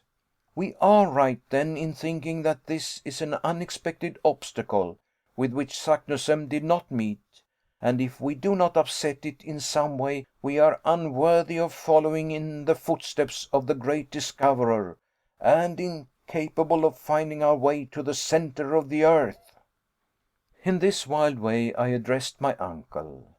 The zeal of the Professor, his earnest longing for success, had become part and parcel of my being. I wholly forgot the past. I utterly despised the future. Nothing existed for me upon the surface of this spheroid, in the bosom of which I was engulfed. No towns, no country, no Hamburg, no Königstrasse, not even my poor Gretchen, who by this time would believe me utterly lost in the interior of the earth. "Well," cried my uncle, roused to enthusiasm by my words, "let us go to work with pickaxes, with crowbars, with anything that comes to hand, but down with these terrible walls." "It is far too tough and too big to be destroyed by a pickaxe or crowbar," I replied. "What then?" "As I said, it is useless to think of overcoming such a difficulty by means of ordinary tools." "What then?" "What else but gunpowder, a subterranean mine? Let us blow up the obstacle that stands in our way." "Gunpowder?" "Yes, all we have to do is to get rid of this paltry obstacle." "To work, Hans, to work!" cried the Professor. The Icelander went back to the raft and soon returned with a huge crowbar, with which he began to dig a hole in the rock, which was to serve as a mine. It was by no means a slight task. It was necessary for our purpose to make a cavity large enough to hold 50 pounds of fulminating gun cotton, the expansive power of which is 4 times as great as that of ordinary gunpowder. I had now roused myself to an almost miraculous state of excitement. While Hans was at work, I actively assisted my uncle to prepare a long wick, made from damp gunpowder, the mass of which we finally enclosed in a bag of linen. "We are bound to go through," I cried enthusiastically. "We are bound to go through," responded the Professor, tapping me on the back. At midnight our work as miners was completely finished. The charge of fulminating cotton was thrust into the hollow, and the match, which we had made of considerable length, was ready. A spark was now sufficient to ignite this formidable engine, and to blow the rock to atoms. "We will now rest until tomorrow." It was absolutely necessary to resign myself to my fate, and to consent to wait for the explosion for 6 weary hours. Chapter 39. The Explosion and its Results. The next day, which was the 27th of August, was a date celebrated in our wondrous subterranean journey. I never think of it even now, but I shudder with horror. My heart beats wildly at the very memory of that awful day. From this time forward, our reason, our judgment, our human ingenuity have nothing to do with the course of events. We are about to become the plaything of the great phenomena of the earth. At 6 o'clock we were all up and ready. The dreaded moment was arriving when we were about to seek an opening into the interior of the earth by means of gunpowder. What would be the consequences of breaking through the crust of the earth? I begged that it might be my duty to set fire to the mine. I looked upon it as an honor. This task once performed, I could rejoin my friends upon the raft, which had not been unloaded. As soon as we were all ready, we were to sail away to some distance, to avoid the consequences of the explosion, the effects of which would certainly not be concentrated in the interior of the earth. The slow match we calculated to burn for about 10 minutes, more or less, before it reached the chamber in which the great body of powder was confined. I should therefore have plenty of time to reach the raft and put off to a safe distance. I prepared to execute my self-allotted task, not, it must be confessed, without considerable emotion. After a hearty repast, my uncle and the hunter guide embarked on board the raft, while I remained alone upon the desolate shore. I was provided with a lantern, which was to enable me to set fire to the wick of the infernal machine. "Go, my boy," said my uncle, "and heaven be with you. But come back as soon as you can. I shall be all impatience." "Be easy on that matter," I replied. "There is no fear of my delaying on the road." Having said this, I advanced toward the opening of the sombre gallery. My heart beat wildly. I opened my lantern, and seized the extremity of the wick. The Professor, who was looking on, held his chronometer in his hand. "Are you ready?" cried he. "Quite ready." "Well, then, fire away." I hastened to put the light to the wick, which crackled and sparkled, hissing and spitting like a serpent. Then, running as fast as I could, I returned to the shore. "Get on board, my lad, and you, Hans, show off," cried my uncle. By a vigorous application of his pole, Hans sent us flying over the water. The raft was quite 20 fathoms distant. It was a moment of palpitating interest, of deep anxiety. My uncle, the Professor, never took his eyes off the chronometer. "Only 5 minutes more," he said in a low tone. "Only 4, only 3." My pulse went 100 to the minute. I could hear my heart beating. "Only 2, 1. Now then, mountains of granite, crumble beneath the power of man." What happened after that? As to the terrific roar of the explosion, I do not think I heard it. But the form of the rocks completely changed in my eyes. They seemed to be drawn aside like a curtain. I saw a fathomless, a bottomless abyss, which yawned beneath the turgid waves. The sea, which seemed suddenly to have gone mad, then became one great mountainous mass, upon the top of which the raft rose perpendicularly. We were all thrown down. In less than a second the light gave place to the most profound obscurity. Then I felt all solid support give way, not to my feet, but to the raft itself.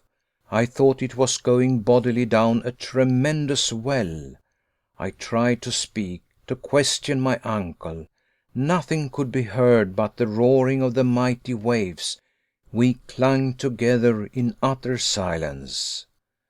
Despite the awful darkness, despite the noise, the surprise, the emotion, I thoroughly understood what had happened. Beyond the rock which had been blown up, there existed a mighty abyss. The explosion had caused a kind of earthquake in this soil, broken by fissures and rents. The gulf, thus suddenly thrown open, was about to swallow the inland sea, which, transformed into a mighty torrent, was dragging us with it. Only one idea filled my mind. We were utterly and completely lost. 1 hour, 2 hours, what more I cannot say, passed in this manner.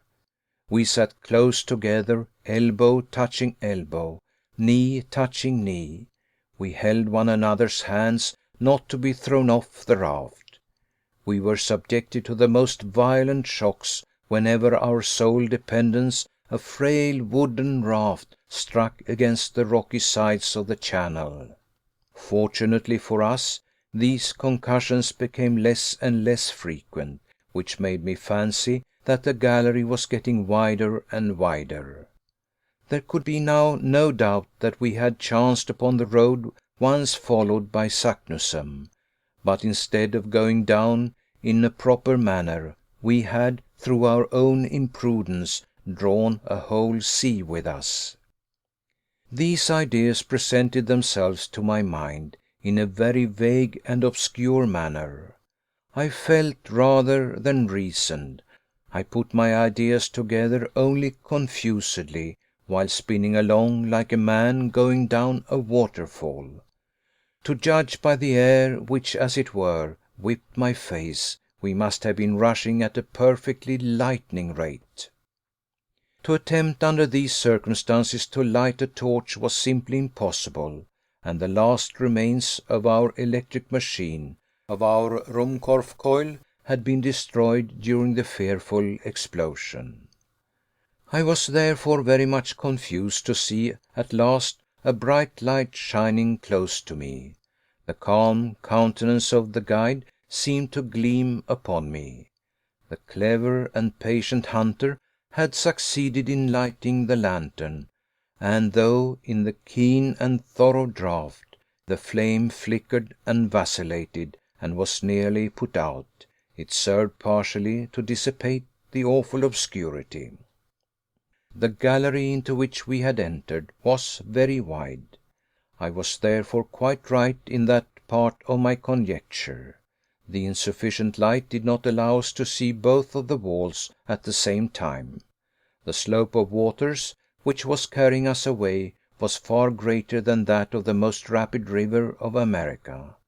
The whole surface of the stream seemed to be composed of liquid arrows, darted forward with extreme violence and power. I can give no idea of the impression it made upon me. The raft at times caught in certain whirlpools, and rushed forward, yet turned on itself all the time. How it did not upset I shall never be able to understand. When it approached the sides of the gallery, I took care to throw upon them the light of the lantern, and I was able to judge of the rapidity of motion by looking at the projecting masses of rock, which, as soon as seen, were again invisible. So rapid was our progress that points of rock at a considerable distance one from the other appeared like portions of transverse lines, which enclosed us in a kind of net, like that of a line of telegraphic wires. I believe we were now going at a rate of not less than 100 miles an hour. My uncle and I looked at one another with wild and haggard eyes. We clung convulsively to the stump of the mast, which, at the moment when the catastrophe took place, had snapped short off. We turned our backs as much as possible to the wind, in order not to be stifled by a rapidity of motion which nothing human could face and live. And still the long monotonous hours went on. The situation did not change in the least, though a discovery I suddenly made seemed to complicate it very much. When we had slightly recovered our equilibrium, I proceeded to examine our cargo. I then made the unsatisfactory discovery that the greater part of it had utterly disappeared. I became alarmed and determined to discover what were our resources. My heart beat at the idea, but it was absolutely necessary to know on what we had to depend. With this view I took the lantern and looked around. Of all our former collection of nautical and philosophical instruments, there remained only the chronometer and the compass. The ladders and ropes were reduced to a small piece of rope fastened to the stump of the mast. Not a pickaxe, not a crowbar, not a hammer, and, far worse than all, no food, not enough for 1 day. This discovery was a prelude to a certain and horrible death. Seated gloomily on the raft, clasping the stump of the mast mechanically, I thought of all I had read as to sufferings from starvation. I remembered everything that history had taught me on the subject, and I shuddered at the remembrance of the agonies to be endured. Maddened at the prospects of enduring the miseries of starvation, I persuaded myself that I must be mistaken. I examined the cracks in the raft. I poked between the joints and beams. I examined every possible hole and corner. The result was simply nothing. Our stock of provisions consisted of nothing but a piece of dry meat and some soaked and half mouldy biscuits. I gazed around me, scared and frightened. I could not understand the awful truth. And yet, of what consequence was it in regard to any new danger? Supposing that we had had provisions for months, and even for years, How could we ever get out of the awful abyss into which we were being hurled by the irresistible torrent we had let loose?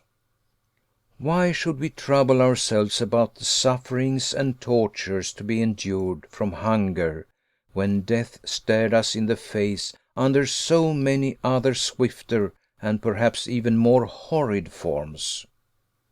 It was very doubtful, under the circumstances in which we were placed, if we should have time to die of inanition.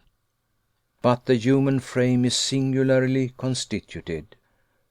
I know not how it was, but from some singular hallucination of mind, I forgot the real, serious, and immediate danger to which we were exposed, to think of the menaces of the future, which appeared before us in all their naked terror.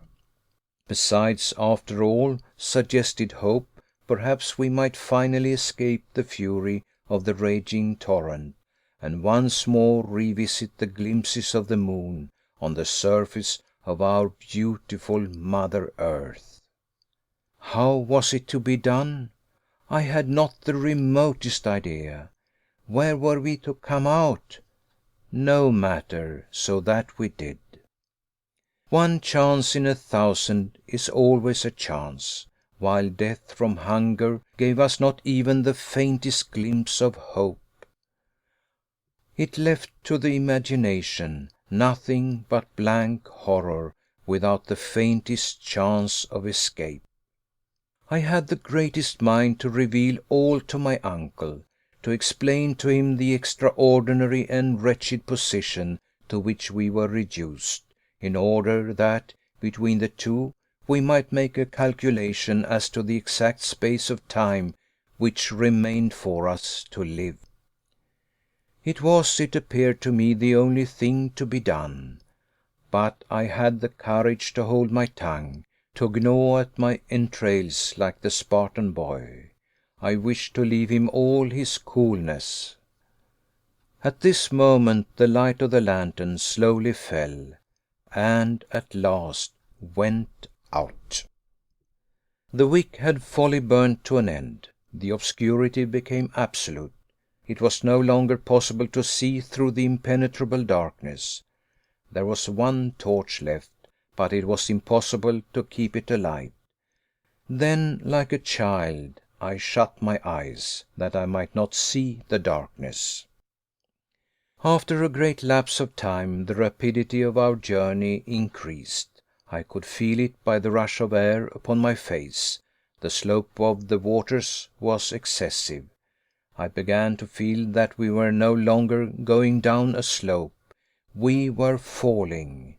I felt as one does in a dream, going down bodily, falling, falling, falling. I felt that the hands of my uncle and Hans were vigorously clasping my arms. Suddenly, after a lapse of time scarcely appreciable, I felt something like a shock. The raft had not struck a hard body, but had suddenly been checked in its course. A waterspout, a liquid column of water fell upon us. I felt suffocating. I was being drowned. Still, the sudden inundation did not last. In a few seconds I felt myself once more able to breathe. My uncle and Hans pressed my arms, and the raft carried us all three away. Chapter 40. The Ape Gigans. It is difficult for me to determine what was the real time, but I should suppose, by after calculation, that it must have been 10 at night. I lay in a stupor, a half dream, during which I saw visions of astounding character. Monsters of the deep were side by side with the mighty elephantine shepherd. Gigantic fish and animals seemed to form strange conjunctions. The raft took a sudden turn, whirled round, entered another tunnel, this time illumined in a most singular manner. The roof was formed of porous stalactite, through which a moonlit vapor appeared to pass, casting its brilliant light upon our gaunt and haggard figures. The light increased as we advanced, while the roof ascended, until at last we were once more in a kind of water cavern, the lofty dome of which disappeared in a luminous cloud. A rugged cavern of small extent appeared to offer a halting place to our weary bodies. My uncle and the guide moved as men in a dream. I was afraid to awaken them, knowing the danger of such a sudden start. I seated myself beside them to watch. As I did so, I became aware of something moving in the distance, which at once fascinated my eyes. It was floating, apparently, upon the surface of the water, advancing by means of what at first appeared paddles. I looked with glaring eyes. One glance told me that it was something monstrous. But what? It was the great shark crocodile of the early writers on geology. About the size of an ordinary whale, with hideous jaws and two gigantic eyes, it advanced, its eyes fixed on me with terrible sternness. Some indefinite warning told me that it had marked me for its own. I attempted to rise, to escape, no matter where, but my knees shook under me, my limbs trembled violently. I almost lost my senses. And still the mighty monster advanced. My uncle and the guide made no effort to save themselves. With a strange noise, like none other I had ever heard, the beast came on. His jaws were at least 7 feet apart, and his distended mouth looked large enough to have swallowed a boatful of men. We were about 10 feet distant when I discovered that much as his body resembled that of a crocodile, his mouth was fully that of a shark. His twofold nature now became apparent. To snatch us up at a mouthful, it was necessary for him to turn on his back, which motion necessarily caused his legs to kick up helplessly in the air. I actually laughed, even in the very jaws of death. But next minute, with a wild cry, I darted away into the interior of the cave, leaving my unhappy comrades to their fate. This cavern was deep and dreary. After about 100 yards, I paused and looked around. The whole floor, composed of sand and malachite, was strewn with bones, freshly gnawed bones of reptiles and fish, with a mixture of mammalia. My very soul grew sick as my body shuddered with horror. I had truly, according to the old proverb, fallen out of the frying pan into the fire. Some beast larger and more ferocious even than the shark crocodile inhabited this den. What could I do?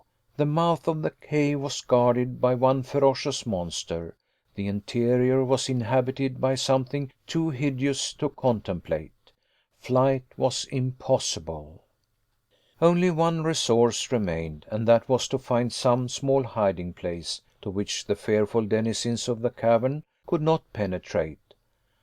I gazed wildly around, and at last discovered a fissure in the rock, to which I rushed in the hope of recovering my scattered senses.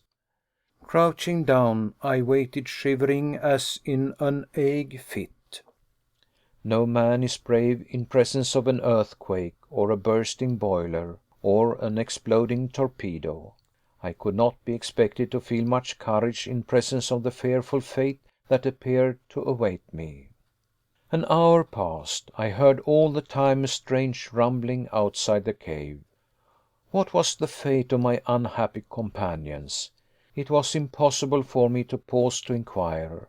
My own wretched existence was all I could think of. Suddenly a groaning, as of 50 bears in a fight, fell upon my ears. Hisses, spitting, moaning, hideous to hear. And then I saw. Never, were ages to pass over my head, shall I forget the horrible apparition. It was the ape Gigans. 14 feet high, covered with coarse hair of a blackish brown. The hair on the arms from the shoulder to the elbow joints pointing downwards, while that from the wrist to the elbow pointed upwards, it advanced. Its arms were as long as its body, while its legs were prodigious. It had thick, long, and sharply pointed teeth, like a mammoth saw. It struck its breast as it came on, smelling and sniffing, reminding me of the stories we read in our early childhood of giants who ate the flesh of men and little boys. Suddenly it stopped. My heart beat wildly, for I was conscious that, somehow or other, the fearful monster had smelled me out and was peering about with his hideous eyes to try and discover my whereabouts. My reading, which as a rule is a blessing, but which on this occasion seemed momentarily to prove a curse, told me the real truth. It was the ape gigans, the antediluvian gorilla. Yes, this awful monster, confined by good fortune to the interior of the earth, was a progenitor of the hideous monster of Africa. He glared wildly about, seeking something, doubtless myself. I gave myself up for lost. No hope of safety or escape seemed to remain. At this moment, just as my eyes appeared to close in death, there came a strange noise from the entrance of the cave, and turning, the gorilla evidently recognized some enemy more worthy of his prodigious size and strength. It was the huge shark crocodile, which, perhaps having disposed of my friends, was coming in search of further prey. The gorilla placed himself on the defensive, and clutching a bone some 7 or 8 feet in length, a perfect club, aimed a deadly blow at the hideous beast, which reared upwards and fell with all its weight upon its adversary. A terrible combat, the details of which it is impossible to give, now ensued. The struggle was awful and ferocious. I, however, did not wait to witness the result. Regarding myself as the object of contention, I determined to remove from the presence of the victor. I slid down from my hiding place, reached the ground, and gliding against the wall, strove to gain the open mouth of the cavern. But I had not taken many steps when the fearful clamor ceased, to be followed by mumbling and groaning which appeared to be indicative of victory. I looked back, and saw the huge ape, gory with blood, coming after me with glaring eyes, with dilated nostrils that gave forth 2 columns of heated vapor. I could feel his hot and fetid breath on my neck, and with a horrid jump awoke from my nightmare sleep. Yes, it was all a dream. I was still on the raft with my uncle and the guide. The relief was not instantaneous, for under the influence of the hideous nightmare my senses had become numbed. After a while, however, my feelings were tranquilized. The first of my perceptions, which returned in full force, was that of hearing. I listened with acute and attentive ears. All was still as death. All I comprehended was silence. To the roaring of waters, which had filled the gallery with awful reverberations, succeeded perfect peace. After some little time my uncle spoke in a low and scarcely audible tone. "Harry, boy, where are you?" "I'm here," was my faint rejoinder. "Well, don't you see what has happened? We are going upwards." "My dear uncle, what can you mean?" was my half delirious reply. "Yes, I tell you we are ascending rapidly. Our downward journey is quite checked." I held out my hand, and after some little difficulty succeeded in touching the wall. My hand was in an instant covered with blood. The skin was torn from the flesh. We were ascending with extraordinary rapidity. "The torch! The torch!" cried the Professor wildly. "It must be lighted." Hans the guide, after many vain efforts, at last succeeded in lighting it, and the flame, having now nothing to prevent its burning, shed a tolerably clear light. We were enabled to form an approximate idea of the truth. "It is just as I thought," said my uncle, after a moment or two of silent attention. "We are in a narrow well, about 4 fathoms square.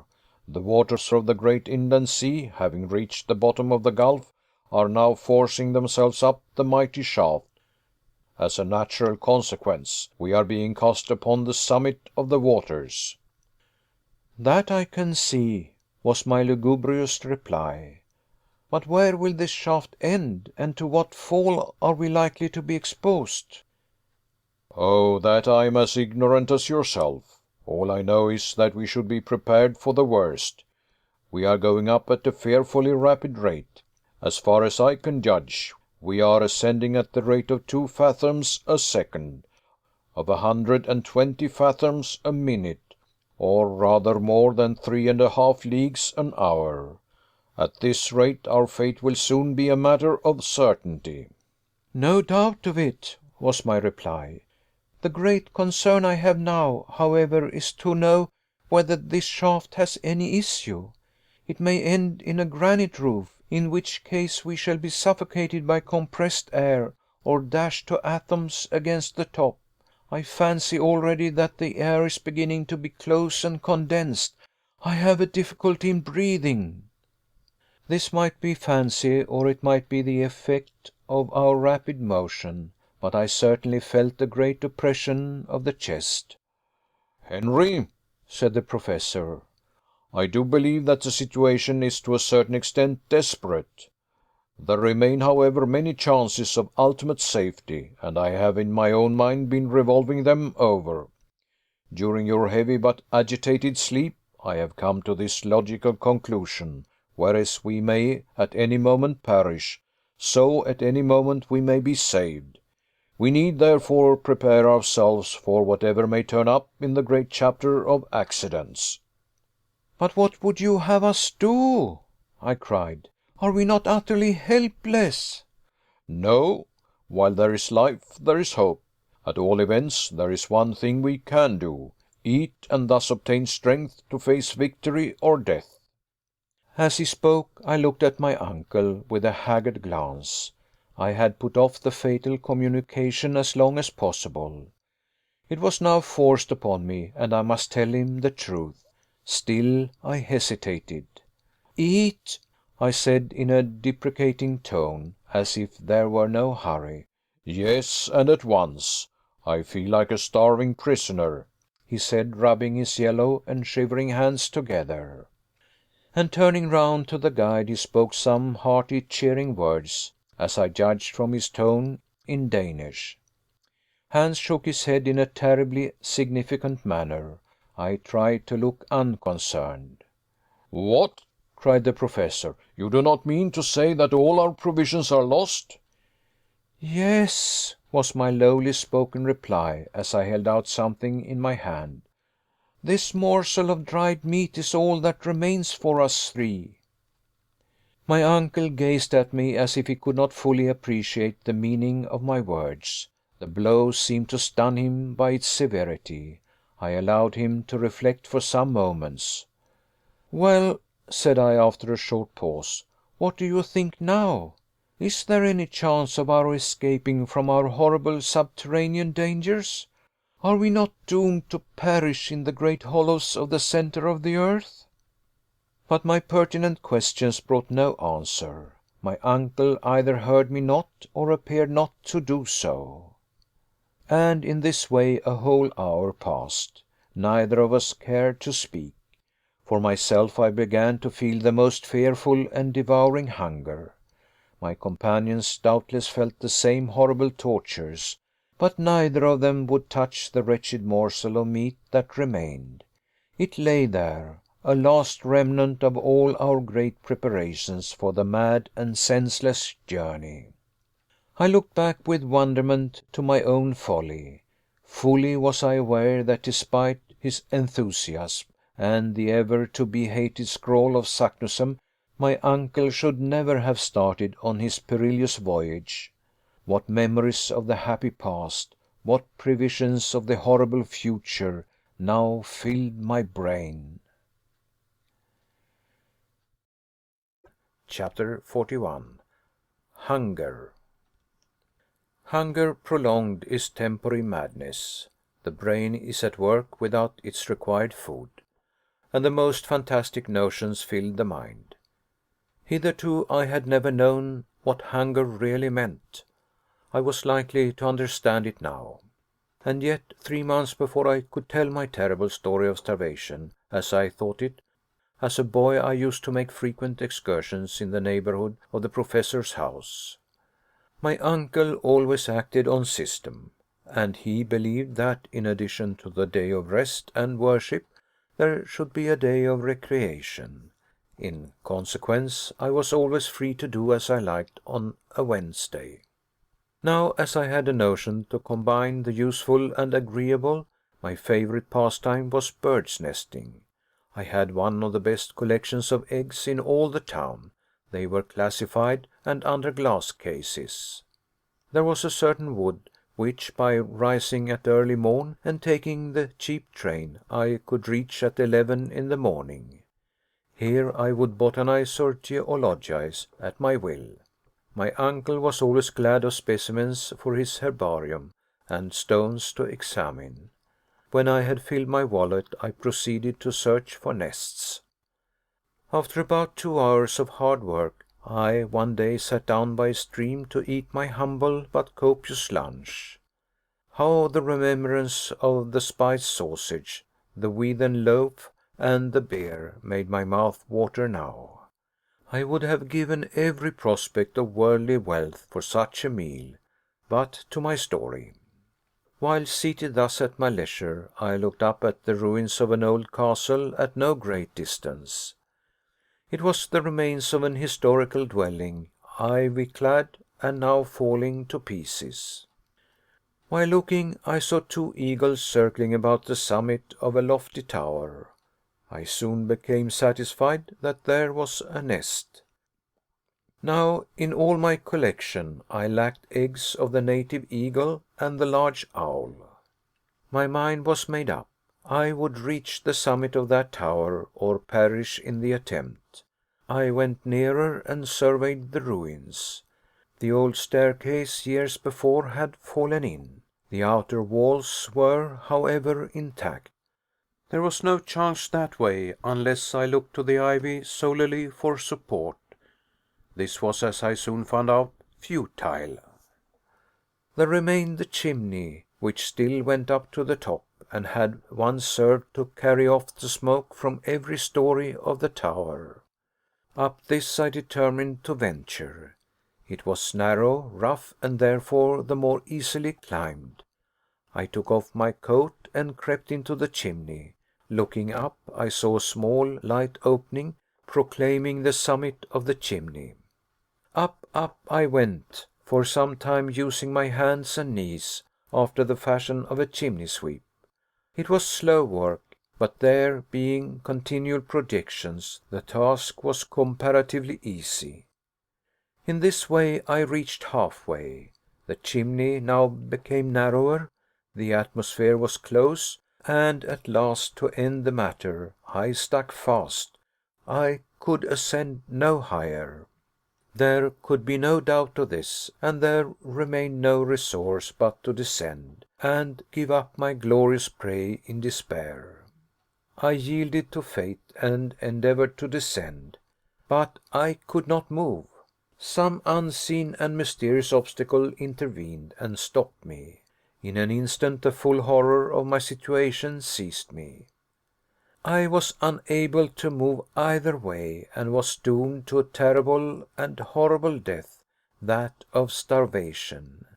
In a boy's mind, however, there is an extraordinary amount of elasticity and hope, and I began to think of all sorts of plans to escape my gloomy fate.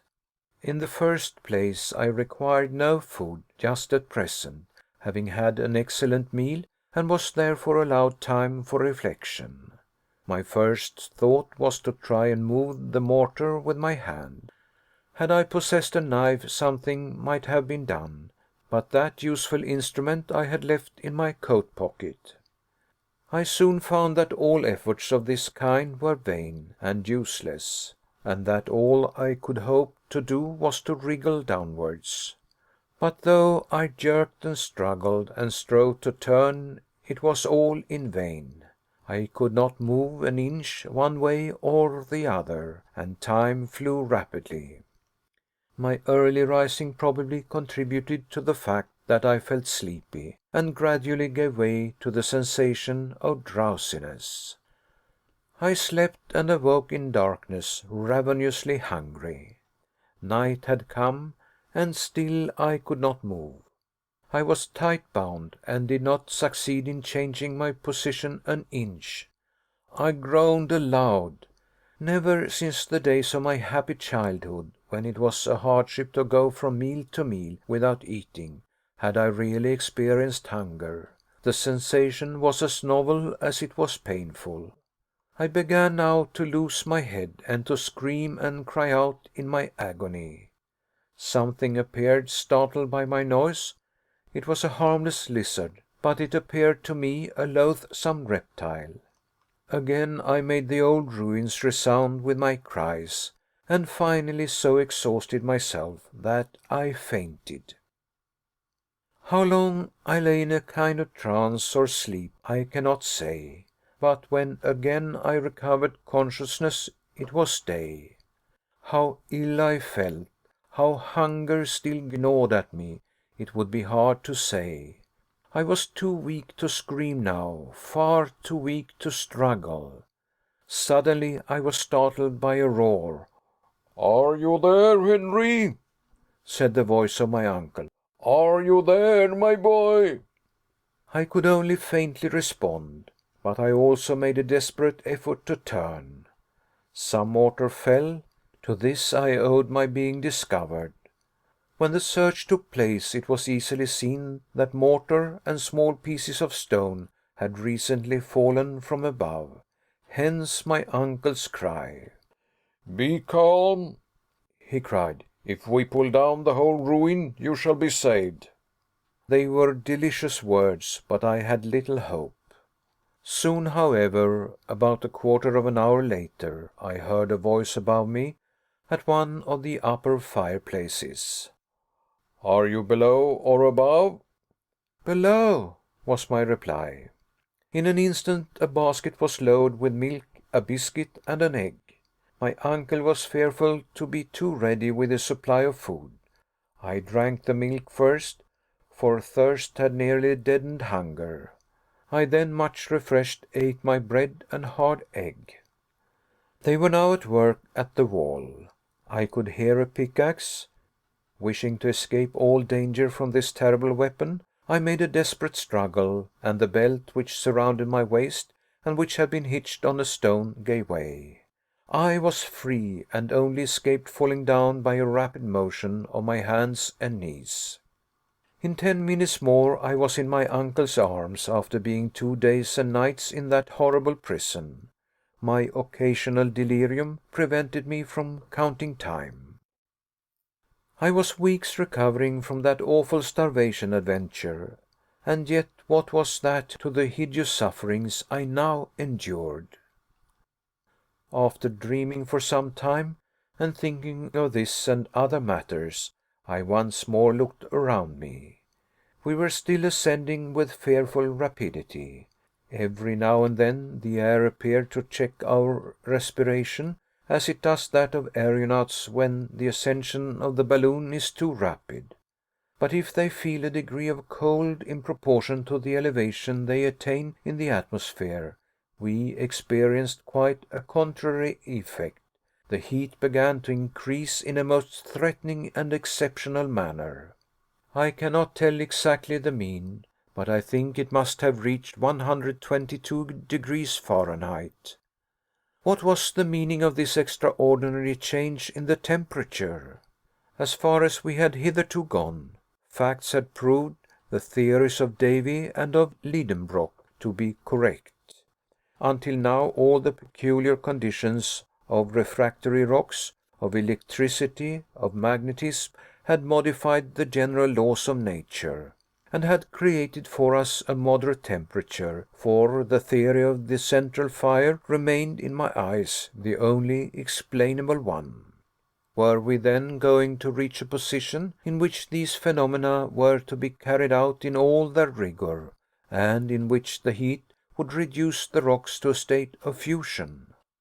Such was my not unnatural fear, and I did not conceal the fact from my uncle. My way of doing so might be cold and heartless, but I could not help it. If we are not drowned or smashed into pancakes, and if we do not die of starvation, we have the satisfaction of knowing that we must be burned alive. My uncle, in presence of this brusque attack, simply shrugged his shoulders, and resumed his reflections, whatever they might be. An hour passed away, and except that there was a slight increase in the temperature, no incident modified the situation. My uncle, at last, of his own accord, broke silence. "Well, Henry, my boy," he said in a cheerful way, "we must make up our minds." "Make up our minds to what?" I asked in considerable surprise. "Well, to something. We must at whatever risk recruit our physical strength. If we make the fatal mistake of husbanding our little remnant of food, we may probably prolong our wretched existence a few hours, but we shall remain weak to the end." "Yes," I growled, "to the end. That, however, will not keep us long waiting." "Well, only let a chance of safety present itself. Only allow that a moment of action be necessary. Where shall we find the means of action if we allow ourselves to be reduced to physical weakness by inanition?" "When this piece of meat is devoured, uncle, what hope will there remain unto us?" "None, my dear Henry, none. But will it do you any good to devour it with your eyes? You appear to me to reason like one without will or decision, like a being without energy." "Then," cried I, exasperated to a degree which is scarcely to be explained, "you do not mean to tell me that you have not lost all hope?" "Certainly not," replied the Professor with consummate coolness. "You mean to tell me, uncle, that we shall get out of this monstrous subterranean shaft?" "While there is life, there is hope. I beg to assert, Henry, that as long as a man's heart beats, as long as a man's flesh quivers, I do not allow that a being gifted with thought and will can allow himself to despair." What a nerve! The man placed in a position like that we occupied must have been very brave to speak like this. "Well," I cried, "what do you mean to do?" "Eat what remains of the food we have in our hands. Let us swallow the last crumb. It will be, heaven willing, our last repast. Well, never mind. Instead of being exhausted skeletons, we shall be men." "True," muttered I in a despairing tone. "Let us take our fill." "We must," replied my uncle with a deep sigh, "call it what you will." My uncle took a piece of the meat that remained, and some crusts of biscuit which had escaped the wreck. He divided the whole into 3 parts. Each had 1 pound of food to last him as long as he remained in the interior of the earth. Each now acted in accordance with his own private character. My uncle, the Professor, ate greedily, but evidently without appetite, eating simply from some mechanical motion. I put the food inside my lips, and hungry as I was, chewed my morsel without pleasure and without satisfaction. Hans, the guide, just as if he had been eider-down hunting, swallowed every mouthful as though it were a usual affair. He looked like a man equally prepared to enjoy superfluity or total want. Hans, in all probability, was no more used to starvation than ourselves, but his hardy Icelandic nature had prepared him for many sufferings. As long as he received his 3 rix-dollars every Saturday night, he was prepared for anything. The fact was, Hans never troubled himself about much except his money. He had undertaken to serve a certain man at so much per week, and no matter what evils befell his employer or himself, he never found fault or grumbled, so long as his wages were duly paid. Suddenly my uncle roused himself. He had seen a smile on the face of our guide. I could not make it out. "What is the matter?" said my uncle. "Schiedam," said the guide, producing a bottle of this precious fluid. We drank. My uncle and myself will own to our dying day that hence we derived strength to exist until the last bitter moment. That precious bottle of Hollands was in reality only half full, but under the circumstances it was nectar. It took some minutes for myself and my uncle to form a decided opinion on the subject. The worthy professor swallowed about half a pint, and did not seem able to drink any more. "Förträfflig," said Hans, swallowing nearly all that was left. "Excellent, very good," said my uncle, with as much gusto as if he had just left the steps of the club at Hamburg. I had begun to feel as if there had been one gleam of hope. Now all thought of the future vanished. We had consumed our last ounce of food, and it was 5 o'clock in the morning. Chapter 42. The Volcanic Shaft. Man's constitution is so peculiar that his health is purely a negative matter. No sooner is the rage of hunger appeased than it becomes difficult to comprehend the meaning of starvation. It is only when you suffer that you really understand. As to anyone who has not endured privation having any notion of the matter, it is simply absurd. With us, after a long fast, some mouthfuls of bread and meat, a little mouldy biscuit and salt beef triumphed over all our previous gloomy and saturnine thoughts. Nevertheless, after this repast, each gave way to his own reflections. I wondered what were those of Hans, the man of the extreme north, who was yet gifted with the fatalistic resignation of oriental character. But the utmost stretch of the imagination would not allow me to realize the truth. As for my individual self, my thoughts had ceased to be anything but memories of the past, and were all connected with that upper world which I never should have left. I saw it all now, the beautiful house in the Königstrasse, my poor Gretchen, the good Martha, they all passed before my mind like visions of the past. Every time any of the lugubrious groanings which were to be distinguished in the hollows around fell upon my ears, I fancied I heard the distant murmur of the great cities above my head. As for my uncle, always thinking of his science, he examined the nature of the shaft by means of a torch. He closely examined the different strata, one above the other, in order to recognize his situation by geological theory. This calculation, or rather this estimation, could by no means be anything but approximate. But a learned man, a philosopher, is nothing if not a philosopher, when he keeps his ideas calm and collected. And certainly the professor possessed this quality to perfection.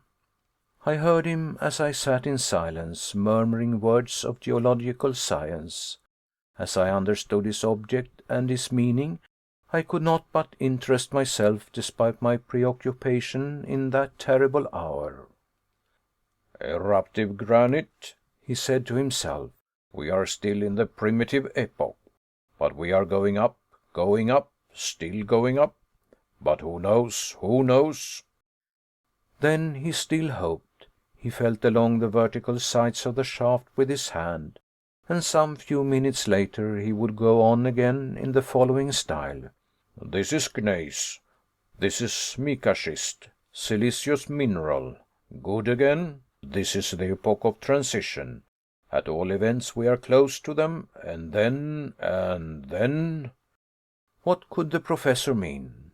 Could he by any conceivable means measure the thickness of the crust of the earth suspended above our heads? Did he possess any possible means of making any approximation to this calculation? No. The manometer was wanting, and no summary estimation could take the place of it.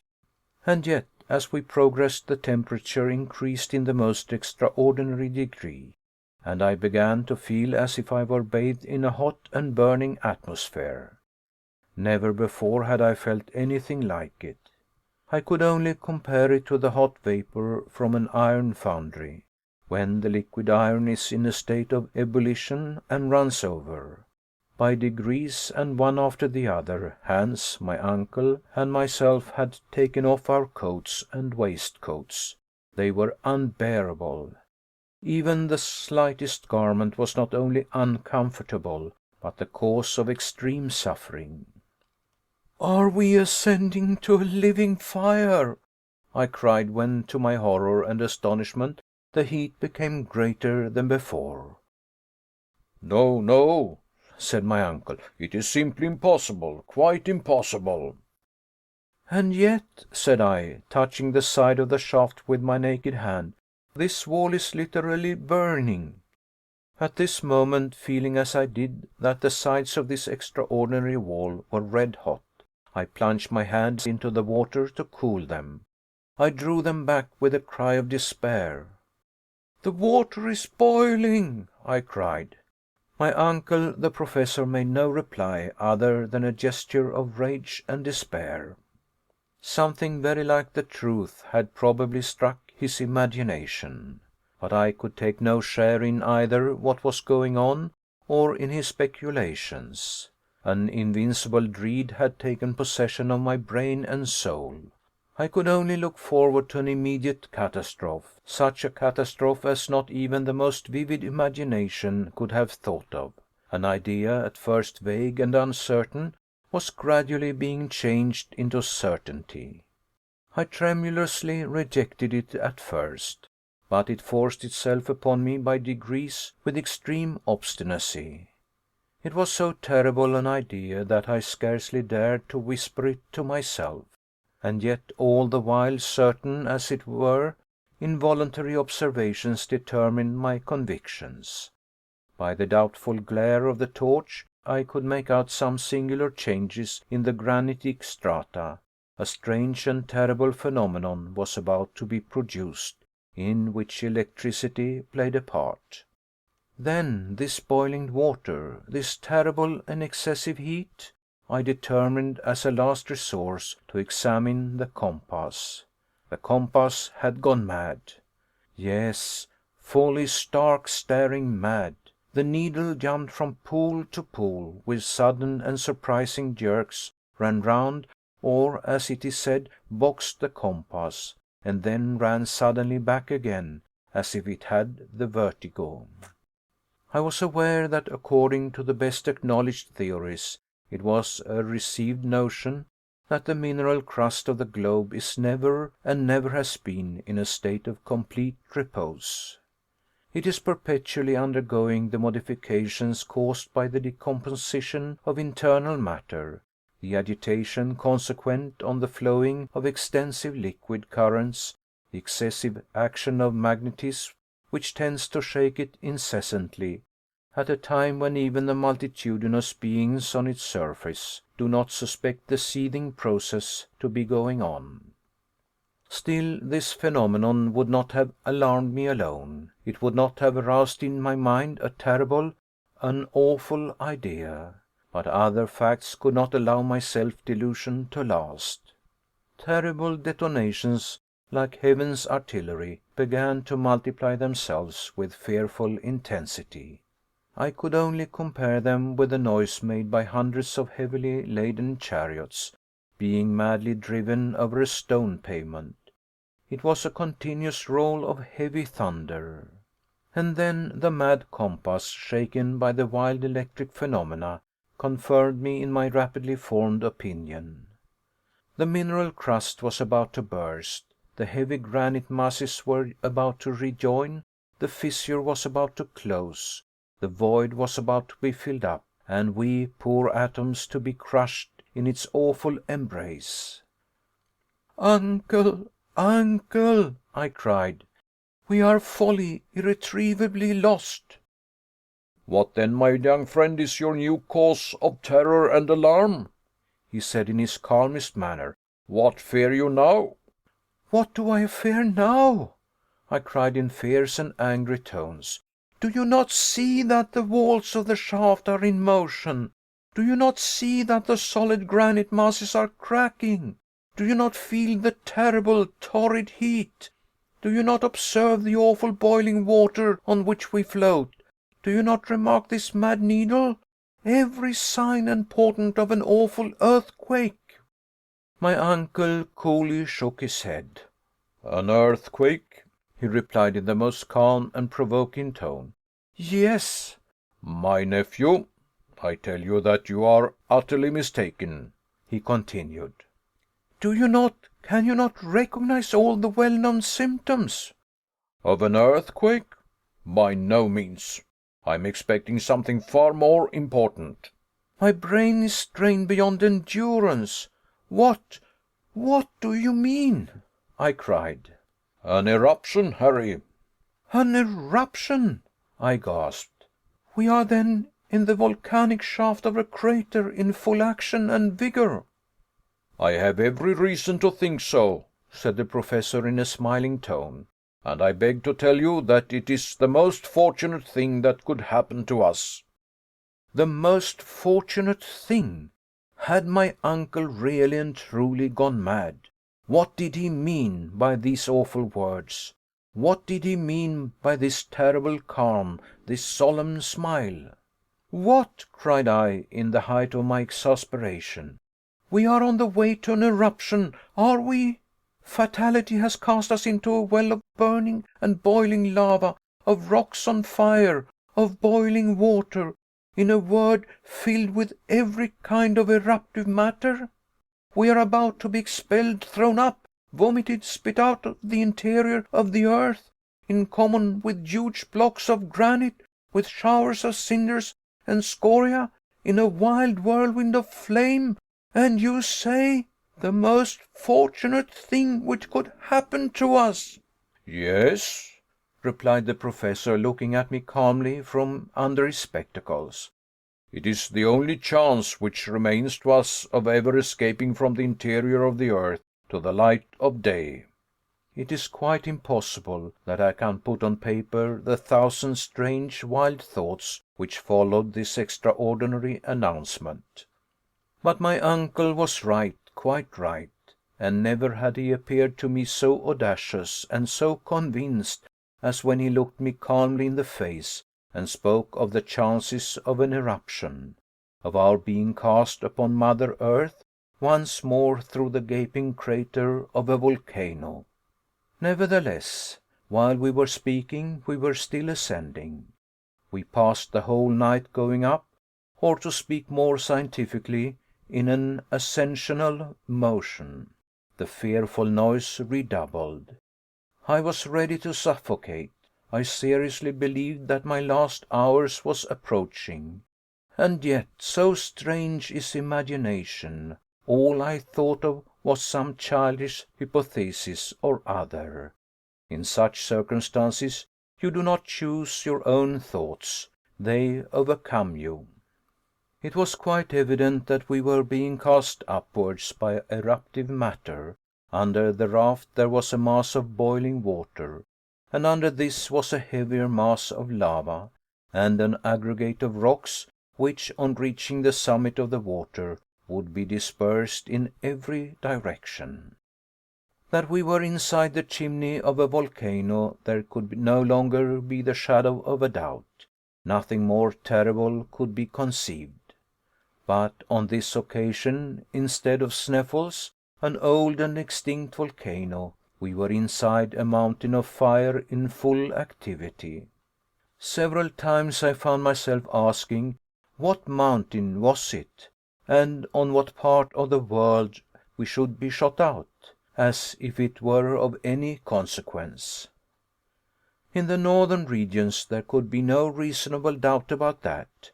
Before it went decidedly mad, the compass had never made the slightest mistake.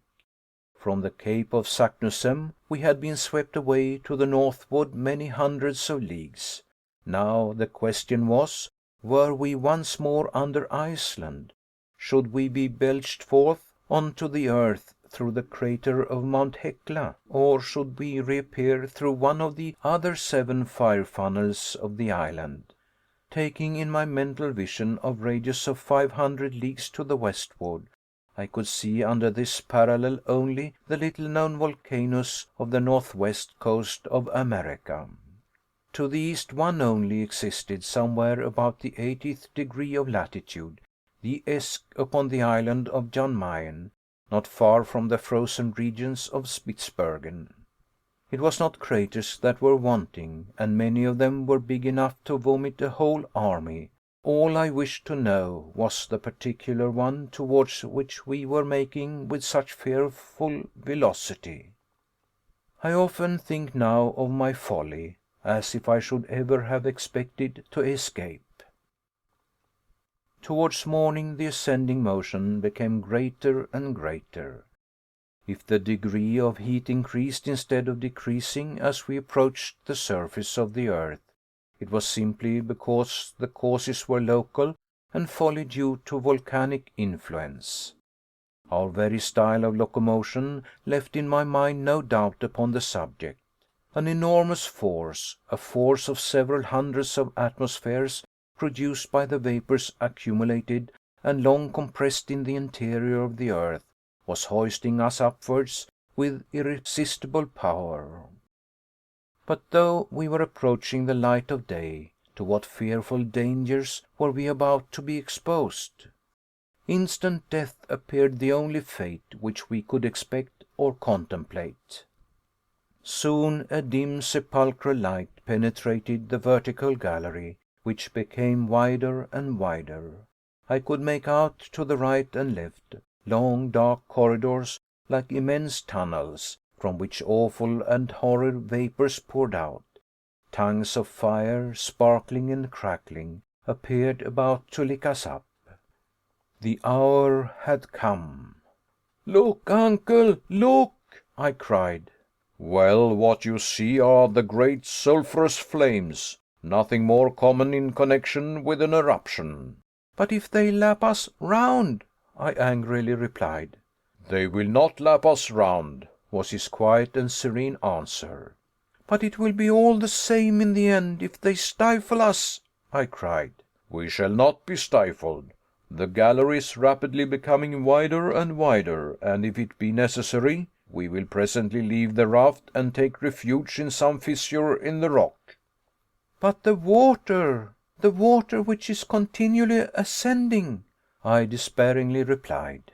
"There is no longer any water, Harry," he answered, "but a kind of lava paste, which is heaving us up in company with itself to the mouth of the crater." In truth, the liquid column of water had wholly disappeared, to give place to dense masses of boiling, eruptive matter.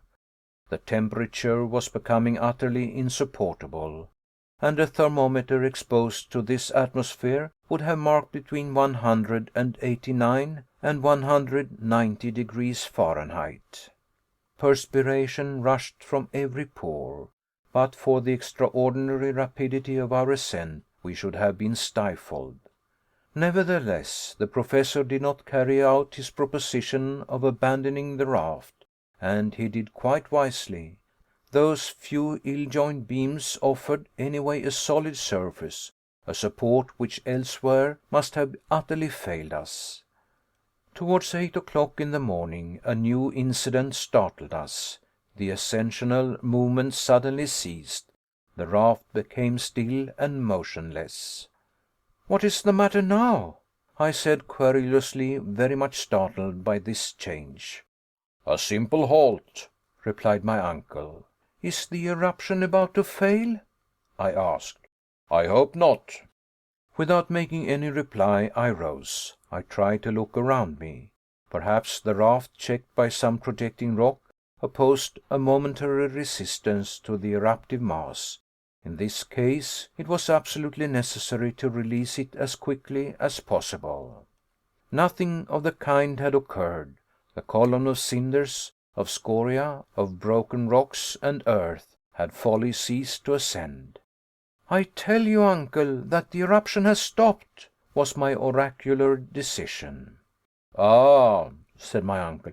You think so, my boy? You are wrong. Do not be in the least alarmed. This sudden moment of calm will not last long, be assured. It has already endured 5 minutes, and before we are many minutes older, we shall be continuing our journey to the mouth of the crater. All the time he was speaking, the Professor continued to consult his chronometer, and he was probably right in his prognostics. Soon the raft resumed its motion in a very rapid and disorderly way, which lasted 2 minutes or thereabout, and then again it stopped as suddenly as before. Good, said my uncle, observing the hour. In 10 we shall start again. In 10 minutes? Yes, precisely. We have to do with a volcano, the eruption of which is intermittent. We are compelled to breathe just as it does. Nothing could be more true. At the exact minute he had indicated, we were again launched on high with extreme rapidity. Not to be cast off the raft, it was necessary to hold on to the beams. Then the hoist again ceased. Many times since have I thought of this singular phenomenon, without being able to find for it any satisfactory explanation. Nevertheless, it appeared quite clear to me that we were not in the principal chimney of the volcano, but in an accessory conduit, where we felt the countershock of the great and principal tunnel filled by burning lava. It is impossible for me to say how many times this manoeuvre was repeated. All that I can remember is that on every ascensional motion we were hoisted up with ever increasing velocity, as if we had been launched from a huge projectile. During the sudden halts we were nearly stifled. During the moments of projection the hot air took away our breath. I thought for a moment of the voluptuous joy of suddenly finding myself in the Hyperborean regions with a cold 30 degrees below zero. My exalted imagination pictured to itself the vast snowy plains of the Arctic regions, and I was impatient to roll myself on the icy carpet of the North Pole. By degrees my head, utterly overcome by a series of violent emotions, began to give way to hallucination. I was delirious. Had it not been for the powerful arms of Hans, the guide, I should have broken my head against the granite masses of the shaft. I have in consequence kept no account of what followed for many hours.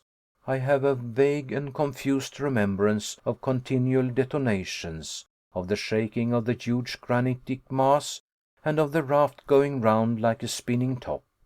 It floated on the stream of hot lava, amidst a falling cloud of cinders. The huge flames roaring wrapped us around.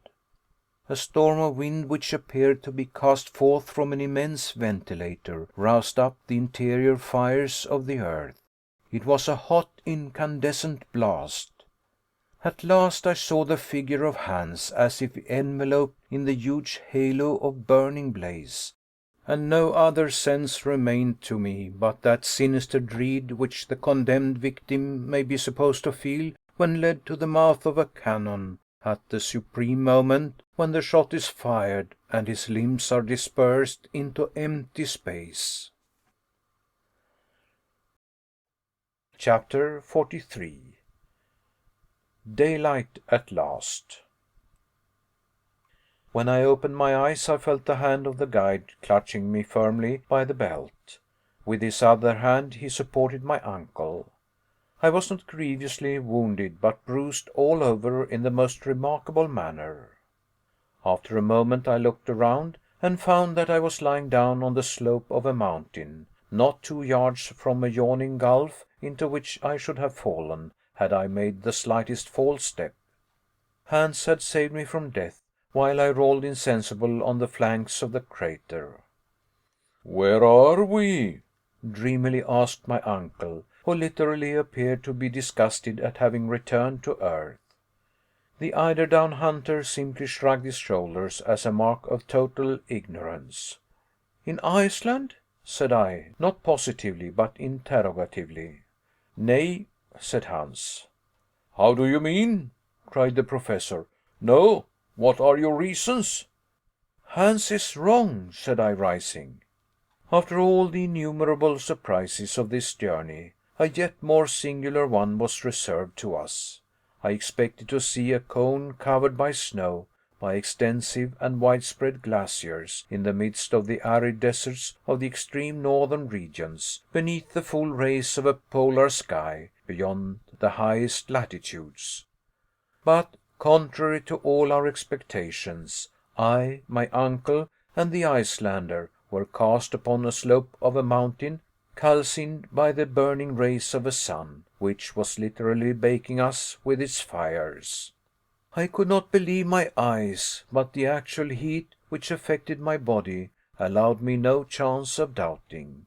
We came out of the crater half naked, and the radiant star from which we had asked nothing for 2 months was good enough to be prodigal to us of light and warmth, a light and warmth we could easily have dispensed with. When our eyes were accustomed to the light we had lost sight of so long, I used them to rectify the errors of my imagination. Whatever happened, we should have been at Spitzbergen, and I was in no humor to yield to anything but the most absolute proof. After some delay, the Professor spoke. He said in a hesitating kind of way. "It really does not look like Iceland." "But supposing it were the island of Jan Mayen?" I ventured to observe. "Not in the least, my boy. This is not one of the volcanoes of the north, with its hills of granite and its crown of snow." "Nevertheless—" "Look, look, my boy," said the Professor, as dogmatically as usual. Right above our heads, at a great height, opened the crater of a volcano, from which escaped from 1/4 of an hour to the other, with a very loud explosion, a lofty jet of flame mingled with pumice stone, cinders, and lava. I could feel the convulsions of nature in the mountain, which breathed like a huge whale, throwing up from time to time fire and air through its enormous vents. Below, and floating along a slope of considerable angularity, the stream of eruptive matter spread away to a depth which did not give the volcano a height of 300 fathoms. Its base disappeared in a perfect forest of green trees, among which I perceived olives, fig trees, and vines loaded with rich grapes. Certainly, this was not the ordinary aspect of the Arctic regions. About that there could not be the slightest doubt. When the eye was satisfied at its glimpse of this verdant expanse, it fell upon the waters of a lovely sea or beautiful lake, which made of this enchanted land an island of not many leagues in extent. On the side of the rising sun was to be seen a little port, crowded with houses, and near which the boats and vessels of peculiar build were floating upon azure waves. Beyond, groups of islands rose above the liquid plain, so numerous and close together as to resemble a vast beehive. Towards the setting sun, some distant shores were to be made out on the edge of the horizon. Some presented the appearance of blue mountains of harmonious conformation. Upon others, much more distant, there appeared a prodigiously lofty cone, above the summit of which hung dark and heavy clouds. Towards the north, an immense expanse of water sparkled beneath the solar rays, occasionally allowing the extremity of a mast or the convexity of a sail bellying to the wind to be seen. The unexpected character of such a scene added 100-fold to its marvelous beauties. "Where can we be?" I asked, speaking in a low and solemn voice. Hans shut his eyes with an air of indifference, and my uncle looked on without clearly understanding. "Whatever this mountain may be," he said at last, "I must confess it is rather warm. The explosions do not leave off, and I do not think it is worth while to have left the interior of a volcano and remain here to receive a huge piece of rock upon one's head. Let us carefully descend the mountain and discover the real state of the case." To confess the truth, I am dying of hunger and thirst." Decidedly, the Professor was no longer a truly reflective character. For myself, forgetting all my necessities, ignoring my fatigues and sufferings, I should have remained still for several hours longer, but it was necessary to follow my companions. The slope of the volcano was very steep and slippery. We slid over piles of ashes, avoiding the streams of hot lava, which glided about like fiery serpents. Still, while we were advancing, I spoke with extreme volubility, for my imagination was too full not to explode in words. "We are in Asia," I exclaimed. "We are on the coast of India, in the great Malay Islands, in the center of Oceania. We have crossed the one half of the globe to come out right at the antipodes of Europe." "But the compass!" exclaimed my uncle. "Explain that to me." "Yes, the compass," I said with considerable hesitation. "I grant that is a difficulty. According to it, we have always been going northward." "Then it lied." To say that it lied is rather a harsh word," was my answer. "Then we are at the North Pole?" "The pole? No. Well, I give it up," was my reply. The plain truth was that there was no explanation possible. I could make nothing of it. And all the while we were approaching this beautiful verdure, hunger and thirst tormented me fearfully. Happily, after 2 long hours' march, a beautiful country spread out before us, covered by olives, pomegranates, and vines, which appeared to belong to anybody and everybody. In any event, in the state of destitution into which we had fallen, we were not in a mood to ponder too scrupulously. What delight it was to press these delicious fruits to our lips, and to bite at grapes and pomegranates fresh from the vine. Not far off, near some fresh and mossy grass, under the delicious shade of some trees, I discovered a spring of fresh water, in which we voluptuously laved our faces, hands, and feet. While we were all giving way to the delights of new-found pleasures, a little child appeared between 2 tufted olive trees. "Ah," cried I, "an inhabitant of this happy country." The little fellow was poorly dressed, weak and suffering, and appeared terribly alarmed at our appearance.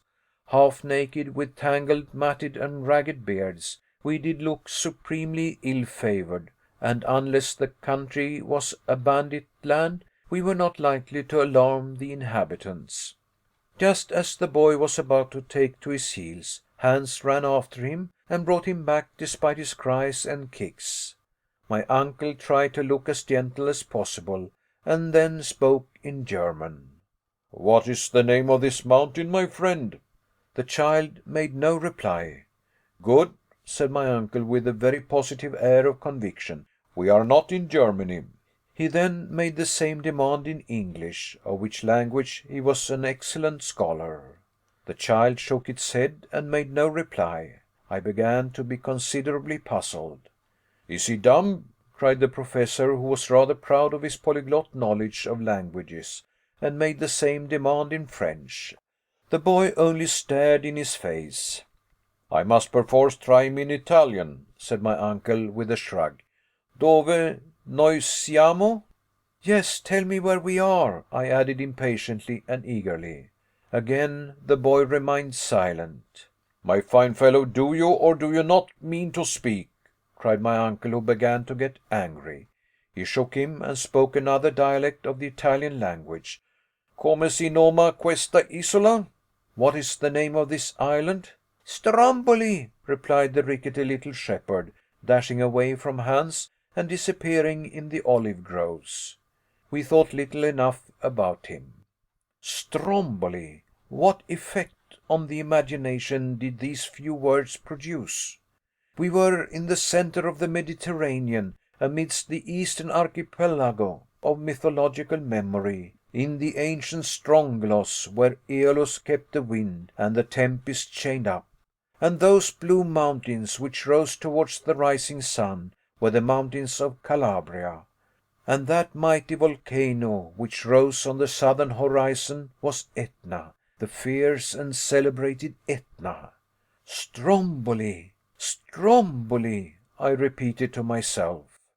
My uncle played a regular accompaniment to my gestures and words. We were singing together like an ancient chorus. Ah, what a journey! What a marvelous and extraordinary journey! Here we had entered the earth by one volcano, and we had come out by another. And this other was situated more than 1200 leagues from Sneffels, from that drear country of Iceland, cast away on the confines of the earth. The wondrous changes of this expedition had transported us to the most harmonious and beautiful of earthly lands. We had abandoned the region of eternal snows for that of infinite verdure, and had left over our heads the grey fog of the icy regions to come back to the azure sky of Sicily. After a delicious repast of fruits and fresh water, we again continued our journey in order to reach the port of Stromboli. To say how we had reached the island would scarcely have been prudent. The superstitious character of the Italians would have been at work, and we should have been called demons vomited from the infernal regions. It was therefore necessary to pass for humble and unfortunate shipwrecked travellers. It was certainly less striking and romantic, but it was decidedly safer. As we advanced, I could hear my worthy uncle muttering to himself, "But the compass! The compass most certainly marked north. This is a fact I cannot explain in any way." "Well, the fact is," said I with an air of disdain, "we must not explain anything. It will be much more easy." "I should like to see a professor of the Johanneum institution who is unable to explain a cosmic phenomenon. It would indeed be strange." And speaking thus, my uncle, half naked, his leathern purse round his loins, and his spectacles upon his nose, became once more the terrible professor of mineralogy. An hour after leaving the Wood of Olives, we reached the fort of San Vicenza, where Hans demanded the price of his 13 weeks of service.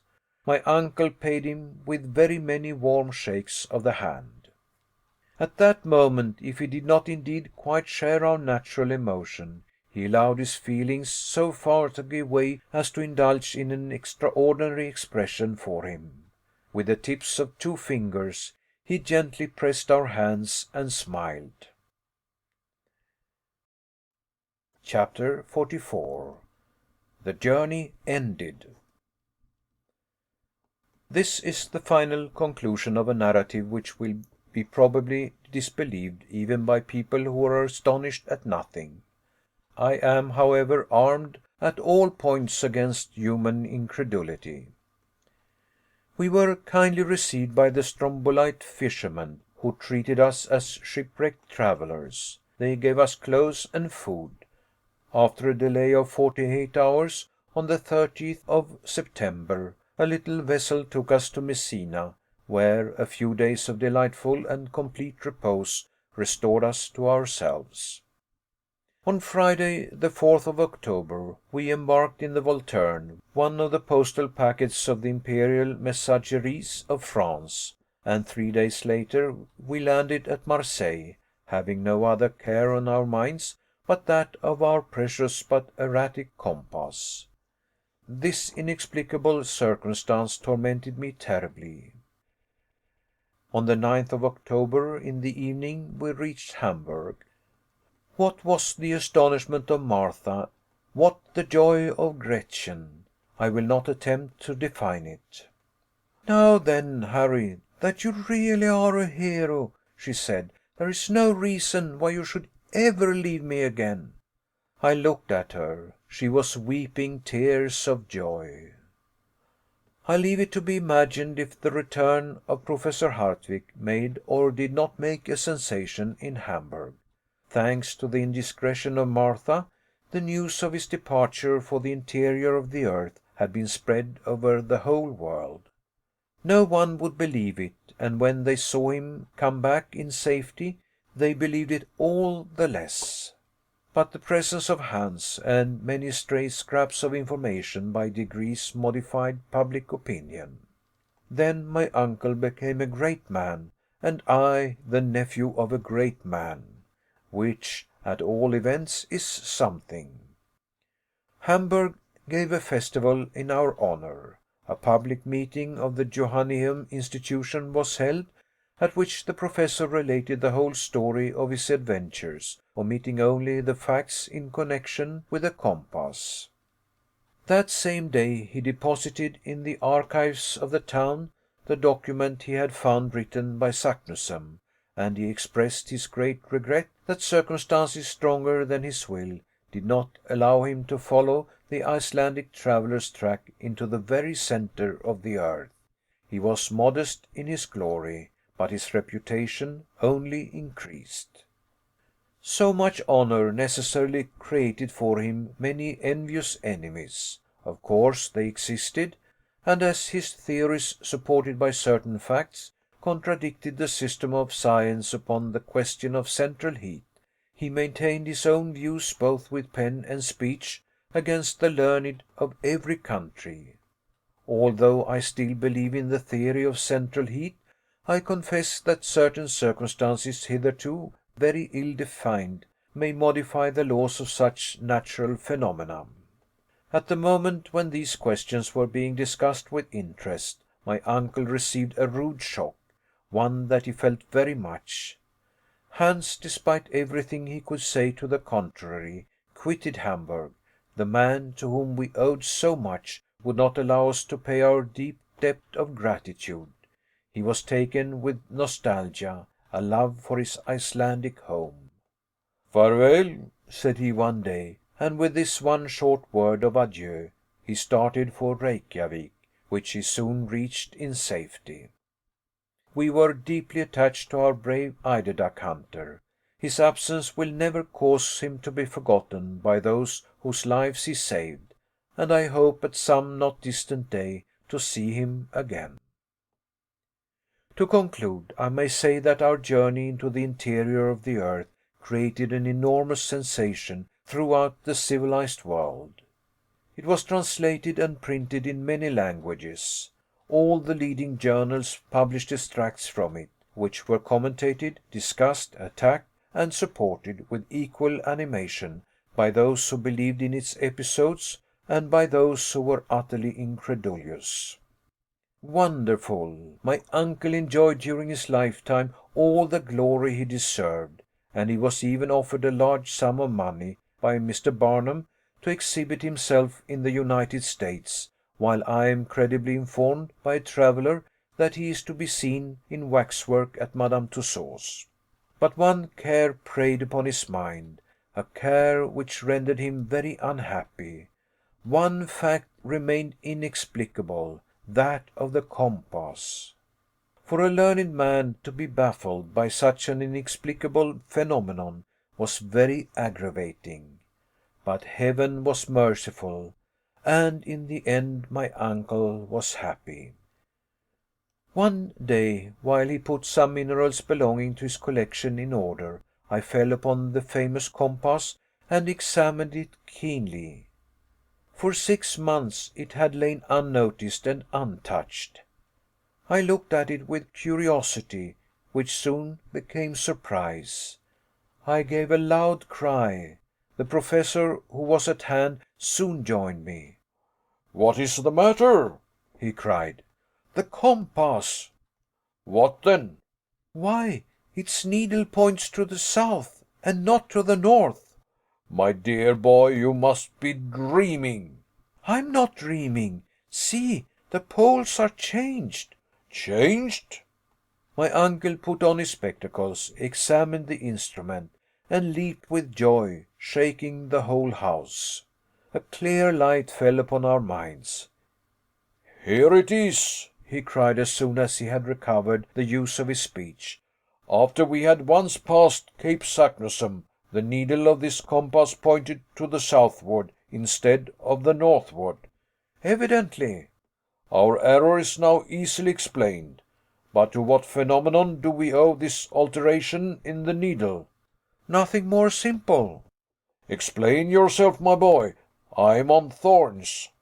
"During the storm upon the Central Sea, the ball of fire which made a magnet of the iron in our raft turned our compass topsy-turvy." "Ha!" cried the Professor with a loud and ringing laugh. "It was a trick of that inexplicable electricity." From that hour my uncle was the happiest of learned men, and I the happiest of ordinary mortals. For my pretty Virland girl, abdicating her position as ward, took her place in the house in the Königstrasse in the double quality of niece and wife. We need scarcely mention that her uncle was the illustrious Professor Hardwigg, corresponding member of all the scientific, geographical, mineralogical, and geological societies of the 5 parts of the globe. End of the Voyage Extraordinaire. End of chapter 44, read by Lars Rolander. And thereby also the end of Journey to the Centre of the Earth by Jules Verne. Thank you for listening. We hope you have enjoyed the book,